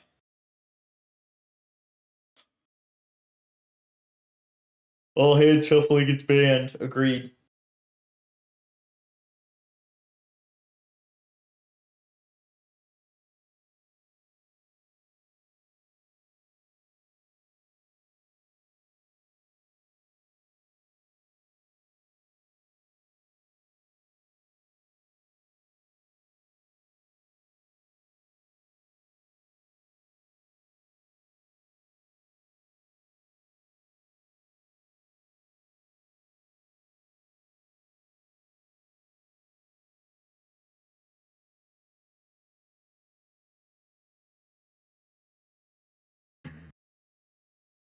Hand shuffling needs rules, errata. God, if you told people they couldn't, if you told me I couldn't hand shuffle, I would stop playing card games. I couldn't not do it. It would not be possible. See, I think the corner is starting to get turned here for against this Fiora. Like, this is where I think it's going to slip away now. Yep.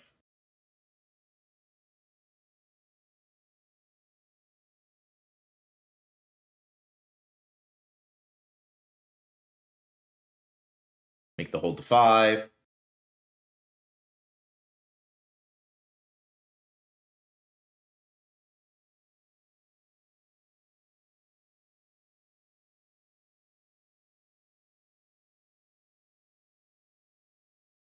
We can't replay the we can't replay, or we can't play the first mate, so we're gonna get the Warmog's armor.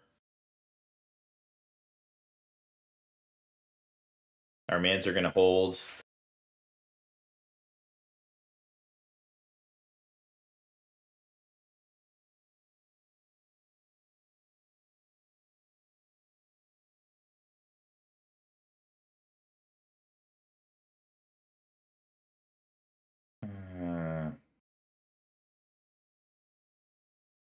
Get to 5 here.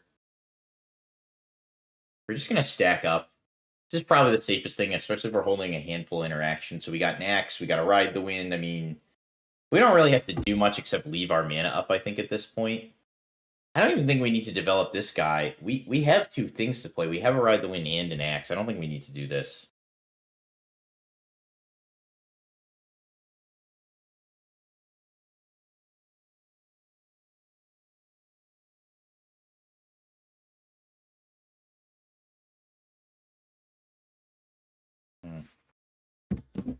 Ugh. Randy has the same sponsor as the guys on the left. Did they pay for his trip or just friends with them? Does he have? I don't know anything about. Randy is the same sponsor as the guy on the left. Like, I know Chinese Times are just. I don't know. I don't know who Randy's sponsor is. I didn't know Randy had a sponsor.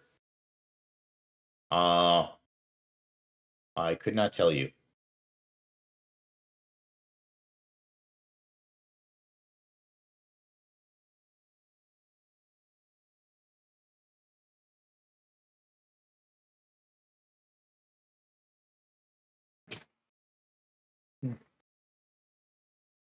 What is it? Oh my god. Just hand me the granola bar for now, and I'll get that later when I come down. Thank you. I'm almost done. I'm starving. I have not eaten all day. Well, ate it this morning, but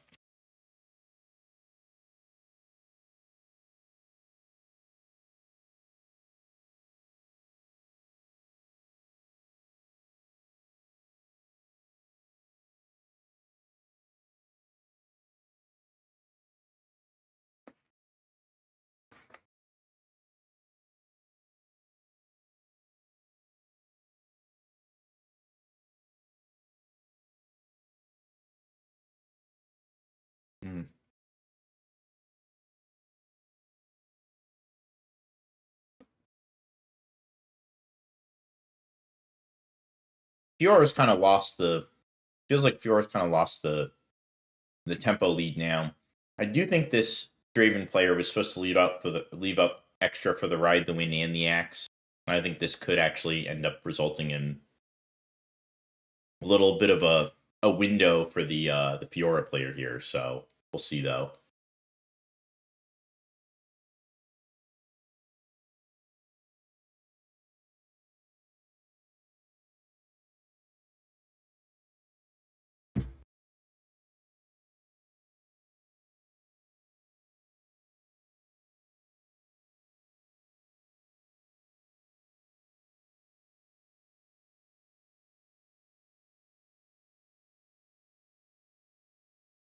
We haven't used this Fiora Chosen Champ yet. We're going to probably use this at the end here.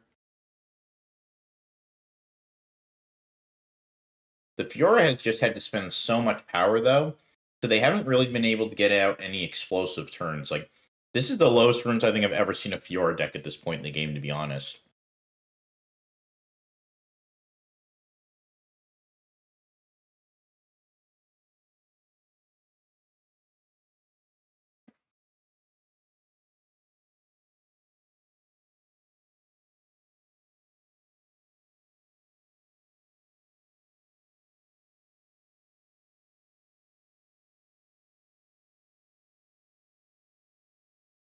Yeah, switcheroo is just absolutely foul here.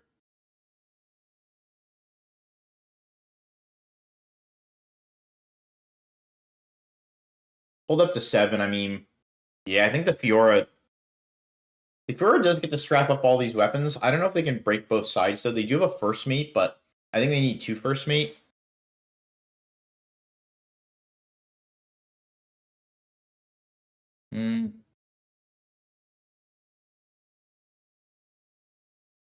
No, so you know what they need? They need to play the Fiora Chosen Champ.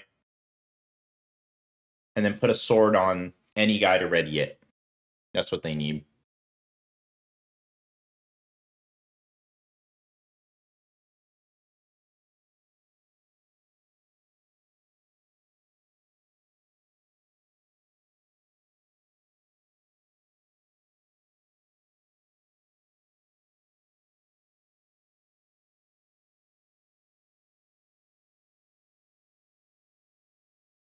Akshan.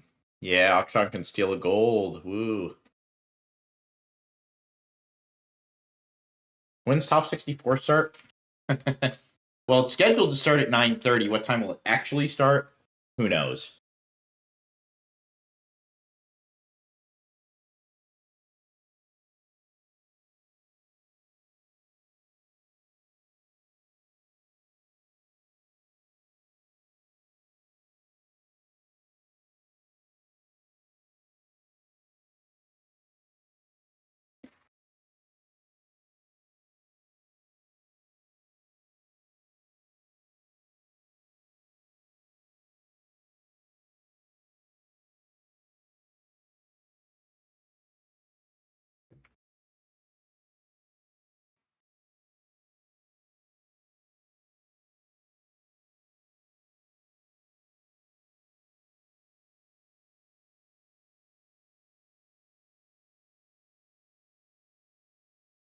Talking about some type of combat difference, so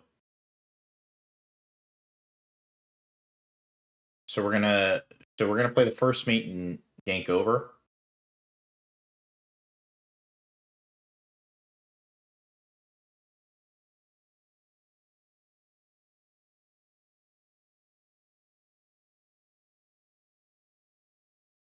(9:30 EST to be clear is what it's supposed to start. I don't know what time it starts your time, Muhammad, but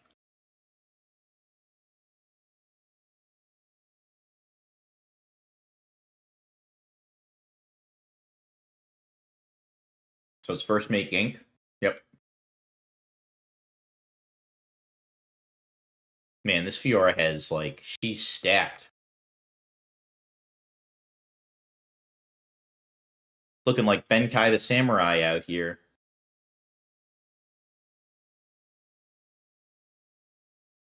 Gonna flash off. Imagine we're taking our draw here with the buff since we just get another one with the Warmog.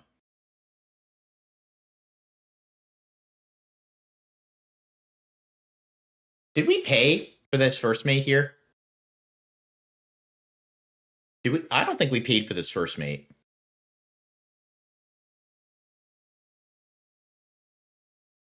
We definitely didn't pay for this first mate.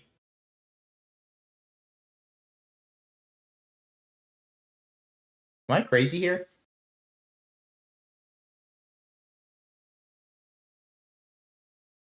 Yeah, because there'd have to be some tapped resources, right? He didn't just have 3 floating. No, okay, this... Oh, there's 3 floating? Okay, he did. Okay, I didn't even see... There's no dice. Was there a dice that I missed? There must have just been a dice that I missed somewhere. Oh, yeah, he did have a dice. Okay, he did. Yep, I missed that. Because we floated 3 from the weapons, sure. Yeah, from the 3 weapons, yep.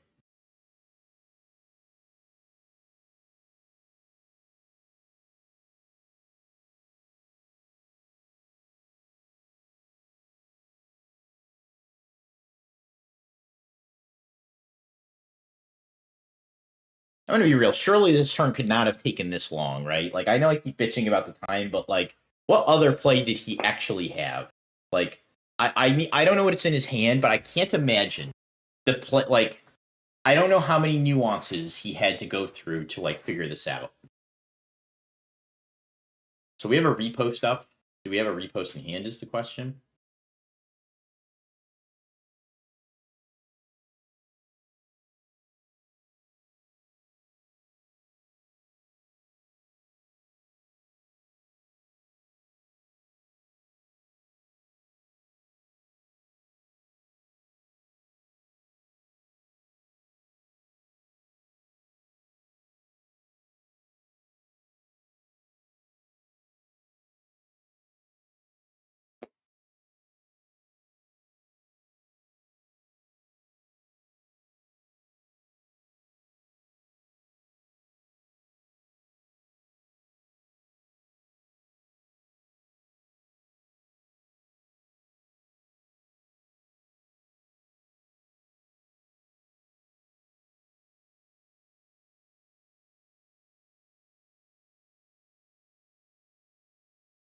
So let's see. We're 12 here. Double X's. We're looking at 12 to God. I don't even know what this Fiora is. So she's BFG, so that's 7. Buff is 8. Warmogs is 9. The 2 blade is 11. And the. Wait, isn't the Fiora buff make it 12? Did he use another buff?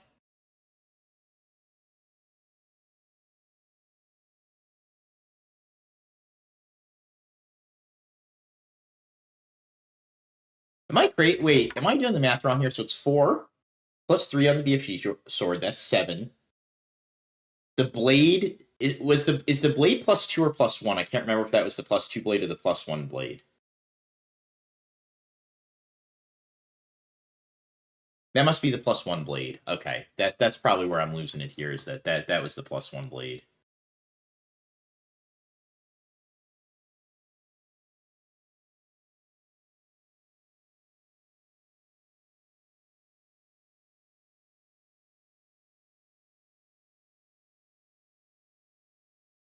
It is 12. So wait. Roll it back here.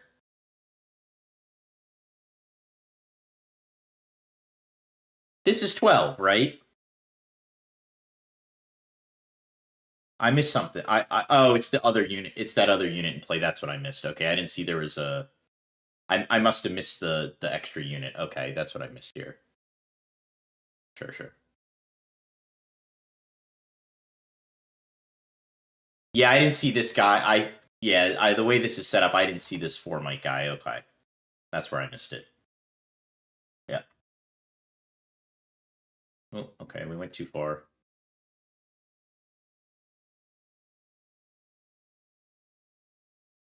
All right, good enough. We know what happened. We played the little guy, then we played the other little guy, then our opponent played Draven.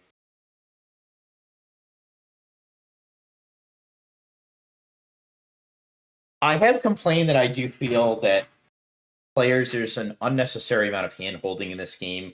I do just wish triggers would get more lenient so it feels less like I'm holding my opponent's hand, because I really don't feel like sharking my opponents. But I do think this game oftentimes does have a lot of tank moments. Like, I have a lot of moments where I move slow. Not like these guys, but like I do have a lot of turns like where I actually really tank for things that might not be as complicated as they are. Like,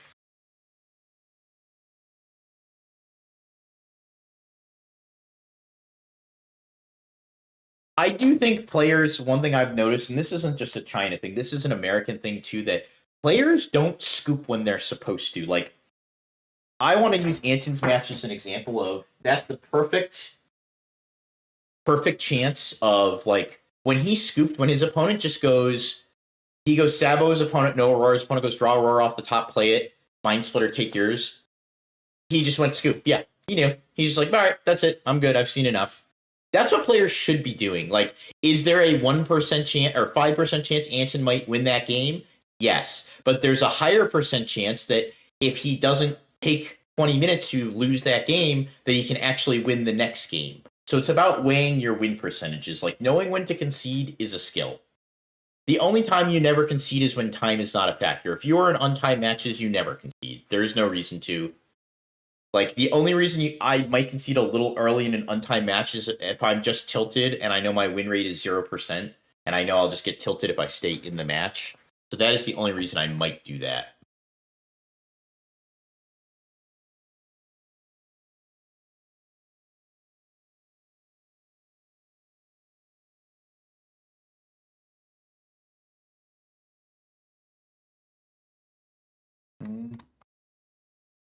It's just, I literally thought it was paused because nobody was moving.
Fiora,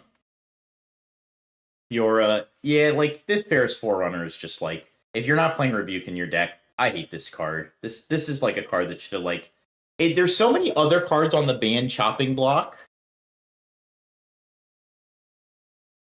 There's so many other cards on the ban chopping block that's just so hard to like be like, oh yeah, Ferris Forerunner, ban that. Like we're just banning every card, but this card is so overtuned, just egregiously overtuned. Why does it do that? Why doesn't it just make 1/3/3?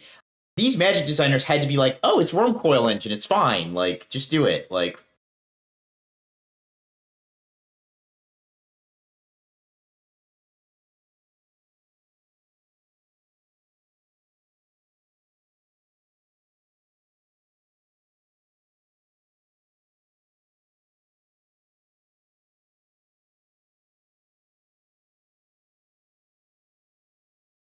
hmm.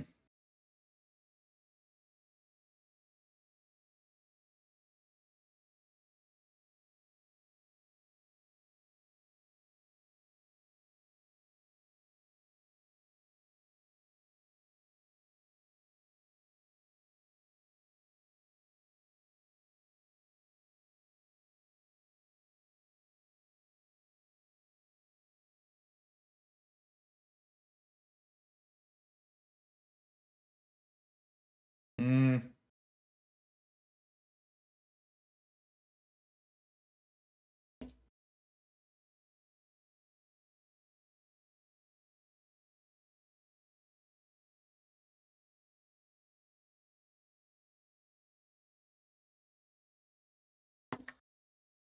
Draven's just got such a commanding lead here. I don't think it's so bad for Fiora though. Fiora's actually like got her head above water runes wise. Like it's not a totally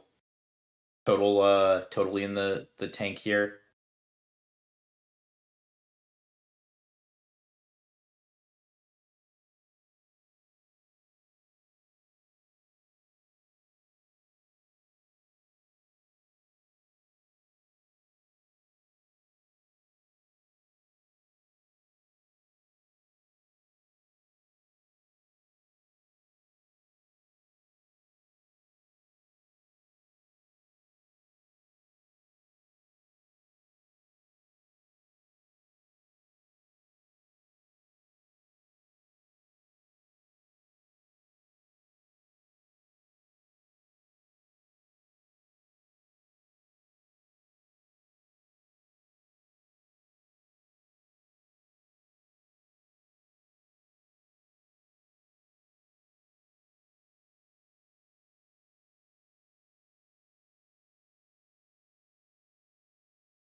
So Fiora's not so bad that we do have the Fiora Chosen Champ. We actually swapped the Chosen Champs this game, which is kind of surprising. I kind of like the other one better versus Raven. Kind of shocking to me that we would do that here. Maybe just because that one has deflect and it's a little bigger.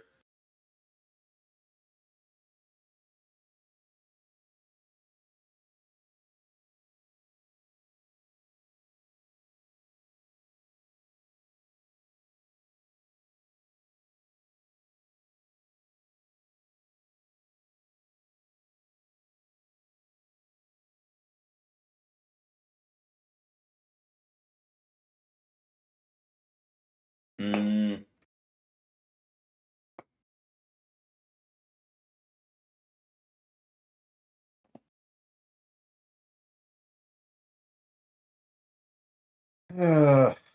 What can we do here? Oh, we're just full pass. God.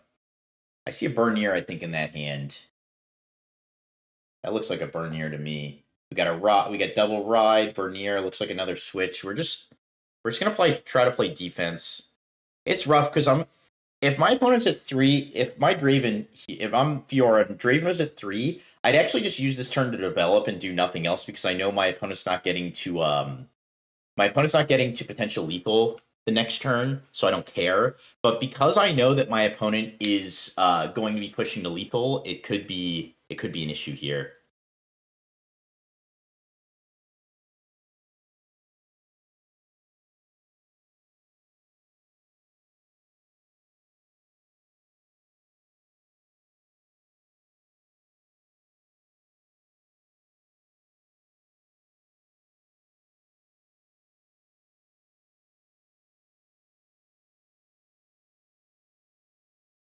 Yeah, so we do have to attack. I'm surprised there's no defense. We left everything up here, but we didn't have any response to this.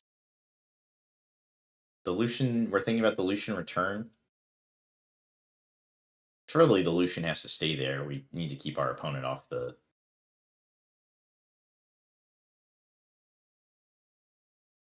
We're going to ride over, though?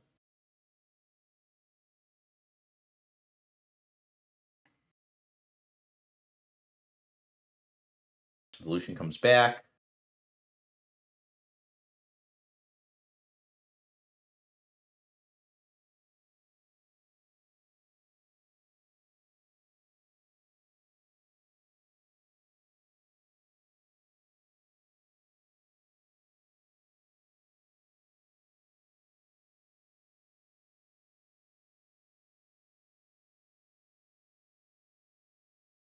Seems like the round is over. While they're in the tank here, I'm going to get an update on the fellas.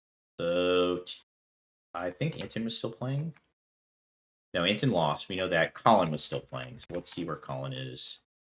Colin won. All right. We're looking pretty good. And I think Daniel... Is Daniel dead? Yeah, Daniel's dead. Okay, so it's just Colin and Anton left right now.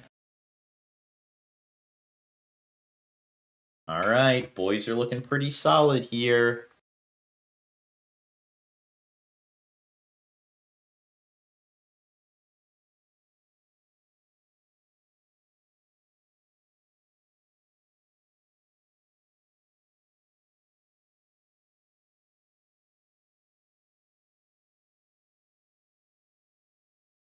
Yeah, I don't know if they'll put him on stream for the last round. They might.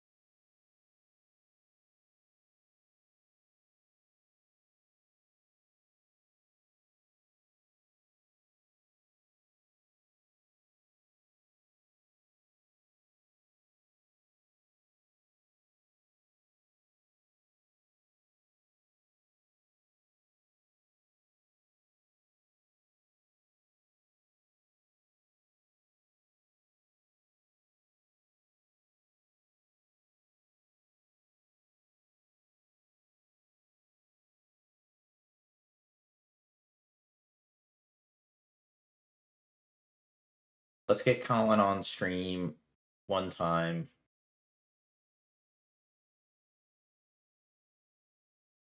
One time, fellas.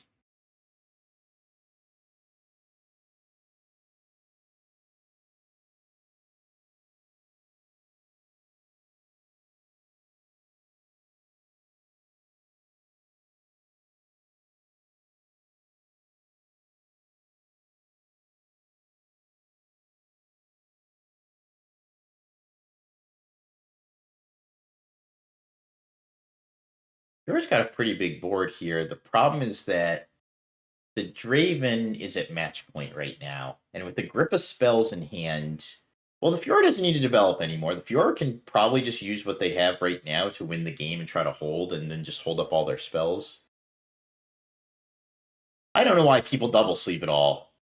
That's something that bothers the hell out of me. I get if, like, I understand people say, like, oh, if you have fancy art sleeves or whatever, you want to, like, protect your fancy art sleeves. I don't like art sleeves, so maybe that's just a me thing, but I don't get... I hate double sleeving. I think it sucks.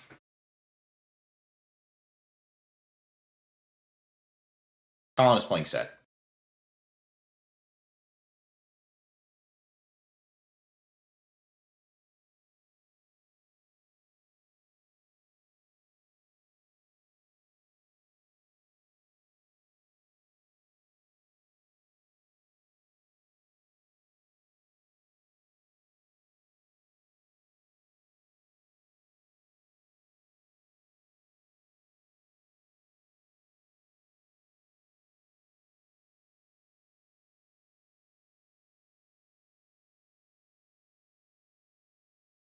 What does Fiora have? Fiora's hand is actually not good for a hold here against, like, rebukes and stuff.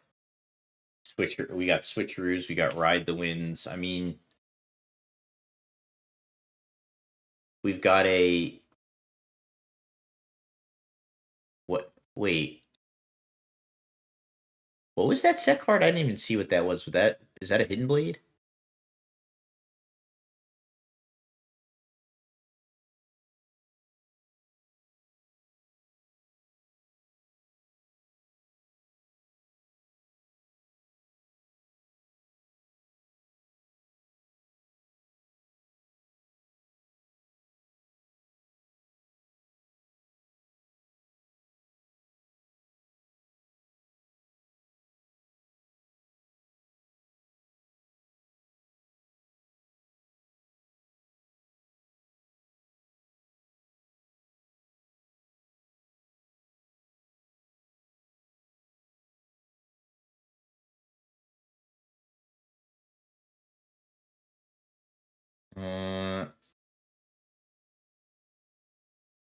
Let's see. We got a switcheroo. I mean,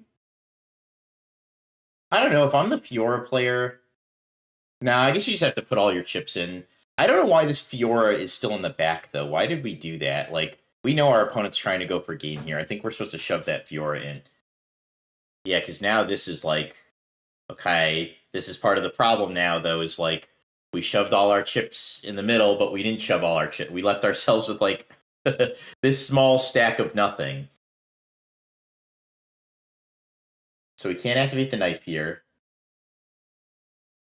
Sure. This is a crazy one.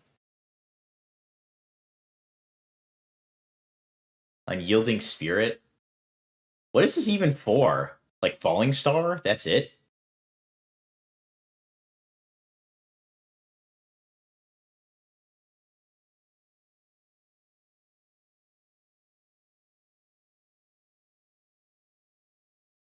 How did the wife take you smoking in the room last weekend? Not great.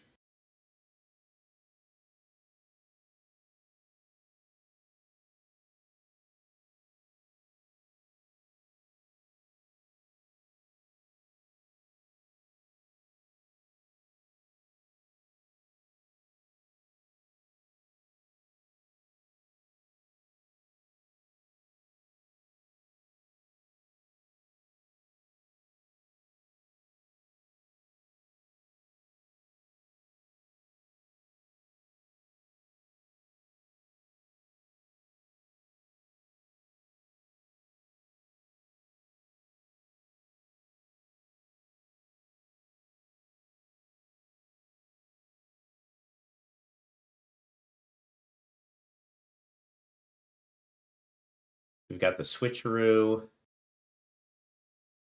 Sure, pay the extra. So we're switching. Yeah, with switcheroo, you just want the smallest unit possible, but I mean, there's no response here. I don't know why we didn't shove this Fiora in. Do we not die if we had shoved this Fiora in?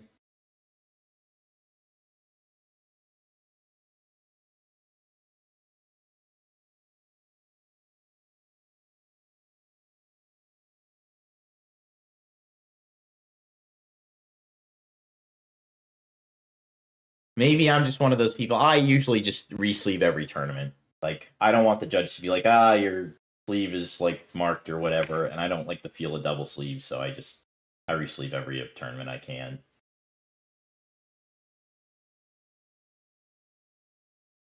I also don't play at locals though, so maybe that's like a luxury that I have that, like, if you go to locals, you can't do that, obviously.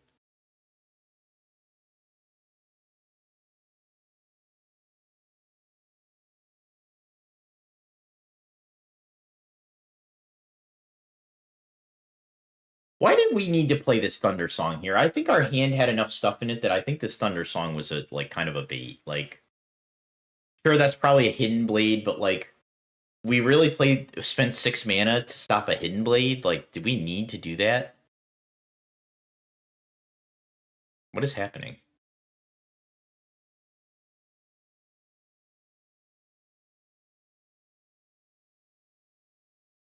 Was there a might miscalculation? Does he not realize the Fiora is not mighty? Did he think the Fiora had, like, I don't know. Did he think the Fiora had one less because it wasn't mighty? I don't know what happened here. I don't even know how big the Fiora is right now because of all the shit on top of it.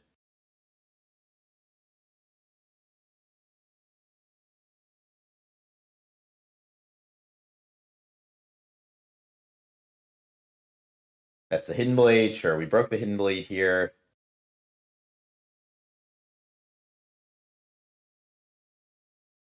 Do we have a set?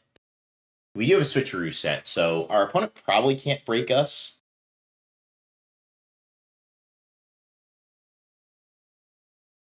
So another funny one we can do is we can actually, with Draven, we can react to our own trigger. Oh, Judge Dispute. So with Draven, we can react to our own Draven's trigger with the switcheroo, swap the might. Whoa. Whoa, are we... Did the game end? I must have missed something here. Okay. Okay, I see. Yeah, okay, yeah, I went too far. Whoops. Went a little too far. Okay, so how this works is we can actually react to our own Draven's trigger, the one to pump him on the stack, react with the switcheroo, swap our mites, and then give him the pump, which is pretty cool, actually. I think that's how that works, yeah, because defense trigger goes on the stack, we go react with our switcheroo, swap, defense trigger resolves. It looks like CCS is coming back right now.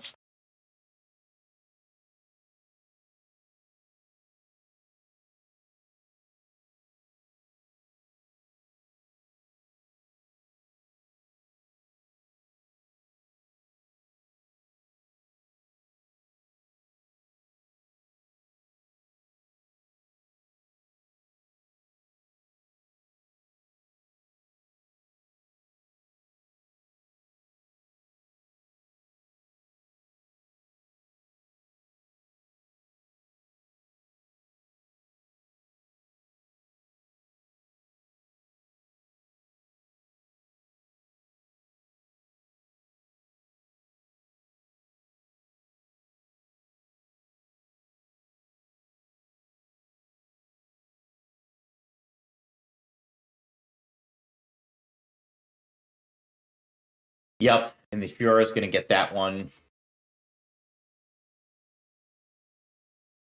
I don't understand why we played the Barnier Thunder song. That's where I'm kind of lost here, because we had double switcheroo in hand. We had Fight or Flight.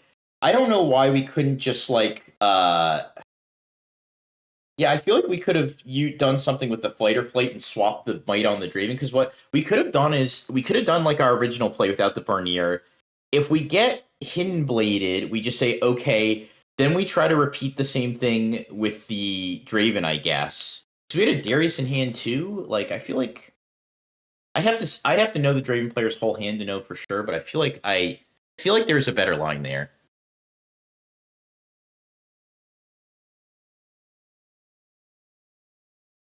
I feel like we had something better to do there.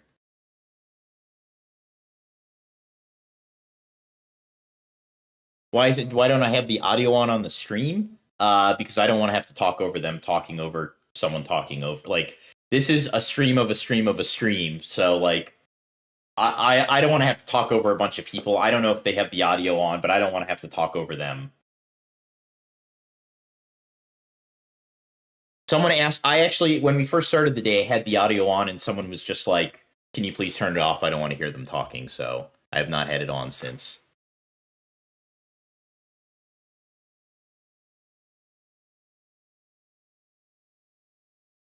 Oh, and we are on, and oh boy, if it isn't our man himself, it's Colin Kaiser. And here we go.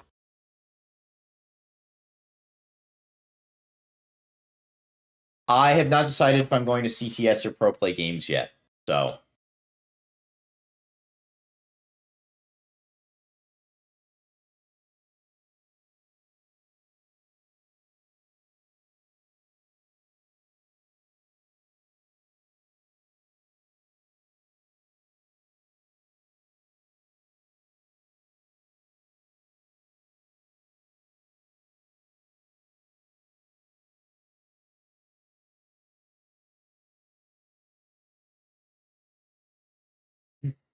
So this is not a great matchup for Colin, admittedly, if the MF player knows what they are doing.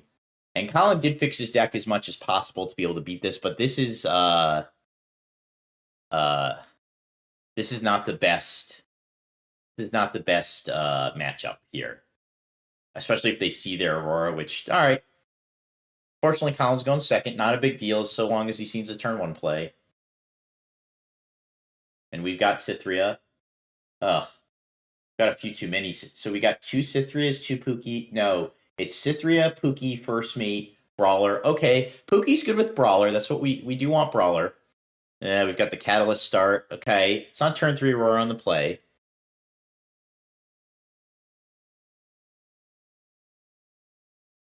Yes, please come say hi, Spartan. I encourage everyone to come up and say hi to me. I love talking, as you can probably tell.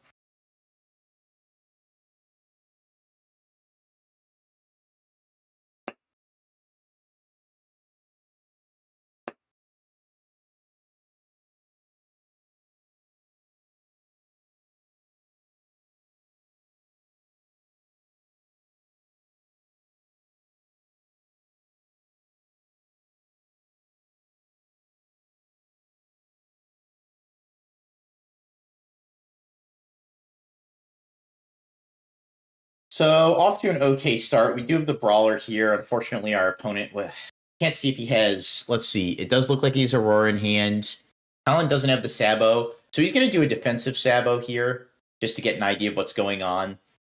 So the rule of thumb with when you're and that's the problem. So the rule of thumb with Sabo is you never use your own Sabo until the turn before you know they can Aurora. So for Jordan, that was huge because now he's denied. Colin was always playing the Sabo next turn with 100% certainty. There's no reason to cast the Sabo early. You want them to draw more cards because if the Sabo, if the Aurora is on top of their deck, you want them to get as far into their deck before you cast the Sabo, so you don't give them additional draws that you're not looking at.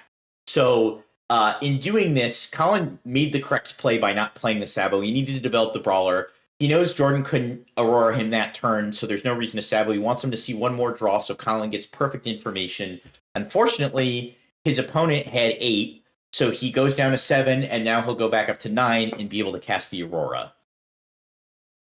So this is pretty rough. This is pretty rough for our boy here. And if Colin wins, we will be giving out a set guide, too. 2 set guides.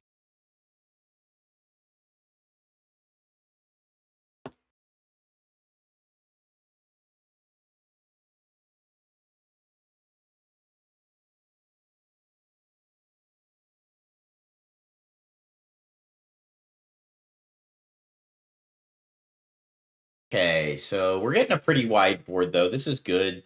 We've got 2 Cythrias. We've got a whole mess of ways to draw here. Colin's at 3, so I think his opponent has the Aurora. Let's see.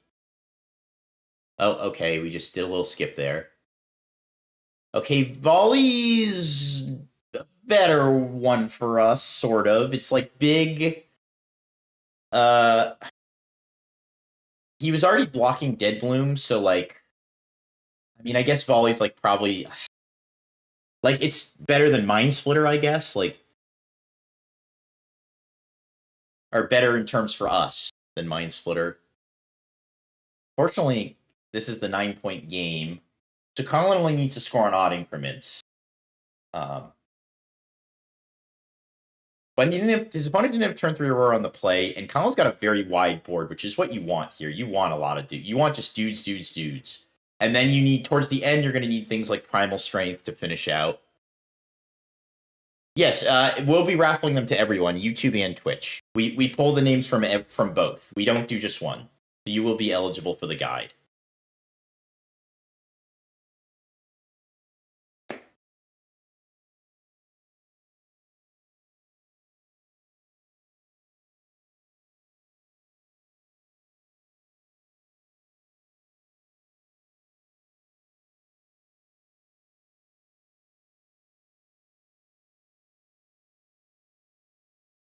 So he does have the Pookie in hand still, so we are going to be able to use this set Brawler to Set Brawler, and if he has any other buff maker in hand, ooh. But so he must have double challenge here, otherwise this play doesn't make sense to me.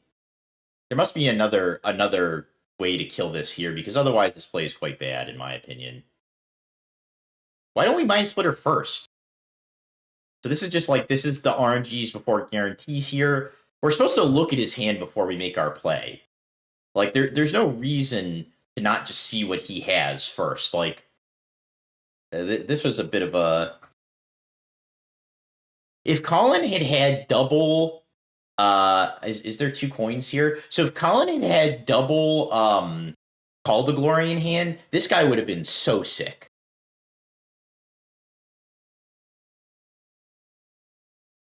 I do know the story about Void Seeker. It's mentioned in his article, but I can talk about it a little later. I do remember the exact conversation about it.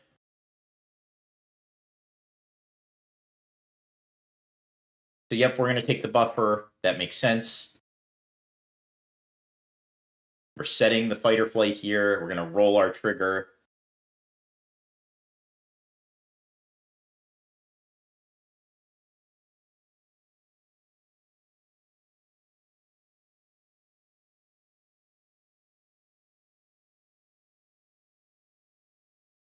I don't think he's... So I know MF has gank here, and he knows his opponent's, like... I think this is a mistake for Jordan, maybe. Good for us, but I think the Dragon Might's supposed to be going in the back because, let's see, so I didn't count the Might on board here, but if I count the total Might, if the Cytherea is trigger, it's still not enough, right? It's 2. The Seth Brawler will get a coin from the Showstopper if it goes to the other side and then retreats with the first mate. So it'll go Showstopper, retreat. He can't pump it. I'm trying to see how much might that is. So that's 8 might. Fiora is 12. This is 16. The 2 is 20. Colin would have to lose his whole board to break this Volibear. I don't know if this guy was supposed to put the dragon in the back or not. I think this guy was supposed to put the dragon in the back because he has the fight or flight set. Because even though he can gank over, now he could send 2 to the other side if he needed to. He could leave the dragon in the back, and then he could be like, okay, Volibear and dragon going at the same time, or Splitter dragon going at the same time. Like,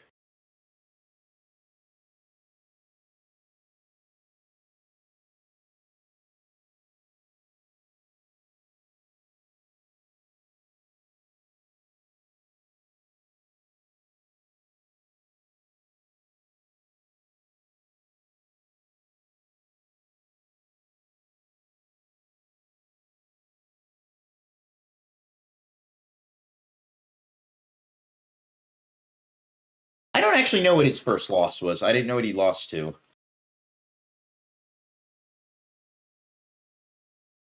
This is top 16, though, so he should be able to make it X2.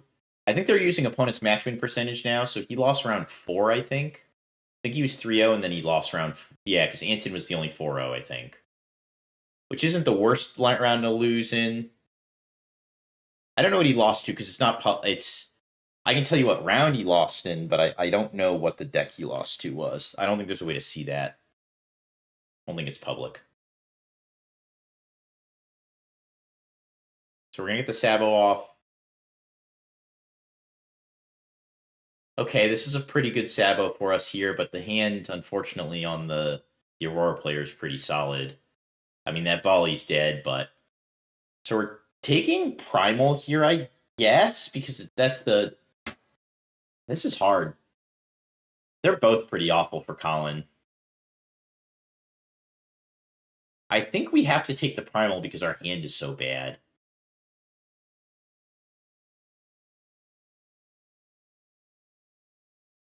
I don't think we can... Yeah, I think we have to take the Primal. Yep. And that's what we're going to go with, because at least the Fight or Flight, if we're going to use it to win a fight, will spare one of our dudes by pushing it out, whereas the Primal just straight wins. Ooh, the double. Okay. All right. That's pretty good. That's solid. Wasn't this guy... No, I guess... Did he not move guys to that battlefield? That was a hold, maybe? Yeah, okay. So...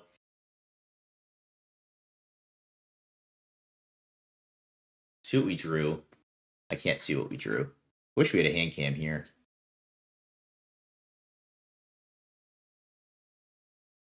No. The event is top 16. The event will cut to top 16.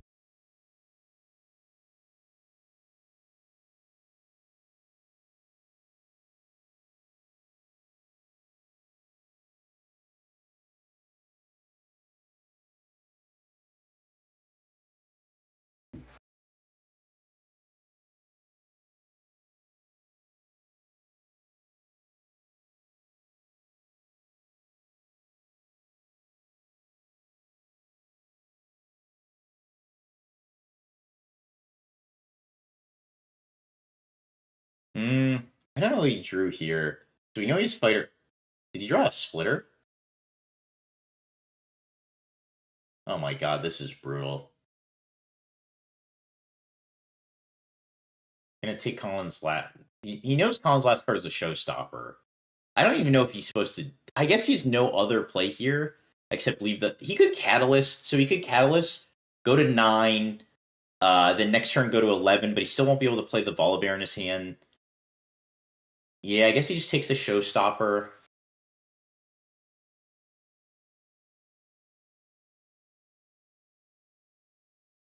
Ganks the dragon over. What? Okay, well, our boy here is lucking out, so we're getting. I think he was supposed to gank the butthole dragon over because now this guy just dies to set brawler. So I guess he triggers his Aurora and puts something there. Ugh. Yeah, and this is why we don't play our Mind Splitter. I guess you have to because you just need the might, but it's kind of funny. I don't understand though. If we were gonna do this, I don't understand why we didn't gank. Like, we didn't put the guy in the battlefield, so now we're just losing our guy to set brawler. Like, I think Colin's getting blessed here, pretty hardcore. But we'll take it. That's a win we need. We'll take any win we can get here.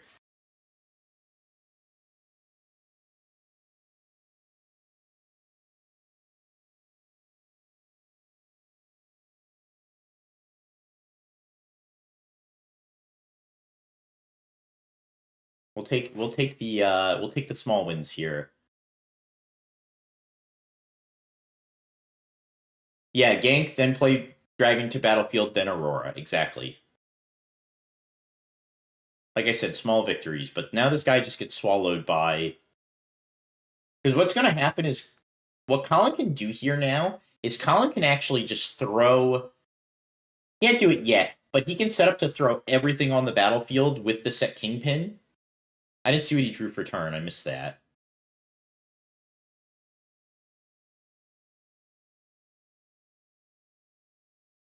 Okay. Come on.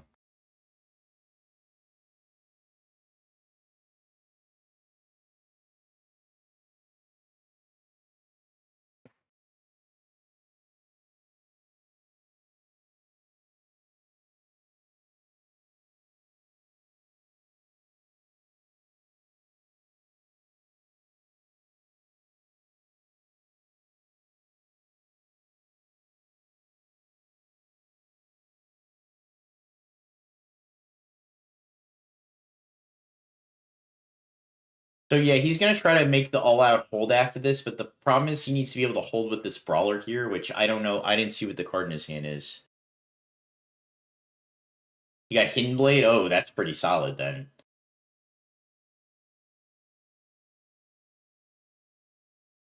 Sure, he accepts. This is fine, and we're gonna stuff. Colin is just gonna conquer this battlefield here and just stuff everybody in there. We just need any buff here, and we're looking good. Just need any buff.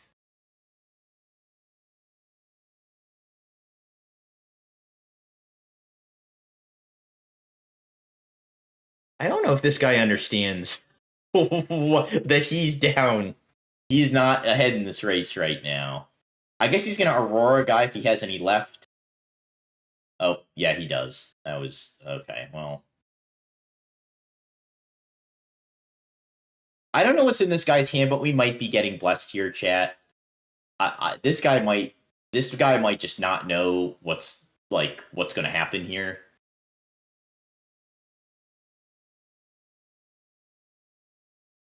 No, that's good. We don't want him. We want Colin to win, chat.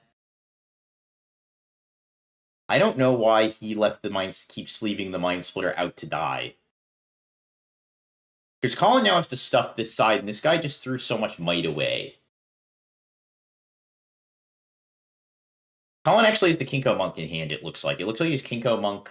Someone said Hidden Blade, but it looks to me like he's Kinko Monk Arena Bar right now. So he needs to go Kinko Monk, Pump Fiora, Pump Set Brawler, Trigger, run over the Mind Splitter. The problem there, though, is that I think he knows his opponent has Fight or Flight. I think he knows about the one in the hand. If I recall, that was not the one he set. When he looked at his hand, he already had the other one set. I forget, though. So we're going to have to go... Ugh.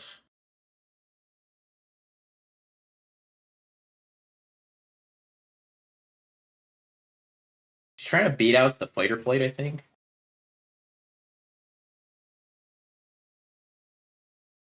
He draws his card. Oh my god, don't tell me he drew the Primal. What did he draw? Oh, he drew another Butthole Dragon? Oh, let's go. That might be nice.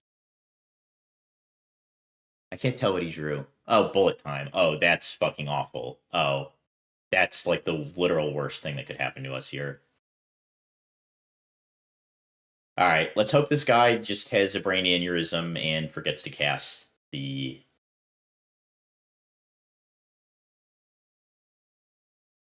Let's just hope he has a brain aneurysm and forgets that he can cast Bullet Time on his turn, because that's exactly what's about to happen here, I'm pretty sure, is that...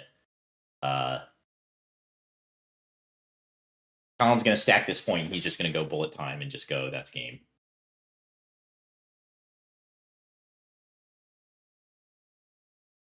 Pretty sure he drew that off the top. This was not a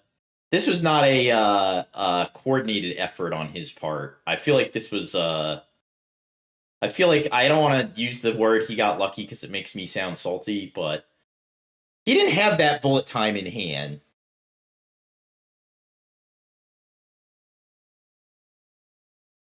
He does, yeah, but I don't think he had that Bullet Time. I think he just drew that off of when the Volibear moved, like.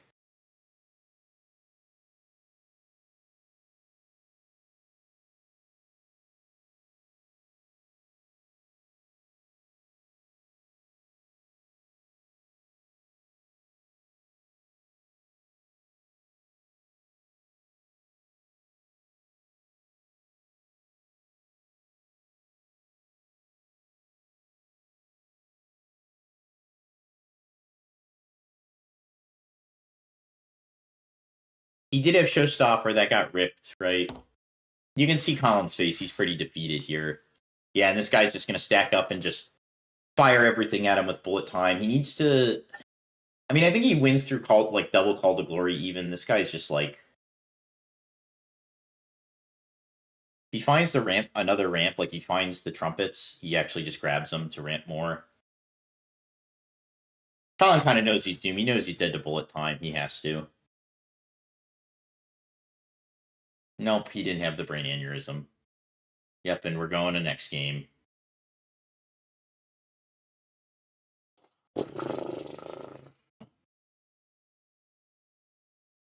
Alright, so... Gets a little better for us here. Let me see if I can... Unless Colin made any changes. Let me see if I can pull his sideboard up here for us.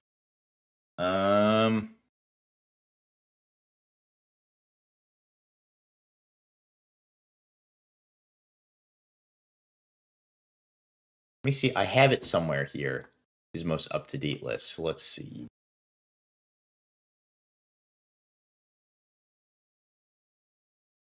Here we go.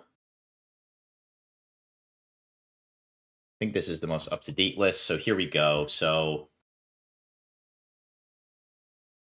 oh, great. Good job, Alec. Okay, so...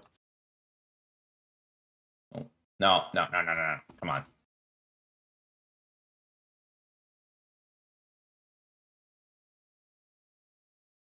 So we've got double vengeance. We've got everything. We've got double vengeance. We've got face breaker, and we've got hidden blade. That's all coming in for sure, and probably more twos as well, just to make sure we don't miss a turn one play going first. So we might even be able to see what he sides in here.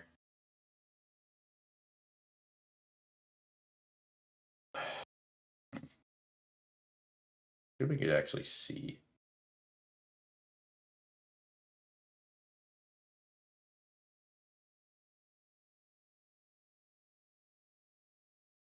You bring in all 8? Oh my god. This man. Oh no, he smoke screen. Okay, so we can see he pulled out the ooh, he's keeping, so he's gonna keep one.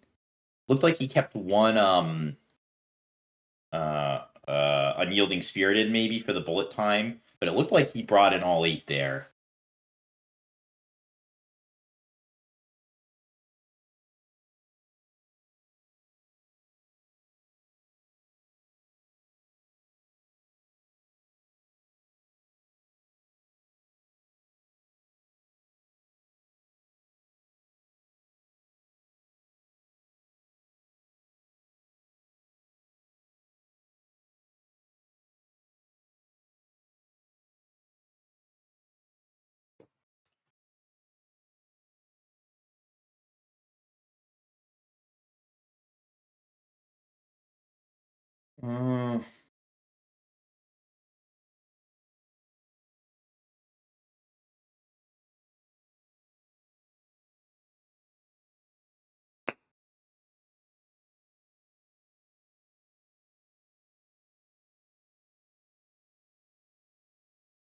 What is he doing? I missed that. Did he do something sus? Is he sus in chat?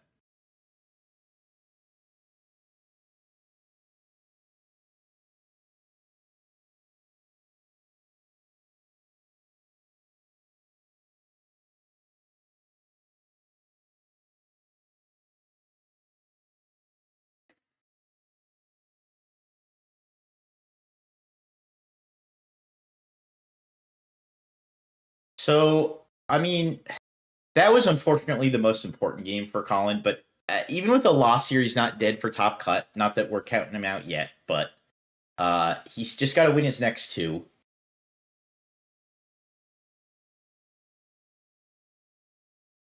The Void Seeker question, while we have a minute here, is this is a question I'll leave you with, and it relates to Void Seeker and Power Scale. Void Seeker was a card that was relatively played in every red domain deck in set 1, and sees almost 0 play in set 2, despite red domain decks still being quite popular.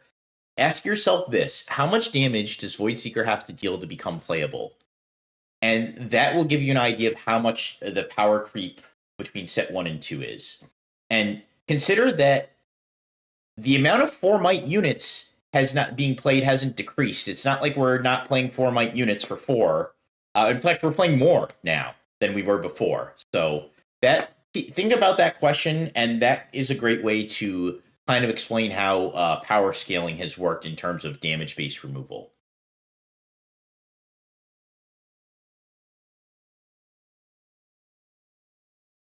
I do not claim credit for that thought experiment. That was all George. George thought of that.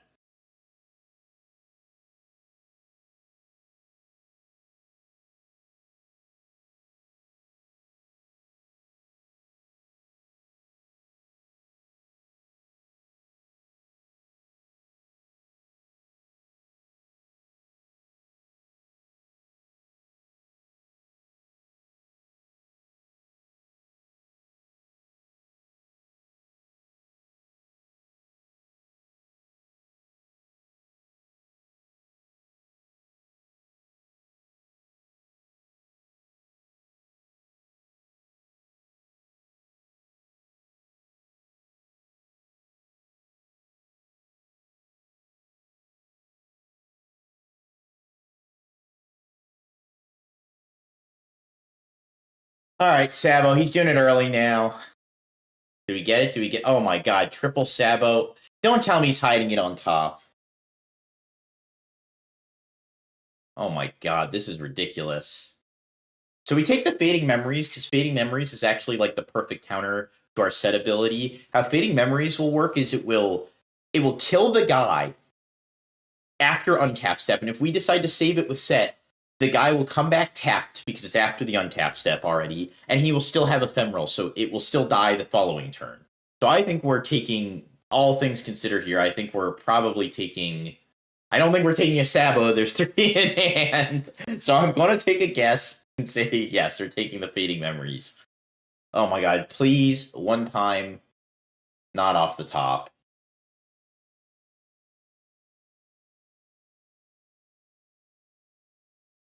Unfortunately, so Colin needs to cycle here, I think. Colin needs to find an orange so he can play the I guess he doesn't need to play that. No. He's not playing the Kinko Monk here. He's just playing. His hand kind of sucks, to be perfectly honest, especially after he gets saboed. He's going to take the draw. Yeah, he has to, because he can't play the Kinko Monk. There's no reason to play the Kinko Monk either way. Okay, that was a good draw, the Poro. That was a good one.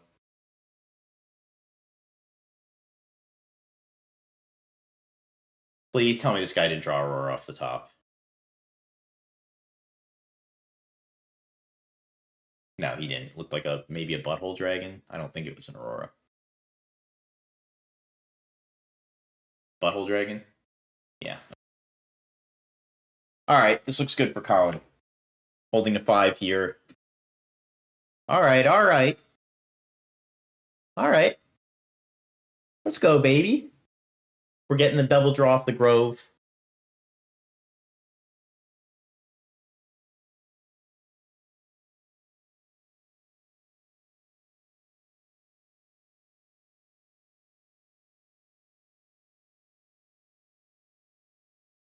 Okay, alright, alright. So Colin's burning through all his... Yeah.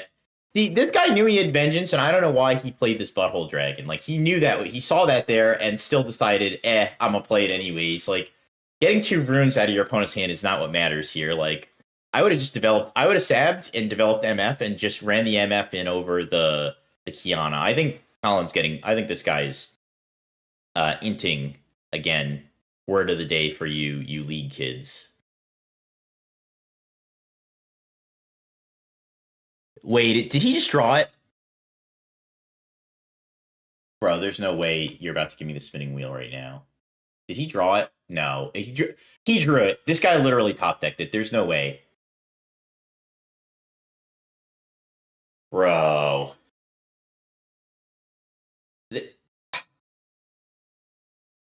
With womp womp womp. If this guy had played MF, we'd be in real trouble. If this guy played MF last turn and saboed us, we might actually be in trouble. Instead of playing his Butthole Dragon, I think we might actually run into some problem if he had done that. But lucky us, he did not. Yep, and he gets volley off the rip this time. We hold to 7. I think we'll be good here. Vengeance off the top, Vengeance off the top. Come on.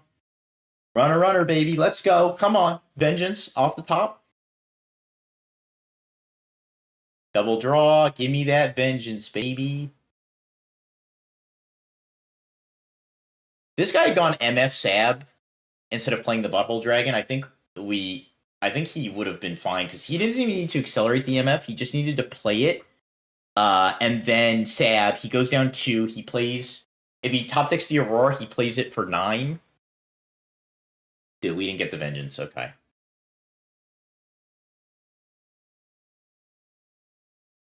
The problem is Colin's playing on really low runes right now, so he can't make a real board, unfortunately. If he draws any card but this Aurora, that turn, the game just is over, I think. I don't think he stands any chance whatsoever.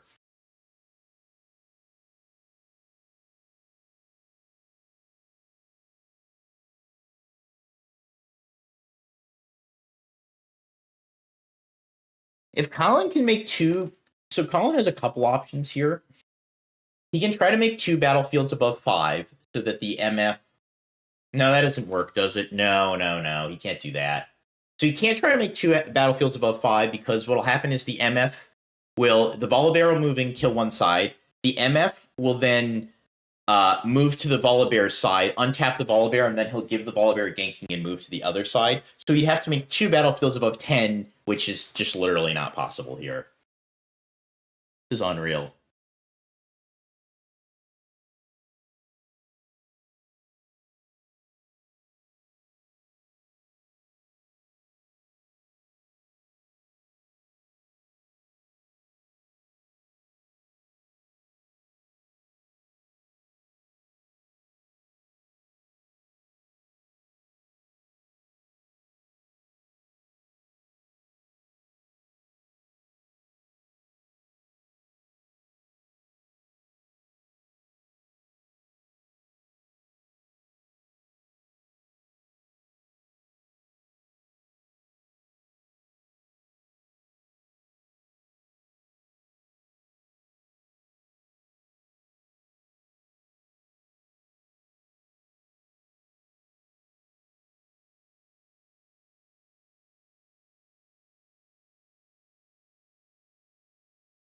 I don't think the Aurora deck is consistent. It's not a luck-based deck, or it wouldn't just be doing well in all these tournaments. I don't think this Aurora deck is a luck-based deck. Now, where the luck comes in is, yes, you get Savoed, your opponent doesn't see it, and then you reverse thought seize bug him, as Rossum put it so kindly before, and you just draw the nuts off the top. Like, I think this guy played. I think he was supposed to MF Sabo that turn, but.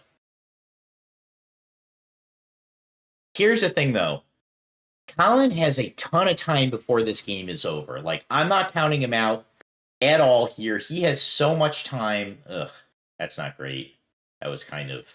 We needed that on top of the deck. But Colin still has a bunch of time until this game is just over. Like...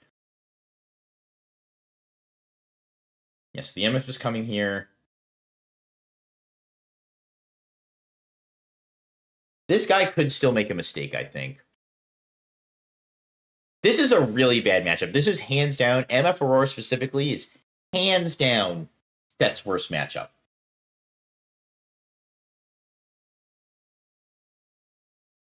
Takes the Brawler, annoying. Yeah, and you can kind of see the look on Colin's face. He's not excited about this. What do we even need here? I guess like a Vengeance. We had found a Vengeance. If we had top deck as well as our opponent, we would have found a Vengeance that one turn. He doesn't run off, but he certainly improves his position. The problem is he just had to spend so much power this game. So like he just can't, like, his hand is too like stuck. He's too funneled. Like,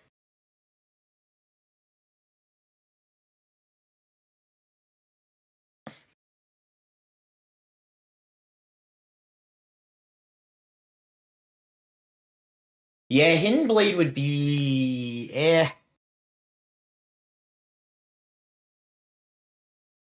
So Colin needs to get a draw here, so he probably sends this. But then he has to recycle a rune. That's the problem, is the Sigil of the Storm is really pounding him. Just making him have to recycle a rune in addition to his sets, all his other heavy power cost stuff. I don't know what do we need here? We need to like develop and then like go runner, like removal, but the problem is his opponent's holding the Grove now, and he's just gonna gas up too much. Like, he just draws 2 every turn. We get a double draw by moving Kiana here, which might just be what we need.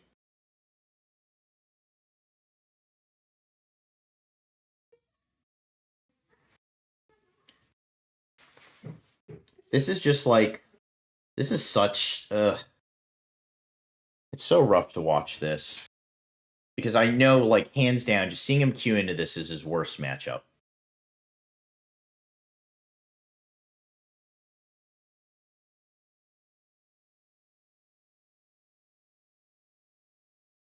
Okay, that doesn't matter. That's Showstopper. We have a Primal, though, here. I mean...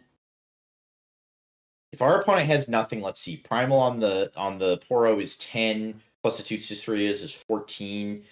We could break volley, I guess, but he's not going to do that here. He's going to make the brawler, I'm thinking. Yeah. Okay, all right. So we make the brawler. The problem is him hitting the volley first just gave him just a draw engine right from the start. So it's so hard to, like... There's another butthole dragon.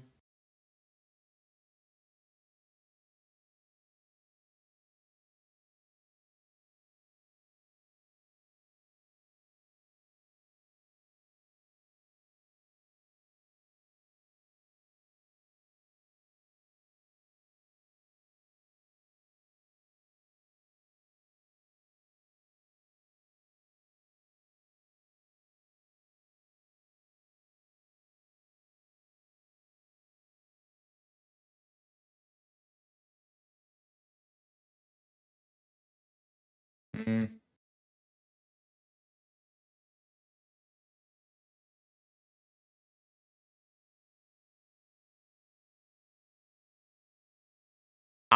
He's told he believed you, Todd. Trust me. We talked about it a lot. He told me. That's why he has like a 7-card sideboard for this.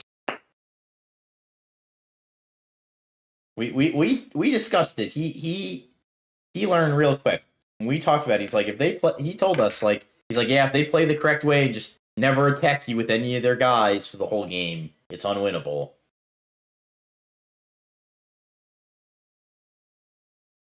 That's how I even knew going into this was his worst matchup.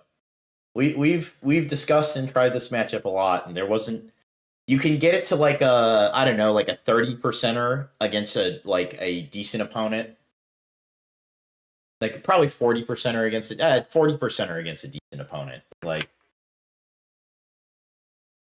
depends if they see Aurora though, because sometimes you just snipe the, like, if this guy doesn't draw Aurora that turn, this game's over. We're in game 3 right now, but because he top decked the Aurora, what can you do? Choose a.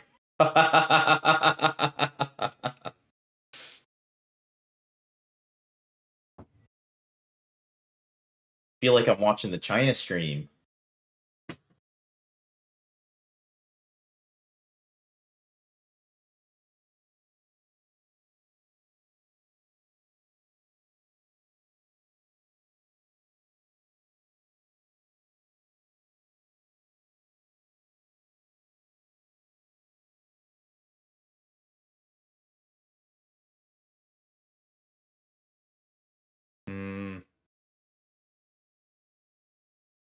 Oh, geez. It's just so brutal. So that is 34 power on the block right there.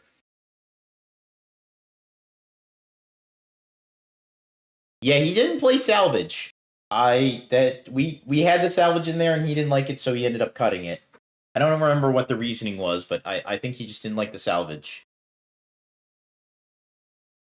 There's no salvage.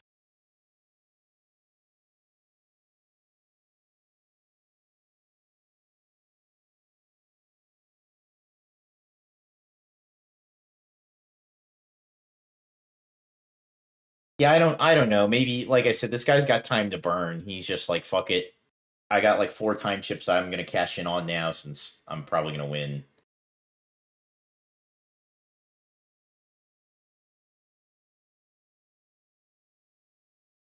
I don't think he was supposed to take the showstopper. I'm pretty sure he was supposed to take the Kinko monk.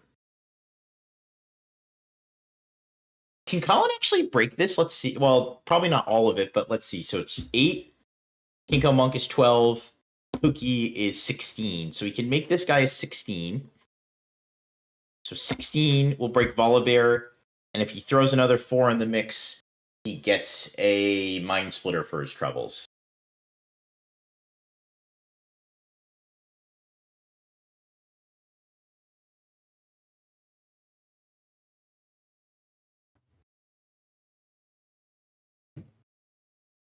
Sabotage and salvage for 1 less mana. Well, why not both, I guess.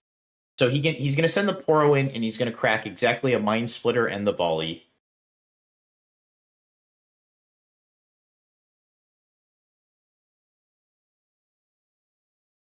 Interesting. Oh, because he's the coin. He's leaving the coin on it so he can crack the. Okay, he's gonna crack. This is much better. This is why he's the master here. He's gonna send in just the set brawler and crack. What is happening? So, oh, he gets the one back. What is the 4? Oh, he has primal. Oh, this is foul. Is that actually what he's about to do? So not that Colin maybe should have played around this, but he could have sent in the Poro, but like he's still dead anyway. His opponent is triple mind splitter, like he's just never winning. Yeah, I mean, this was pretty bad. Just a bad matchup. His opponent was dead though. If he doesn't find that Aurora on the turn after, like in that little 2-turn window, it just ends. Like there's nothing he can probably draw there besides the Aurora. And sure enough, he drew it. Just like twice now. Got his Sabo. So Colin got his Sabo Sabotage game 1. And then he got top decked by the Aurora game 2. Yeah, this matchup sucks, man. This matchup's ass. Like I played a lot of Aurora, but man, this deck is so heinous to play against. Like I hate it. God damn. Just such a cheeks deck, but Colin, look at Colin. He's smiling. He's having a good time. Well, he's probably not having a good time, but he's smiling.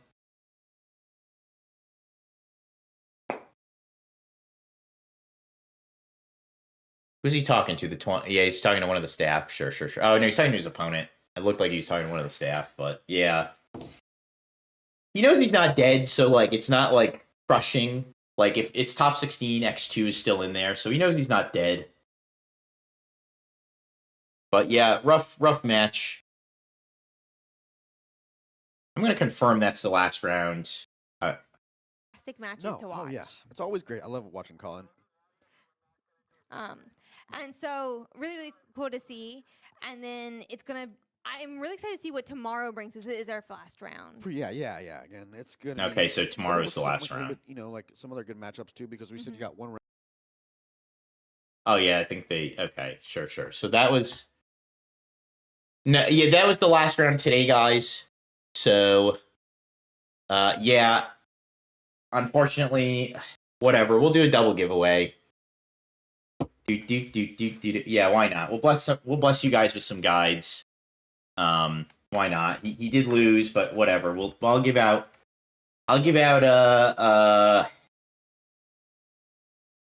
God, he did lose. I'm not giving you the rainbow guide because he lost.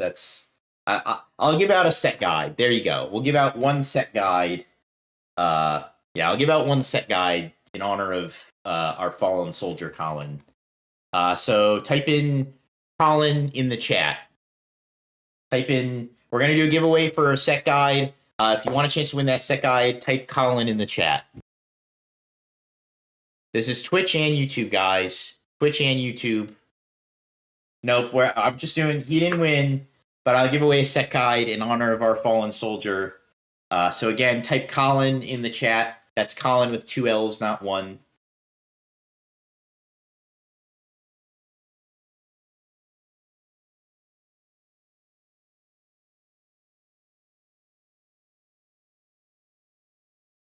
No, the set brawler, it's Kingpin game 1. Someone asked what the Chosen Champ game 1 was. It was Kingpin. Kingpin's always the game 1.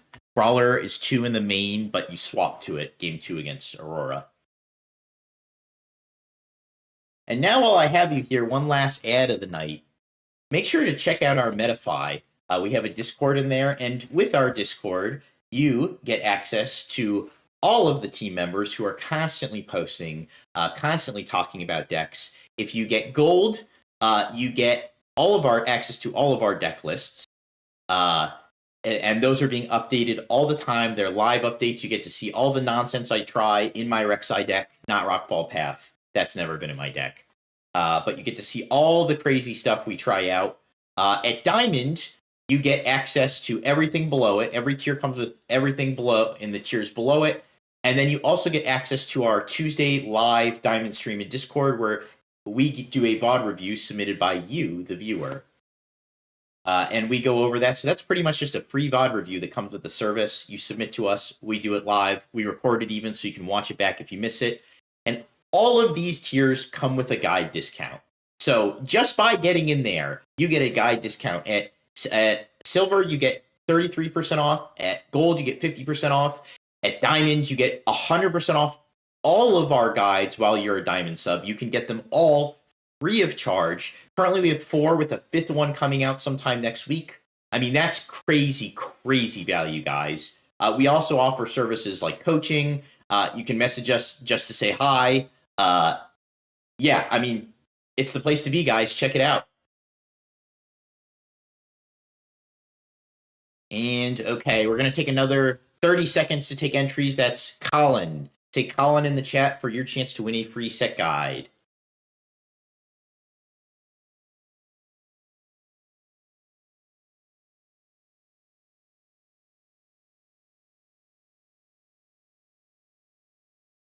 It is truly wild, but I mean, his opponent didn't play, like, I'm not going to criticize this guy. He didn't play abysmal. I think he made some questionable mistakes, but I don't think this wasn't, I've seen much worse in the last 2 weeks on stream. This was not crazy awful. Oh no, come on. This is the first time I think they've done an interview with the winner. No, it could have been Colin again. All right. Jamie, could you please pick a winner?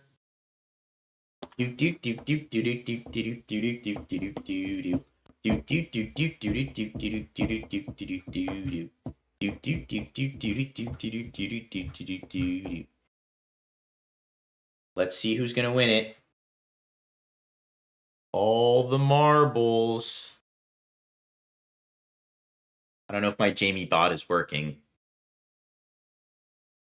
Pick a winner, Jamie. Might have to just do this myself.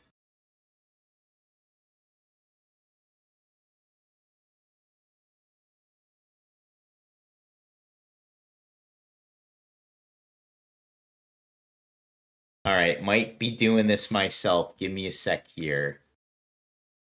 I'm gonna have to enter all these. Give me 1 second here.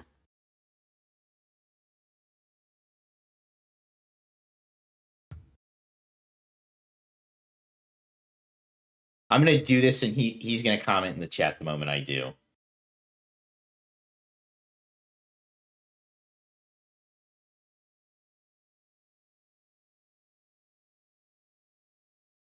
Okay, give me a sec here.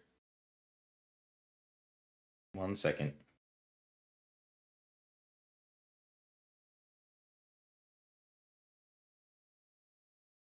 And our winner is... Congratulations to OTB Dave. OTB Dave, you have won. Please send us a message on Metafy or Discord for your free set guide. That's OTB Dave. If you could send us a message on Metafy or Discord to claim your free set guide. Woo-wee. And that, folks, that is going to end it for today. Thank you so much for tuning out. We will be back tomorrow with more. We're going to do the final round of Swiss and the top cut. I believe that starts at 9. We'll post an update once we know. I don't have the exact time for you, but I think it's 9 p.m. Central Time. So I'll double check and get back to you.